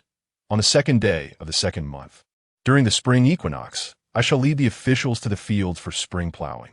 Would you care to join me? Having only heard of the ancient emperor's spring plowing ceremony through dramas, Jiang Xinru was intrigued to witness it firsthand. Her eyes widened with anticipation, casting aside any doubts the emperor might have harbored about her displeasure. May I truly go? Really? Emperor Xuanwu was delighted by her enthusiastic response. If I say you may go, then you may indeed go. On the day of spring plowing, the empress will also attend, and bringing along a few concubines is hardly a burden. Xinang Palace. Though Empress Dowager Wu was indifferent to the affairs of the harem, she was acutely aware of which concubines the emperor favored and who received his rewards.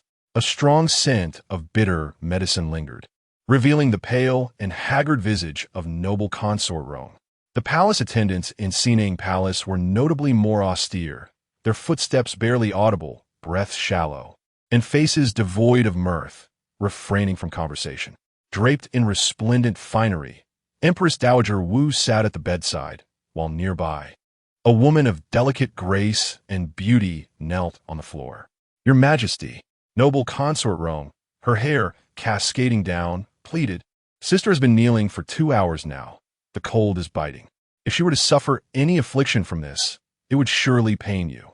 The woman on the ground, her complexion tinged with blue, was none other than the recently honored noble consort Shu.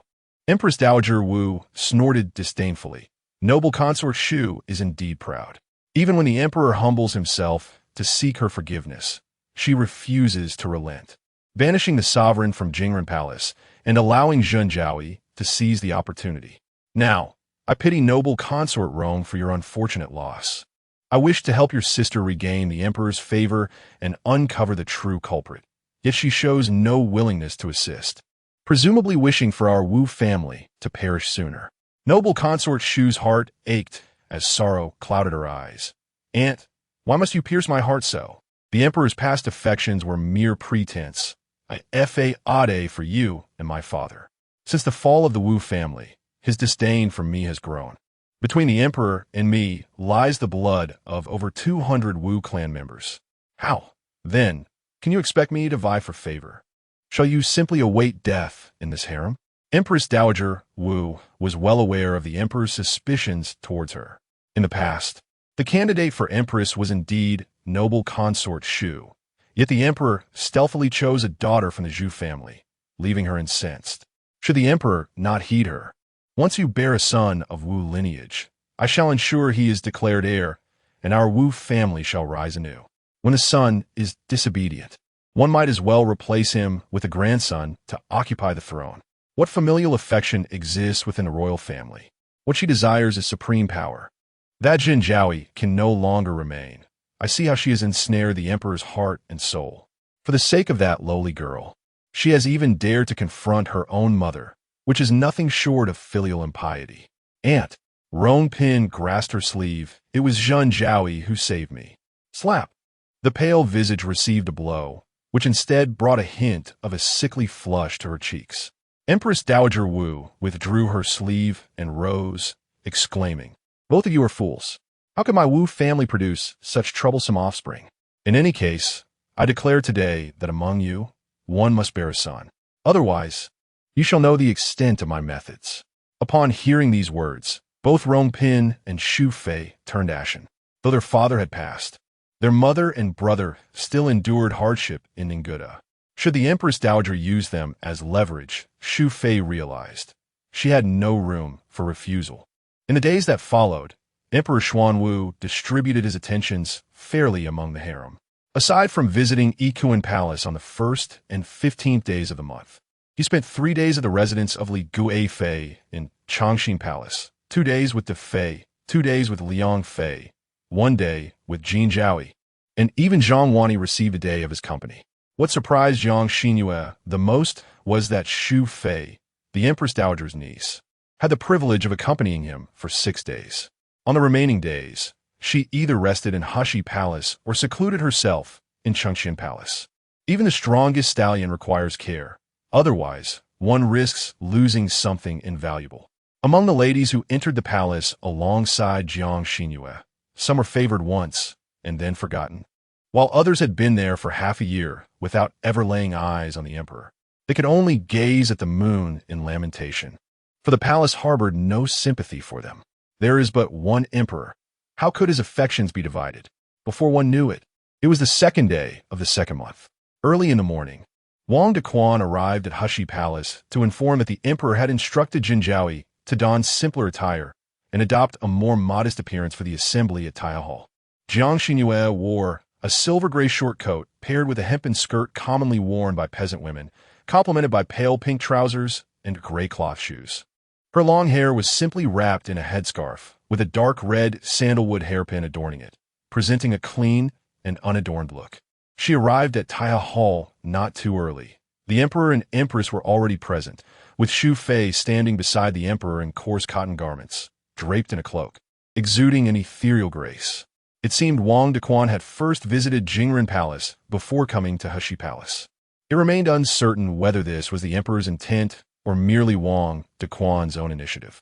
Li Guai Fei, accustomed to luxury, had developed rashes from wearing coarse hemp clothing gifted by the imperial household during last spring's plowing, and thus she refused to attend this year. Therefore, among the palace ladies, aside from the empress, only Xu Fei and Jiang Xinru remained. Her status was the lowest among the 4, hence her palanquin was naturally positioned at the back. This marked Jiang Xinru's first venture beyond the palace since her arrival, witnessing firsthand how the common folk of ancient times endured their lives. Xuanjiang drew back the curtains at the window, allowing her to better behold the outside world, as well as facilitating her own comfort. Jin Jiaoyi was truly an exemplary mistress, fully aware that she had been sold into the palace as a servant at the tender age of 6. The memories of life beyond the palace walls had long since faded from her mind. Thus, on this occasion of leaving the palace, she chose not to bring the magpie, deliberately taking her out instead. Due to the imperial procession, Vendors along the streets had been ordered to cease their activities, leaving the thoroughfare impeccably clean. Only the curious townsfolk remained, held back by the guards, forming two lines as they craned their necks in anticipation of the procession emerging from the palace gates. Chapter 55. The Spring Plowing Ceremony. It is somewhat regrettable not to witness the idyllic scenes of contented citizens and bustling taverns and shops as portrayed in the television drama. It appears that not all depicted in the film city is authentic.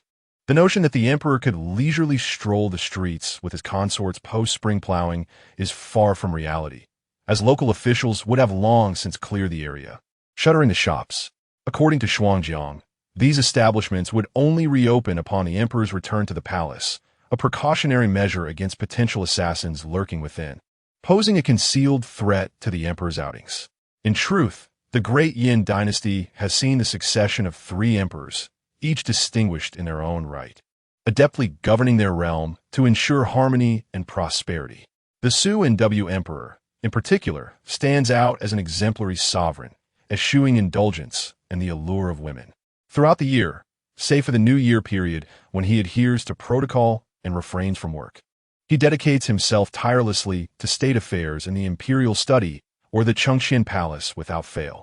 Jiang Xinru does not harbor concerns about any foolhardy individual attempting rebellion or assassination against the emperor.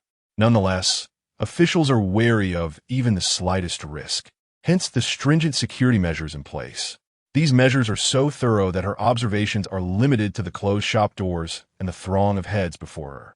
"Sheher, don't push. It's unsafe to squeeze in any further," she cautioned.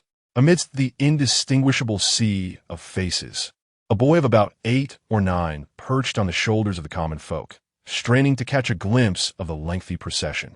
Behind him, an 11 or 12-year-old girl clutched his garment tightly, fearful of him being trampled by the crowd. As the procession approached, Jiang Xinru, in a state of agitation, slapped the back of a servant, crouched down quickly. The servant complied, and Jiang Xinru swiftly mounted his shoulders, shouting, "Stand up! Hurry, hurry!" The servant rose abruptly, granting Jiang Xinru a clear view. He swayed eagerly, searching for his elder sister's carriage. Their father had mentioned that during this spring plowing ceremony, the emperor would graciously permit his elder sister to participate, prompting him and his second sister to arrive early at the palace gates. Due to their early arrival, Jiang Xinru was not too far from the procession. Once hoisted up, he soon beheld his elder sister's exquisite visage behind the lifted curtain. He waved excitedly, elder sister, look at me, I'm here." Xuanjiang pointed at the boy, fervently waving.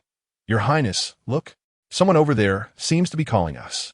Jiang Xinru leaned forward, and the boy's excitement escalated, while the servant beneath him struggled to maintain his balance, grumbling silently, for had it not been for his companion's support, he would surely have toppled. "Sheher." Technically, Jiang Xinru should not recognize the original owner's younger brother. Yet the memories of the original self compelled her to respond instinctively upon seeing the boy, leaning out of the window and vigorously waving at Jiang Xinru. Jiang Xinru beamed brightly. "Second sister, I see eldest sister," she asked, waving at me. Where? In response, Jiang Xinyan's composure faltered. Yet she could not resort to climbing onto a maid's shoulders. Instead, she stood on tiptoe, straining to stretch her neck. However, by the time the procession had moved far into the fields, she had yet to catch even a glimpse of her sister's hair. Jiang Xinru leapt down from the servant's shoulder, grasped Jiang Xinyan's hand, and dashed away. "Now, Aunt can rest assured. I observe that my elder sister's complexion is exceptionally vibrant, even more so than when she was at home. It appears that the rumors circulating in the streets are indeed true. My elder sister has become a favored concubine, rivaling even the empress. Previously, while residing in the Jiang household, my elder sister feigned the demeanor of a pure lotus, garnering our father's affection, which allowed us siblings to enjoy a more comfortable existence. Later, upon entering the palace, it was also our father's intention to leverage my sister's beauty for further advancement. It seems he has succeeded, as he now frequents Aunt's courtyard far more than before, and the household servants no longer dare to look down upon her. However, Jiang Xinyan, being a woman herself, harbors her own desires. She wishes for a husband who need not be exceptionally talented or handsome. Hailing from a well-off family would suffice. She yearns for a partner who will devote himself entirely to her throughout their lives. Surely, my elder sister must share similar sentiments. What woman, deeply in love with her husband, would willingly share him with so many others? Alas, for my elder sister, one cannot discern whether this is a blessing or a curse. Jiang Xinru, noticing his second sister's troubled expression, offered words of comfort. Sister, you are overthinking again, becoming overly sentimental. Your desires do not necessarily align with what my elder sister wishes. In my eyes, she is destined for grandeur. An ordinary household could never accommodate her. Such extraordinary beauty, wherever it may be, brings calamity. Only by entering the palace and winning the emperor's favor can she attain a life of splendor. While you seek a devoted partner, my elder sister seeks honor and favor. One cannot fathom the joys of a fish if one is not a fish. Jiang Xinru understood her brother's implication, her cheeks flushing slightly as she smiled and replied, "As long as my elder sister's wishes are fulfilled, that is splendid." The spring plowing ceremony was an intricate affair, with officials designated to oversee each aspect, all standing in their assigned positions. At each stage of the proceedings, a specific official would step forward to guide the emperor and the concubines. The minister of the Board of Rites managed the ceremonial box, while the deputy minister of revenue oversaw the sowing, and elder members of the royal family were responsible for covering the soil. The empress was also to partake in the ritual, symbolically planting seedlings. With the empress engaged in the task, the Xu Fei and Jiang Xinru could not afford to appear complacent. They rolled up their trousers and ventured into the muddy fields. It seemed that Xu Fei had never engaged in such labor, as the muck engulfed her calves, draining the color from her face, each step proving to be exceedingly arduous. Emperor Xuanwu glanced back at Xu Fei and Jiang Xinru. Jiang Xinru, with seedlings in hand, had already planted a row and was animatedly conversing with the elder beside her, seemingly discussing efficient planting techniques. Upon noticing the emperor's gaze, she waved the seedlings at him, her eyes sparkling with delight. However, her exuberance nearly caused her to stumble forward, prompting Emperor Xuanwu to almost turn away. Yet, the elder beside her steadied her, and she smiled graciously, bowing to him. "Thank you, kind sir." Such a person, wherever she may go, would likely evoke affection rather than disdain. Indeed, the common folk followed closely behind, praising her for her skill in planting and noting her politeness, devoid of any airs. Emperor Xuanwu's participation in the spring plowing was intended to foster closer ties with the agrarian populace, demonstrating the court's earnest regard for agricultural endeavors. In previous years, none of the concubines had truly embraced this activity. However, Zhen, the noble consort, indeed possessed a heart imbued with genuine innocence. In contrast, the consort Xu, despite her valiant efforts to mask her discomfort, bore a pallid countenance that betrayed her disdain for the dirtiness of farming. Though unspoken, her physiological reactions could not be concealed. Following closely behind Emperor Xuanwu, her frail form appeared on the verge of collapse, prompting the emperor to extend a hand and quietly grasp hers. "If you feel unwell, you may rest in the carriage." With the impassive empress and the beaming noble consort Zhen present, this spring plowing event could be deemed a resounding success. Chapter 56. Dealing with leeches, the noble consort gently grasped the warm hand of the emperor, a wave of warmth enveloping her heart as she shook her head, asserting, "I am quite well, your majesty. It may simply be that I have not partaken of breakfast, and thus my strength has waned, causing me to feel lightheaded." This indeed served as a plausible excuse. Though the emperor's gaze was fixed upon the seedlings below, his peripheral vision was consumed by the presence of the noble consort. Jiang Xinru, positioning herself at the rear of the crowd, utilized the throng as a veil to observe them. From a psychological perspective, the emperor's subtle expressions, glances, and gestures had already betrayed him. He concealed his emotions adeptly, yet Jiang Xinru, being a professional in her own right, discerned the truth. The intimacy between individuals can be inferred from the glances they exchange. An involuntary concern, a desire to draw closer, yet a fear of being discovered, often leads to furtive gestures and self-deception. the belief that others remain oblivious. While others may indeed be unaware, Jiang Xinru was not just anybody. She was unique, a singular firework in her own right. Her gaze shifted back to the noble consort's countenance, noting the absence of any overt resistance. Yet the anguish in her eyes spoke volumes, a painful dissonance between her actions and her emotions. It appeared there was still time. The noble consort had not yet fully opened her heart to the emperor, while he remained fervently devoted to her. Ah, how splendid! The noble consort would do well to torment him. The emperor feigned deep affection before her, while displaying exclusive admiration for the favored consort. Yet the one who truly held his heart was his childhood companion, the noble consort herself. The Wu family was indeed detestable. Yet he bore no animosity toward the daughters of that clan, as both of their legitimate daughters had entered the palace as consorts. Jiang Xinru remained undeterred. After all, it was not uncommon for a childhood friend to be eclipsed by a sudden arrival. This unexpected arrival would surely displace the noble consort from the emperor's affections. Since she had no intention of accepting the emperor, surely she would not mind her usurping a place. Would she? Even if she did mind, it mattered little. They were all women of the emperor, each striving to achieve her own goals through her own merit. Jiang Xinru could embrace a healthy competition in this realm. As long as she did not harbor feelings for the emperor, viewing him merely as her superior, she felt no concern for whom he loved or cherished. The only fear that lingered was that the emperor might act unjustly, favoring the noble consort in the event of an encounter. Such favoritism would only serve to elevate a formidable rival in her quest for advancement. Was the noble consort truly a good person? Uncertain, further observation was warranted. Just as Jiang Xinru was engrossed in her contemplation of the noble consort, Empress Zhu suddenly gasped, toppling into the mire. The emperor's hand, concealed within the voluminous sleeves of his robe, grasped the noble consort, but he was unable to catch the empress in time, helplessly witnessing her fall. The intertwined sleeves parted, and Empress Zhu, initially believing her eyes to be deceiving her, soon realized the grim reality as she gazed down at a writhing, blood-red leech clinging to her calf. Nearly fainting from horror, as the mother of the nation, standing shoulder to shoulder with the emperor in the fields was a privilege reserved for the empress. She had always regarded this honor with great importance.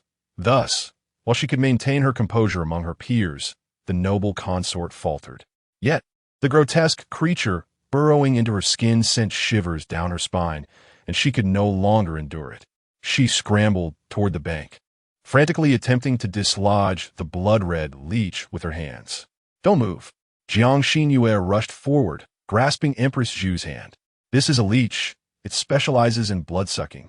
Forcibly pulling it out will exacerbate the bleeding," she explained swiftly, while hastily retrieving the shoes placed at the water's edge. "Your Majesty, I beg your pardon." The soles of the shoes struck the spot where the leech had latched on, producing a sharp sound, and Empress Zhu's calves turned red from the impact. Though she felt an urge to express her annoyance, she was interrupted by the astonished voice of those nearby. "My lord, it truly fell off."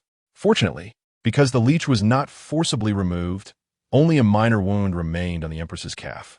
A farmer brought clean water to wash it, praising Jiang Xinru. "This lady seems to possess great agricultural knowledge. Her rice planting is exceptional, and she even knows how to deal with leeches. Quite remarkable." Jiang Xinru, feeling a bit embarrassed, waved her hand dismissively. "My father is the vice minister of the Ministry of Rights. We may not have much at home, but we are indeed filled with miscellaneous books. I learned all this from reading." It was difficult to explain how a sheltered young lady could possess such knowledge. Emperor Xuanwu's gaze softened as he assisted Empress Zhu in rising. Zhen Jiaoyi was merely eager to save. Surely, the empress will not hold a grudge? Empress Zhu, feeling embarrassed, acknowledged that Jiang Xinru had indeed saved her. During the spring plowing, she had witnessed officials bitten by leeches, and unlike her, they had suffered greatly, with excessive bleeding that nearly cost them their lives due to infection. She shook her head and smiled at Jiang Xinru. "There is no time for gratitude. How could I blame you?" After this brief interlude, the spring plowing resumed. By the time the work was completed, it was nearly noon. The plow and whip were handed over to the Minister of Revenue, and the governor of Shuntian Prefecture, while the emperor took a seat facing south on the plowing platform, with the princes standing in order below him. Subsequently, the princes began to plow, followed by the officials of the 9 ministries and officers from the prefecture, who wielded green boxes to sow seeds, while the elders covered the soil afterward. After the ceremony, the emperor proceeded to the ceremonial palace, where the governor and elders paid their respects. 30 farmers, equipped with their tools, accompanied them. Once the remaining uncultivated fields were plowed, the vice minister of rites praised the completion of the ceremony, and all officials bowed in congratulations, followed by a banquet for the princes and elders, along with rewards of cloth for the farmers. Originally, it was the vice minister of rites who should have praised the ceremony, but he wisely delegated this task to Jiang Xinru, allowing him to make an appearance before Emperor Xuanwu and Jinjiao. He lamented his age, regretting that he had not produced a daughter as beautiful as a flower to enter the palace and gain the emperor's favor. His own daughters had long been married, and his granddaughters were already betrothed, with the youngest having wed last year at the age of 16. Now, at 51 years of age, even if he wished to present a concubine to the emperor, he found himself unable. During the meal, Jiang Xinru was seated to the left of the emperor, while Empress Zhu occupied the right. This time, she had captured the emperor's attention through her own merits, causing the noble consort to take a step back. If Emperor Xuanwu were to conceal his affection for her, the farmers would inevitably surmise that the emperor, who neglects the consort well-versed in agricultural matters, instead chooses to favor one who scorns the dirtiness of farming. They would believe that his concern for agriculture is merely a facade, lacking genuine importance.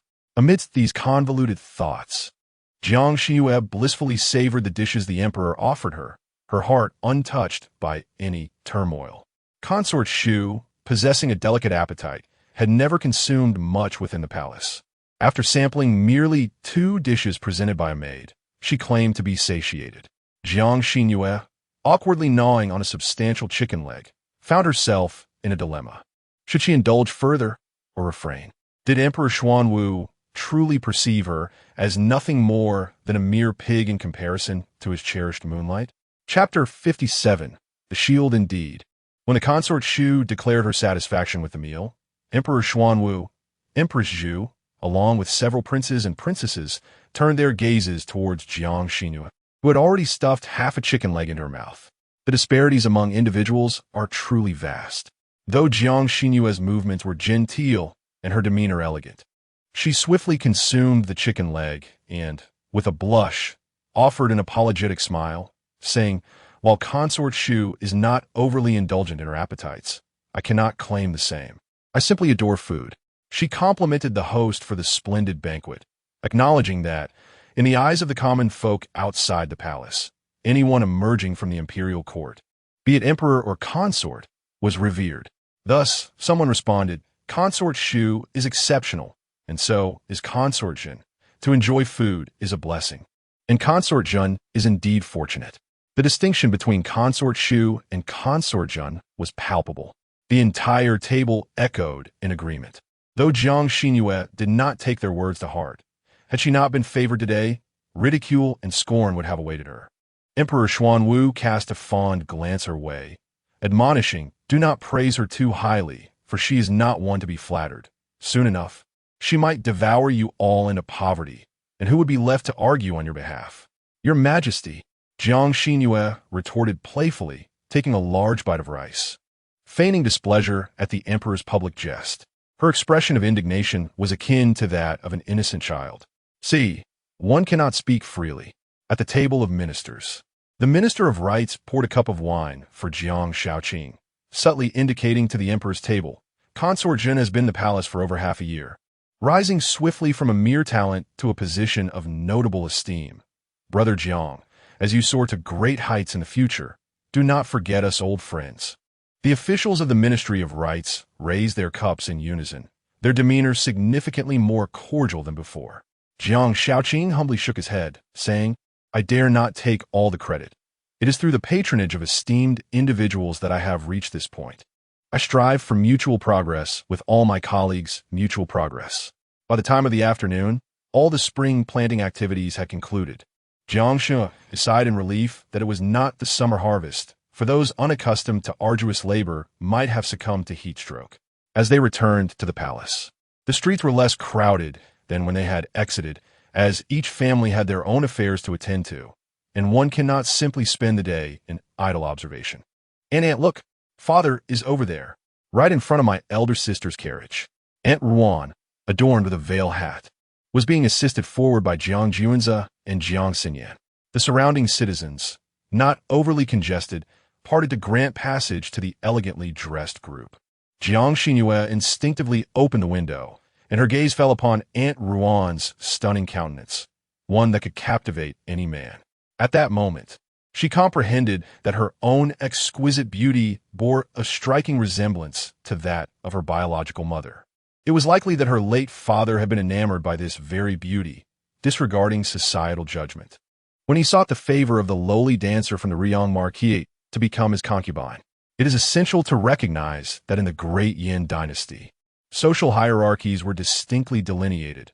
Officials were officials, and commoners were commoners, with distinctions even among the populace of commoners. The dancers of noble houses were considered of low status. Although it has become commonplace for singers and dancers to be taken as concubines in recent years, a decade prior, it was regarded as a significant degradation of status, and many literati looked down upon it. Jiang Xinru could not help but once again marvel at her father's far-sighted vision and profound insight. Upon meeting Aunt Ruan, she realized that her visage bore a striking resemblance to her birth mother, possessing 9 parts of her likeness and merely 1 part akin to her stepfather. With tears welling in her eyes, Aunt Ruan waved at her, and Jiang Xinru responded with warmth and a beaming smile, conveying to Aunt Ruan that there was no need for concern. She was thriving within the palace. The Empress Zhu and Emperor Xuanwu shared a majestic dragon carriage, elevated by 16 bearers, its open design allowing the common folk to behold the emperor's countenance through the cascading pearl curtains. Is that not the younger sister of Zhenjiao? The lofty carriage provided an unobstructed view, and the empress turned her head to spot Jiang Xinru, who was peeking out from the carriage behind. Pointing to the striking trio of mother and children amidst the crowd, she remarked to the emperor, "The children of Jiang Shaoqing are all remarkably handsome." The emperor cast a glance in their direction, fully aware of the empress's intentions, which stirred within him a sense of annoyance. Did Zhenjiao not just save you? The empress was momentarily taken aback by his retort. Your Majesty harbors many misunderstandings towards this humble servant. I meant no offense, merely expressing a sentiment. The emperor nodded curtly, appearing to accept her explanation, though whether her intentions were as innocent as she claimed was known only to her. Regardless of how beautiful Zhenjiao's sister was, he held no ulterior motives. His fondness for Zhenjiao kept him from desiring her sorrow. Historically, sisterly rivalries seldom ended well. If he were in Zhenjiao's position, he too would not wish for his sister to vie for the affections of the same husband. Upon entering the palace gates, the imposing vermilion doors shielded all prying eyes. With assistance from Xuanjiang, Jiang Xinru stepped out of the carriage. The emperor, with one arm around Xu Fei, addressed Jiang Xinru. Zhenjiao shall return to the palace to rest. I will join you later this evening. This signified that the lights would be lit in Heshi Palace tonight. Jiang Xinru obediently inclined her body. Yes. This humble servant takes her leave, observing the emperor and Xu Fei's retreating figures.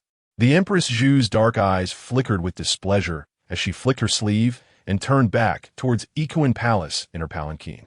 As Jiang Xinru bathed, she contemplated the current dynamics within the harem, which could be classified into 4 factions. One faction included Empress Zhu, De Fei, and Liang Fei. Another, led by Li Guofei, comprised Jin Zhaoi and Zhang Wani. A third was represented by the Dowager Empresses Xu Fei and Rong Pin, and the final faction was akin to Jiang Xinru herself, seemingly aligned with high-ranking figures while pursuing their own agendas, striving to win the emperor's favor independently of the others. Although the emperor appeared to favor Li Guofei, his heart truly belonged to Xu Fei. Jiang Xinru was merely a novelty to him, coupled with a hint of fondness, perhaps even a suspicion that he intended to elevate her as a shield for Xu Fei. Xu Fei's behavior at the dining table today might have been deliberate, aimed at embarrassing her. While Xu Fei had previously extended kindness, the hearts within the harem were inscrutable. One moment they were sisters, and the next, they could easily turn against each other. Furthermore, with the ambitious Dowager Empress behind Xu Fei, she felt compelled to interpret Xu Fei's actions with utmost suspicion. The emperor has arrived. This humble servant pays her respects to your majesty. Long live the emperor! Jiang Xinru, adorned in a white robe embellished with intricate embroidered floral patterns, stood gracefully with her hair cascading down as she playfully exchanged banter. The Emperor Xuanwu gently assisted her to her feet, exclaiming, "If I am to live for countless years, how could I not share the same silver strands with my beloved consort?" Jiang Xinru lifted her gaze from his embrace. Having grown from merely reaching the emperor's chest to now standing at his chin within just 6 months, instilling in the sovereign a profound sense of pride in nurturing a consort of such elegance. These are my heartfelt words. Your Majesty, please do not jest. Chapter 58. A harmonious world in her eyes shone admiration and reverence. Your Majesty, I have never had the opportunity to experience all that today offers during my time at home. I often heard my father lament the hardships of the people, and I believe that they lived in perpetual hunger and were abandoned in their old age, which led me to pity them. However, today, as you took me to witness the spring plowing, I discovered that although they may not be affluent, each person lives with joy. Even those with patched clothing are clean and tidy. I believe that the realm you govern embodies the concept of a harmonious world, as described in the texts. A fleeting glimmer appeared in Emperor Xuanwu's eyes as he regarded Jiang Xinru with a blend of curiosity and inquiry. What constitutes a harmonious world? For a moment, Jiang Xinru was taken aback, and after a period of contemplation, she slowly replied, "In the pursuit of the great way, the world is shared by all. The wise and capable are chosen, trust is established, and harmony is nurtured. Thus, people do not favor only their kin or their progeny, ensuring that the elderly find peace. The strong are utilized and the young flourish. The widowed, the orphans, the lonely, and the infirm are all provided for. Men have their roles, women find their places, and wealth is neither discarded carelessly nor hoarded selfishly. Labor is expected to benefit the community rather than serve individual greed. Consequently, schemes are stifled and theft and rebellion do not arise. Thus the doors remain unbarred. This is what is meant by a harmonious world." She had forgotten that she traversed a dynasty that was a figment of history, a realm where figures like Li Bai and Du Fu were unknown, and the teachings of Mencius, Laozi, and Zhuangzi remained unrecognized. It was precisely because Emperor Xuanwu was also unaware that he found himself captivated by Jiang Xinru's eloquence. She sensed a notable shift in his gaze, filled with excitement as he silently repeated, "The widowed, the orphans, the lonely, and the infirm are all provided for. Men have their roles, women find their places." This was the belief he had cherished since his days as the crown prince, a conviction he had strived for throughout his life. This political aspiration had never been shared with anyone. How did Jin Zhaoi come to understand it so well? This brief passage encapsulated the lifelong ambition of a sovereign devoted to the prosperity of his realm, stirring within him a tumultuous tide of emotions that he struggled to quell.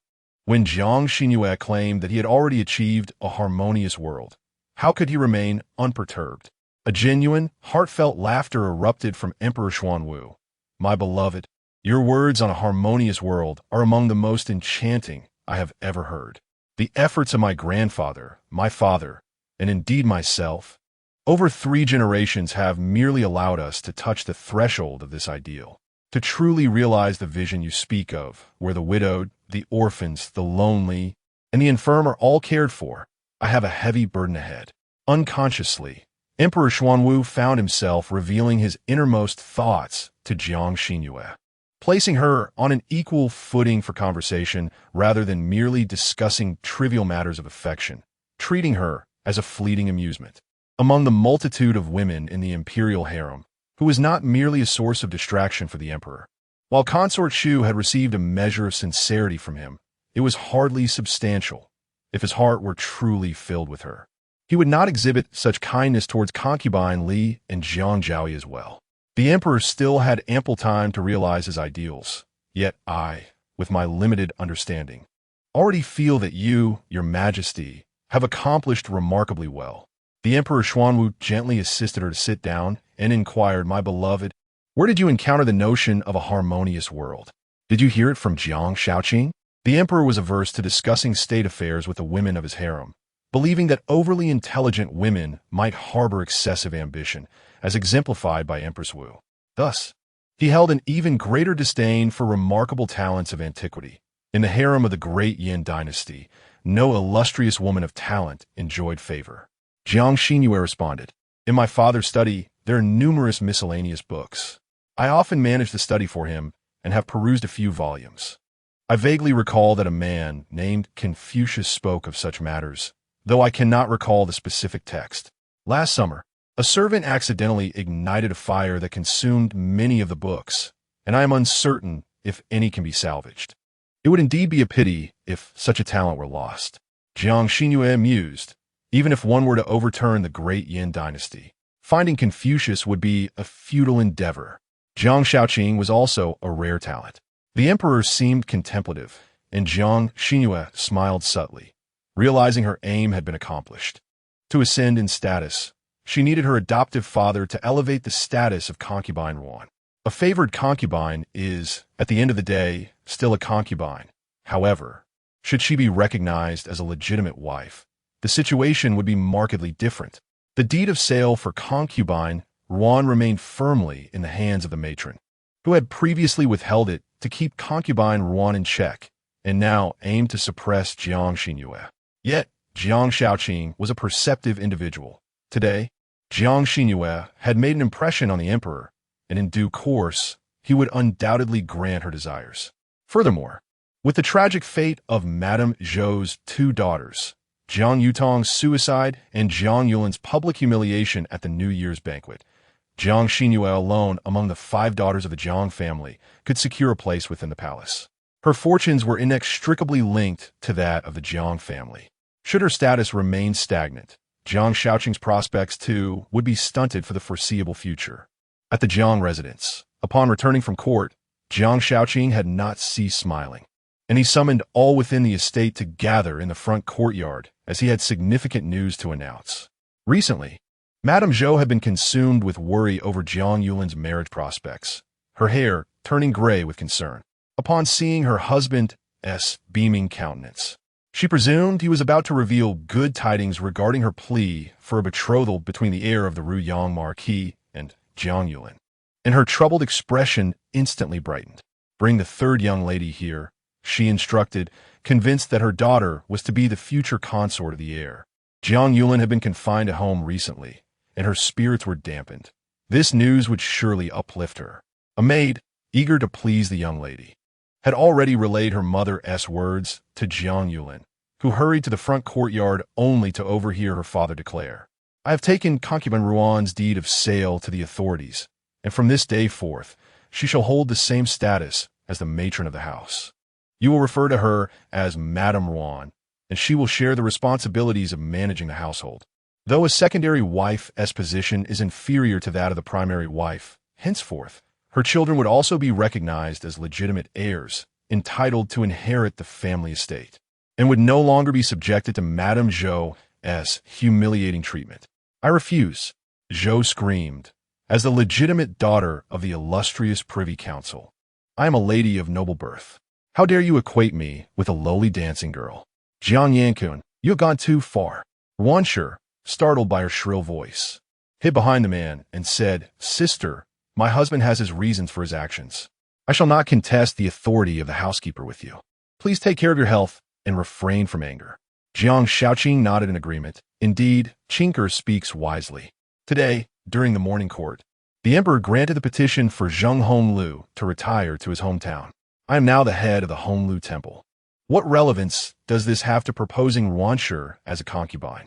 Chapter 59, Malicious Thoughts. I am but a lowly concubine, one who could be bought and sold. That wretched woman, Ruan, has become a primary consort. How dare she threaten the palace with the prospect of securing a good match for her daughter with the offspring of that lowly creature? Do you truly believe my appointment as Minister of Rights is solely due to my exceptional abilities? Jiang Honglu gazed at Madame Zhou and remarked, before resigning. Lord Zheng submitted a memorial naming Wang Shaoqing as his successor.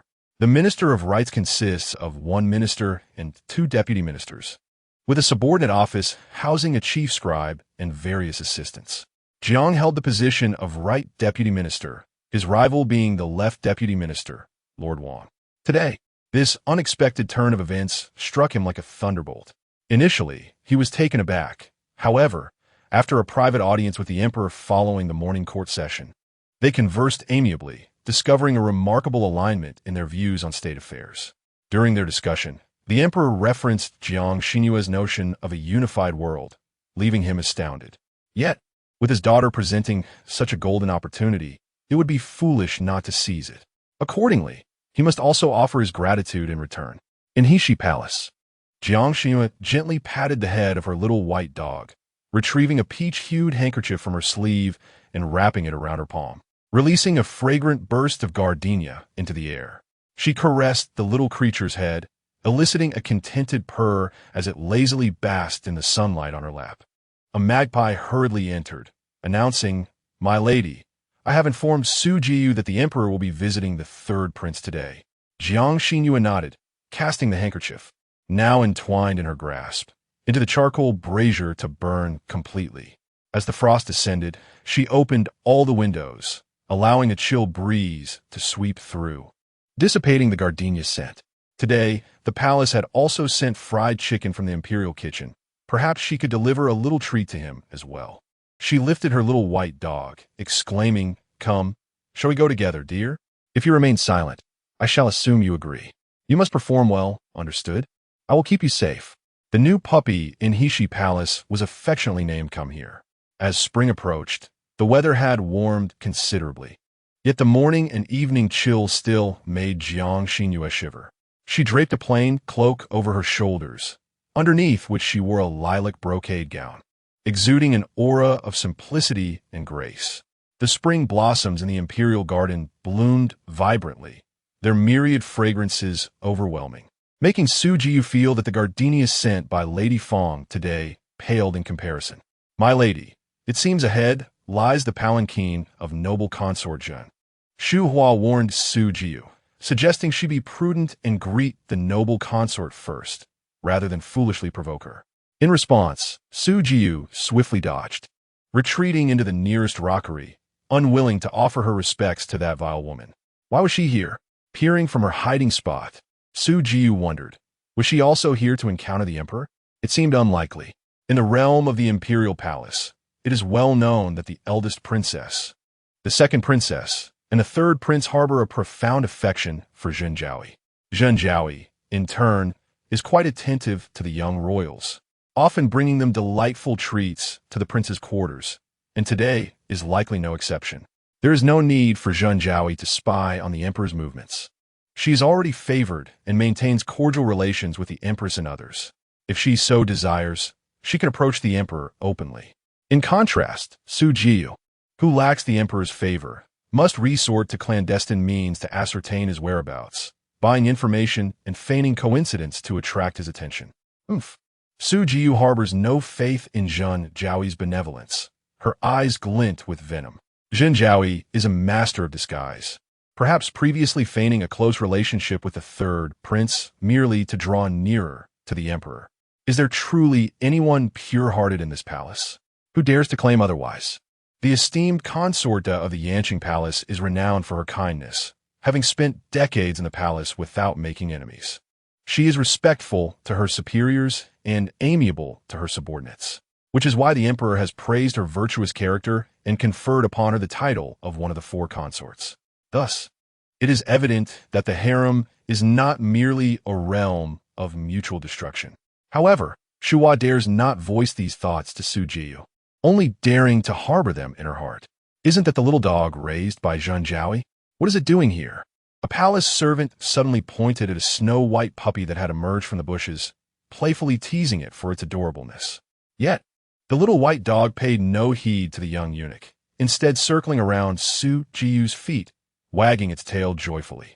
A surge of malice welled up within her, impossible to repress, spreading uncontrollably. All of you leave. Your Highness? Leave? Su Jiu suddenly burst into tears. With Zhen Jiaoyi here, what place do I have? Do you all wish to witness my humiliation? Her words rendered the attendants silent, none daring to respond. They were merely servants to Su Jiu, afraid to mock their own mistress. Yet, this mistress, once she began to cry, would not heed any words of comfort. The onlookers assumed she was merely upset by Zhen Jiaoyi and sought solitude. Thus they reluctantly withdrew. Alone, Su Jiu gazed at the playful little dog around her, and it struck her as a reflection of the detestable Zhen Jiaoyi. In a fit of rage, she kicked the little white dog far away. The puppy yelped in distress. Yet due to the soft mud by the edge of Liu Lake, it was not severely harmed and quickly scrambled to its feet. However, the puppy, bewildered by its owner's sudden cruelty, trembled in place, its eyes glistening with tears, emitting a pitiful whimper. This cruel scene was witnessed by Jiang Xinru, who happened upon the emperor, covering her mouth in shock. Magpie, hurry and retrieve it. She might harm it. Magpie restrained Zhen Jiaoyi, her face a mask of indignation for her mistress. Does the emperor not wish to understand why the servant's mistress uses palace silk to discipline Su Jiu? Perhaps witnessing this will reveal the reasons. Magpie, cease your words.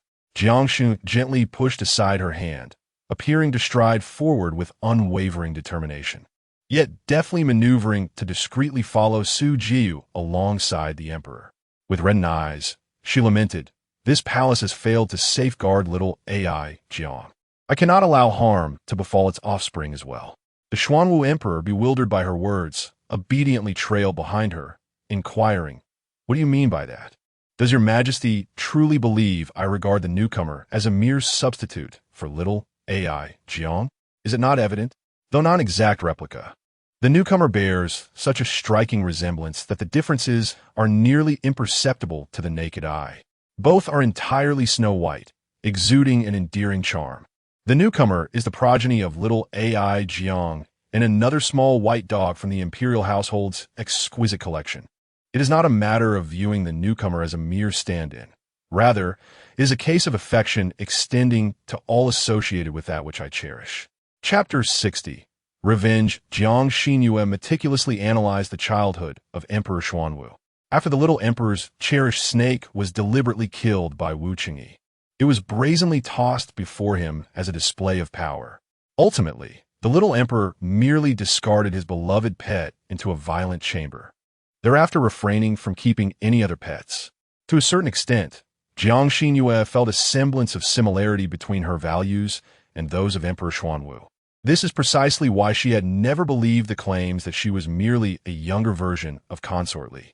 In truth, the emperor had not disappointed her. If the emperor had a penchant for substitutes, he could have effortlessly acquired another little snake after the demise of Xiaohua as the sovereign. Yet he chose not to. Instead, he concealed all his preferences and meticulously planned, gradually ensnaring the one who had harmed his beloved pet into an inescapable abyss. Thus, Jiang Xinru would not resort to any substitute ploy to elicit a sense of resonance from Emperor Xuanwu. She aimed to accomplish what the emperor had long desired, but had hesitated to pursue freely. She wanted him to perceive that Zhen Jiaoyi was another version of himself, constrained in his youth by Empress Wu and the Wu family, rendered powerless. A furtive figure made its way to the outer wall of the Heshi Palace. Wang Dequan had already brought his men there, treading lightly, eager to discern what tricks Su Jiu was up to. A slender, curved dagger slipped from her sleeve, and as the mottled sunlight cascaded down, Su Jiu brandished the small, curved blade towards the little white dog. Jiang Xinru felt a blur before her eyes, as the bright yellow figure shot forth like an arrow released from its bow. Bang! Woof! Woof! Ugh! Upon realizing that her master was in peril, the little dog bared its teeth and barked at Emperor Xuanwu. However, after meeting the emperor's gaze, it trembled and shrank into his embrace, its entire body going limp. "Come here!" Jiang Xinru shouted. The little dog immediately straightened its neck, its ears perked up, and with sparkling eyes, it leaped from the emperor's arms, racing towards its master's embrace. Su Jiu was kicked away, the dagger slipping from her grasp, only to be retrieved by Wang Dequan and presented before Emperor Xuanwu. When officials from a Ministry of Justice interrogated heinous criminals, they would use long, sharp curved blades to sever their wrists and ankles, methodically torturing them by extracting their tendons, until they confessed. Thus, the question arose, why did the imperial harem possess such instruments of torture, and why were they employed on defenseless animals?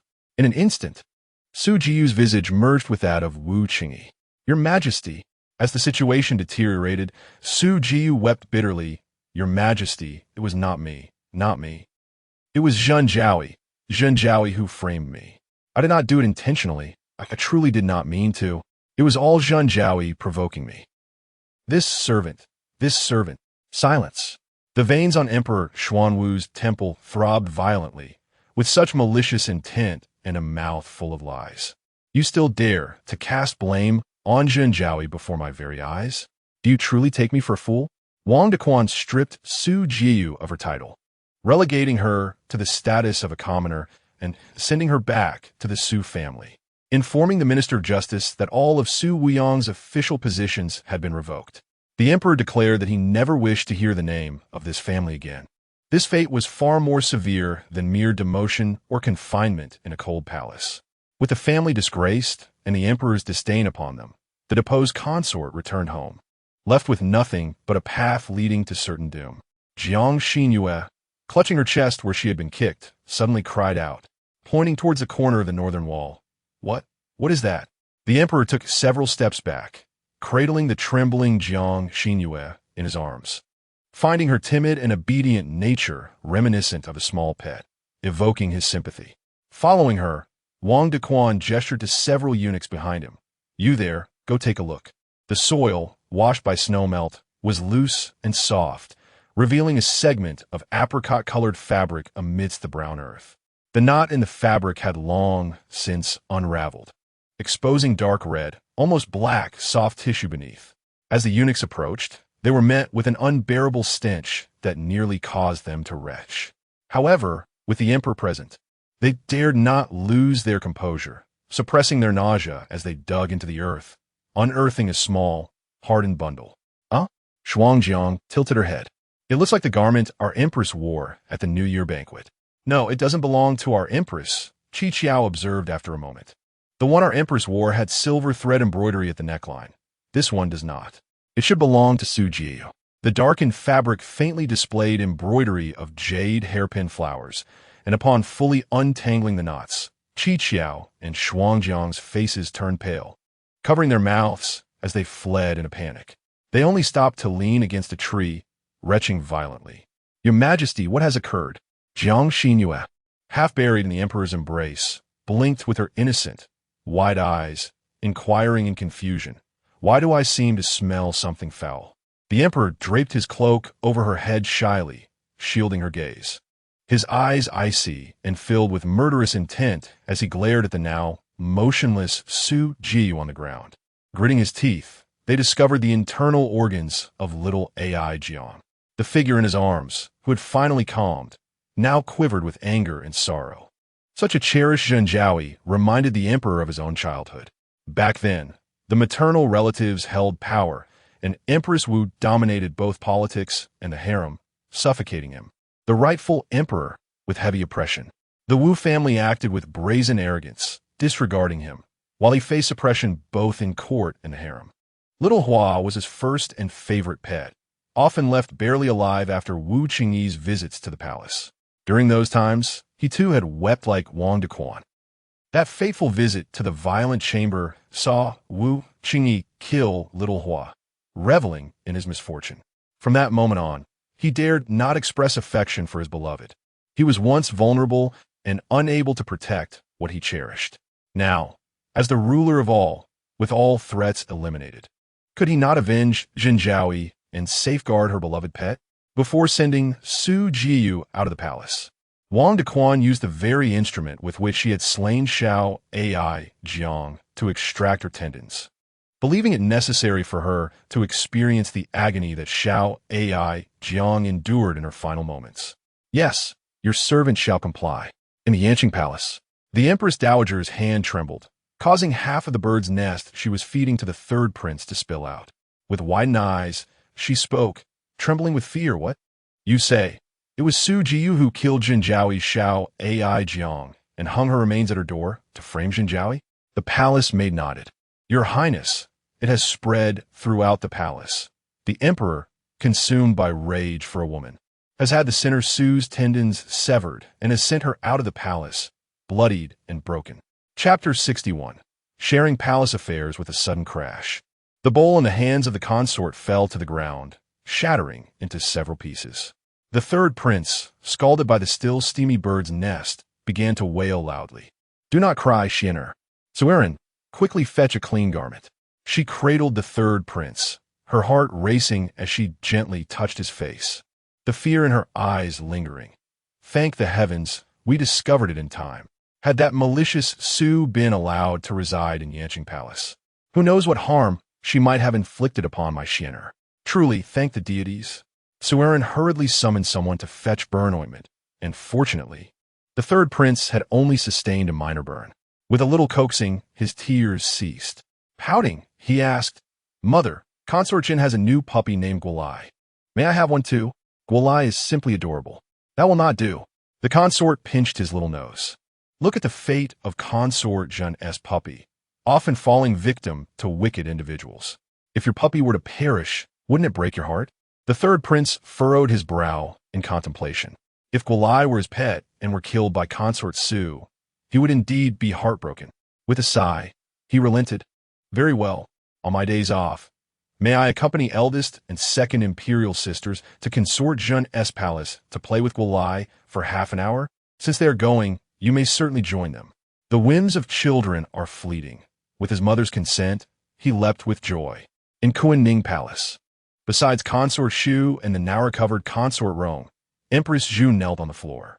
A massive cauldron shaped like a bird was placed behind the screen, emitting wisps of fragrant smoke from its beak, filling the grand hall with a solemn and serene aroma. The Empress's face had turned pale, her already frail body trembling on the verge of collapse. Suddenly, a document struck her forehead, causing her eyes to sparkle with irritation. Empress, I bestow upon you the golden seal for managing the inner palace, intending for you to alleviate the emperor's burdens and prevent him from being ensnared by the women of the harem. Yet look at this. For the sake of a mere beast, the emperor heeds the whispers of Consort Jin and resorts to such ruthless means against a defenseless concubine. Does this not humiliate you as the empress? Can you still tolerate her presence? As Empress Zhu pondered her response, the Dowager Empress's tone turned slightly coercive. I have heard you have not been well for some time. If you find managing palace affairs too burdensome, I can have Consort Shu and Consort Rong assist you. Your most pressing concern should be to restore your health swiftly and bear a legitimate heir for the emperor. Otherwise, if this continues, how can you maintain your position as the mother of the nation? Her fingers dug painfully into her palm, and a sickly flush crept on Empress Zhu's cheeks. Had she never borne children? In her first year of marriage to the then crown prince, she had given birth to his first child, and 2 years later, to his second son. Alas, her fortune was scarce, and she could not retain them. At the tender age of 10, the crown prince was tragically discovered drowned in the lake, while the second prince succumbed to smallpox at the age of 9. His condition deteriorating outside the palace. The Zhu family utilized their connections to investigate, but the conclusion remained consistent: an accidental fall into the water. From that moment on, her heart became increasingly difficult to warm. The mere suggestion of childbirth filled her with resistance. Yet, as the empress of the central palace, lacking a son by her side, her position was ultimately untenable. The Empress Dowager was unaware of her intention to bear a child through surrogacy. Had she known, it is likely she would have urged Emperor Xuanwu to depose her.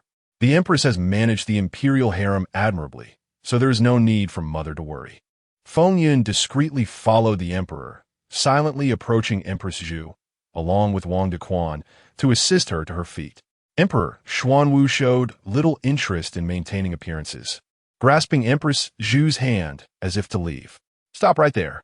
The table resounded with a loud thud as the Empress Dowager, with the support of Consort Shu, rose to obstruct Emperor Xuanwu. The emperor is now quite powerful. Do you not show respect, even to your birth mother? Do you wish the world to point fingers at you and call you unfilial?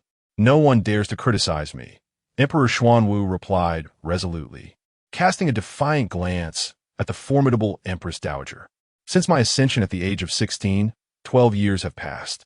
I am adept at recognizing talent, fostering the capable, promoting trust, and maintaining harmony, allowing the people to flourish and the realm to enjoy peace. Who dares to say that I have not fulfilled my duties as emperor? Who dares to speak such words? His expression conveyed a clear message. None dare to criticize, save for you, mother, who exploit your status to wield power in the harem. Instigating turmoil. The Empress Dowager, taken aback, gasped, her chest heaving with agitation. I have always acted for your benefit, to ensure your throne remains secure. Must you cling to this against me? What harm is there in the Wu family growing powerful? Would your uncle betray you? Would I? Emperor Xuanwu's demeanor remained impassive amidst her fury, his tone as calm as ever. Mother, do not forget, this realm bears the surname Shun, not Wu. I too am of the Shun lineage, not your pawn in the political arena. What benevolent intentions could she claim? It was merely her desire to manipulate her biological son, whom she deemed easier to control, into the throne. To masquerade her ambition as maternal love, fabricating grandiose justifications to continue harming her own flesh and blood, was utterly absurd. Upon exiting the gates of Kuan-Ning Palace, Emperor Xuanwu released Empress Zhu's hand and turned to instruct her. In the future, should you receive summons from Ning Palace, have your people respond accordingly. If I had not arrived in time today, you would have faced dire consequences. There lingered a hint of concern in his tone. The young couple, after all, shared a bond. Despite their frequent quarrels, when faced with external threats, the emperor would never allow Empress Zhu to confront them alone. More often than not, it was Emperor Xuanwu who rescued her from peril. How could she not harbor unwarranted expectations and emotions toward her husband? I understand. Empress Zhu nodded, her gaze softening. What has become of Zhen Jiaoi? Emperor Xuanwu shook his head, stating that the imperial physician had indicated a chill within her body. After half a year of careful recuperation, she was on the verge of recovery. The recent episode of continuous bleeding, paradoxically, was seen as a positive development. A few more prescriptions would ensure the absence of any impediment to future progeny. When Lady Su was expelled from the palace, she frantically rushed towards Consort, and had it not been for Emperor Xuanwu's swift reaction, she might have caused her harm. However, Consort Zhen appeared to be quite startled at that moment, resulting in a significant loss of blood. The emperor, under the impression that she might be unaware of a miscarriage, hastily summoned the physician. Fortunately, it turned out to be merely a false alarm, not the miscarriage everyone had feared. Chapter 62. Imitation in Heishi Palace. The charcoal stove blazed brightly, while the magpies had closed the windows, leaving only a few narrow gaps to ensure adequate airflow and prevent the risk of carbon monoxide poisoning. Shuang Jiang brought in a bowl of steaming red sugar water, containing a whole warm egg, along with nourishing ingredients such as red dates, goji berries, and longan. Your Highness, you truly frightened this humble servant just now, I thought. I thought that you might have lost the child within you due to our negligence. In the northeastern corner of Heishi Palace lay parts of Xiao Ai Zhang's body, discovered last year by eunuch Jiang Chuan when he ordered the young eunuchs to clear the snow. He immediately issued a stern edict, forbidding any revelation of this information. Anyone caught disobeying would be sent to the Xianjiku for hard labor. It was only after Jiang Xinru learned of this that she orchestrated today's scheme, allowing Xiao Ai Jiang to finally rest in peace. However, she never anticipated that she would experience a severe hemorrhage, especially in front of so many witnesses. It truly made her long for a different world.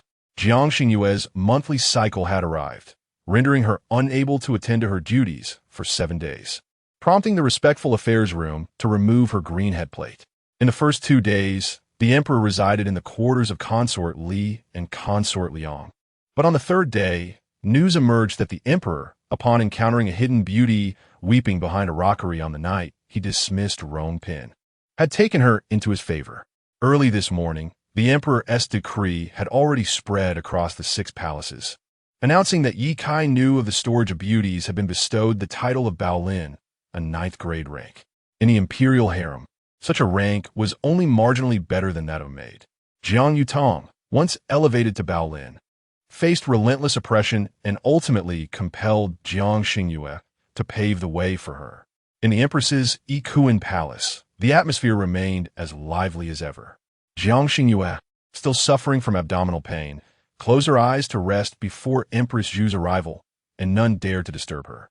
After all, mere days ago, the condemned Su family's feet had been mutilated, and the red blood had dripped along the bluestone path from Yanqing Palace to the palace gate, leading onlookers to believe she might bleed to death. Suddenly, rumors circulated within the palace, claiming that Jiang Xinru had severed Su's tendons and that the entire Su family had been forced to flee the capital, all due to Jiang Xinru's manipulations to persuade the emperor to strip Lord Su of his title. Such ruthless vendettas, merely for the sake of a dog, truly reflected a vengeful nature. Now, when people in the harem spoke of the emperor's favored consorts, they did not only mention Consort Li. The frequency with which Zhen Zhao was mentioned rivaled that of Consort Li. However, with Consort Li's illustrious background still holding sway, she maintained the upper hand. After nearly a year of effort, Jiang Xinru had finally begun to establish an image as a favored consort. When will the begonia bloom? I wish to transplant a sapling to Shunan Palace. The emperor will surely admire it. As Liang Fei and Jiang Xinru ambled toward Heshi Palace, engaging in casual conversation, Liang Fei rolled her eyes and remarked, "Look, there is Yi Baolin. The empress has placed her in our midst. I truly wonder what the empress is thinking, for I have no fondness for her at all." Liang Fei was straightforward in character, yet she was not one to speak ill of others without reason. Jiang Xinru gazed curiously at Yi Baolin, who was busy gathering branches of the flowering crabapple. Clad in a delicate green dress, she appeared refreshingly charming in the April-spring breeze. Jiang Xinru mused that Yi Baolin seemed to be an amiable person. What could she have possibly done to offend Sister Liang Fei? Liang Fei's cheeks flushed, and she leaned closer to whisper something in Jiang Xinru's ear, her face turning so crimson with embarrassment that she could barely lift her head. Jiang Xinru widened her eyes slightly, not out of shock at Yi Baolin's actions, but rather in surprise that a fellow concubine in the imperial harem dared to tread the same audacious path as her. That voice, it was so loud, reminiscent of a wild cat in heat. The very thought made Jiang Xinru feel awkward. How could Yi Baolin so nonchalantly pay her respects the next day? Jiang Xinru could only conclude that Yi Baolin possessed a certain prowess, capable of making even Liang Fei, who had served the emperor for nearly a decade, blush and flutter. What man could resist such a lure? Moreover, the emperor had always indulged his favored concubines at his whim, never denying himself pleasure with such a captivating beauty. How could he not partake? Yet, Jiang Xinru also believed that her otherworldly spirit was the true master of seduction, a sophisticated hunter of hearts and bodies, and that her interest in Yi Baolin was merely a fleeting novelty. As they drew closer, Liang Fei cast a glance at Jiang Xinru's soft green attire, then at Yi Baolin's similarly hued outfit, suddenly inhaling sharply. I wondered why she seemed so familiar when I saw her this morning. Do you not think her makeup appears to mimic yours? Even the style of her clothing and hairstyle bears a striking resemblance. Jiang Xinru smirked, as if recalling an amusing memory. Sister Liang Fei, do you remember the first time I clashed with Lady Li? It was because I plucked a single crabapple blossom. I was punished to kneel for 2 hours for merely one blossom, while Yi Baolin, on the other hand, is brazenly uprooting entire branches. Just as Liang Fei was about to respond, she noticed Lady Li's approach and quickly pulled Jiang Xinru aside, allowing Yi Baolin's joyful figure to remain in view. How audacious! Lady Li exclaimed, her fury palpable. This crabapple tree was planted during the passionate time between Emperor Xuanwu and Lady Li, a testament to their most fervent love, which she has always cherished. Now, as the flowering season arrives, with so many buds adorning the branches, you have rudely snapped away 3 or 4 of them. With that, she halted her palanquin and strode forth in anger, demanding, "Who are you? Which palace do you belong to?" Startled, Yi Baolin looked up, only to be met with Lady Li's wide, glaring eyes as she approached and struck her across the face.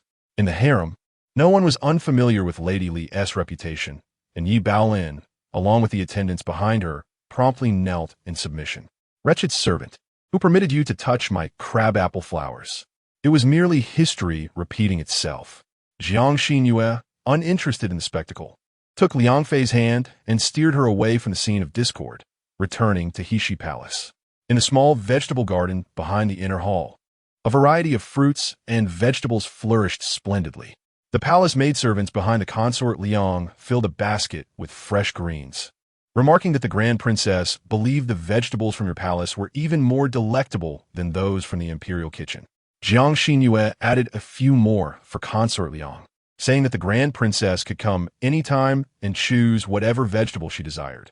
Consort Liang was still pondering the earlier events, and the more she thought about it, the more convinced she became of her suspicions.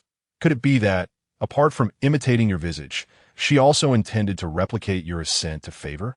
Otherwise, how can one explain Yi Baolin's relentless pursuit of Li Guifei? Chapter 63. The imitation and imitation is ultimately but a mere imitation. I am in no rush, and neither should Sister Liang Fei be. After bidding farewell to Liang Fei with a smile, Jiang Xinru swiftly calculated in her mind. Yi Baolin is a favored one of Her Majesty the Empress. The last time the Empress urged her to conceive, she cleverly evaded the situation with her palace-induced coldness, causing the Empress to abandon her intentions of using her womb for childbirth. How long has it been since then? She is already impatiently presenting another talented maiden. If I am not mistaken, this maiden is one that I have procured as a new vessel for childbirth. Is her urgency stemming from her own inability to conceive? Accidentally stumbling upon a great secret, Jiang Xinru rhythmically tapped her fingers on the table. How disgusting. Xiao Xiao, ever forthright, placed the heater in Jiang Xinru's hands to warm her.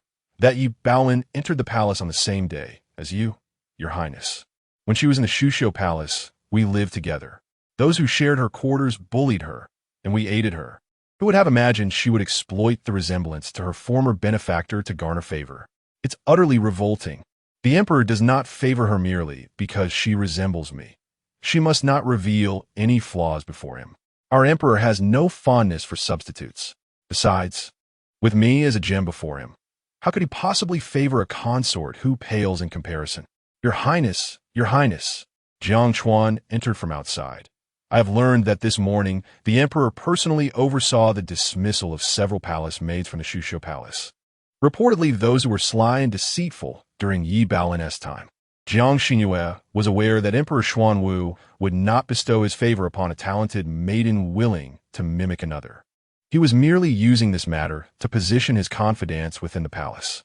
Previously, the Shusho Palace was managed by Empress Dowager Wu, and the maidens sent into the palace were meticulously selected by her.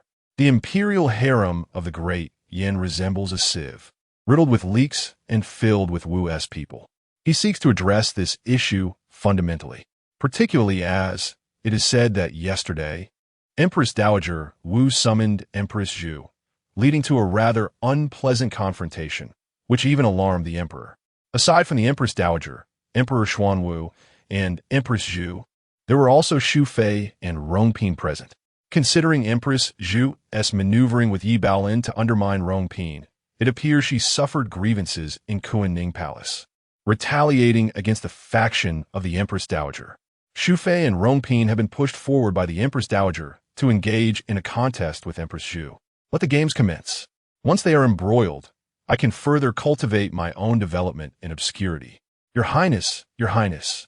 Xiao Xuanzi rushed in again. A major incident has occurred. The Emperor personally oversaw the removal of the begonia trees in the Imperial Garden, and as for Yi Baolin, the Emperor forbade her from kneeling. When I returned, I saw Li Guifei in quite a stir. Xiao Xiao gaped in disbelief. Could it be that the very begonia trees that had caused her master so much distress were indeed felled? Yet, did not her master claim that the Emperor was not genuinely fond of Yi Baolin? What could this possibly signify?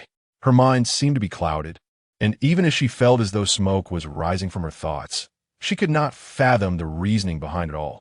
Recalling the night when her blood flowed ceaselessly, the Emperor had gently rubbed her abdomen while soothingly assuring her, "Do not fear. I shall not allow anyone to bully you henceforth." Thus, that patch of begonia blossoms was, in truth, a means to avenge the humiliation of her earlier punishment of kneeling, was it not? To her astonishment, merely orchestrating a scheme against the Su family allowed the emperor to empathize deeply, transferring all the unspoken grievances, the silent endurance, and the concessions of his youth onto himself, thereby creating a synergistic effect greater than the sum of its parts. Lady Li, a serendipitous delight; Yi Baolin, a victim of misfortune, aspiring to emulate her. She instead became a convenient target for the emperor's retribution on behalf of Jiang Xinru. However, such thoughts were not meant for the ears of Qi Qiao and Xuanjiang. At that moment, she was merely a foolish girl, heartbroken by the one she cherished. As night fell, the palace attendants, as per custom, presented the green headplate to Emperor Xuanwu for his selection. A few faint scratches adorned his neck, remnants of a midday quarrel between Lady Li and the emperor, during which Yi Baolin had intervened to mediate. In a fit of anger, Lady Li had struck out, inadvertently landing a blow upon the emperor's neck as Yi Baolin instinctively evaded. The injury to the emperor's dragon body prompted the imperial guard to draw their swords, poised to brand Lady Li as an assassin at the emperor's command. Ultimately, the emperor's heart softened. He forbade the guards from harming her, instead instructing Wang Dequan to escort the terrified concubine back to Changxin Palace, forbidding her from stepping beyond the palace gates without his express permission. The emperor hesitated for a considerable time, wavering between the names of Lady Shu and Yi Baolin before he finally sighed and chose Lady Shu. In truth, he yearned to see Zhanjiaoui, uncertain if she would comprehend his heartfelt intentions or be angered by his siding with another concubine. After the altercation with Lady Li and having sustained an injury, he found himself disinclined to exert further effort in placating anyone. Furthermore, Zhanjiaoui had come to Kueishui, and her green headplate had been withdrawn. The atmosphere within the palace felt stifling, hindering his breath. He rose and approached the entrance of Chengqian Palace, just as the attendants behind him prepared to announce the lighting of lamps in Jingren Palace, when he noticed something in the dark sky. Faint stars flickered above, and the dim night was illuminated by several floating paper lanterns, upon which words could be discerned. They appeared to be wishing lanterns. Wang Dequan glanced upward, remarking, "I have heard tales among the common folk that if one writes their wishes upon a wishing lantern and allows it to ascend, the celestial fairies will convey those desires to the divine beings, ensuring that the wishes of the supplicant are fulfilled." Such nonsense. Are there truly deities in this world? Alas, a lantern has fallen. The dull glow of the lantern flickered, landing right at the entrance of Chengqian Palace. Observing the emperor's unwavering gaze upon the lantern, Wang Dequan astutely retrieved it. "I love you, Lang. May all things be favorable." The signature read, "A lovesick heart." Upon discerning the words, Wang Dequan felt the weighty affection of the one who had wished. Which concubine in the harem, harboring a long-standing admiration for the emperor, dared not express her love openly, instead beseeching the heavens for her beloved to find greater fortune than mere satisfaction? The phrase conveys the sentiment of hoping that everything surpasses one's expectations, even to the extent of concealing one's identity. She genuinely desires nothing but the well-being of the emperor and wishes for the celestial beings above to remember the blessed, rather than focusing on the one making the wishes. "Huh."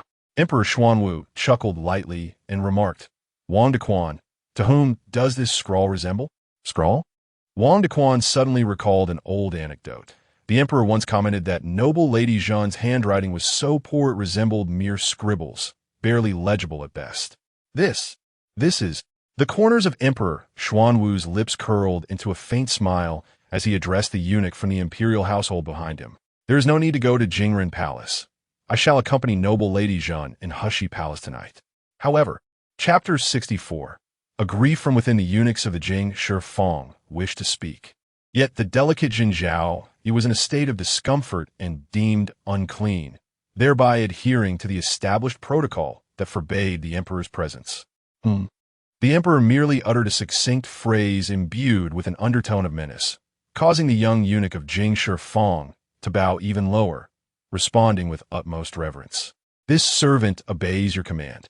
Ultimately, the entire palace belonged to the emperor, and the rules existed solely for his sake. Thus, It was beyond the qualifications of a mere eunuch to question anything. The head upon one's neck held greater significance than any regulation. The magpie furrowed her brow at the scattered wine bottles strewn across the floor. "My lord, cease your drinking. Excess in wine is detrimental to health. No matter how many prayer lanterns you inscribe, the emperor will not come."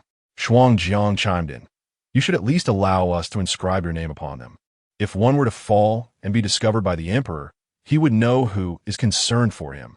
How can you be so thoughtless?" With flushed cheeks, Jiang Xinru perched herself upon the railing at the corridor's entrance, clutching a wine bottle, her eyes glazed with inebriation. "What I write is not for the emperor's gaze. It is intended for the deities above. As long as they can see it, that suffices, does it not?" The magpie, exasperated, stamped her foot. "Then for whom does this melancholic drinking lady imbibe?" For. Jiang Xinru swayed unsteadily, making her way to the flowering tree, brandishing the wine bottle as she twirled. "Who else could it be for? Indeed, for whom do I lament my misfortunes?" The lanterns of he-she palace flickered, signaling the arrival of esteemed guests. Jiang Xinru hurled the wine jug to the ground, a soft, self-mocking laughter escaping her lips. "The one I yearn for will never belong to me. Thus, I shall live for myself." The bottle shattered as it flew through the air, and despite being thoroughly intoxicated, Zhanzhao began to dance, her lips singing a melancholic tune. In this splendid world, she sings of encountering an old friend in a distant land, each step and each word echoing longing. The moonlight poured tenderly upon the realm, and the peach trees planted before the main hall of he-she Palace had begun to bloom, the evening breeze causing petals to cascade like rain. The enchanting figure beneath the tree donned a cool attire, a white wrap that barely concealed her flat abdomen, her willow-like waist swaying gracefully, resembling a fragile reed bending in the wind. She wore wide, flowing white trousers crafted from soft, ethereal fabric, draped with a gossamer garment as light as a cicada's wing. When she danced, a gust of wind swept through, her hair and garments billowing as if she were about to ascend on the breeze, becoming the celestial Chang'e of the Moon Palace. Her voice was melodious, her operatic tones astonishing, yet the melodies she sang were tinged with sorrow and solitude. After spinning several times, Jiang Xinru faltered in her final pose, teetering backward, only to be caught by a warm, firm hand around her waist. She concealed her triumphant smile, her dazed eyes gazing up at the handsome visage that appeared before her, momentarily rendered speechless. The attendants of he-she Palace had already knelt upon the ground. "We pay our respects to your majesty. May you enjoy boundless fortune and peace." The beauty in his arms blinked twice. Though she did not smile, a tear cascaded from her left eye, winding down her cheek and finally crystallizing at her chin. 1 drop, 2 drops, 3 drops. The floodgates of her sorrow opened, and she wept silently, ultimately succumbing to intoxication in the embrace of Emperor Xuanwu. Her frail form startled him. It seemed that Zhanzhao had lost considerable weight. On this chilly spring night, she wore so little, danced after drinking, showing a complete disregard for her own well-being. For a moment, Emperor Xuanwu felt a surge of frustration as he held Jiang Xinru. And once she was placed within the chambers, his ire erupted. "You wretches, how have you been attending to Zhanzhao? How could you allow her to act so recklessly?" Qiao Qiao and Shuang Jiang, who attended Zhanzhao closely, fell to their knees at the emperor's fury. "Your Majesty, please see clearly. Zhanzhao is generous and kind, treating us like family. We would dare not neglect her, but she has been troubled of late, barely finishing half a bowl of rice at each meal. Today, for reasons unknown, she suddenly became melancholic, saying." Qiao Qiao bit her lip, uncertain whether to continue. Emperor Xuanwu frowned. "Why are you hesitating? Speak." Shuang Jiang, resolute, prostrated herself on the ground. "Your Majesty, Zhanzhao is one to share joy, but not sorrow. She seldom reveals her heart to us. All her burdens she bears alone. Since her poisoning in the cold palace, her health has been poor. The Empress Dowager has made things difficult for her due to Concubine Rong's miscarriage. Moreover, Concubine Li and the Empress both subtly and overtly. Today, It has come to our ears that you have been angered over Yi Baolin concerning Concubine Li, which inevitably brings sorrow. Xuanzang's words were vague, yet Emperor Xuanwu's mind conjured numerous scenarios of Jiang Xinru being wronged. This was a message to him. Zheng Jiaoi had endured so much suffering merely to remain by his side, yet the Empress Dowager would not permit her sincerity. Concubine Li plotted against her at every turn, and the Empress, though outwardly amiable, was shrouded in mystery. Zheng Jiaoi continually presented her best self to the Emperor, unwilling to burden him with her troubles, never voicing complaints. She appeared so joyful, as if she had no worries at all. Whenever the Emperor was with her, he felt utterly at ease. It turned out she bore all this alone. Your Majesty, the intoxicated Jiang Xinru, lying upon the bed, reached for Emperor Xuanwu's sleeve. Yilang, please, do not. She seemed to be having a nightmare, her tightly shut eyes trembling, yet unable to open. You all may leave. On one bed lay two souls, one scheming, the other cherishing. Such is the essence of two hearts sharing a bed, yet dreaming separate dreams. Emperor Xuanwu held the deeply slumbering Zheng Jiaoi, concerned that her abdomen might still ache, warming his palm before placing it on her small belly. In the past, when concubines visited during their monthly cycle, not only could they not share a bed with him, but even appearing before him was forbidden. He had never deviated from the ancestral rules for anyone. Initially drawn to Zheng Jiaoi for her unparalleled beauty in the harem, he later found her nature to be innocent, carefree, sincere, and kind-hearted. At present, he finds himself unable to discern whether his affections lean more towards the elegant consort Xu or the captivating noble consort Jin. In the stillness of the night, a perfect moment for contemplation, he reflects upon his feelings. Consort Xu was the first to stir his youthful heart, and thus he regards her with a unique fondness. Noble consort Li, among the multitude of women he has encountered since ascending the throne, brings him the most joy. She embodies the most radiant and spirited of women he has ever known. His feelings for the Empress are tinged with respect and guilt, yet devoid of love. As for noble consort Zhen, she possesses a beauty surpassing that of both consort Xu and noble consort Li. Her personality a delightful amalgamation of the two, enhanced by a whimsical charm and imaginative flair that neither of them possess. At times, Emperor Xuanwu feels as though noble consort Zhen mirrors his younger self. Chapter 65. Cherished favor. Thus, he could not help but feel pity for her, to cherish her, and to seek to compensate for the harm she had endured. He had never experienced an uncontrollable affection for any woman, yet Zheng Jiaoi consistently shattered his principles, compelling him to make exceptions for her. Could this be what people refer to as love? Did he genuinely hold a fondness for Zheng Jiaoi? This thought flashed through his mind, startling Emperor Xuanwu into an upright position on the bed. Impossible. He loved his empire, cared for his people, and even held affection for the ministers he relied upon. It was utterly inconceivable to entrust something as sincere as love to a concubine in the harem. Beside him, the woman turned over, leaning affectionately closer to Emperor Xuanwu, her face radiating a delicate pink glow, utterly defenseless as she gazed up at him. In the soft light, even the fine hairs along her hairline were distinctly visible. The heart that had grown cold softened once more in the presence of Zheng Jiaoi's visage. Alas, alas, what harm would it do to grant her a modicum of favor, given her unwavering devotion? The Jiang clan was merely ordinary, not a distinguished family. Zheng Jiaoi's father, Jiang Yankun, was a collateral descendant of the Jiang family from Yizhou, whose ancestors were the most prosperous merchants in the region, still holding wealth to this day. However, Jiang Yankun was not from the direct lineage, and thus his life had not been affluent prior to his official position in Yizhou. The direct lineage had concentrated resources on their legitimate sons, striving to cultivate a few key ministers for the court.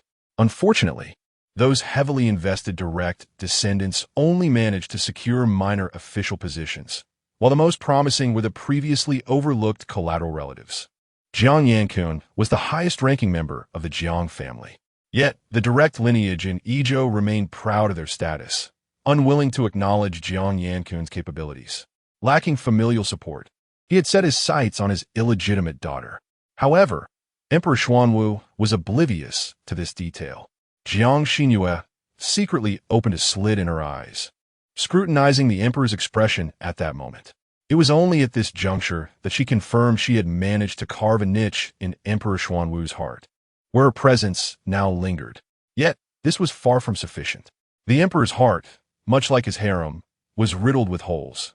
Within one resided the favored Li Guofei, while another housed the virtuous Xu Fei, and it was not surprising that others occupied various corners as well. She merely occupied a fragment of his heart. To ascend as the foremost favored concubine of the harem, Jiang Xinru needed to ensure that her name occupied at least the majority of Emperor Xuanwu's heart, relegating the likes of Li Guofei and Xu Fei to obscure corners. Winning the emperor's heart was not difficult for Jiang Xinru. The challenge lay in establishing herself firmly within it, becoming as indispensable as a bowl of rice at the emperor's table. Regrettably, she could not spend the night with him today. Otherwise, the prospect of an early pregnancy would not have been unappealing. This would demonstrate to the empress that she was not a soft target, and that she would not tolerate any unpleasantness thrust upon her. In the Shunan Palace, just as Liang Fei had lulled the eldest princess to sleep, a commotion erupted from the side hall, startling the princess awake once more. Oh dear, why make such a racket in the dead of night? The imperial concubine, known as Qin Xin, entered the room, bearing grave news. Yi Baolin had coughed up blood, claiming to have been poisoned, and her maid was clamoring to summon the emperor for justice. Liang Fei lightly tapped the eldest princess a few times before entrusting her to the wet nurse, ensuring the princess could not overhear their conversation. She then remarked, "Isn't today the day for Zhen Jiaoyi to attend to the emperor? Though she is meant to serve, Zhen Jiaoyi is currently indisposed due to her monthly cycle. The emperor, however, is quite fond of her, and having missed her dearly after a few days' absence, disregards the ancestral rules and heads to Heshi Palace. The emperor's affection for Zhen Jiaoyi is evident. If Yi Baolin were to scheme against her, it would be wise to target someone less favored." Zhen Jiaoyi's assertion rings true. A counterfeit can never rival the genuine article. Yet, the Empress Dowager had placed Zhen Jiaoyi in the palace with the intention of having her safeguard Yi Baolin to some extent. With a sigh, Liang Fei instructed, "Let Yi Baolin's supporters rest. Have Xiao Gizi go to Heshi Palace and speak with them calmly, avoiding any loud commotion." The servants of Heshi Palace have always maintained good relations with those of Shunan Palace, as long as they do not act rudely. They will not hold Liang Fei accountable. Xiao Gizi stood at the entrance of Heshi Palace, relaying the situation to Jiang Chuan. With a frown, he complained, "Yi Baolin is quite the troublemaker. Our mistress finds herself at her wit's end. With Yi Baolin both coughing blood and fainting, our mistress fears for her well-being. During the day, even a noble consort was reprimanded by the emperor because of her.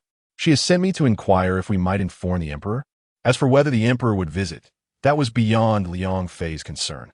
Though Jiang Chuan felt conflicted, recognizing that Liang Fei's relationship with his own master was distinct, he decided to let Xiao Gizi wait outside while he entered to inquire.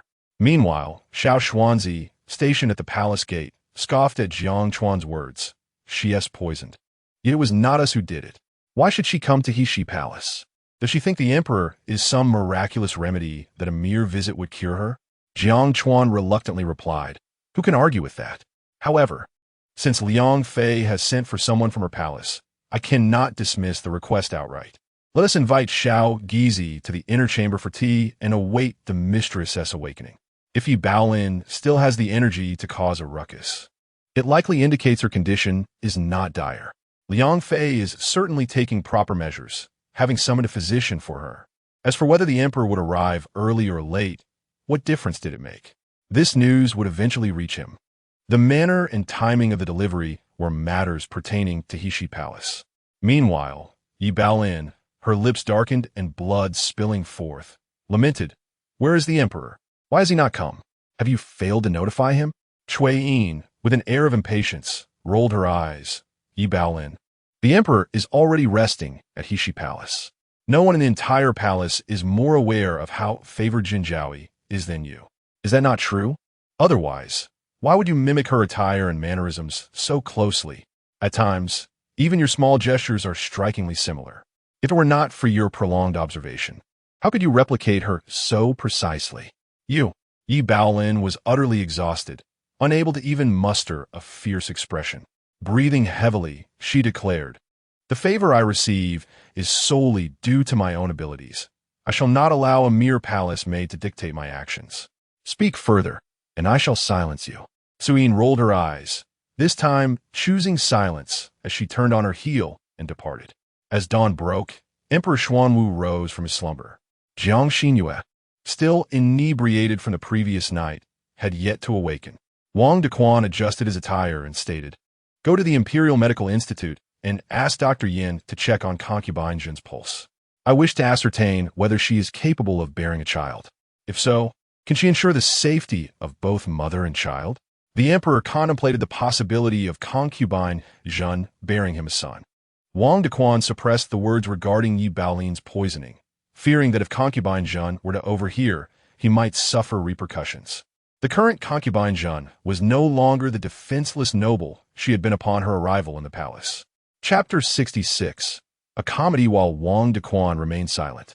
Xiao Xuanzai could not refrain from speaking. However, being a servant of the Heshi Palace, his words were inevitably biased in favor of his master. Wang Dequan, not minding to earn a favor, thought that perhaps it would yield a personal benefit in the future. He had chosen his timing with great cunning. It was only after the Xuanwu Emperor had exited the palace gates that Xiao Xuanzai ventured to say, "Your Majesty, it seems that Yi Baolin was poisoned last night. The noble consort Liang insists that you visit her. However, I considered that she had been intoxicated the previous evening and would likely be unresponsive. I did not wish to disturb your rest. Hence, I delayed this report. I humbly request your pardon." To punish the esteemed Zhen Jiaoyi for the sake of Baolin would be tantamount to slapping Zhen Jiaoyi in the face. The Xuanwu Emperor waved his hand dismissively. "Why come to me with poison when she has not summoned a physician? Yesterday, the Yi Baolin, whose face I cannot even recall, has already caused Zhen Jiaoyi to feel jealous and distressed. I cannot afford to hurt her feelings further." He continued on his way to the dragon carriage, displaying indifference towards Yi Baolin's predicament. Jiang Xinru, awakening from her slumber, was no longer in a dazed state, but rather alert enough to fell an ox. "Yi Baolin has been poisoned?" The magpie attended to her morning routine, commenting, "What a tiresome errand for little Gizi in the dead of night. I wonder what she was thinking. Just yesterday, she was scorned by the noble consort Li, and now she seeks to provoke us again. Does she truly believe she is the most favored in this harem? If we were to discuss favor." The magpie felt that the current noble consort Li could not compare to their own mistress, were it not for her illustrious lineage. The emperor could not offend the noble consort Li's maternal family, the Pei clan, nor her grandfather, the Song clan, and her father, the prime minister. Without these connections, she would have likely lost even the slightest favor.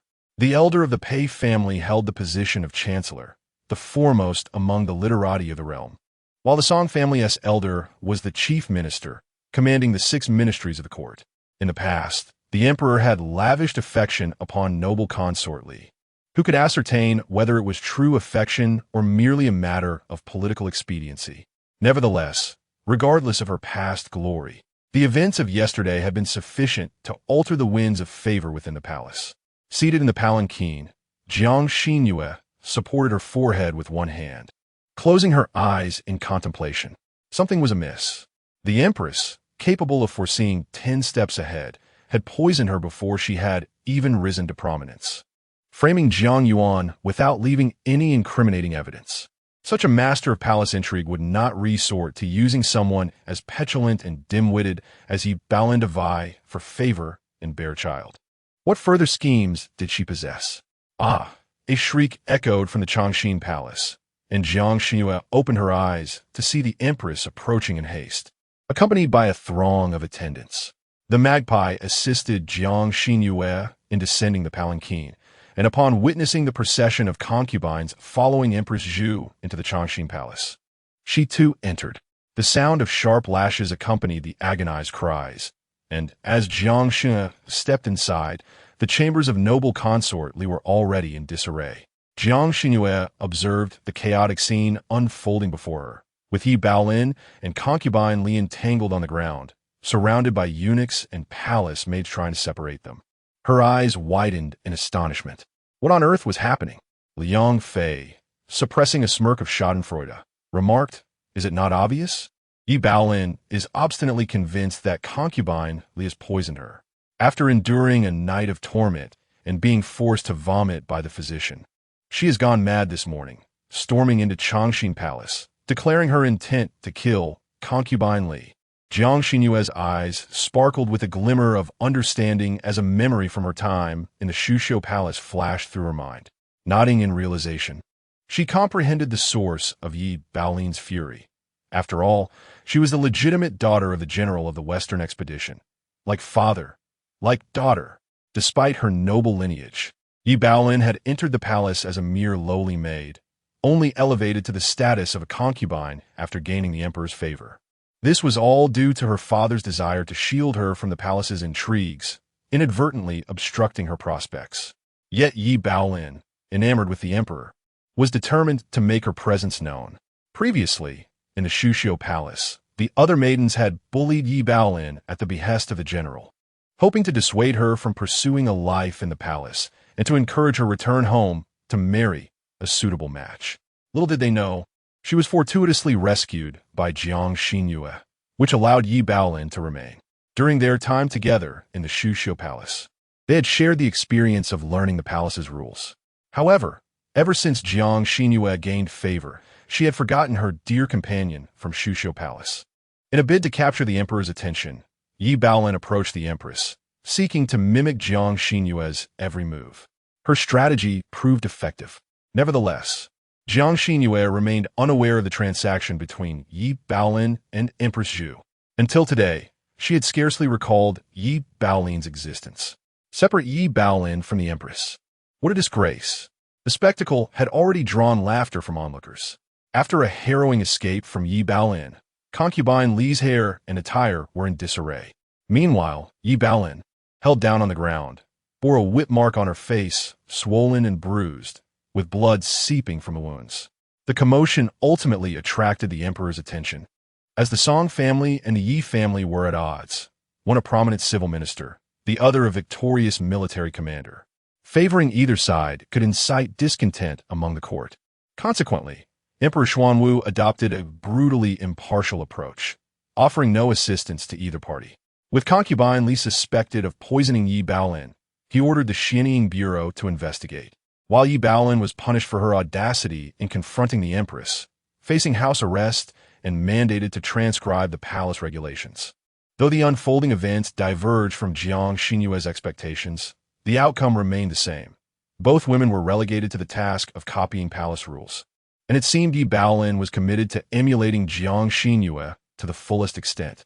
As she was escorted out by the palace attendants, Yi Baolin shot a venomous glare at Jiang Xinru. Yet Jiang Xinru felt little impact from the confrontation. After all, Yi Baolin's deep affection for the emperor rendered any semblance of sisterhood between them impossible. With only one emperor to adore, every woman in the harem was a rival, regardless of affection or friendship. It was simply a matter of survival in a world where love often led to bitter conflict. Yi Baolin likely perceived her former close friend as a traitor, having taken away the man she cherished. Early in the morning, Empress Zhu arrived to mediate, her heart devoid of the customary desire to greet the other concubines. Upon returning to the study, the emperor dismissed all the ladies. Consort Liang and consort De decided to visit the princes together, while Jiang Xinru, preoccupied with her thoughts, instructed her palanquin to return to Heshi Palace. Wandering aimlessly with her companions, Magpie and Frostfall. Suddenly, Frostfall gasped sharply, crouching down while clutching her ankle. "Your Highness, I have twisted my ankle." They had reached the edge of the ethereal artificial lake, where the cobblestone path was uneven, causing Frostfall to slip and sustain her injury. Chapter 67. Cast into the water as dawn broke, the palace maids busied themselves within their respective domains, with few venturing this way. Lady Zhen, a young palace maid, appeared beneath the willow tree, respectfully bowing to Jiang Xinru. "I am from the residence of Consort Shu. Our lady wishes to invite you to Jingren Palace for a discussion. May I inquire if it is a convenient time?" Jiang Xinru scrutinized the maid's face. Recognizing her, as someone who indeed frequented Consort Shu's side. Recalling the last time Consort Shu had mentioned her desire for a chat at Jingren Palace, Jiang had yet to make the visit, and now the maid had come seeking her. Kiak, supporting Xuanjiang, urged Jiang Xinru, "My lady, you should go. I can accompany Xuanjiang back."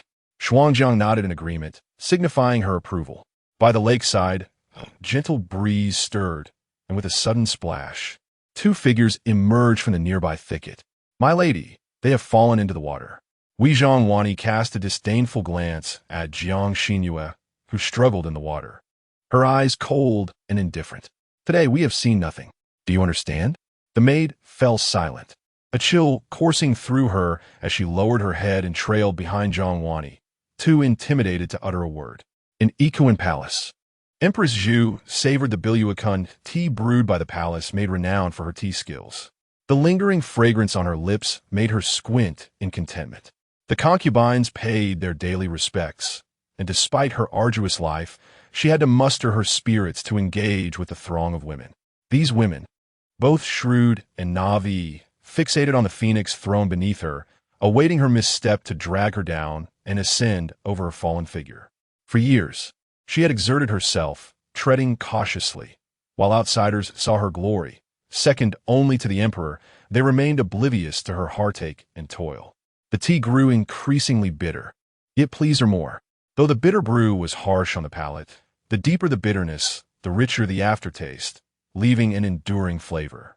She hoped that while her early life had been fraught with difficulty, her future would be as fragrant as this fine tea. "My lady, we have discovered that the wish lantern from yesterday drifted from Heshi Palace."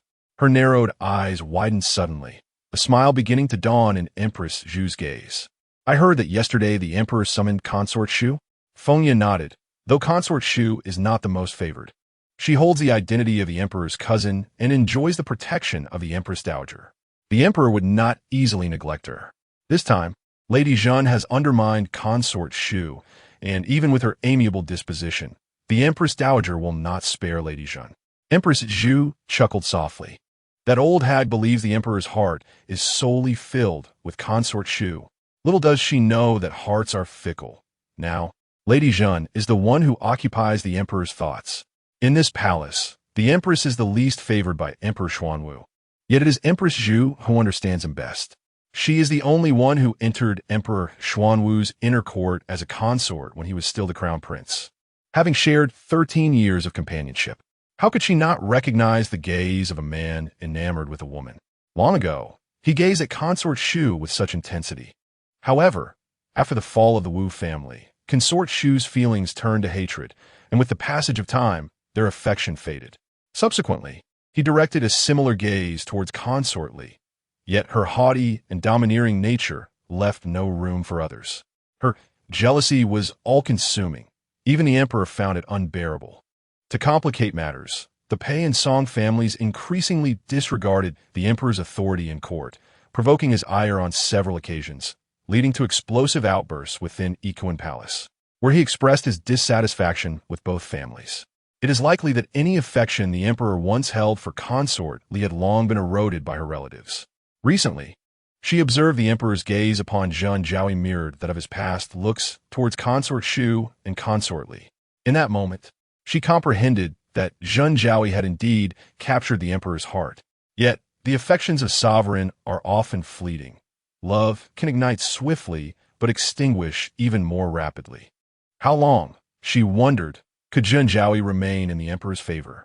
If she were to meet the same fate as Consort Shu and Consort Li, then she would not invest much thought into it. Over the years, she had navigated life in this manner, believing that as long as she avoided grave missteps, her position would remain unshakable. Lost in her thoughts, a eunuch rushed in. "Your Majesty, a calamity has befallen. Zhen Jiaoyi has been pushed into the lake. The physicians suggest she may have become entangled in the underwater vegetation and has ingested a considerable amount of water.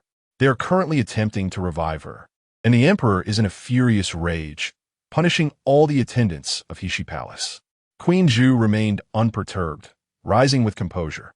"Let us proceed to Heshi Palace. Has the empress acted so swiftly? What are you all doing? Zhen Jiaoyi can swim. Even if someone pushed her in, she could save herself. Why was she left alone by the lakeside? Is there someone beneath the water holding her back? And now, you feign ignorance? What use are you to me? You all deserve to be punished severely. Your Majesty, please calm your anger. Upon entering, Queen Zhu heard the emperor's intent to unleash a massacre. Logically and emotionally, as the empress, she felt compelled to intervene. Let's not speak of others. The Magpie and Frostfall, Jiang Chuan and Xiao Su are Zhen Zhaoi's most trusted servants. If she awakens to find them missing, how heartbroken she will be. Emperor Xuanwu let out a cold snort, suppressing the tumult of rage within. Turning his gaze to the bed where Jiang Xinru lay, her head adorned with numerous silver needles, a wave of panic and fear washing over him. He was at a loss for his own emotions and had no desire to delve deeper. All he wished was for the woman on the bed, teetering between life and death, to awaken swiftly. The Magpie discreetly glanced at Queen Zhu, finding her beautiful visage utterly detestable. While ostensibly pleading for the attendants of Heshi Palace, she was, in fact, sowing discord amongst the four, implicating even her own mistress. What did she mean by "let us not speak of others"? Was she not plainly indicating that the lives of those beyond the four were inconsequential? Even if they were to be beaten to death, Zhen Zhaoi would not utter a word for their defense? Was this not a blatant attempt at inciting division? Thankfully, during this time spent beside her mistress, the Magpie had learned much. Otherwise, she might have felt gratitude for the queen's seemingly affectionate words. Emperor Xuanwu was acutely aware that, while the Magpie maids had erred, their transgressions did not warrant death. One had already received 20 strikes, and further punishment would leave no one to attend to consort. Frost's descent was manageable. Having grown up in the palace, she had been a lowly maid before serving consort, accustomed to the routine of punishment. The 20 strikes, though initially painful, had left no lasting harm. The Magpie, however, had been raised alongside Jiang Xinru, enduring the greatest hardships in her youth by sharing in her mistress's hunger and cold. The Zhou matriarch refrained from striking, fearing it would tarnish her hands and displease her husband. Thus, as she endured the blows, her movements became somewhat rigid, and a fiery pain radiated from her rear. Chapter 68. The Death Certificate of Innocence. What on earth is happening? Empress Zhu cast a cold glance at the Magpie, demanding an explanation. You tell me. When Zhen Zhaoi emerged from the Changxin Palace, she was perfectly well. How did she suddenly fall into the water and end up in this state? Time had elapsed since Jiang Xinru's misfortune. The concubines who ought to be aware of the situation had all learned of it, and one by one, they stood in the main chamber of Heshi Palace, bowing to the emperor and empress. Xu Fei arrived early and had already heard the Magpie recount the circumstances of the incident to the emperor. The empress inquired, but before the Magpie could respond, Xu Fei stepped forward, saying, "The Magpie and Xuanjiang firmly assert that a maid from my palace pushed Zhen Zhaoi. Yet today is the day when the Empress Dowager venerates the Buddha. I had gone to the Kunning Palace early, and all those who attended me accompanied me to the small Buddhist hall there. Every maid and eunuch in Kunning Palace can testify to this." Zhen Zhaoi, disapproving of Xu Fei's perpetually aloof demeanor, muttered, "The Empress Dowager is Xu Fei's own aunt by marriage. Naturally, she favors her. The testimony of the servants in Kunning Palace may not hold much weight." Zhen Zhaoi implied that the Empress Dowager, in her inability to discern right from wrong, might protect the wicked. I did not mean it that way. It was merely a reasonable conjecture. The discord between the current Empress Dowager and the Emperor is no secret. However, disrespect towards the Dowager, she is not present here. Emperor Xuanwu gazed intently at Xu Fei, clearly harboring suspicions towards her. Last night, she had first summoned Xu Fei's plaque, but then diverted to Heshi Palace. Any discerning individual would uncover that Zhen Zhaoi's wish lantern had drawn her there. The Empress Dowager was determined to support Xu Fei's resurgence in favor, endeavoring to restore the Wu family's former glory, and had made considerable efforts and arrangements to that end. However, just when Xu Fei seemed willing to reconcile with the emperor and thaw their frosty relations, an unexpected Zhen Zhaoi emerged, consistently inserting herself between the emperor and Xu Fei, which naturally irritated the dowager. Last night, Zhen Zhaoi had once again thwarted Xu Fei's plans. Even if Xu Fei bore no grudge, what the Empress Dowager? Emperor Xuanwu found himself aligned in thought with the others. Each time he cherished something, as soon as his mother discovered it, she either demanded he give it to someone else or forcibly took it from him. He understood that, as an emperor, he should not let others speculate about his affections, nor allow his beloved to cloud his reason and judgment. Yet, he was no longer a child. He possessed the capability to protect those he cherished and would not be led by the nose. He could discern genuine affection from false pretense. Why must it always be that others control his life? He was the emperor, the son of heaven. Even the empress dowager must act according to his will. Grinding his back teeth, Emperor Xuanwu declared with a stern countenance, "Convey my decree. I wish to elevate Jinjiaoyi to the rank of Jinpin." Did the empress dowager not wish for Jinjiaoyi's demise? He would instead shield her under his wings, granting her unparalleled honor and prestige, inciting envy and jealousy in all, yet instilling fear in them to act against her. As the news of Fengzhen, the imperial consort, being conferred as Jinpin, reached Kunning Palace, one could only ponder the emotions that stirred within the empress dowager. Meanwhile, the gentle consort Xu found herself collapsing to the ground, tears streaming down her face in disarray. "Is the emperor's action a slight against me?" she lamented. "How audacious!" The emperor, Xuanwu, glared at her with ire. "Are you questioning me?" Yet, consort Xu rose, her spine straightening with resolve. "Such audacity is not without precedent. In the past, your majesty indulged my true nature, deeming it a rarity. Now, as I exhibit this sincerity once more, I must inquire on behalf of the once noble Yi Lang and Rong heir. Do you not trust me? If love was present, trust would surely follow. Yet, when a man no longer loves, to pose such questions is merely to invite humiliation." A flicker of tenderness crossed Xuanwu's brow, but upon glimpsing the unconscious Jiang Xinru, his demeanor chilled. "What is there to trust? Trust that you're not merely flattering me for the Wu family? Trust that your heart has never strayed to me? Trust that, like the Empress Dowager, your affections lie solely with the Wu family?" To him, Consort Xu was merely another reflection of the Empress Dowager. His relentless questioning pierced her confidence, causing her heart to bleed.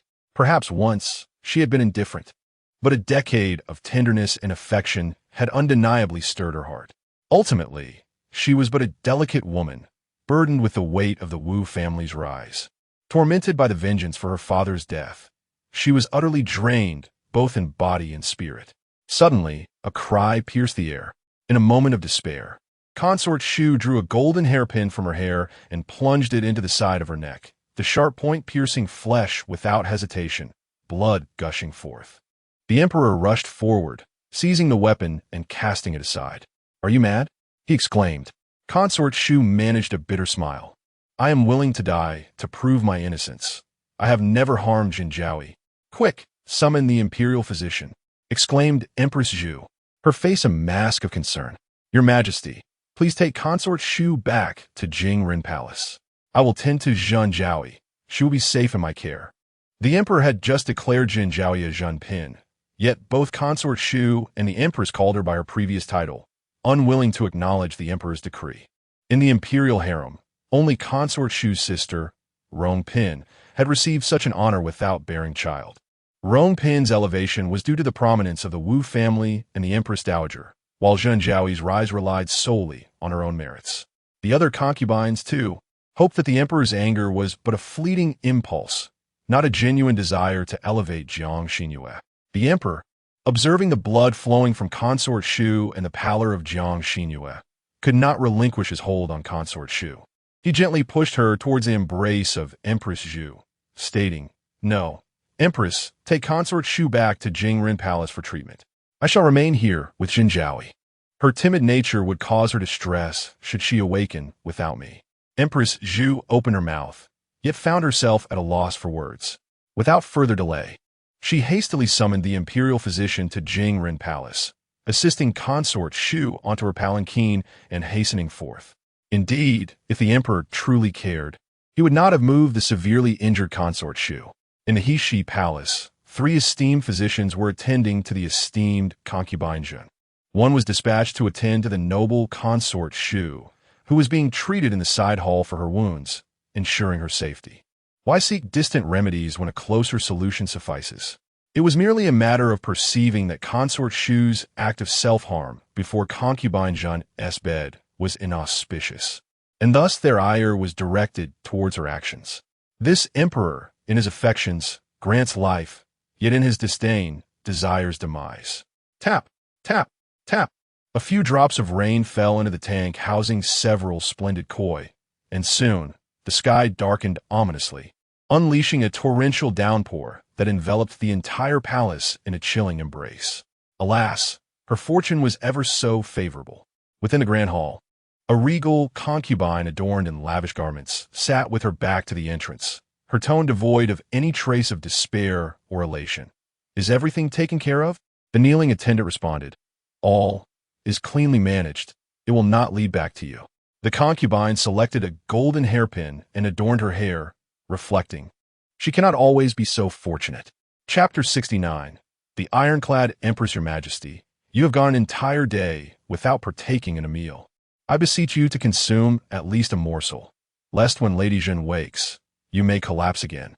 Wang Dequan, holding the meal, knelt at the feet of Emperor Xuanwu, saying, "If Lady Zhen awakens and sees this, she will surely scold me for my negligence." He was indeed the most trusted eunuch by Emperor Xuanwu's side, and now even Lady Zhen had summoned him.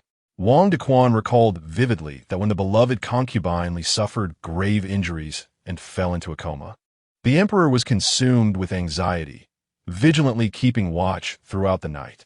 Yet he managed to eat and drink, and the official documents requiring his attention were not neglected in the slightest. Even after leaving Changxing Palace, he continued to inquire whether Lady Zhen had endured any grievances in the cold palace, implying he should communicate with the Internal Affairs Court to ensure she was not neglected. At that moment, when the emperor relegated Lady Zhen to the cold palace, it was, in truth, a means of safeguarding her in his own way. Otherwise, consider the present situation. Lady Zhen fell into the water and lost consciousness, and without any investigation. The emperor hastily concluded that consort Xu and the empress dowager colluded to end her life, forcing consort Xu to take her own life to prove her innocence. Even so, the emperor exhibited no compassion towards consort Xu, commanding her to return to her own palace to tend to her wounds. Wang Dequan surmised that had consort Xu not taken her own life, her fate would have been dire. In this light, it appeared that the emperor's affections towards the concubines of the palace were largely superficial, with Lady Zhen being the sole exception. Oh no! As the emperor's eunuch, he ought not to speak of the emperor's insincerity. His feelings for Lady Zhen were undeniably profound. "I cannot eat," declared Emperor Xuanwu, gripping Jiang Xinru's icy hand. His eyes bloodshot. She climbed ashore to seek help. The maid who rescued her said that before losing consciousness, she pointed to the water, claiming someone was pulling at her feet. Imagine the terror she must have felt.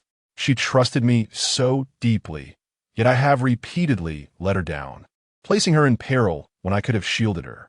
Wang Dequan found himself at a loss for words. He could hardly voice that the emperor's indifference rendered him apathetic to the lives of the concubines within the palace. Regardless, now that Lady Zhen was present, it was evident that the emperor could not bear to lose her, which did not entirely betray his affections. Wang Dequan observed the sincerity of Lady Zhen's feelings towards the emperor, which she richly deserved. Suddenly, a nimble little eunuch rushed into the outer court of Heshi Palace, kneeling before Emperor Xuanwu to deliver his report. "Your Majesty, the bleeding from consort Xu's wound has ceased. The physician advises that she must rest well. Moreover, she is with child." In the silence of a chamber, one could hear a pin drop as Emperor Xuanwu slowly turned to the young eunuch. "What did you say?" The little eunuch, drenched in cold sweat, sensed the emperor's displeasure and murmured, "The empress has sent me with joyous news, stating that consort Xu has been with child for a month now.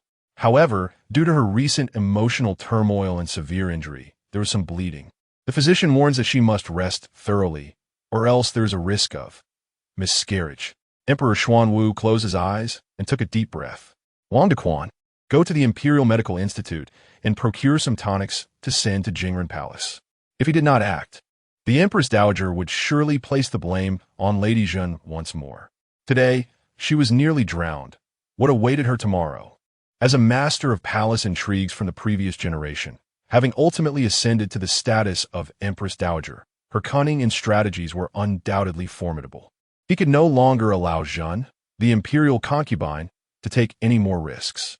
Jiang Xinru had been in a coma for 3 days, and aside from attending court, Emperor Xuanwu had remained by her side in Hushi Palace, even dismissing the Empress Dowager's invitation to a banquet celebrating the pregnancy of Concubine Xu. The other concubines finally grasped the situation. Concubine Xu had completely fallen from favor. The emperor blamed her for harming Zhen. Oh no.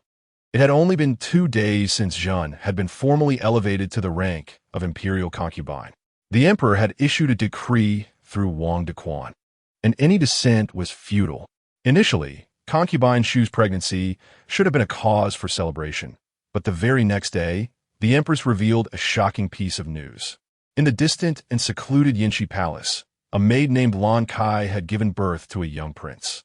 Inside Hushi Palace, Empress Zhu held the child and explained to Emperor Xuanwu, "I too only learned of this a few days ago. It so happened that Zhen fell into the water and lost consciousness, and before I could inform your majesty, I received word that Lan Kai was about to give birth.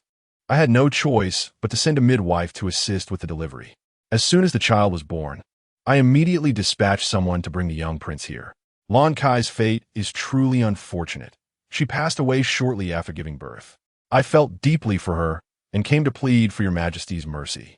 Emperor Xuanwu, feigning ignorance, asked, "What mercy do you seek?" Empress Zhu, kneeling before him, implored, "I beseech your majesty to allow me to raise the 5th prince." Compared to the Song family, the Zhu family may not have been the foremost among civil officials. Yet the Zhu family, to which Empress Zhu belonged, was certainly not inferior to the Song and Pei families. Otherwise, in the previous struggle for the central palace, Empress Zhu could not have emerged victorious. For years, Concubine Li had resented the empress because their families were evenly matched. Even before their marriages, they had been subtly vying with one another. In terms of beauty, Concubine Li held the advantage, but when it came to decorum and talent, Empress Zhu garnered greater favor. If Empress Zhu were to bear a legitimate son, one could only imagine how frenzied Concubine Li would become. Jiang Xinru felt a sharp pain in her nasal passages and throat, awakening from her haze only when Empress Zhu mentioned Lan Kai from Yinshi Palace. Yet, she did not immediately open her eyes. Her mind was still clouded, and to do so would inevitably draw her into the rivalry between the emperor and the empress. As a favored concubine who always considered the emperor's interests, she knew she would have to create turmoil to ensure the emperor recognized Zhen as one of his own. However, she wished to avoid such conflict. Her head throbbed, and she feared that speaking might offend Empress Zhu. Moreover, she did not wish to sever ties with the empress so soon, positioning herself as an adversary. Jiang Xinru could easily surmise the significance of a legitimate son to the empress. Yi Baolin was not aligned with the empress. No, it should be said that only Yi Baolin believed herself to be in the empress's favor. Thus, it was not Empress Zhu who summoned Yi Baolin to bear a child on her behalf.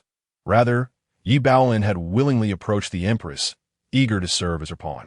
Little did Yi Baolin realize that while she drew fire away from Li Guifei, the empress had already set her sights on a certain pregnancy, concealing it from everyone, to ensure the continuation of her lineage. Empress Zhu's ruse had deceived everyone, including Jiang Xinru. Indeed, the ephemeral consorts of the palace are ever-changing. Yet the steadfast queen remains unyielding upon the mountaintop, and there exists a reason for her resilience. The voice of Empress Zhu resonates in my ears. Your Majesty, my firstborn and secondborn princes have departed for many years, and the pain in my heart has been difficult to heal. The ministers in court press upon me, citing my lack of heirs, urging me to relinquish my position in favor of another. I implore your Majesty to grant me a chance at life. This is a desperate plea that holds the emperor's life in the balance.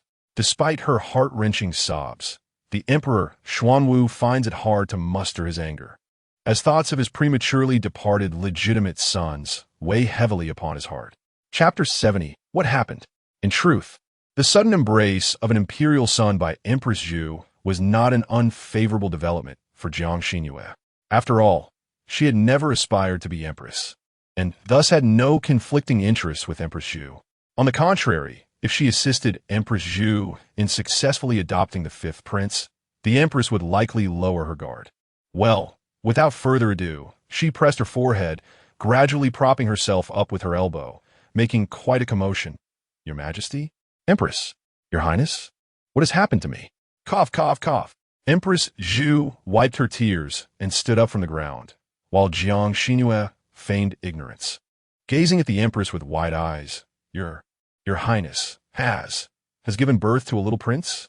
She could hardly believe it, rubbing her eyes, only to find that the infant in Empress Zhu's arms had not vanished. Stiffly, she turned to look at Emperor Xuanwu. Your Majesty, I surely must not have been unconscious for 10 months, have I? The emperor chuckled at her words. What nonsense are you speaking? This is the fifth prince born to the Lady Lan Kai from the Yinchi Palace. Unfortunately, the Lady Lan Kai was not blessed with fortune. She passed away after giving birth. The empress is currently inquiring about the fate of this child. What do you think, my beloved consort? Empress Zhu looked at her anxiously. I know nothing of such matters. It seems that we ought to select someone who will genuinely cherish him and raise him as their own son, ensuring no harm comes to his mother. After experiencing the loss of her children, it was unlikely that Empress Zhu would bear more. If she were to adopt the fifth prince, her affections for the first and second princes would merely be transferred to him, and she would undoubtedly be a devoted mother. Jiang Xinru, with her innocent heart, was unconcerned with the convoluted intrigues of the harem, speaking purely from the perspective of a child's well-being. The emperor, reminded of his own situation, reflected that sometimes a biological mother may not necessarily be better than a nurturing adoptive mother. He raised his hand to gently stroke Jiang Xinru's soft hair. Empress, the fifth prince will be raised in Equine Palace, as per the wishes of Jinping. Had you already conspired together? Empress Zhu immediately knelt in apology. Your Majesty, please see clearly. I only learned 2 days ago that Lady Lan Kai was pregnant and soon to give birth. Jiang Xinru had been unconscious 2 days prior. How could there have been any discussion? Suddenly, the little one in Empress Zhu's arms began to wail, while the kneeling empress could only sway him gently, attempting to soothe his cries, skillfully cooing and comforting him. Jiang Xinru quickly grasped the emperor's sleeve. Your Majesty, I was unaware of this little one. I merely sensed that the way the empress looked at the fifth prince was akin to how my aunt regards me. Surely, your Highness loves this child dearly, for her aunt had loved her so. However, the emperor did not hasten to allow the empress to rise.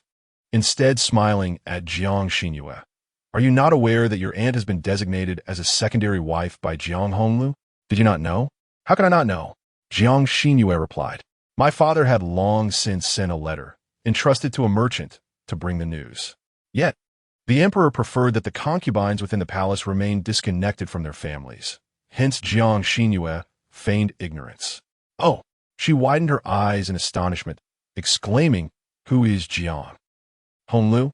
Her adorably naive reaction delighted Emperor Xuanwu, who affectionately pinched her nose and remarked, I have already promoted your father to the position of minister of the Honglu Temple. Perhaps he believes that your efforts in this matter have led to your mother's elevation to a primary consort. Jiang Xinru's eyes reddened as she sniffled, playfully pouting. Your Majesty, I am most grateful, but please convey to my father that while he has become a minister, I did not utter a word on his behalf. It was solely his fortune to encounter your Majesty, a true talent scout. If there is anyone he should thank, it is you. How absurd. She had narrowly avoided being embroiled in the intrigues of the harem. Clearing his throat after a few coughs, Emperor Xuanwu continued, in that case, Empress, take the fifth prince back to Equine Palace to nurture him. My lineage is scarce, so let the others be vigilant. Yes, I shall ensure they are informed, she replied.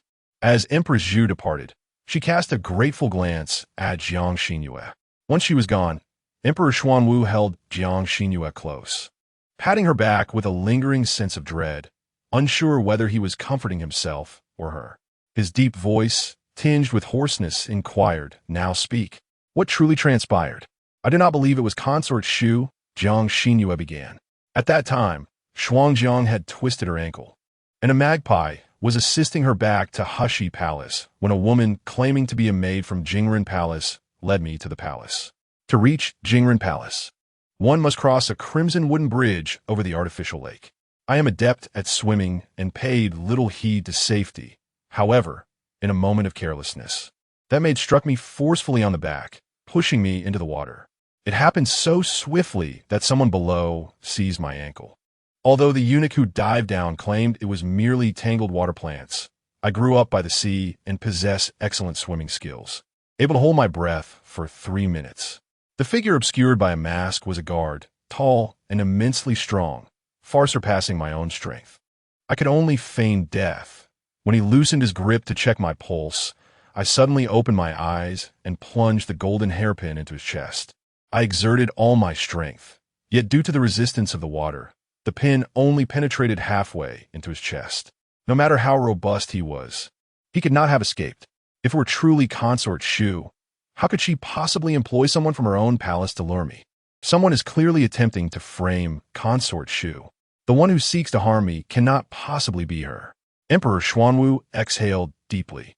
Had Jin Pin been reckless in demanding action against consort Xu, he would have found himself in a dilemma. With the Wu family gone, consort Xu and Rong Pin remain in the palace as mere symbols of good fortune, providing an explanation to the Empress Dowager. Given that she was now pregnant, she was even less likely to be disturbed. Fortunately, Zhan Pin possessed a rational disposition, and in both looks and character, she was entirely to his liking. I have already instructed Wang Dequan of the suspended mirror department to investigate the maid and the guard you mentioned, Emperor Xuanwu remarked, resting his chin atop Jiang Xinru's head. But I advise you not to harbor excessive hope. Those who commit such acts certainly ensure that their tracks are well concealed. The young palace maid is either deceased or hidden away, making her elusive to find.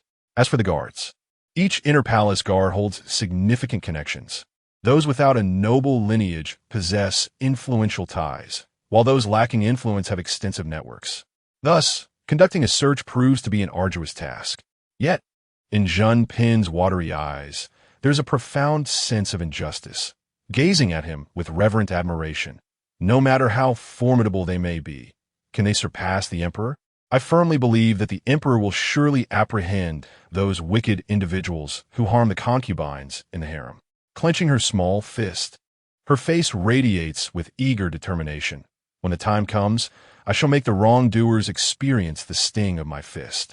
In an instant, her pale complexion transformed, brimming with vitality once more. Chapter 71. The great martial contest had it been someone else in this moment, they would undoubtedly be weeping and clamoring for justice, seeking to denounce this and that individual, striving to belittle every favored concubine in the harem. Even if they chose not to disparage others, they would still exhibit their fragility, subtly guiding him to doubt a particular concubine. Yet, Zhan Pin is unlike anyone else. While the noble consort harbors animosity towards her, Zhan Pin does not even broach the subject. The empress has schemed against her as well. Whether the emperor is aware of her recognition remains uncertain, for she has even defended the empress, that foolish girl who, even when betrayed, assists in counting the profits. Upon reflection, it appears that Jin Zhaoyi and Zhang Wani have also caused her distress, yet she seems to forget their grievances in an instant, brushing aside the bullying she endured. Only on 2 occasions did she retaliate. The first was when Shuang Jiang was beaten, prompting her to roll up her sleeves the next day and deliver a thrashing to consort Li's maid. The second instance occurred when Su Jiyu killed her little dog, leading her to cleverly orchestrate Su Jiyu's reprimand. Each time she acted was solely for the sake of those around her or her pets. It is his excessive favor towards her, coupled with his failure to protect her, that has led the entire harem to perceive Zhan Pin as gentle and more easily bullied. Should the concubines learn of the emperor's thoughts, they would likely kneel at the gates of Chengqian Palace, crying out for justice. Let us turn back time to when Chu Jiyu was still present in Changchun Palace, instigating Zhan Pin's sister Jiang Baolin to hang herself in the Lotus Pavilion, even resorting to ghostly tricks to frighten Zhan Pin. Where's Chu Jiyu now? She has been demoted to a lowly maid, consigned to the labor of the Xianju as a servant. Now let us glance at Su Jiyu of the Fei Palace. She killed Zhen Pin's little dog and falsely accused Zhen Pin of hanging its corpse on her door to intimidate her. Ultimately, when she attempted the same trick again, the emperor caught her in the act, leading to her tendons being severed and returning her home, not to mention the Su family relocating from the capital to evade disaster. There is no need to investigate Su Jiu's fate. It is evident that her demise is inevitable. Then there is Jiang Yuan, once Jiang Xinru, now a sinner in the cold palace. Let us not speak of her prior favored status. Before Zhen Pin entered the palace, she held a certain esteem in the emperor's presence.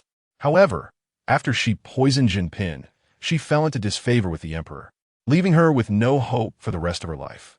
Furthermore, there is Wang Yi, who, for uttering a few unflattering remarks about Zhen Pin in the cold palace, was demoted to Zhangwani under the pretext of imperial concubines meddling in state affairs. With so many cautionary tales, no concubine in the harem dares to lightly provoke Jiang Xinru. In her unwavering protection, the emperor believes he has not safeguarded her adequately. If the harem were to know this, they would surely be infuriated to the point of bloodshed. You must take care of your health. I shall seek justice for you. The emperor assures. Jiang Xinru, feeling weak, collapses into the arms of the Xuanwu Emperor. Your Majesty, I too long to uncover those who conspired against me. Yet I understand well that from your lofty position, there are many unspeakable burdens. If the perpetrator cannot be touched, I do not seek vengeance. As long as you treat me kindly, I care for nothing else. Even if it costs my life, I would embrace it willingly. Therefore, your Majesty, please promise me, do not burden yourself too heavily. Though the sacrifice of her life is impossible, it does not hinder her from indulging in the moment. Hoping to evoke a touch of emotion from the Xuanwu Emperor. How could she be so tender? How can one be so accommodating for the sake of a beloved? The Emperor Xuanwu held her tightly, as if embracing a precious treasure that had been lost and found. Refrain from uttering such ominous words. In the past, I failed to protect your safety. From this day forth, with me by your side, no one shall harm you. The following day dawned bright and clear, with the sun warm and the breeze gentle. The Emperor Xuanwu decreed a grand martial competition to be held in the Wuda Hall of the palace, commanding all imperial guards to participate. A champion would be chosen and appointed as the imperial sword-bearing guard. Thus attendance was mandatory for all. However, with the guards numbering in the multitude, gathering them all in a single day was no simple task. Those who could assemble quickly on the first day were already deemed innocent of any wrongdoing by the emperor. The remaining individuals, those who had taken sick leave, returned home for family matters, or were injured on duty, were the subjects of the emperor's scrutiny. They were all young and talented, robust in stature. The concubines of the imperial harem adorned themselves splendidly in preparation to witness the guards' martial displays at the Wuda Hall, though they were all women of the emperor. Aside from the empress, the Da Fei, the Shu Fei, the Liang Fei, the Rongpin, and the Li Gui Fei, who were more seasoned. Most were youthful maidens, their exuberance undeniable.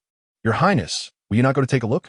Xuanjiang had just fed meat bones to the pet, and, after washing her hands, returned to the study in Heshi Palace, standing beside Jiang Xinru. I heard that the Empress and the Da Fei have brothers serving among the imperial guards, and this martial competition is quite grand. Almost all the ladies of the harem have gone, save for the Li Gui Fei, who is under house arrest, and Yi Baolin, who bears wounds on her face, as well as our own Zhen Pin. What is there to see? Jiang Xinru had tossed a freshly written sheet of fine rice paper into the fire pit, watching as the elegant characters were swiftly consumed by the flames, turning to ash. Xuanjiang, puzzled, asked, Your Highness, why burn such beautiful writing? Jiang Xinru smiled softly. It is not as splendid as you believe. Your admiration is merely a filter through which you view my work. Though Xuanjiang did not fully grasp her mistress's words, she stood by her side, grinding ink as she observed the characters being penned. They were indeed exquisite. Just as the final stroke of the character Zhen was about to be added, outside, the sound of magpie was heard. Yi Baolin, you cannot enter, Our Lady. Get away from me.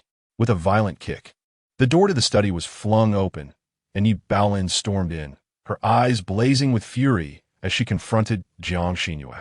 The marks of anger still fresh on her face. She demanded, Jiang Xinru, was this done deliberately? With a heavy brush placed firmly on the stand.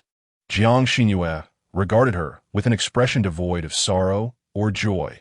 Did the matron of the Shuxiu Palace not teach you decorum? Yi Baolin leaned on the table, narrowing her eyes, and spoke with a scornful tone. I struck the Li Gui Fei, and the emperor did not punish me. What do you think you are? To dare lecture me on propriety? Do you believe that a few days of favor have made you significant? Do you believe it, my lord? Smack! Jiang Xinru would not indulge her foul temper. With a swift strike, she turned her head aside, declaring, I am the revered Jinping, while you are but a mere Baolin. What right do you have to boast in my presence? Magpie, silence her. After all, within the confines of the Heshi Palace, Jiang Xinru held dominion, and she would not permit Yi Baolin to act with impunity. In no time, several eunuchs restrained her, while Magpie delivered blows to her face, inflicting fresh wounds. It was imperative for Yi Baolin to understand that in the palace, the distinctions of rank and nobility were not determined by family background, but rather by the status of the concubines. Those who defy authority must be punished. Chapter 72. Rampage. It was not until Yi Baolin's cheeks swelled, struggling to break free from the eunuch's grasp with increasing fervor, that Jiang Xinru finally ordered her release. Her tone was colder than ever. Think carefully before you speak. Otherwise, I would not hesitate to tear that vile mouth of yours apart. Initially, Yi Baolin could hardly believe Zhang Wanni's words, but now she had no choice but to accept the truth. Jiang Xinru, that wretched woman, had indeed approached her due to her noble lineage. When she gained power, her hypocritical facade was laid bare. The bitterness in Yi Baolin's expression deepened, and Jiang Xinru scoffed, stepping out from behind her desk. Now, speak. Who incited you to come here and act so recklessly? You. Yi Baolin gasped, adjusting her disheveled clothing and glaring fiercely at her. Why would I need anyone to incite me? We both entered the palace together as candidates. I treated you like a sister and shared everything with you. How have you repaid me? You know I like the emperor, yet you still. Jiang Xinru, I misjudged you. Remember, one day, I will make you regret this. Infuriated, Yi Baolin attempted to leave, but Jiang Xinru seized her wrist. What did you misjudge about me? As fellow candidates, who does not desire the emperor's favor? Just because you succeeded does not mean I cannot. Are you expecting me to be cast into the cold palace for the sake of our sisterhood? With a mocking laugh, she added, You relied on imitating me to win the emperor's affection, and I have yet to hold you accountable. Yet here you are, turning the tables on me. Yi Baolin, do you not find yourself utterly repugnant? At first, Yi Baolin merely regarded Jiang Xinru as her subordinate, feigning sisterly affection out of jealousy over her beauty while revealing her genuine feelings for the emperor to coerce Jiang Xinru into submission. There were two cunning foxes from the same mountain. What was she trying to perform here? A ghost story? Yi Baolin, cornered by Jiang Xinru's penetrating gaze, retreated step by step, her eyes darting in guilt, unable to meet Jiang Xinru's stare, her lips trembling, speech escaping her. Huh! Jiang Xinru released her grip. Yi Baolin, do not attempt to morally bind me. I have no interest in such trivialities. Intending to reprimand Jiang Xinru, hoping to instill guilt and redeem herself. Yi Baolin was taken aback when her intentions were laid bare. She could only flee in disgrace. Jiang Xinru took a moment to calm her anger, and then a eunuch approached. Recently, there have been reports of vermin throughout the palace. Take some with you to the Xuanwu Palace and inform them that the maidservants have reported many rats in Zhang Wanni's quarters, and I'm kindly offering to help her clear them out. Zhang Wanni, reveling in her encouragement of Yi Baolin to trouble Jinping, was interrupted by a report that the beloved dog of Jinping had arrived. The tragic fate of Su Jiu, who had killed Jinping's dog, was still fresh in everyone's mind. Zhang Wanni lacked the courage of Su Jiu and dared not touch this precious pet. A group of eunuchs and maidservants led by the eunuch burst into Xuanwu Palace. Come quickly. The rats here are as large as humans. Be sure to catch them all and do not let these filthy creatures escape. Woof, woof, woof. The little one dashed forward, adopting a diving stance. And before Zhang Wanni could react, Xiao Xian released the leash. With a sudden leap, it bounded towards Zhang Wanni, startling her into a scream. Ah, the agile, snow-white puppy traced a perfect parabolic arc above her head, landing directly in the palace of Xiangwani. Bang!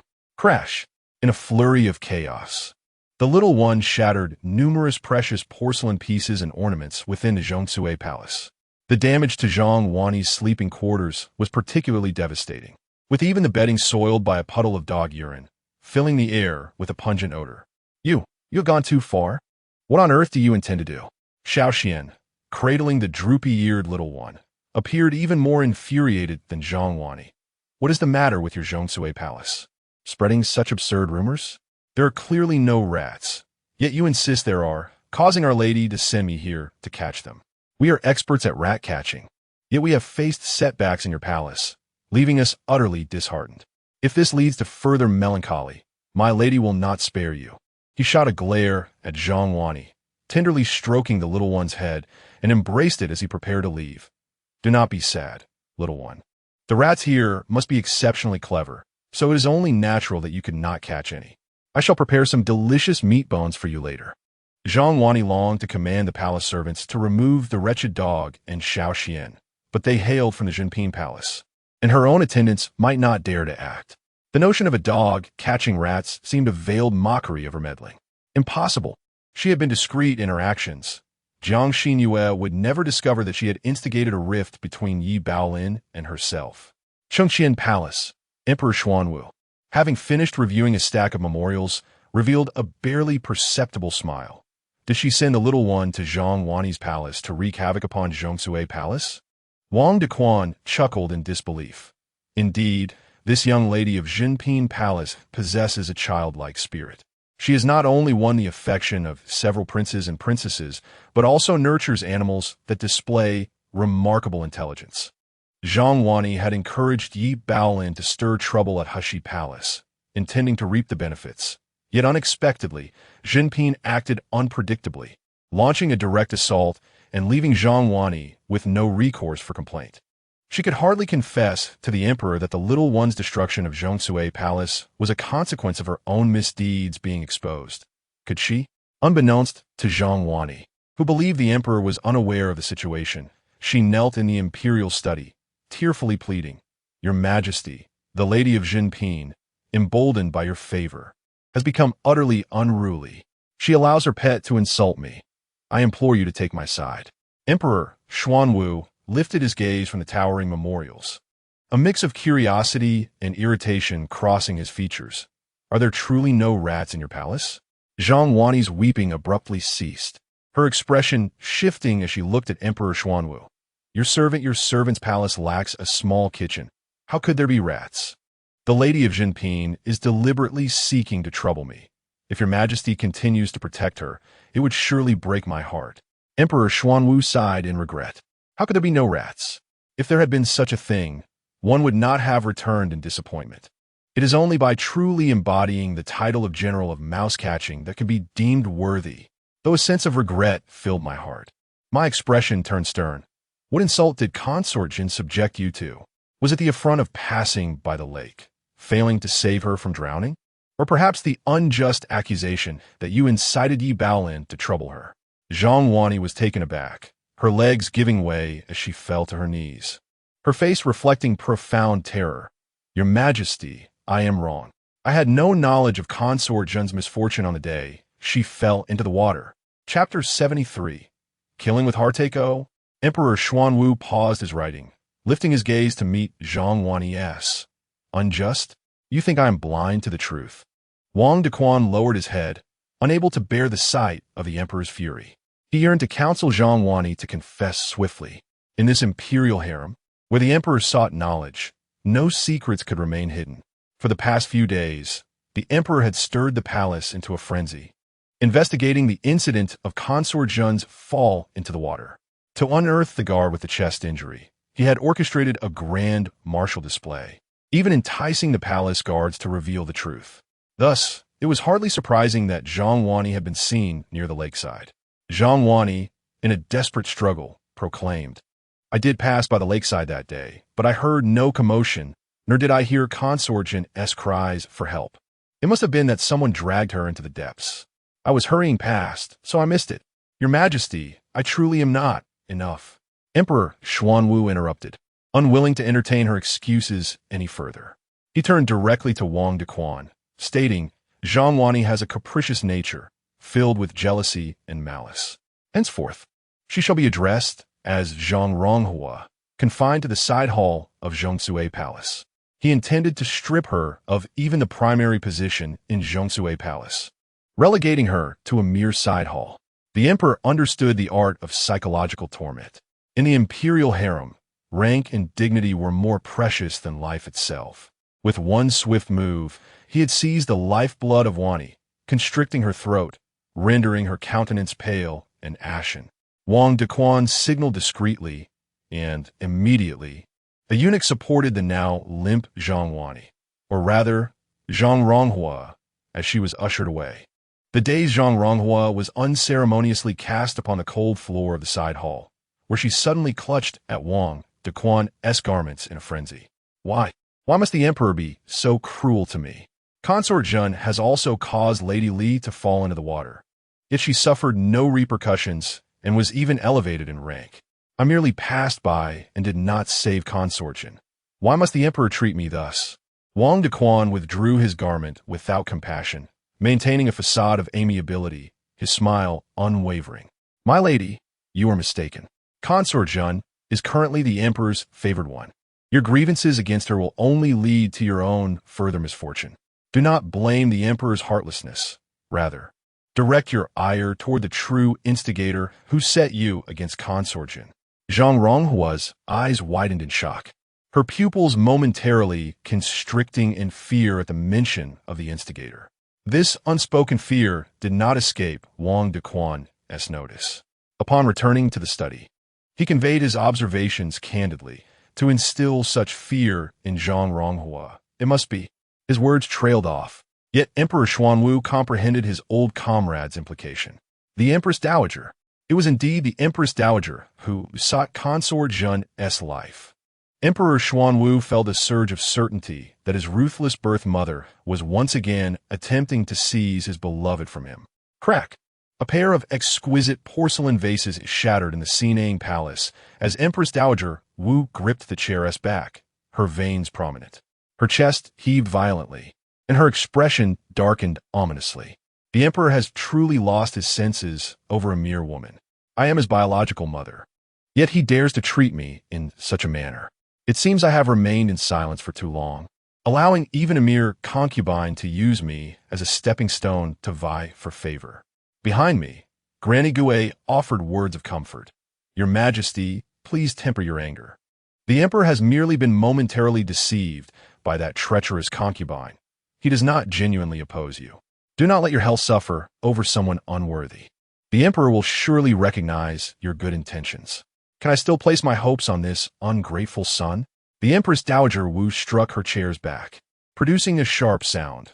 From the moment that ungrateful child overthrew the Wu family, I knew he resembled his cold-hearted father. I should not have expected him to preserve the dignity of the Wu family or mine. She trembled with rage, forcing herself to calm down after a while, and sat down, her eyes glinting with cunning. How is the health of Concubine Shu? Granny Gue respectfully replied, with your Majesty's care, Concubine Shu is naturally in excellent condition. Physician Shu, who has been entrusted with her well-being, is a master in ensuring a safe pregnancy. Both Concubine Shu and the young prince will be well. Your Majesty can rest assured. A smile finally graced the lips of the Empress Dowager Wu, her hands clasped in prayer before her chest. May the Bodhisattva bless. May the Bodhisattva bless. I only wish for Concubine Shu to bear a prince of the Wu lineage, allowing me to dethrone my son and support my grandson's ascension. At that time, I shall be the Empress Dowager, truly above all others. In the Heshi Palace, Physician Yin, attending to Jiang Xinru, stood hunched over nearby. The weather was pleasantly mild, a perfect April day, yet beads of sweat rolled down his forehead. Being a physician, it could bring glory to one's family. It is the lifelong aspiration of every medical practitioner, yet being a physician requires one to risk their life at any moment due to the intrigues of the harem. Physician Yin felt that his life was in peril.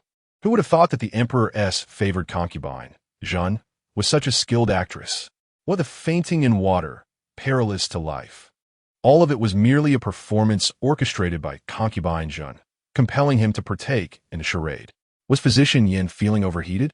Jiang Xinru smiled at the elderly man, and no matter how kind her smile appeared, Physician Yin found it unnerving. No. I'm not hot. Not all. Magpie, bring a chair for Physician Yin. He mustn't be shy. How could Physician Yin dare to sit? He assumed concubine Zhen was asserting her authority over him, and his knees buckled, making him kneel on the ground, weeping. Concubine Zhen, please spare my life. I know nothing, and I will not speak of anything.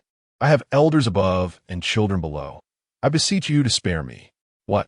Jiang Xinru thought her demeanor had been quite amiable and quickly instructed Xiao Xuanzi to help him up. Physician Yin, I owe my life to you for saving me from poisoning in the cold palace. I have always remembered your kindness. How could I wish for your demise? I merely wish to draw you closer, to unite our fates. Dr. Yin cautiously raised his head, scrutinizing the visage of the alluring yet venomous Lady Zhen before him. Trembling, he stammered, I truly shall not be killed? Jiang Xinru nodded, her expression imbued with sincerity. It was only then that Dr. Yin exhaled in relief, wiping the cold sweat from his brow with his sleeve. I am deeply grateful, Lady Zhen, if you grant me the gift of life. I vow to safeguard your secret with unwavering loyalty and will divulge not a single word. That is of little concern, Jiang Xinru replied, a smile playing at the corners of her mouth. In any case, who would believe your words? Who would risk their life for the Emperor's favor while ensnaring others in peril? She had been cast into the depths, but had never disclosed to the Emperor the identity of her assailant, nor had she even hinted at her suspicions. Moreover, she had staunchly defended the innocence of noble consort Xu before the Emperor himself. Chapter 74. The Duality of Kindness and Authority. Who is the true culprit? Naturally, it is the Emperor who determines the guilty party, casting suspicion wherever he pleases. Even if every woman in the imperial harem were to be scrutinized, it would not involve Lady Zhen. She remains the most significant victim, having narrowly escaped with her life. Physician Yin, having just returned from a moment of distress, found his heart racing once more. Lady Zhen, I am but a simple man and truly cannot comprehend your intentions. I humbly request your guidance. Jiang Xinru, employing both kindness and authority, noted the physician's near collapse. After a sigh, she spoke. Uncle Yin, my entrance into the palace was not of my choosing. It was my father who sent me here in pursuit of wealth and prestige. You have witnessed the numerous plots and schemes I have endured along the way. If I do not learn to protect myself, I fear that soon there will no longer be a Lady Zhen in this palace. Her gaze was tinged with sorrow, glimmering with unshed tears. Uncle Yin, our families have long-standing ties, and Cinny was my closest friend before I entered the palace. My struggles are not known to many. I can only confide in you. Would you be willing to assist me? Yin Cinny, the only daughter of Physician Yin, possessed a truly innocent and kind-hearted nature, devoid of any guile. The original owner of this body had been aware of Yin Cinny's identity before entering the palace, intentionally befriending her in hopes of leveraging her father's position to gain favor. Now, however, it was Jiang Xinru, a newcomer from another world, who reaped the benefits of the original owner's only commendable act, had it not been for the original owner's penchant for making enemies. Jiang Xinru would not have found herself ensnared by so many plots. Thus, as she utilized the connections of the original owner, she felt no remorse. Moreover, in this palace, whether one chooses to compete or remain passive, those lacking intelligence are invariably doomed. Indeed, the impersonator of the noble consort exists and is indeed an agent of the Empress Dowager. The reason for Xuanjiang's injury was that they had pre-treated the cobblestones with oil. As the foremost figure in the harem, Empress Dowager Wu, far surpassing Empress Zhu, has countless spies reporting Jiang Xinru's movements. Once Emperor Xuanwu uncovers this truth, the true culprit, Empress Dowager Wu will be unable to escape accountability. However, after the maid had dismissed the magpie in Xuanjiang, she merely had her captured and slapped, instructing her to behave and refrain from aspiring to things beyond her reach. such as the emperor's affection. It is likely that Empress Dowager Wu was incensed at her perceived rivalry with the noble consort. Wishing to impart a lesson without disrupting the fragile maternal bond with the emperor, thus resorting to intimidation against Jiang Xinru. Yet, her tactics were decidedly inadequate in the presence of Jiang Xinru, a master of the intricacies of the court. Consequently, she turned the situation to her advantage, employing the psychological techniques she had acquired in her doctoral studies to self-hypnotize. As Zhang Wani passed by the lakeside, she witnessed the maid pushing Jiang Xinru into the water, but did not realize that it was Jiang Xinru who had intentionally engaged in conflict with the maid. In the ensuing struggle, the maid herself lost track of whether she had pushed Jiang Xinru or if Jiang Xinru had simply lost her footing and fallen. As for the guard who grasped her foot beneath the water, he was but a figment of her imagination. Nevertheless, the underwater vegetation was indeed real and had been deliberately entangled. If someone inadvertently falls into the water, in a state of panic, they will inevitably become entangled, unable to free themselves, ultimately succumbing to the depths. Fortunately, she was not unprepared when she was pushed into the water. Rather, upon her descent, she altered her posture, directing her head towards the bottom as she submerged. Upon encountering the entangled water plants, she swiftly navigated to safety, holding her breath underwater for a full 3 minutes. She deliberately swallowed a few mouthfuls of water, feigning a choking episode, before surfacing to seek help. When Emperor Xuanwu inquired about her experience, including her disoriented state upon awakening, it was because she was still under hypnosis, genuinely believing someone was tugging at her feet from below and that she had wounded her assailant with a golden hairpin, narrowly escaping with her life. When a person lies, certain involuntary expressions, gestures, and glances betray them. Emperor Xuanwu was astute and remarkably skilled at observing subtle facial cues.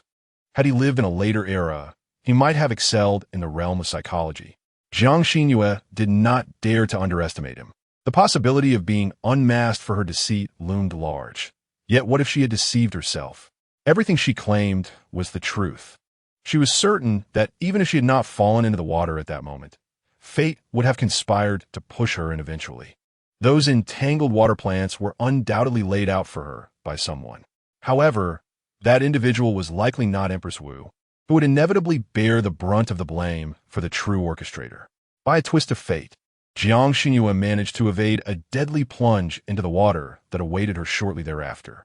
As the esteemed physician Yan emerged from Hexion Palace, carrying his medical kit, he gazed up at the vast blue sky, for the first time truly grasping that the palace was a merciless cage that devoured its inhabitants. It had the power to transform an innocent, naive girl into someone with profound cunning, a truly daunting prospect. Yet, Lady Zhen was correct. He was advanced in years, without a successor to inherit his legacy. The head of the Imperial Medical Bureau had always been aligned with the lineage of Empress Zhu, and although his disciples were exceptionally skilled, their prospects for advancement were bleak. After his passing, he feared that no one would care for his only daughter. Lacking maternal support, his daughter would likely be subjected to bullying and disdain from her future in-laws. But what if his daughter were to forge a friendship with a favored consort in the palace? What noble family would not cherish their daughter? Common folk would not dare to let her experience even a moment of discomfort. Lady Zhen. Indeed, she had suffered severe injuries from her fall into the water. The emperor must not be allowed to overlook those responsible for her harm. The magpie clutched its chest. When did the master realize that the palace maid posed a threat? Had it not been discovered early, the consequences could have been dire. Jiang Xinru observed her swollen ankle and remarked, "I sensed something was amiss when Xuanjiang twisted her foot. What kind of cobblestone path would be so slick as to coat the soles of her shoes? And how fortuitous that right after Xuanjiang's misstep, a maid from consort Shu came to invite me to the Jingren Palace? Too many coincidences cease to be mere chance. They are orchestrated by design." Watching Emperor Xuanwu nearly upend the palace in his quest for justice, with consort Shu fallen from grace and even the Empress Dowager incensed, the ultimate outcome remained uncertain. Yet, the greatest victor was none other than herself. Not only had she secured the emperor's promise, but she had also been elevated to the rank of Lady Zhen. Although the emperor's promises are as fickle as the winds, devoid of true value, they nonetheless signify that her standing in his eyes has transcended that of an ordinary concubine. While the emperor himself may regard his commitments as trivial, the woman worthy of his vows is, at this moment, the one he cherishes most dearly. Both consort Xu and consort Li have been rather naive, failing to extract greater advantages from the limited affections of Emperor Xuanwu. In contrast, she seeks not the emperor's love, but yearns for everything else. However, the magpie gazed with concern at Jiang Xinru, pondering, if the emperor cannot identify the guard with the injury upon his chest, wouldn't that imply that you, my master, are fabricating lies? Chapter 75. Frame up, think it over, Jiang Xinru urged, giving her a gentle nudge. Use your lovely little brain to ponder this. Among the high-ranking concubines, which family does not have brothers serving in the inner court, even if they lack direct siblings? There are always one or two distant relatives. Otherwise, how could these consorts maintain correspondence with their families? It's not just the Empress and Concubine Concubine Liang, Jin Zhaoi, Yi Baolin, and Concubine Li, as well as Wan Ronghua, all have such connections. However, their backgrounds differ, and their capabilities vary, leading to divergent paths of advancement. Those who falter naturally harbor jealousy towards those who thrive. When an opportunity arises, who would let it slip away? Xiao Qiao gazed into Jiang Xinyue's eyes, finding her own foolishness reflected in her master's wise gaze. Jiang Xinyu remained unhurried, allowing her to contemplate as she sat by the gauzy window, propped on her elbows, engrossed in her reading. After a considerable time, Xiao Qiao finally exclaimed, I understand. If we spread the news of our master injuring a guard, they will turn against each other. Jiang Xinyu nodded. At that point, they will devise all manner of schemes to frame one another, fabricating a narrative that I spoke of a wound inflicted by a golden hairpin. Why should I expend any effort? There will naturally be others to support our deception. By evening, the news of Concubine Zhen wounding a guard had spread throughout the harem. Concubine Li seized Xia He's hand. Is it true that Concubine Zhen herself said this? Xia He vigorously nodded. Your Highness, it was indeed Concubine Zhen who reported this to the emperor, and 3 royal physicians were present at the time. If your Highness doubts it, we can summon Physician Yin for confirmation. It cannot be mistaken. Concubine Li paced the grand hall, her demeanor agitated. I knew it. The emperor's sudden mobilization for a grand martial exhibition was all for Concubine Zhen. He seeks to identify the injured guard. It has already been 2 days, and the guards assembled have yet to complete their trials. I wonder if they will be successful? Xia He's eyes darted around. Your Highness, I've heard that the Empress's younger brother is visiting Chang'an County and will take a few days to return. He holds a 4th-rank guard position in the inner court. Although it is not a particularly high rank, the prospects for advancement are considerable. Unlike my half-brother from the Song family, who remains merely a 6th-rank corporal. Go, write a letter to my grandfather, instructing them to intercept Zhu Erlang and inquire about the style of Concubine Zhen's golden hairpin. This time, I must deal a significant blow to the Empress. Concubine Zhen's lowly status cannot be compared to mine or Empress Zhu's. No matter how much the Emperor favors her, she is destined to remain a mere consort for life. A plaything of sorts, posing no real threat. Only the Empress stands as my sole rival in the harem. To topple her is to create an opportunity for myself to ascend to a higher rank. Concubine Li's thoughts mirrored those of Empress Zhu, Concubine De, and Concubine Liang, each of them having reached similar conclusions. In no time, the volume of correspondence circulating within the harem had multiplied exponentially compared to previous years.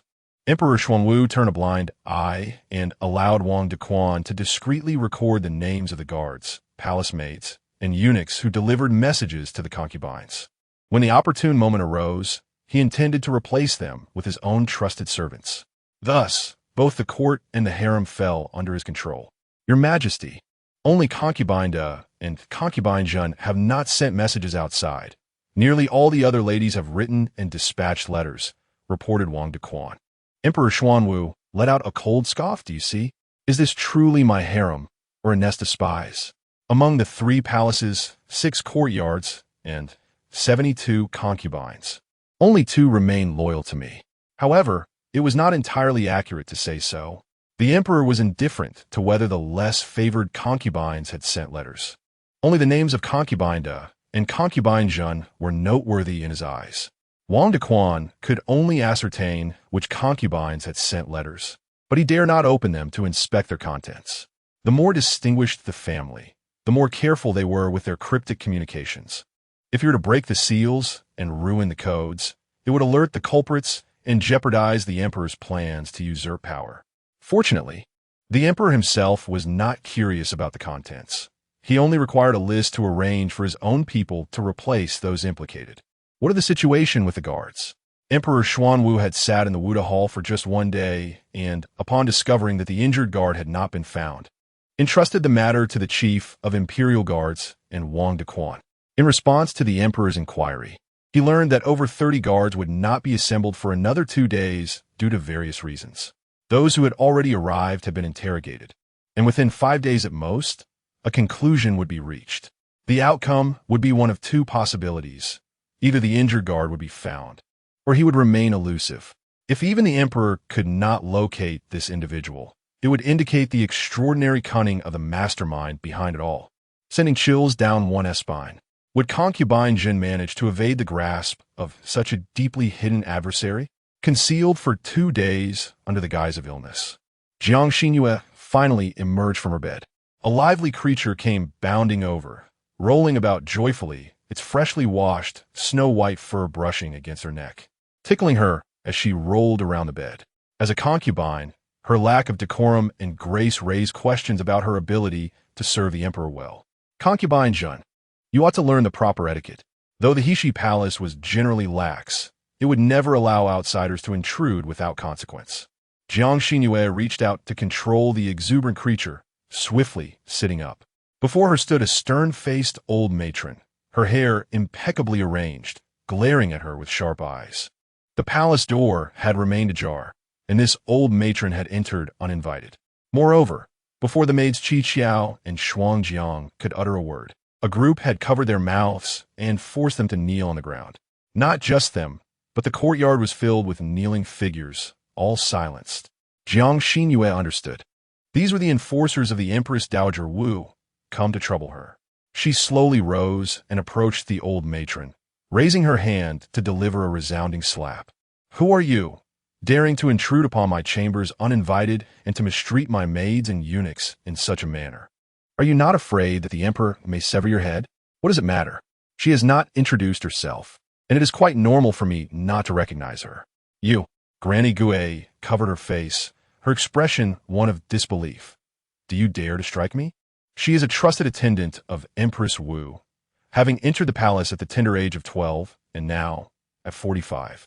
She has risen from a nameless maid to the esteemed rank of first attendant beside the master of the harem. Who would not show her some respect? Even the empress treats her with courtesy, yet this Jun Pin dares to strike her. I strike you because I wish to, and a mere dog servant daring to defy me. Should I be grateful for your insolence? It is she who came in seeking her own discomfort, and since she did not introduce herself, she can only accept the consequences of her actions. Chapter 76. The remarkable The Old Servant, Granny Gue, who served by the side of the Empress Dowager, had come to summon Lady Jun to the Kuan-Ning Palace per the Empress Dowager's command. With a scowl darkening her features, Granny Gue declared, "Your actions against this old servant are tantamount to striking the face of the Empress Dowager herself. Should the Empress Dowager take offense, Lady Jun, you shall bear the consequences." In response, Jiang Xinru delivered a swift kick to Granny Gue's knee, causing her to collapse before her in agony, her face flushed with indignation. Lady Jun, what do you mean by this? You claim to be here on the Empress Dowager's orders to summon me for questioning? Is this how one requests another's presence? If I did not know better, I would presume you believed I had committed an offense worthy of being escorted for trial. Is this the manner in which the servants of the Kuan-Ning Palace conduct themselves? To stand before their mistress without kneeling and greeting, yet feel entitled to reprimand the emperor's concubines? Should you accuse me of lacking decorum, I shall not acquiesce. To strike you is to strike the Empress Dowager? Who granted you, an old wretch, such audacity to compare yourself to the Empress Dowager? Shall I summon the emperor to ascertain if you are indeed his mother? Granny Gue found herself at a loss for words, unable to clarify her intent in the face of Jiang Xinyue's retort. Seizing the moment while Granny Gue was momentarily stunned, Jiang Xinru stepped out of the chamber, her icy gaze sweeping over the assembly. If you do not release me at once, I shall ensure that you all enter standing but leave lying down. Even Granny Gue was swiftly subdued, and the attendants from Kunning Palace, witnessing Granny Gue's struggle to rise from the ground, dared not oppose Lady Zhen any longer, sheepishly relinquishing their hold. The maidservants, KK and Shuangjiang, quickly regained their footing and shot defiant glares at the two matronly figures who had restrained them, hastening back to Jiang Xinyue's side. Little Xuanzi pushed aside several eunuchs, assisting Jiang Chuan in helping the attendants from Heshi Palace to their feet. Granny Gue, her face marred with humiliation, glared at Jiang Xinyue and said, "Have you had your fill of flaunting your authority, Lady Zhen? Shall we now proceed to Kunning Palace?" With a resounding slap to her face, Jiang Xinyue retorted, "Whether I flaunt my authority is not for you, a mere dog-like servant, to critique. When you ascend to the position of Empress Dowager, then you may come before me and flaunt your power." She raised her chin defiantly, embodying the essence of haughtiness. "For now, you are merely an old servant. Thus, you ought to fulfill your role properly. Do not presume to wield your trifling authority over me. I am not swayed by your antics." In the eyes of the Empress Dowager Wu, any concubine vying for favor against the noble consort was deemed a villain and a hindrance to the resurgence of her family. Thus, Lady Zhen saw no reason to curry favor with the Empress Dowager. Rather than engage in self-defeating mental struggles, she preferred to unleash chaos upon others, a principle that had guided Jiang Xinyue throughout her life. Granny Gue was nearly driven to madness. Yet the undeniable truth remained. Jiang Xinyue was indeed a favored concubine of the emperor, and no matter her age or experience, Granny Gue was but a servant in comparison. Zhen Pin frequently referred to others as dog servants, her resentment gnawing at her teeth, yet she could only suppress her anger and feign respect to apologize. She merely wished for Jiang Xinyue to hasten to Kunning Palace, where she could seek the Empress Dowager's intervention and have her properly reprimand this audacious Zhen Pin. Meanwhile, Jiang Xin, seated in her palanquin, continued to berate Granny Gue, accusing her of walking with an upright posture unbefitting a servant and questioning whether she was displeased with her. She persisted until Granny Gue bent her waist and averted her gaze, only then relenting. The maids and eunuchs from Ning Palace dared not meet Jiang Xinyue's eyes. It was futile, her sharp tongue was unforgiving, and if one did not align with her desires, she would hurl accusations of disrespect and ambition, leaving no room for rebuttal. Zhen Pin was intent on silencing them. In the past, any concubine summoned by the Empress Dowager would approach with trepidation, fearing to offend the emperor's mother, always flattering and appeasing them. Yet Zhen Pin, why did she not adhere to convention? No one in Ning Palace dared to lift their heads. Jiang Xinyue exchanged a look with Xiao Xuanzi, who nodded and stepped out of line, retreating 3 steps. Her master was preparing to stage another performance. They needed to summon the emperor to witness it, lest her heartfelt display go unappreciated. Inside Ning Palace, Rong Pin stood beside Xu Fei, her face etched with concern as she observed Zhen Pin kneeling below. She gently tugged at Xu Fei's sleeve. Xu Fei turned away, feigning ignorance. Empress Dowager Wu lifted a cup of steaming tea from the table, blowing gently on it before taking a small sip. Smiling kindly at Xu Fei, "This is the finest Tianshan snow tea, a tribute from the Jin Kingdom to our great yin, only a few pounds in total. If you fancy it, I shall have Granny Gue send some to Jingren Palace." Before Xu Fei could respond, she tapped her forehead. "Look at me, I almost forgot. You're a child. It is better to limit your intake of this tea. Instead, why not deliver it to Qian Palace on my behalf? It would express my deep maternal affection for the emperor." "What nonsense!" Jiang Xinyue nearly rolled her eyes. Did the Empress Dowager think she was unaware of the connection between her and the emperor? Otherwise, she would not be pretending to portray a scene of maternal affection, implying that she was the emperor's biological mother, and that he would comply with her every wish. It seemed they were resolutely determined to teach her a lesson today. Jiang Xinyue had been kneeling for some time, while Wu Taoho and Xu Fei chatted amongst themselves, completely disregarding her plight. Jiang Xinru remained unperturbed. After a moment of calculation, she surmised that the emperor had likely reached the entrance of Ci Ning Palace. Suddenly, she stood up, a mocking smile gracing her lips. If the Empress Dowager has summoned me solely for punishment, it would be more fitting for me to kneel outside the hall, serving as a warning to others. With a crash, how audacious! Wu Taoho, who had been anticipating Jiang Xinru's outburst, seized the opportunity as if it were her leverage, hurling a cup of hot tea that shattered at Jiang Xinru's feet. Jiang Xinru let out a piercing scream, covering her face with her hands, and with the sharp edges of her armor, she inflicted a gash upon her own cheek. In the shocked gaze of the noble consort and the honored concubine, she tore at her garments, disheveled her hair, and struck herself across the face, tears rapidly accumulating in her eyes. Half reclining amidst the shattered teacups and water stains, she lamented sorrowfully, "Your Majesty, you do not love the emperor, but I do. You do not care for him, yet I shall. Is it such a transgression to hope that you, as a mother, might consider the well-being of your own child? The emperor is not a deity. He is a living, breathing man. How could you inflict such pain upon him? Just because he is the emperor, do you believe he is immune to heartache?" Upon hearing her anguished cries, Emperor Xuanwu rushed over with great urgency. Chapter 77. The emperor's white moonlight, the sound of shattering teacups, and the furious reprimands of the Empress Dowager reached his ears. Despite his hurried efforts, he still arrived a moment too late. Granny Gui, who had initially stood beside the Empress Dowager, rushed forward as Jiang Xinru lost her composure, intending to seize Jiang Xinru's hand to prevent her from harming the Empress Dowager and the noble consort. However, just as she grasped Jinping's hand, a forceful kick struck her chest, sending her flying against the pillar of the Grand Hall, causing her insides to feel as if they had been rearranged, leaving her writhing in pain on the ground.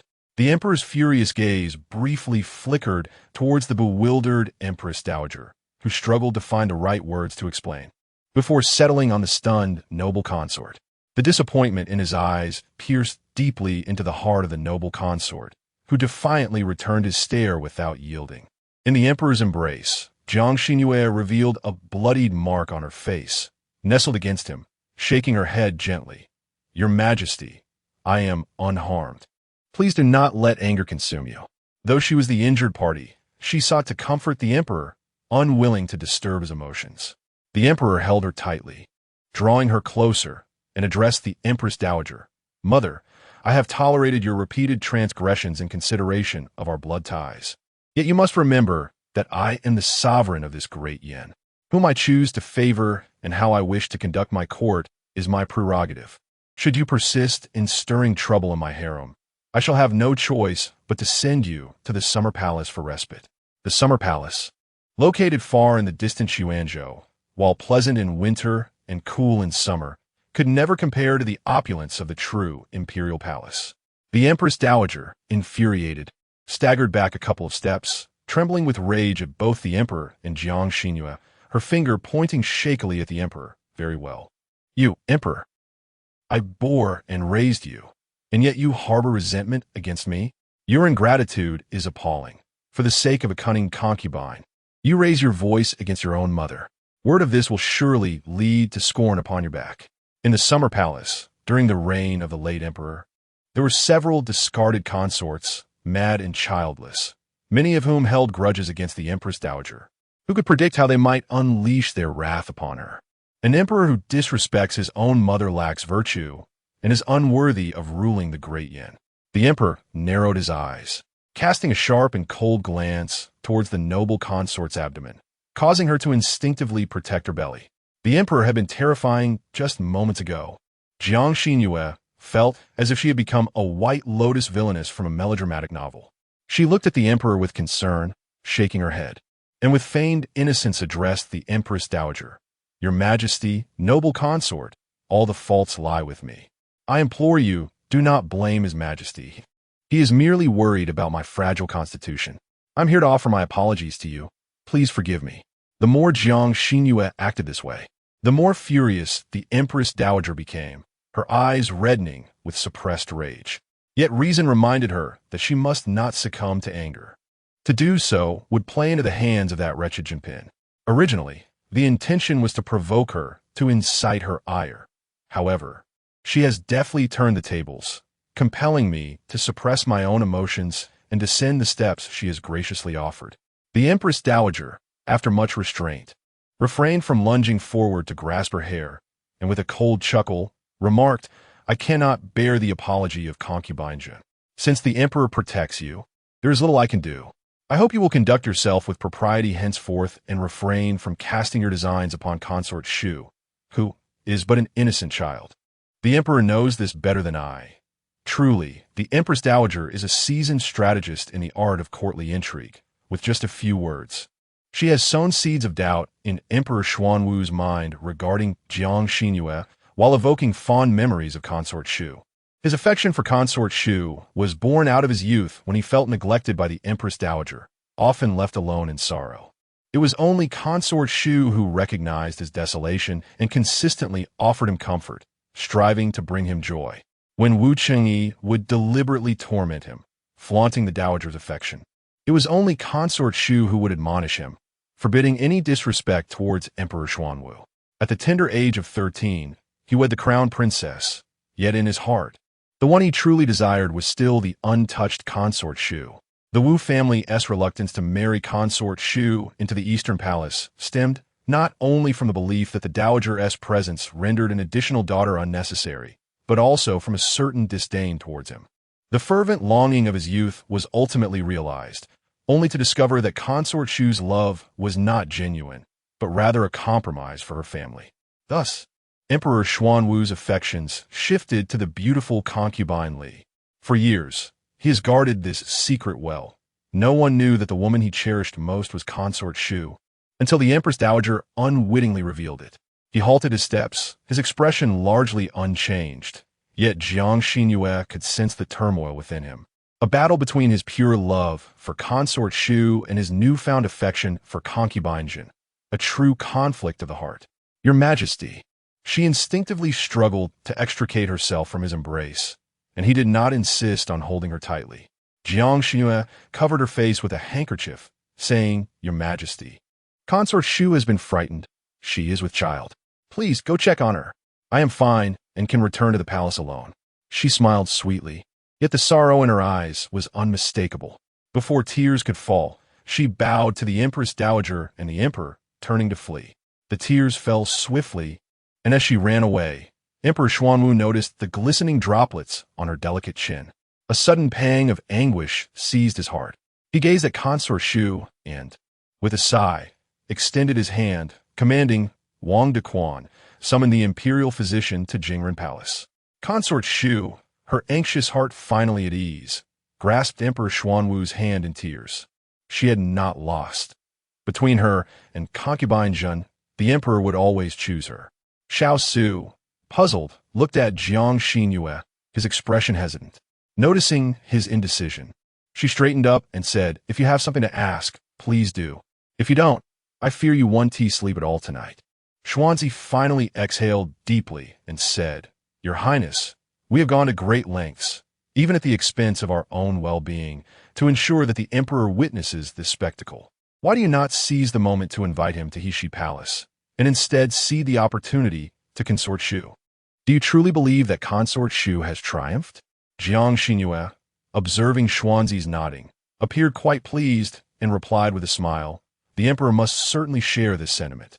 If every encounter with Consort Xu results in my yielding and retreating step by step, it will only serve to embolden her temperament. Should there come a time when Jiang Xinru, do not acquiesce, she will inevitably experience a sense of disparity and harbor resentment towards me.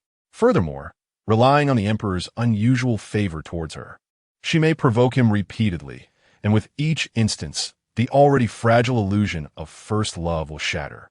Chapter 78. My heart is enchanted by you at that time. This empathetic and gentle flower of understanding would surely take advantage of the moment, unafraid of the dim, overshadowed moonlight surrounding the noble consort. While it appeared that the noble consort had triumphed, the emperor's thoughts may well have been directed elsewhere. In Jingren Palace, after the imperial physician examined the noble consort's pulse, he expressed his concerns. Your Highness, the burdens on your mind are indeed detrimental for one in your condition. The fetus is still in its early months. Should this continue, it may jeopardize the dragon's offspring. I shall prescribe some calming tonics and sleep aids for you. Please do not dwell on troubling thoughts. Master Wang, please follow me. I shall prepare the ink for you, a maidservant offered. In the sleeping chamber, only the noble consort lay upon the bed, accompanied by the emperor seated beside her and Wang de Quan standing behind him. After the physician's prognosis, the emperor remained motionless, his gaze lost in the pale blue canopy above. His thoughts adrift. Noticing his distraction, the noble consort gently coughed, prompting the emperor to blink and shake off the vision of a tear-streaked face from his mind. He tenderly adjusted the thin blanket over her, saying, "Did you hear the physician's words? Do not let your thoughts wander. Bear me a beautiful little princess soon." He wished for a daughter, for the arrival of a son would complicate matters greatly. The noble consort's eyes radiated warmth, enveloped in a maternal glow as she replied, "I too hope for a little princess." She sought to convey to the emperor that her heart would always remain intertwined with his. At that moment, the emperor longed to inquire about the events that had transpired in Kunning Palace, particularly regarding why Zhenpin had been punished. However, after careful consideration, he realized that the Empress Dowager was merely acting on behalf of the noble consort, who had been present and had not spoken in Zhenpin's defense. To question the noble consort about it would be profoundly unfair to Zhenpin. The noble consort, her gaze glistening, took the emperor's hand, saying, "Your Majesty, Zhenpin was harmed today, but it was not my aunt's intention. After all, you are still mother and son, bound by blood. Zhenpin would not wish for discord between you and my aunt, nor for outsiders to meddle. For my sake, and Zhenpin's, could you please refrain from angering her?" She wisely refrained from defending the Empress Dowager or exposing Jiang Xinru's pretenses. She lacked evidence, and even if she had spoken up, the emperor would likely have dismissed her. In that fleeting moment of distraction, he must have been thinking of Zhenpin. Did she truly not lose? In recent days, Empress Zhu maintained an air of indifference, adopting a stance of contentment with having a son, choosing not to involve herself in the escalating conflict between Jiang Xinru and the noble consort. One was favored by the Empress Dowager, while the other was the emperor's cherished consort. Either way, the one who would suffer was the empress herself. It was wiser to feign ignorance. With each report brought to her, it was always Zhenpin who found herself at a disadvantage, while the noble consort consistently drew the emperor's attention away from Zhenpin. Observers lamented, "We have never seen the emperor so enamored with the noble consort. Since her pregnancy, he seems to disregard Zhenpin entirely, revealing a more pronounced affection for the noble consort." What could the emperor possibly be thinking? As the empress remained silent with her eyes closed, Fenyun continued, "The noble consort truly possesses remarkable prowess, quietly eclipsing the precious consort." The Empress Zhu slowly opened her eyes and replied, "I, however, admire the cunning of the precious consort, who has managed to compel the usually unassuming noble consort to compete for favor, stepping forth from the shadows into the light. Her future days will not be easy. The consort Li will be the first to target her. It is known that the emperor favors the noble consort. Years ago, she married the youth she had longed for, only to have him call out the name of the noble consort in drunkenness on their wedding night. After the fall of the Wu family, the empress realized that the noble consort posed no threat to her. Thus she ceased to take notice of her. One wonders, in this contest of new loves and old flames, whom the emperor will ultimately favor. Zhu hopes it will be the precious consort, for she appears to be aligned with her interests. That night, Jiang Xinru's scar had healed, and after several encounters where the noble consort had intercepted the emperor, she found herself at ease and had been sleeping early these past few nights. Tonight was no exception, but shortly after lying down, she sensed someone caressing her face. A wave of irritation surged within her, and she swiftly swatted away the offending hand. The force of her strike startled the emperor, causing him to catch his breath. A large red mark blooming on the back of his hand. Jiang Xinru, having released her pent-up frustration, regarded him with icy eyes, masking her feelings with an innocent, drowsy demeanor as she sat up. By the dim candlelight, her eyes widened in surprise, and she attempted to rise, only to be restrained by the emperor. All right. I know it was unintentional. No need to rush to apologize. I pardon you, he reassured her. Men, she thought, fully aware that it had been deliberate. In the imperial harem, who else would dare to touch a consort's face so? Her strike was directed at the indecisive emperor, that great oaf.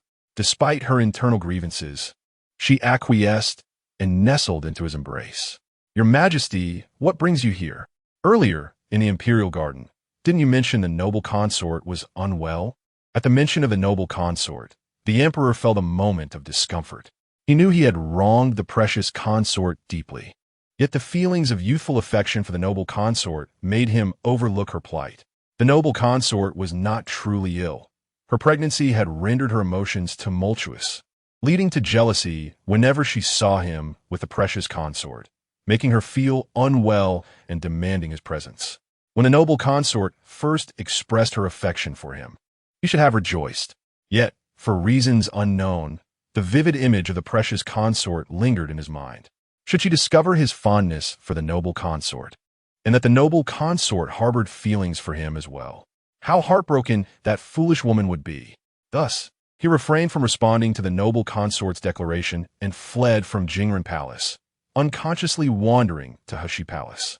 Upon reaching its entrance, he hesitated for a long while before finally stepping inside. In his arms, the precious consort, like a fledgling bird returning to its nest, sought refuge in his embrace. Unwavering in her love for him, he should not hesitate. He must not waver. He feared that his demeanor had already wounded Jiang Xinru. So he made a conscious effort to clarify. I became the crown prince at the tender age of 13. Throughout my life, anything I desired has been offered to me on a silver platter. Yet, from a young age, I have understood that love cannot be compelled. In my youth, neither my mother nor the noble consort held any affection for me. After ascending the throne and extinguishing the Wu family, both my mother and the noble consort found themselves reliant upon me. To this day, I can no longer discern their genuine sentiments from their feigned affections. Emperor Xuanwu sighed, gently caressing Jiang Xinru's lustrous black hair. It is only today that I have come to recognize the truth of my own heart. My beloved has always been you. Always. This notion of always deserves profound contemplation. Chapter 79. Bear me a prince at this moment. Jiang Xinru harbored no doubts regarding the sincerity of Emperor Xuanwu. She lifted her head from his embrace, her eyes shimmering with surprise and delight. Suddenly, she burst into tears, turning away and curling up in sorrow. The emperor, feeling a pang of compassion, gently turned her to face him. Observing the tear-streaked face of the girl who was sobbing uncontrollably, leaving him both amused and bewildered. My beloved, what is this reaction? He inquired, tenderly wiping away her tears and cradling her face delicately. Have I frightened you? Jiang Xinru shook her head, weeping as she spoke. I thought your Majesty's greatest affections were reserved for Consort Shu and Consort Li. I believe my feelings were unreciprocated, and that you had no desire to acknowledge me. Sob. It seemed she wished to weep away all the grievances she had endured during this time. When I first entered the palace, your Majesty even punished me by making me transcribe the palace rules. It broke my heart. Sob. During the spring plowing, I saw you secretly holding Consort Shu's hand, but I held back my tears, returning to weep in solitude. Your Majesty, is it truly so painful and sorrowful to fall in love? Sobi. Before your arrival, I resolved not to let my heart be swayed by you anymore. I truly have cried enough. Sob. As she claimed her decision to guard her heart, Emperor Xuanwu felt a sharp pang in his chest. He pulled her into his arms, holding her tightly, leaving no space between them. It is my fault, all my fault. My dear, please do not cry. Your tears cause my heart great pain. I promise you, from this day forth, I shall shower my affection solely upon you. How does that sound? I do not wish to be hidden away by your Majesty. If you truly care for me, I cannot conceal my feelings for even a moment. I wish for my affections to be open and acknowledged. Perhaps once, Emperor Xuanwu believed that to love someone truly meant to withhold excessive favor. lest it incite the jealousy and schemes of the women in the harem. He had treated consort Xu in such a manner, yet their relationship had grown increasingly distant, rendering him unable to comprehend her. He was willing to bestow abundant affection upon Zhenpin, yet he feared she lacked the ability to protect herself. "My emperor, I can safeguard myself," Jiang Xinru asserted, tightening her embrace around his neck. "Moreover, your majesty's favor serves as a form of protection for me. Do you not have faith in your ability to ensure my safety within the harem?" Emperor Xuanwu was formidable, a strength evident in his ability to balance power in the court and govern the harem. As long as he was determined, safeguarding a consort within the harem posed no challenge for him. Jiang Xinru sought to draw forth his dedication. Only by investing considerable time and energy in her would Emperor Xuanwu prevent anyone from harming her, for it is disheartening when investments yield no returns. Should anyone dare to harm Jiang Xinru under his formidable protection, it would reflect his own failure as an emperor. Ultimately, he would reap the rewards of his nurturing. The achievement, of course, lies in indulging in a sweet romance with the youthful and enchanting Jiang Xinru. The emperor gently brushed his nose against Jiang Xinru's neck, his warm breath cascading over her ear, igniting a series of shivers. "My beloved consort, I am truly grateful that I could once again encounter you by the lotus pond." A fervent kiss descended, and Jiang Xinru shut her eyes, her curled lashes trembling softly. "I too feel the same." What brings Jiang Xinru solace is the knowledge that the emperor had not fallen for the original persona before her arrival. Otherwise, she would have felt that his affections were merely captivated by her astonishing beauty and alluring figure. Successfully ensnaring an emperor's heart is indeed a remarkable accomplishment. After all, he is a notorious scoundrel. It is only fair to utilize him to her advantage. A year has nearly passed, during which she has meticulously endeavored to please him, immersing herself in her role to the point of belief, and now it is time to reap the rewards. If she cannot capture the heart of the emperor, she might begin to doubt the authenticity of her psychology doctorate. The evidence suggests that extensive reading does indeed bear fruit. One night of entanglement filled the room with intoxicating scents. As the swaying drapes gradually settled, the emperor did not hesitate to inquire, "Will you grant me a little prince?" The woman grasping the covers radiated a seductive charm, her voice a melodious whisper, as if floating on clouds. She sighed. "Your majesty has yet to agree. My beloved consort, will you not transcribe a manual for consorts?" A lingering grudge from a year prior, when he had punished her by making her copy palace regulations, had evidently remained fresh in his mind. The emperor perceived her words as playful teasing. "Will you bear me a little prince, Jiang Xinru bit her lip, striving to suppress any sounds, responding to his inquiry with her actions. The veins on the emperor's temples and neck bulged, clearly reaching the limits of his patience. "Your majesty, will you transcribe the consort's rules?" Ironically, the very woman responsible for this dilemma wore an expression of pure innocence, gazing at him with a smile while bestowing kiss after kiss upon him. "If you transcribe them, I shall forgive you." Sweat began to bead on the broad expanse of his back, and the emperor closed his eyes, the sound of his labored breaths nearly causing Jiang Xinru to lose her composure. However, recalling the series of trials and schemes she had endured since her arrival, all intricately tied to this despotic emperor, steeled her resolve. "Transcribe, transcribe, transcribe." The emperor was on the brink of madness, his nerves taut.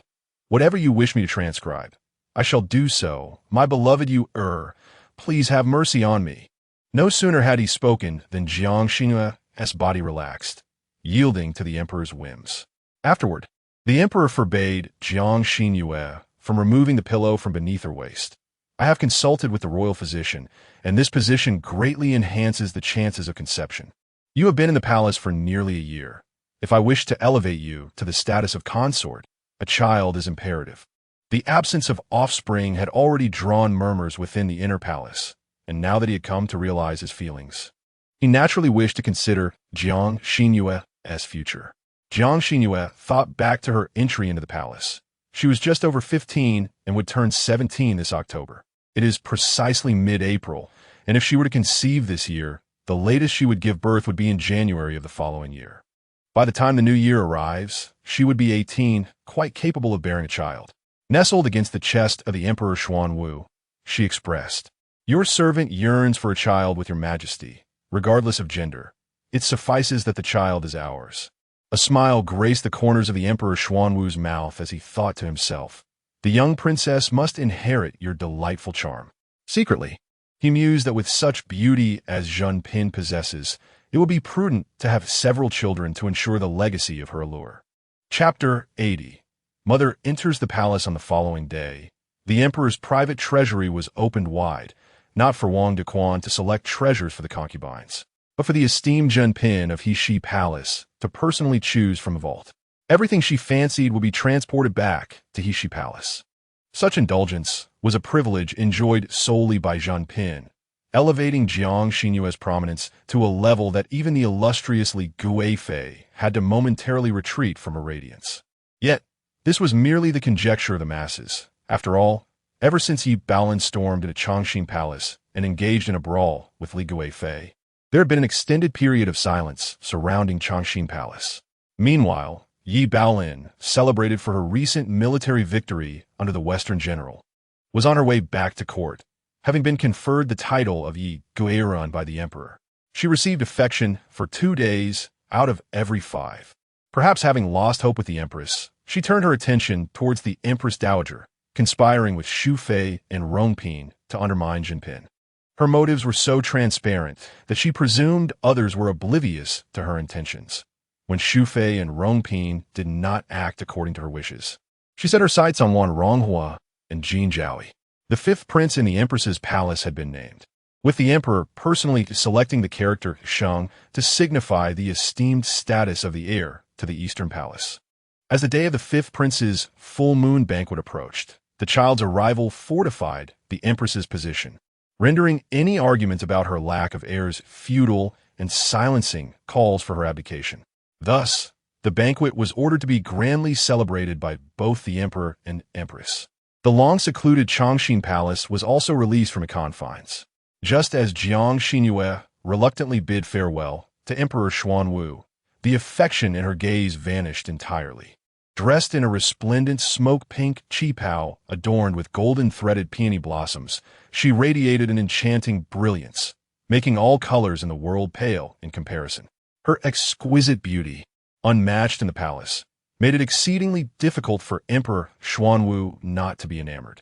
After preening in front of the glass mirror for a significant time, the magpie finally arrived with news. "Your Highness, I have learned that this time, the Lord entered the palace without the first madam, bringing along us, the second madam and the third young lady, as well as the second young master. Among the Jiang family daughters, Jiang Xinru was the second eldest, with Jiang Yutong, who had perished in the palace, as the eldest, followed by Jiang Xinyan, Jiang Yulin, and the youngest, a mere 8-year-old 5th young lady born of Jiang Yankun's second concubine. Due to her tender age and the absence of rivalry among the legitimate and illegitimate sisters, her presence within the Jiang family was not particularly significant. Jiang Yutong, Jiang Yulin, and the 16-year-old Jiang Dalao, who had begun to shine in the imperial examinations, were all born of the first madam. Since the first madam had long held animosity towards their birth mother, Ruan, Jiang Junzi referred to Jiang Xinru as elder sister and Jiang Xinyan as second sister. In his heart, Jiang Yutong and Jiang Yulin were not considered his sisters. Previously, she had greeted her mother and younger siblings from a distance amidst a crowd. But this time was different. She was much favored and could bring her birth mother and siblings to reunite in Heshi Palace. Despite having already gathered information from the magpie, Jiang Xinru felt a tinge of nervousness.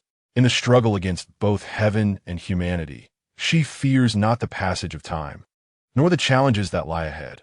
Rather, her greatest dread is the revelation of her true identity, that she is no longer the original Jiang Xinru. Although Emperor Xuanwu does not subscribe to superstitions, it is indeed peculiar that even her own mother fails to recognize her daughter. Doubt lingers, even in disbelief.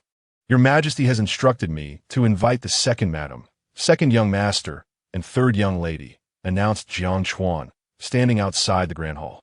The emperor has stated that the banquet has yet to commence. Your late arrival is of no consequence.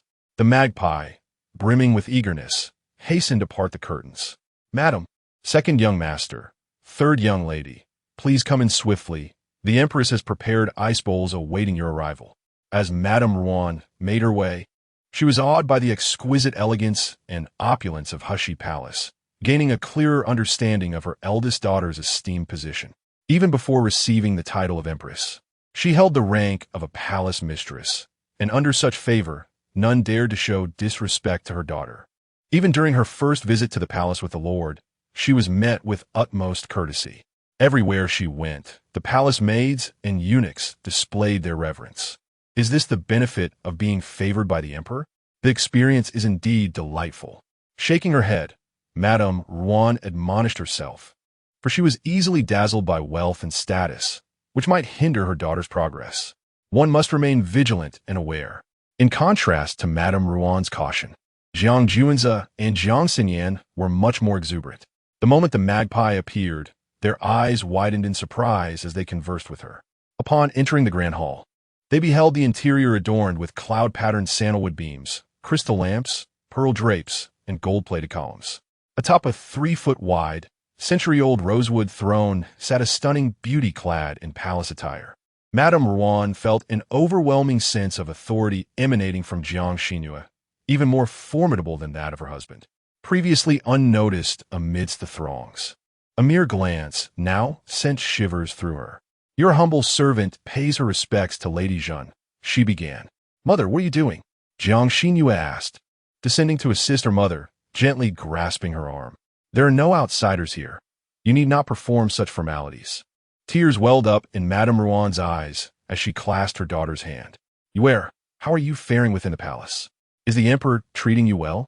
I am now your father's primary wife, and everyone knows you are now Lady Zhen. The madam can no longer mistreat us. Do not worry about home. You must take good care of yourself. Initially worried about revealing her true identity, Jiang Xinru felt warmth in her nose as tears brimmed in her eyes. She shook her head. Mother, I am doing well. For your sake, and for Yin Yin and Zico, I promise I will remain safe. Jiang Xinru and Jiang Xinru gathered closer, sharing their recent experiences with Jiang Xinru. Following Jiang Darling, Jiang Xinru was also preparing for this year's imperial examination. Jiang Xinru nodded thoughtfully. Zico is 12 this year. If he succeeds in the autumn examination, he may partake in next spring's. If he does not, it matters not. He is still young and can view his practice. There will be further opportunities ahead. Some achieve the highest honors in their teens, while others struggle into old age without passing the most basic exams. Such occurrences are commonplace. Should Jiang Xinru fail this time, he would only be 15 when he attempts again in 3 years. She spoke these words as a reminder to the Ruan family not to exploit her name for illicit activities such as cheating or bribery. Ruan nodded in acknowledgement. I understand. Jiang Xinyan's gaze was timid. If Zeger fails the examination, there will still be opportunities, but for my elder brother, the situation appears grim. If our father seeks assistance from the Empress, she must be prepared. The capital is home to many hidden talents, and with a father as learned and accomplished as Jiang Dalong's, he indeed possesses a measure of reputation. However, success in the imperial examination cannot be achieved through mere accolades. One must possess genuine knowledge and skill, which Jiang Dalong lacks. The Zhou family is increasingly declining, unable to advocate for Dalong. While the Zhou matriarch seems to have set her sights on Jiang Xinru, the cherished concubine. Chapter 81. The compassion of women, the empress rejoiced at the birth of her precious son, prompting all the concubines in the palace, whether genuine or feigned in their sentiments, to attend the celebration of the 5th prince's full moon banquet. In previous years, the esteemed consort Li was always the last to arrive, and this year was no exception. Although the emperor had informed Jiang Xinru that her late arrival was permissible, her aspirations reached beyond the mere title of a favored consort without true influence. She aimed to grow in strength and stature, ensuring that no one in the harem could undermine her or seize upon her vulnerabilities. The empress, pleased with Jiang Xinru's perceptiveness, responded to inquiries from the Zhu family regarding the Jiang family. The smooth adoption of Sheng'er has been significantly aided by Zheng Pin's loyal advocacy before the emperor. When she first entered the palace, she incurred the ire of consort Li, but it was I, along with consorts Liang and who extended her a helping hand. I perceive her as one who values gratitude. She has devoted herself earnestly to the first princess and the third prince. Mark my words, should she prove useful to me, I would not hesitate to elevate her to a consort position. The position of the foremost among the four consorts remained vacant, and the empress contemplated promoting either consort Liang or consort De, allowing Jiang Xinru to ascend among the four consorts. Thus, the virtues of the four consorts would only leave consort Xu as the sole dissenting figure. However, this was inconsequential, for once the emperor grew weary of consort Xu, Zheng Pin would swiftly usurp her place in his heart. At present, it appeared that consort Xu did not enjoy the same favor as Zheng Pin. Yet the emperor harbored a grievance against consort Xu for never having loved him wholeheartedly. In contrast to Zheng Pin, consort Xu fell short in demonstrating genuine affection. Such is the nature of men. The more elusive the prize, the more fervently they desire to possess it, especially when that man is the sovereign who commands the allegiance of the realm. The less love consort Xu showed him, the more he yearned to conquer her. Zheng Pin, for now, held the title of the emperor's most cherished woman, and thus he sought to care for her and reciprocate her affection, all while subtly informing consort Xu that there existed women far superior in love for him. The empress perceived herself as an astute observer, recognizing that only consort Xu and Zheng Pin were ensnared in the emperor's tender affections, a tragic entrapment. The emperor, both passionate and callous, would withdraw his affection without hesitation. Whether it be consort Xu or Zheng Pin, both would be driven to madness. This truth had taken her a decade to comprehend. Consequently, she no longer coveted the emperor's love.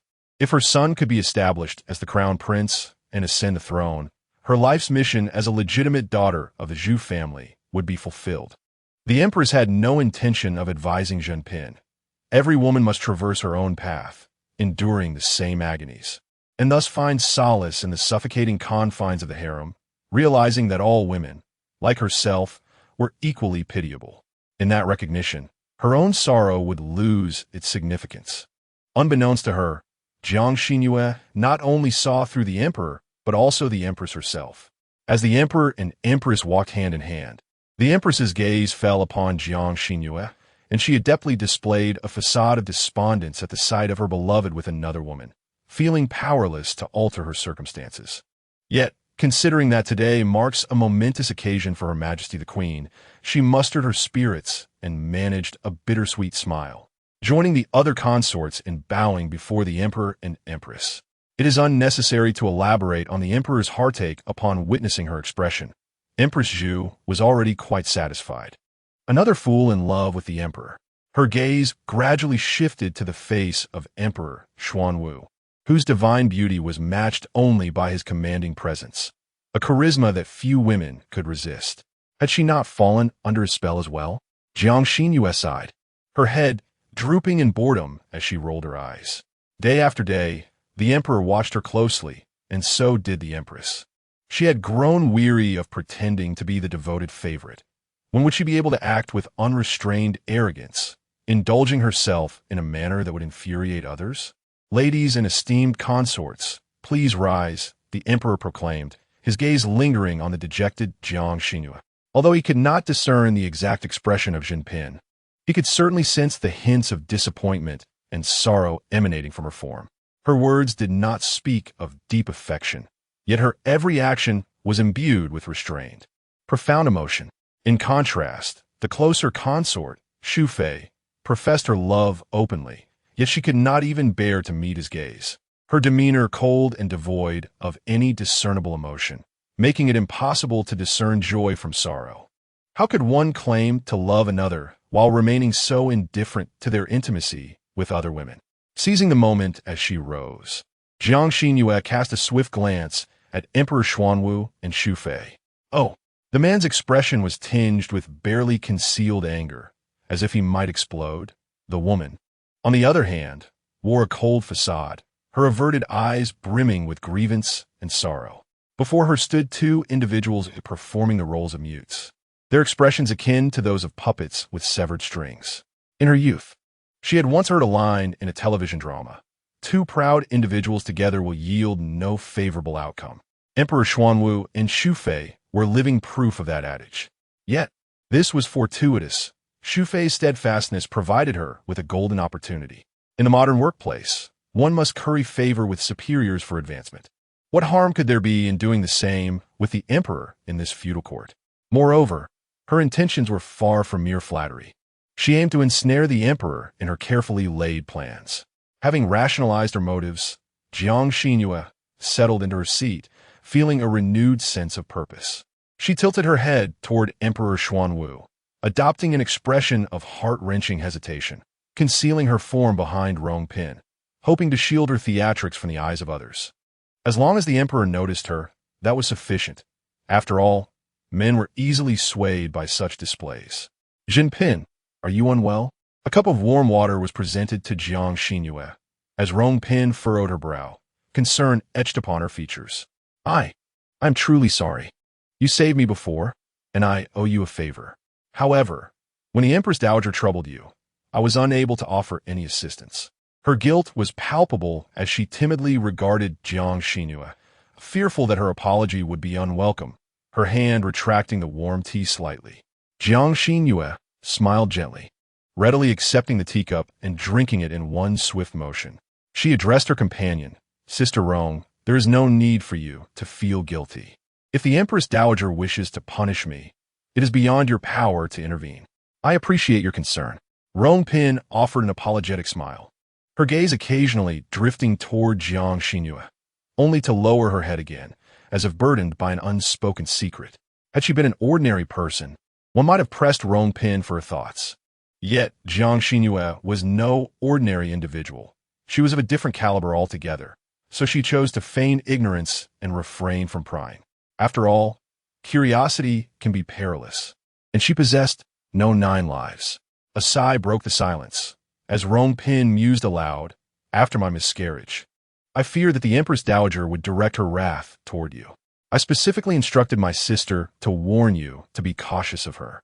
I noticed you fell into the water later, and they all claimed it was a scheme devised by the Empress Dowager. Perhaps my sister simply forgot to remind you."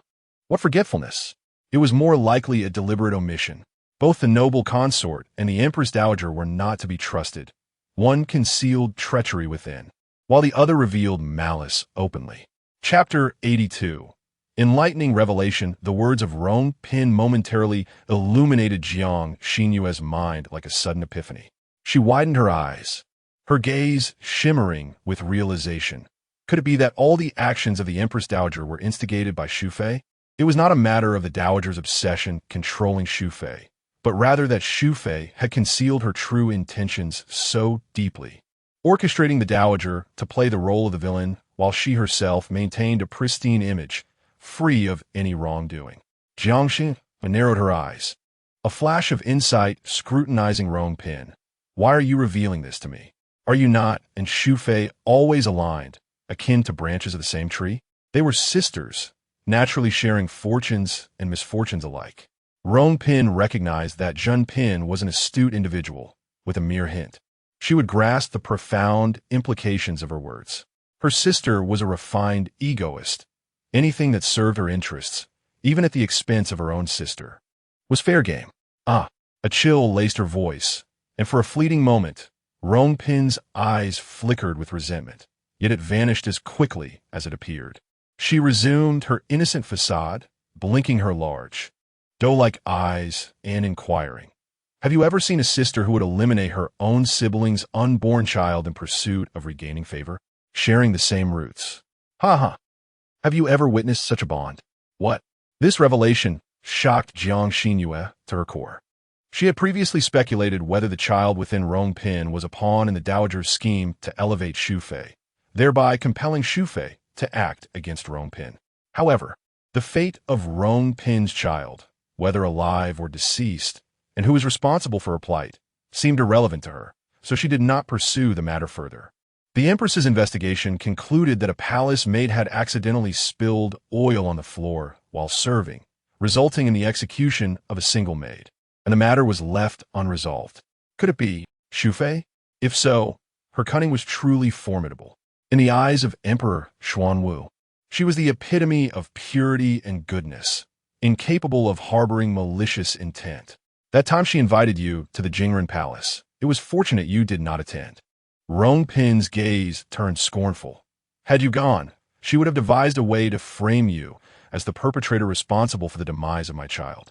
With her whispering poison into the emperor's ear, you would have been handed over to Cunning Palace for interrogation, facing unbearable torture that could very well lead to your demise.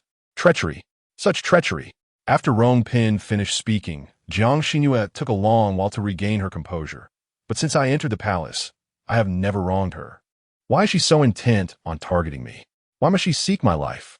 In truth, she had begun to believe Rongpin's words, yet she found it incomprehensible why Xufei would harbor animosity toward her. At that time, she was not particularly favored, with Li Guifei before her, and Liang Fei and Fei behind her, all favorites of the emperor. Everyone merely regarded her as a stand-in for Li Guifei, never truly viewing her as a rival in the palace intrigues. The emperor's gaze toward you is different. Rongpin observed Jiang Xinru with a resolute look. Since your restoration to favor at Xianghe Hall, the emperor's gaze has indeed changed. Xufei grew up alongside the emperor. If I can perceive the shift, do you not think she noticed it long ago? She must have recognized the emperor's distinctive treatment of Jinping, which is why she hastened to act, eager to eliminate her before it was too late.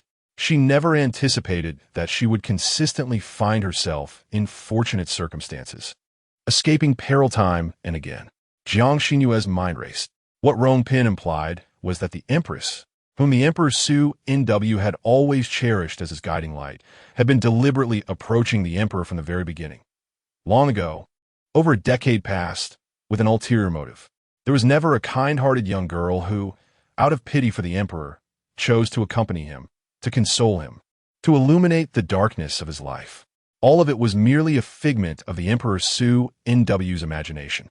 Furthermore, the narrative of the empress being coerced into the palace to receive favor was entirely fabricated. It was all part of her meticulous scheme. If the tactics employed by the likes of the consort Li were childish play, then Jiang Xinru conceded that the empress was operating on an entirely different level, worthy of being called a rival. She could even bet her life to prove her innocence. Was she unafraid of truly perishing? A gambler is fearsome, but one who wagers their life is even more so.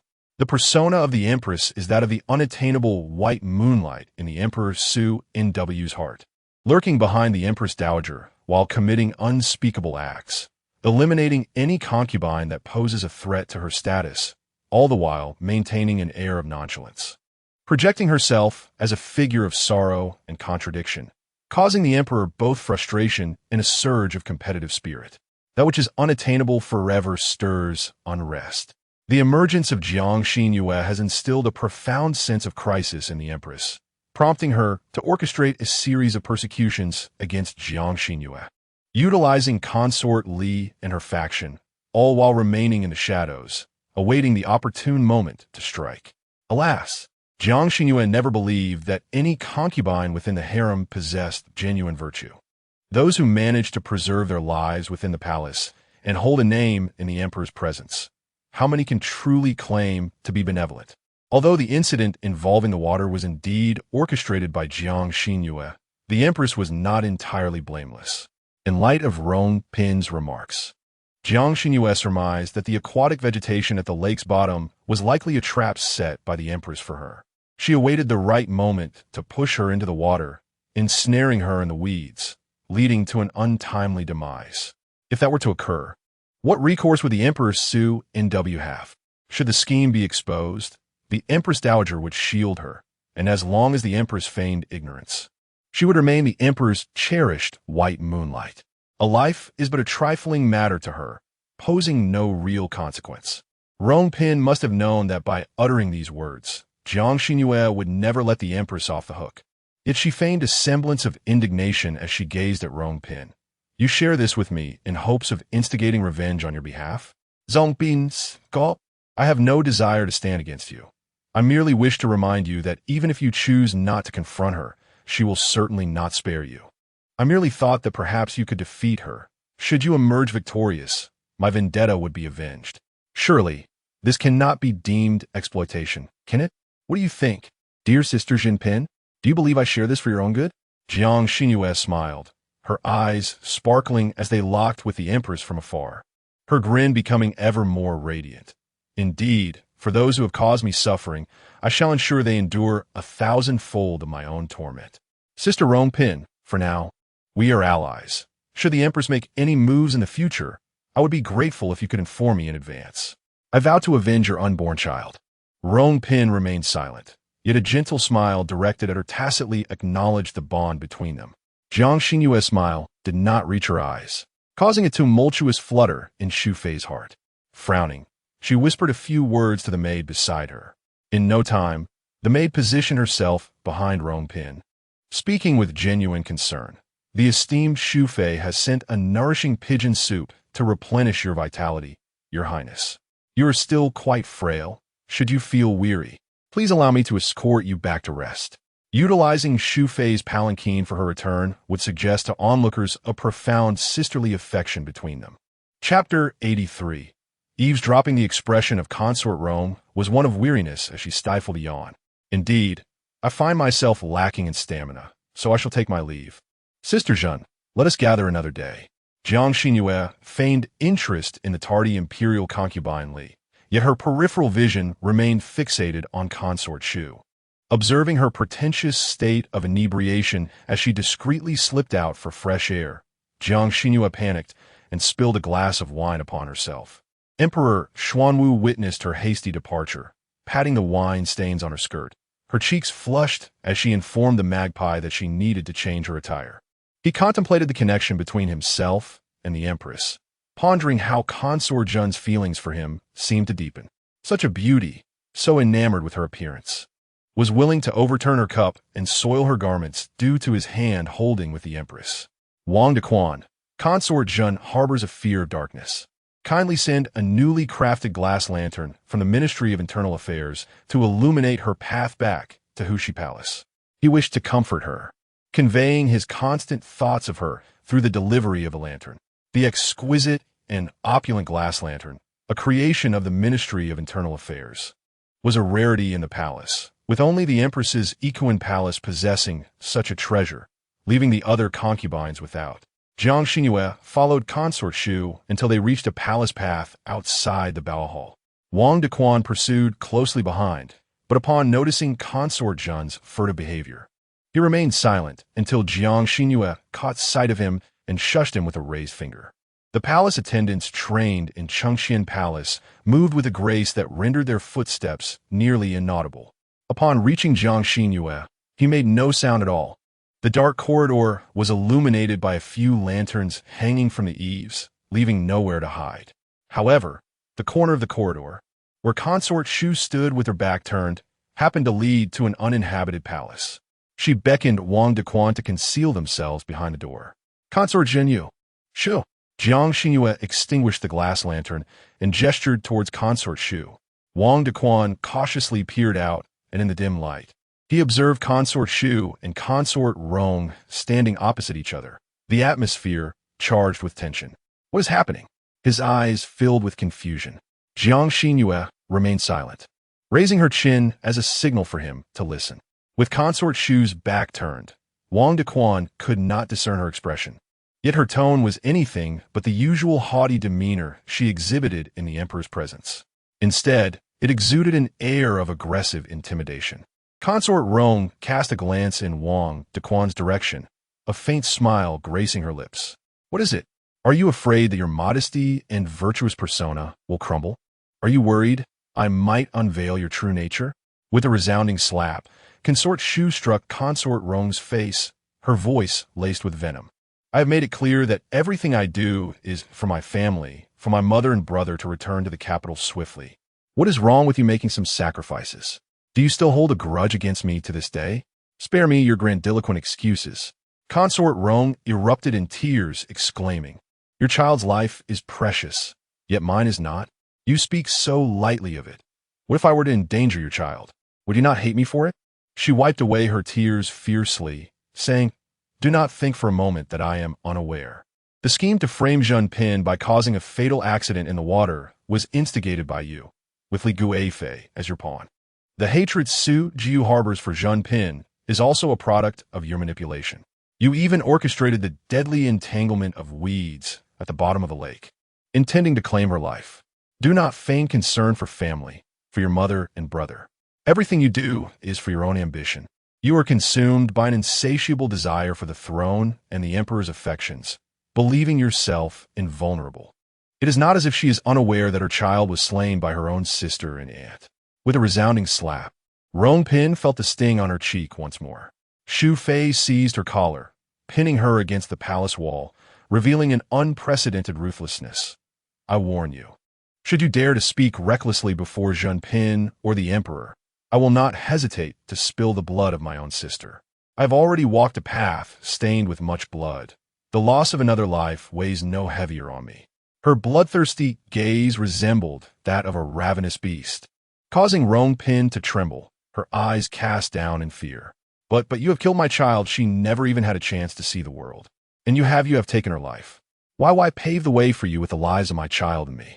Her voice had significantly weakened, and Xu Fei forcefully pushed her away, a cold smile curling her lips in the pale moonlight. Appearing particularly cruel and frigid, the emperor will not care for the fate of your unborn child, but I am different. I shall use this as a pretext to vie for favor. When the emperor seeks retribution later, I can claim that Zhen Pin was the true culprit behind your child's demise, rendering her death inconsequential. I merely wish to spare you the heartache, to avenge you as my sister. In that moment, should the emperor harbor resentment, it would not be directed at Xu Fei, but at Rong Pin. Xu Fei would merely be a sister seeking vengeance for her sibling, while Rong Pin constantly lamented her misfortune in Xu Fei's presence. With tear-streaked eyes, Rong Pin wept bitterly, while Xu Fei frowned. Enough, wipe your tears clean. Do not allow anyone to perceive your weakness. If you desire a child, once I have dealt with Zhen Pin and Li Guifei, I will naturally recommend you to the emperor. He is in his prime. Do you truly fear you will not bear children? The sisters parted ways, and as Xu Fei departed, Rong Pin's fearful gaze transformed into one of malice. The moment her child slipped away from her, she had ceased to know what fear was. She was but a shell, consumed solely by the desire for vengeance. Yet Zhen Pin proved to be quite the surprise. She had anticipated that, following her reminder tonight, it would take at least half a year for Zhen Pin to overcome her sister, only for Zhen Pin to arrive with Wang Dequan in less than half an hour. The swiftness nearly left her at a loss for words. Jiang Xinru and Wang Dequan stood foolishly within the overgrown palace, exchanging bewildered glances, unsure of how to react.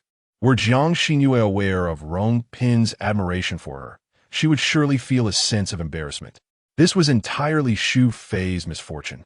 Encountering the emperor while Wang Dequan delivered a palace lantern for her, she merely extinguished the glass lantern, allowing Wang Dequan to concoct a reason to divulge the secrets he had overheard to the emperor upon his return. This Wang Dequan's mouth was so large it could easily accommodate an egg. He pointed at Consort Xu and then at Consort Rome, finally gazing at Jiang Xinru with a flustered expression, exclaiming, "Your Highness, Consort Zhen, what on earth is happening?" As the emperor's most trusted eunuch, he was acutely aware of whether the emperor favored Consort Xu. Although Consort Zhen had now entered the scene, Consort Xu was the emperor's first love, and that sentiment was fundamentally different. Chapter 84. A great humiliation. How could it be that, according to the implication of Consort Xu's earlier words, she had never truly loved the emperor, but rather sought vengeance for the Wu family, hoping to secure a pardon for their kin? Should the emperor become privy to this revelation, it would surely result in chaos within the palace. Jiang Xinru felt a wave of dread wash over her, her hand clutching her handkerchief tightly against her chest. This humble concubine was merely engaging in conversation with Sister Rong at the banquet. Her tone seemed off, possibly due to her recent miscarriage, and I was concerned for her well-being. Hence, I intended to check on her, yet feared I might misinterpret the situation and become the subject of ridicule. Thus, I deliberately dampened my attire to follow discreetly. It was only upon arriving here that I noticed Her Highness Consort Xu was also present. I thought it might be more conducive for the two of them to converse. So I planned to wait until they finished before making my exit. I never anticipated that consort Xu would utter such shocking words.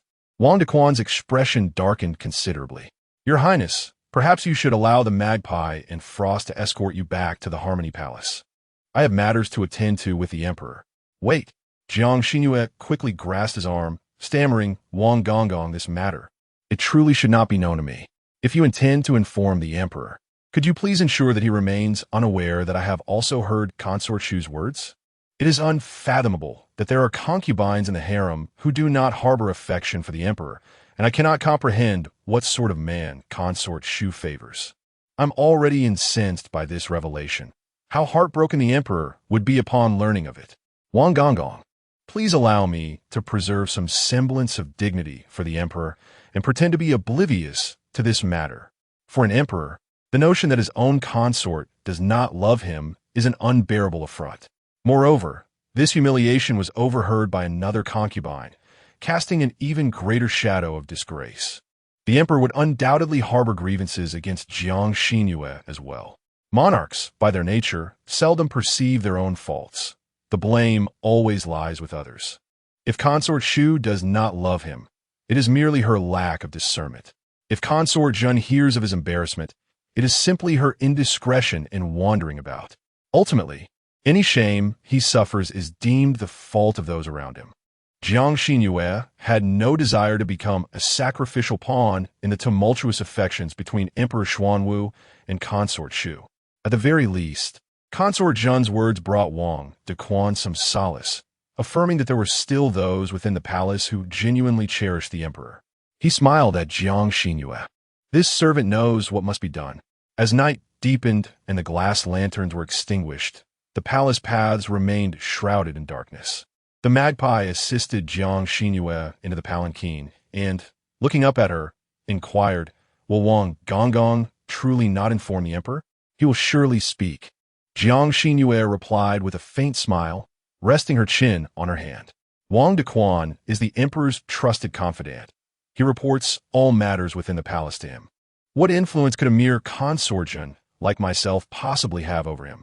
Then why? Why did you feel the need to say those things? Because he will relay my words to the Emperor verbatim. Thus, Wang Dequan has unwittingly become the catalyst for Consort Xu's decline in favor. The Magpie pondered over the earlier revelation from her lady, astonished to learn that there were concubines in the harem who harbored disdain for the Emperor. If even the Emperor was not favored by her, what manner of man could possibly captivate Xu Fei? Her eyes widened suddenly. If Xu Fei did not cherish the Emperor, who then was the object of her affection? Could it be that she had already formed an attachment outside the palace? As she contemplated further, was it possible that Xu Fei was unfaithful to the Emperor? Even a humble maid like her harbored such thoughts. Surely the Emperor would. The Magpie dared not dwell on it, feeling that the Emperor's wrath was a burden far beyond her capacity to bear. As the banquet concluded, Jiang Yanchun was surrounded by several officials, preparing to head to an inn outside the palace for the second gathering. His daughter was the center of attention, and naturally, there were many sycophants eager to curry favor.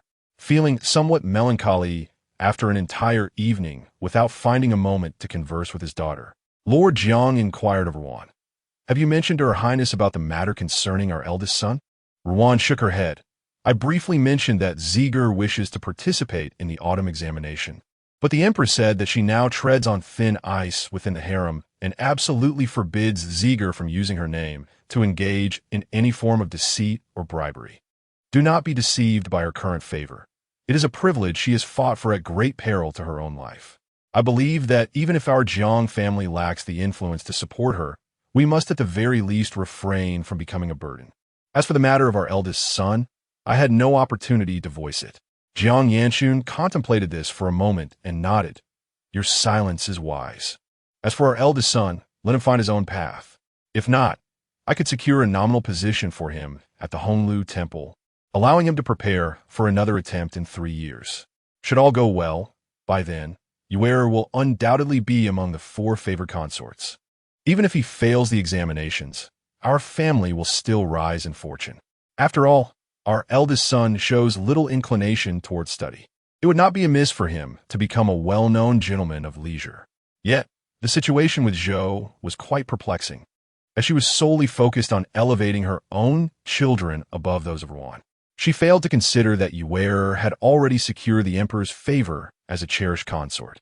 What could she possibly offer in comparison? A clever ruse would be necessary to navigate this predicament. In the Chengqian Palace, the lantern intended for Jiang Xinru lay shattered upon the steps, and all the palace maids and eunuchs, including Wang Dequan, were kneeling in the grand hall.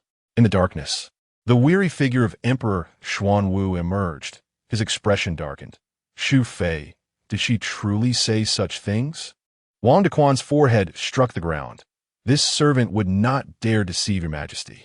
Xiao Xia and Xiao Shi, who accompanied me to present the palace lantern, witnessed it with their own eyes and heard it with their own ears. Xu Fei, indeed, appeared to be entirely different from her usual self. The favored consort Rome was struck twice, and there were mentions of her lost child. It seems all of this was orchestrated by Xu Fei. The attempts against Zhang Fei, were they also her doing? This servant speaks only the truth. Emperor Xuanwu believed that reaffirming Xu Fei's indifference towards him would ignite his fury, much like the first time he had learned of it, when the flames of anger had almost consumed him. Yet, this time, upon hearing Wang Dequan speak of Xu Fei's lack of affection, he found himself surprisingly unmoved. In his heart, a certain weight was unexpectedly lifted, leaving him with an unprecedented sense of ease. What truly incensed him was Wang Dequan's repeated assertion that Concubine Zhen had been victimized several times, all orchestrated by the scheming of consort Xu. Wang Dequan, a cold, piercing light flickered in the eyes of Emperor Xuanwu, arranged for someone to investigate outside the palace, prior to entering the palace. Did consort Xu have any close associations with any men? Did not Concubine Zhen mention that even the emperor held no affection for consort Xu? What manner of man could possibly capture the heart of this serpentine woman? He was determined to discover the identity of such a man. Chapter 85. Astonishment. Had these words been conveyed to him by the esteemed Jinping, he might have dismissed them as mere fabrications. The jealousy of a woman can, at times, be more formidable than the venom of a serpent. He might suspect that Jinping exaggerated her sentiments out of envy for his past affection for Xu Fei. However, in the present day, even if Jinping had indeed embellished Xu Fei's intentions, he would find her jealousy endearing.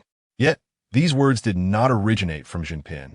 They were relayed to him by his trusted eunuch, Wang Dequan, who had heard them firsthand. Jinping had only been in the palace for a year, her foundation still fragile, lacking the influence to command the chief eunuch of the inner court. Moreover, within this palace, apart from him, the emperor, no one could privately instruct Wang Dequan to undertake any task.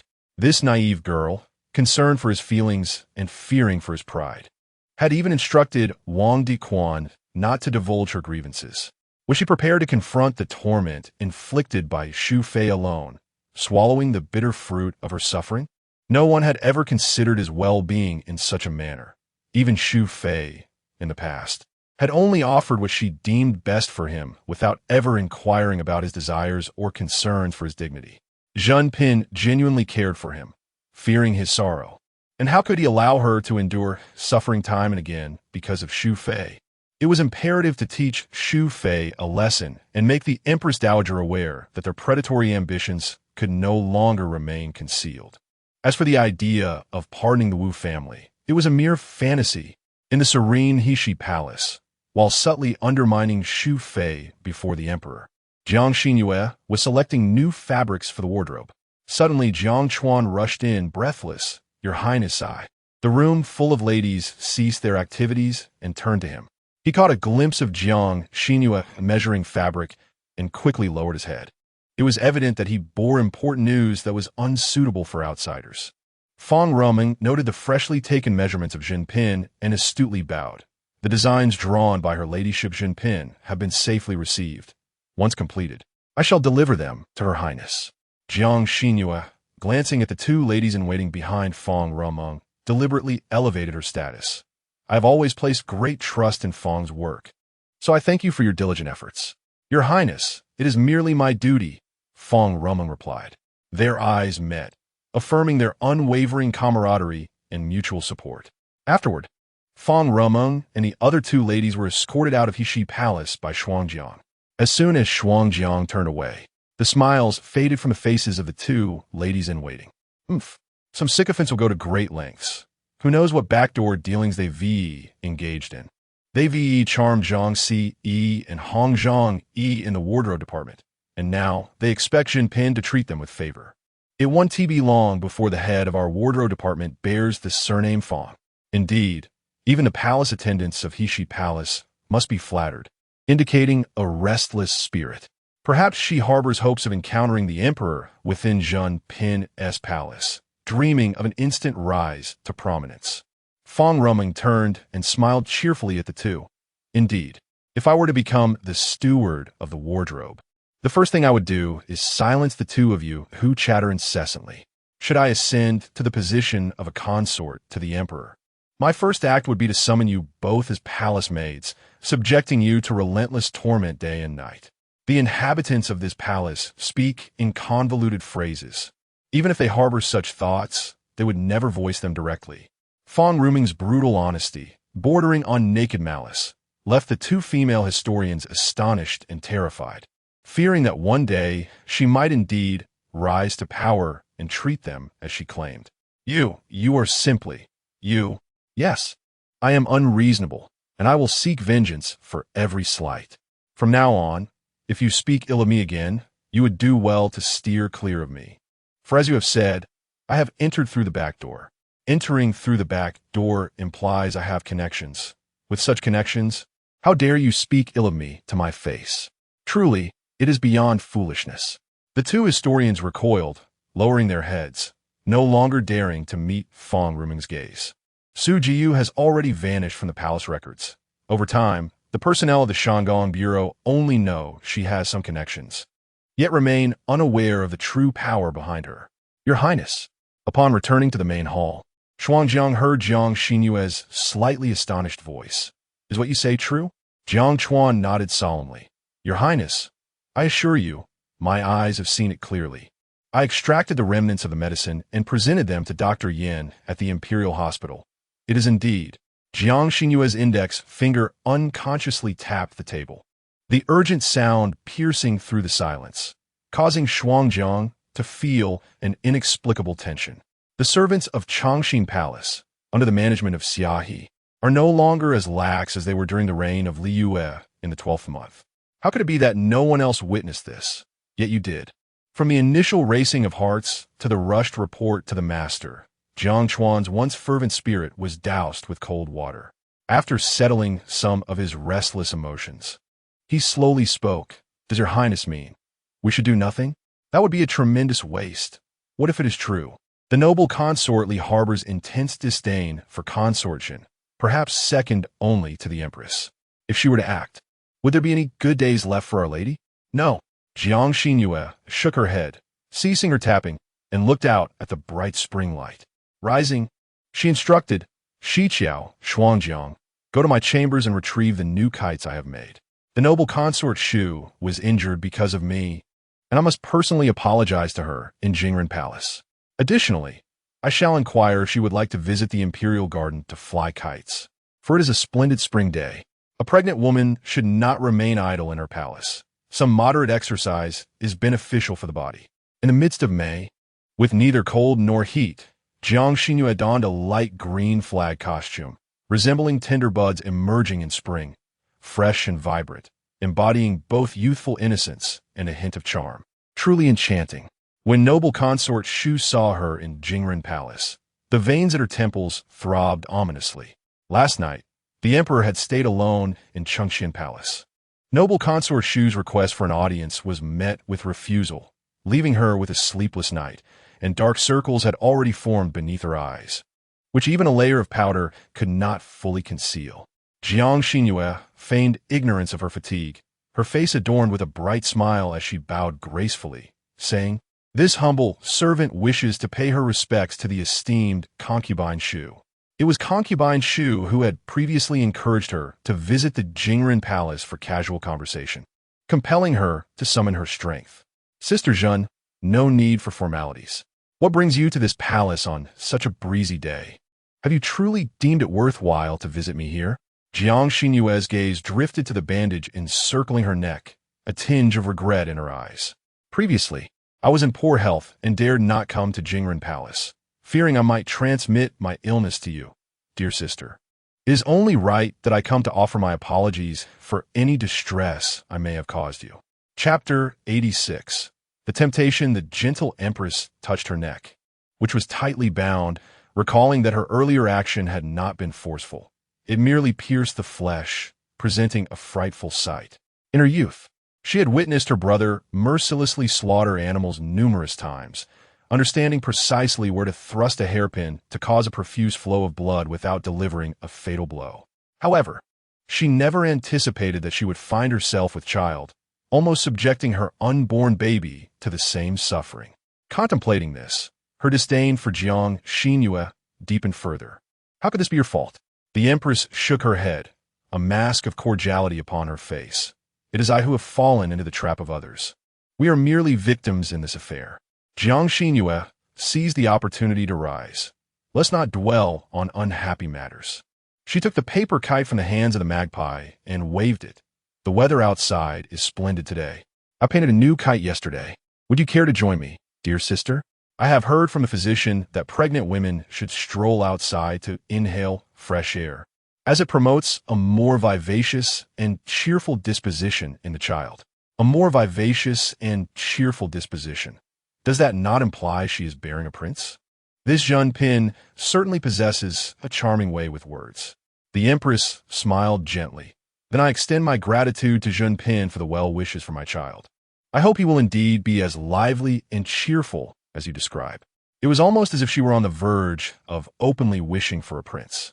Jiang Xinru, however, offered no comment, merely smiling in response, and then awaited the empress to arrange for their attendance before they both proceeded to the imperial garden. Testing the likes of Li Guifei was something the empress handled with finesse. The wind rustled, and the plump butterfly kite soared high into the sky. The garden was awash with vibrant blooms, a picturesque scene that prompted the passing maids and eunuchs to slow their pace and savor the harmonious beauty before them. A maidservant by the empress's side, Shizhu, cast a disapproving glance at the frolicking Jiang Xinru. Your Highness, you are the empress. She is merely a concubine. Why extend such kindness to her?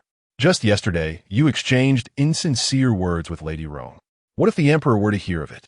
Deep down, you clearly harbor feelings for him. A hint of bitterness tinged the smile on the empress's lips as she replied helplessly. If I do not speak in such a manner, do you think Lady Rong would let me off easily? She is my own sister. She knows far too many things that cannot be spoken of. I can only restrain her in the name of family. As for the emperor, he carries affection for me, and I, too, hold deep feelings for him. I trust he will understand my intentions.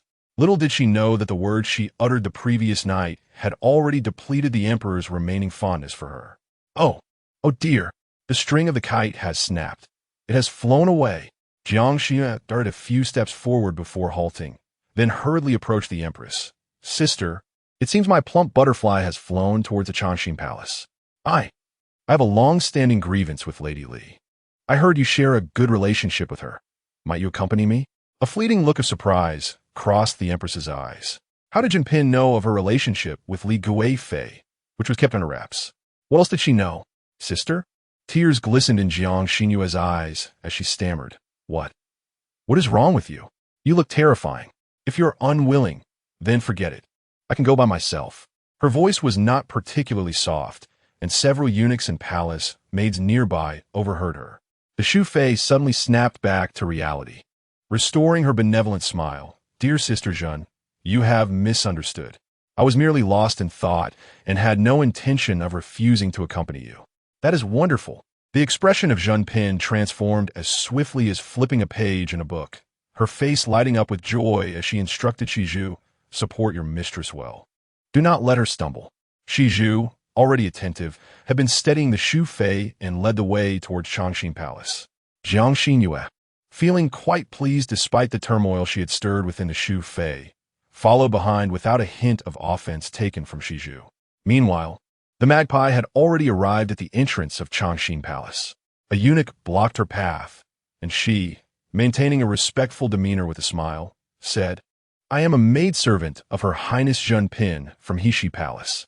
May I trouble you to announce my presence?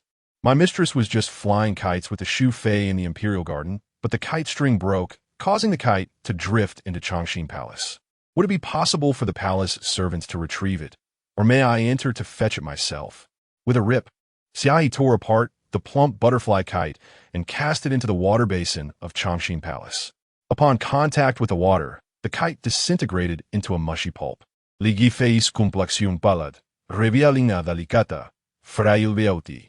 She gritted her teeth in resentment. The Shu Fei. She dares to come here? It was her words against Junpin that earned me the emperor's disdain.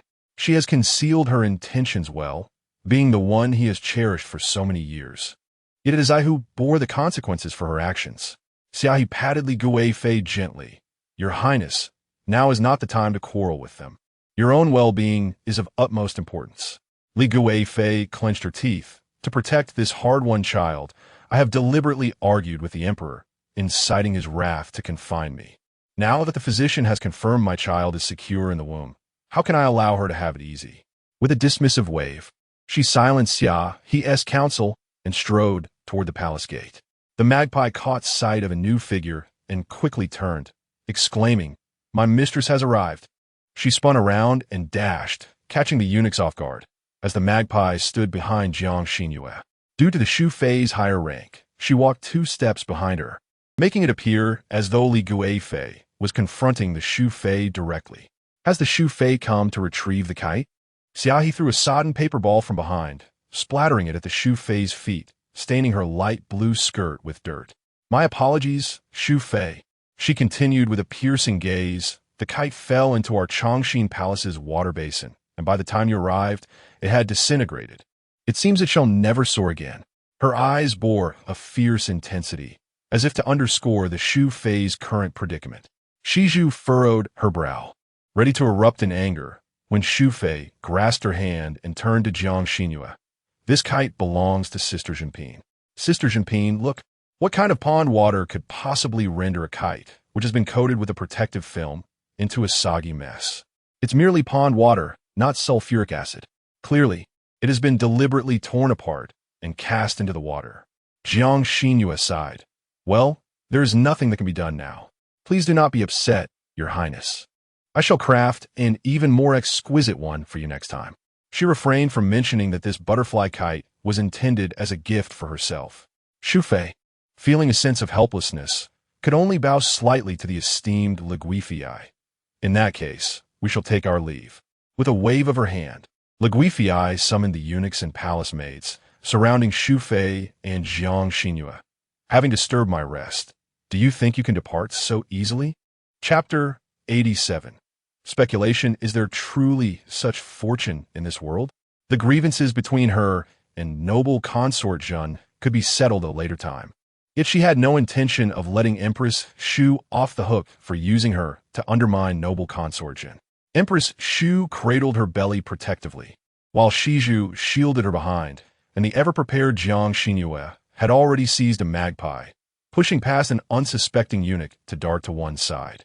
She did not leave, but stood nearby with a worried expression, saying, Noble consort Li, let us address this matter calmly. We must not jeopardize our harmony. Yet, within her heart, she clamored, Let them fight. Hurry, let them fight. Noble consort Li cast a sharp gaze in her direction.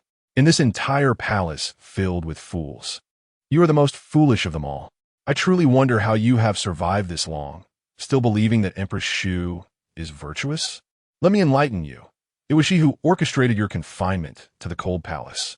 Had she not come to you, claiming the emperor cherished her and could not bear to see her harmed, urging her to preserve her health rather than contest the unworthy, she would not have resorted to self-harm to frame noble consort Jun. At that moment, she was already irked by noble consort Jun, and a mere suggestion prompted her impulsive actions. In hindsight, she began to question Empress Shu's true intentions. Besides noble consort Jun, are there truly any other complete fools in this palace? Empress Shu is cunning beyond measure. How did I fail to see it before? Jiang Xinru, deemed a complete fool, immediately adopted an indignant posture. Noble consort Li, Although we have had our differences in the past, that is all bygone. The Empress has thoroughly investigated and found that I am not the one responsible for your plight. Why, then, must you still berate me as foolish? Anger flushed her cheeks. Her eyes reddened, and she breathed hastily, comforted by the nearby maid. Your Highness, do not be upset. I believe you are the wisest of all. How can you only heed the first half of my words and ignore the crucial latter part? The image of Jiang Xinru as a fool had taken deep root in noble consort Li's mind. Yet, Jiang Xinru herself did not mind others referring to her as a brainless ornament. In fact, she hoped to be perceived that way by others. Playing the fool to outsmart the tiger was the enduring strategy for survival in the imperial harem. Noble consort Li, too weary to argue with the fool, signaled for He to approach. Shiju cried out, "What are you doing? Your Highness, please do not act recklessly. This is the imperial palace, and consorts must not resort to personal retribution." The eunuchs gradually closed in, and Jiang Xinru found herself unable to discern the situation within. Only hearing noble consort Li's pained cry before the attendants dispersed, revealing the scene inside. Empress Xu was seated atop noble consort Li's belly, her eyes filled with terror, while it was noble consort Li who lay on the ground, wailing in agony. What was happening here? A commanding voice boomed.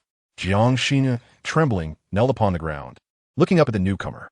"Your Majesty, they... She appeared overwhelmed with fear and at a loss for how to explain the scene before her. Emperor Xuanwu swiftly approached, grasping her hand and forcefully pulling her from the ground, sheltering her within his embrace. Inside the imperial carriage, Jiang Xinru caught sight of a long unseen lei trailing behind. It appears that the esteemed concubine Li had prepared in advance, summoning Emperor Xuanwu to her side. She must have anticipated this. The fact that Concubine Li is with child and consuming tranquilizing medicine should be the most closely guarded secret of the entire Changxin Palace. How could it be that she was inadvertently discovered by Jiang Chuan while disposing of the medicinal dregs? If she were truly Concubine Li, she would have discreetly buried the remnants within the confines of Changxin Palace, never allowing them to be seen by others. Had she been so reckless, she would not have deliberately provoked a rift with the emperor, retreating to Changxin Palace to nurture her pregnancy. "Ah!" Xiaohe let out a scream. "Your Highness, you are bleeding." Emperor Xuanwu gently pushed Jiang Xinru behind him, speaking softly. "Do not look. Return to Heshi Palace for now. I shall send Wang Dequan to summon you later."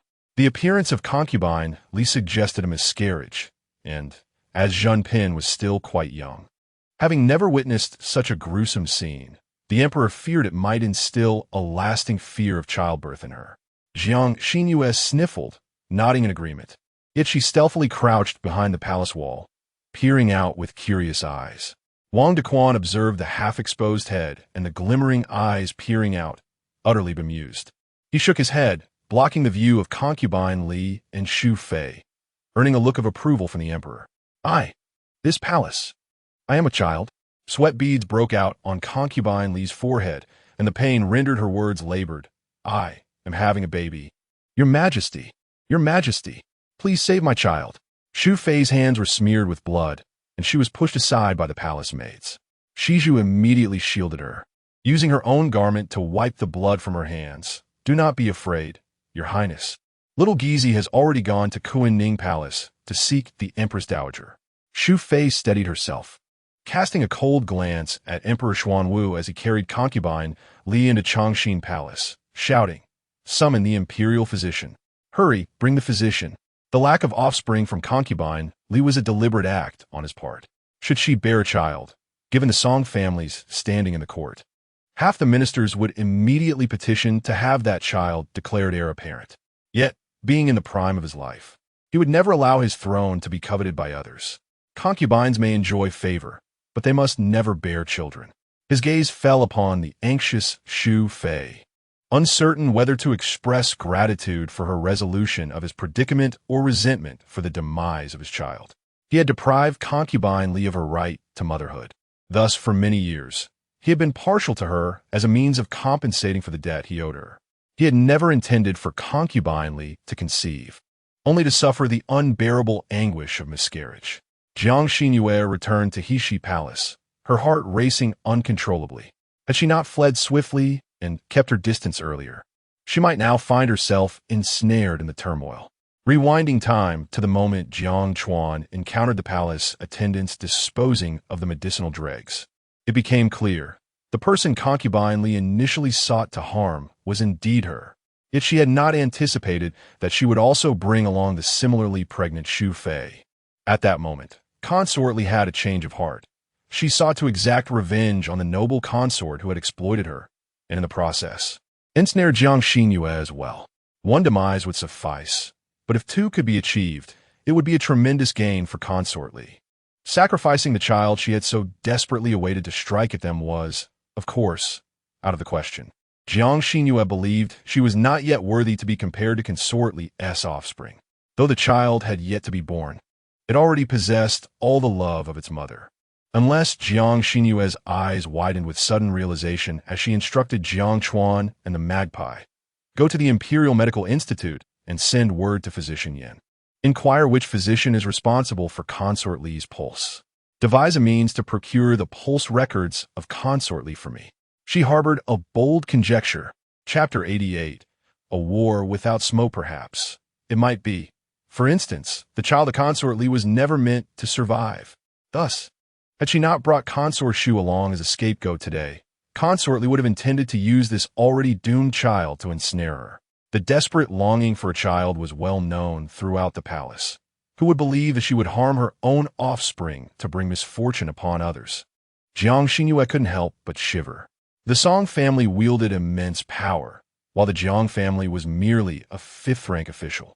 If they were to accuse her of scheming against the imperial heir, even 100 Jiang Xinrus would not suffice to pay for her life. Although the emperor currently wished to protect her, the maternal grandfather of Consort Li, Minister Pei, her grandfather, the Prime Minister Song, her father, Chancellor Song, along with numerous officials from the Pei and Song families, could collectively petition the emperor to severely punish the perpetrator of such a heinous act. No matter how fond the emperor was of her, he would have to weigh the consequences. Consort Li was poised to eliminate her in one fell swoop. Fortunately, she was swift. As long as she could run fast, no scheme could ever catch up with her. How perilous! Jiang Chuan shook his head, his gaze towards Jiang Xinru filled with admiration. The empress is truly astute, aware that this was a trap aimed at our Heishi palace. Had we heeded the servant's advice and acted against Consort Li, we might have lost our lives.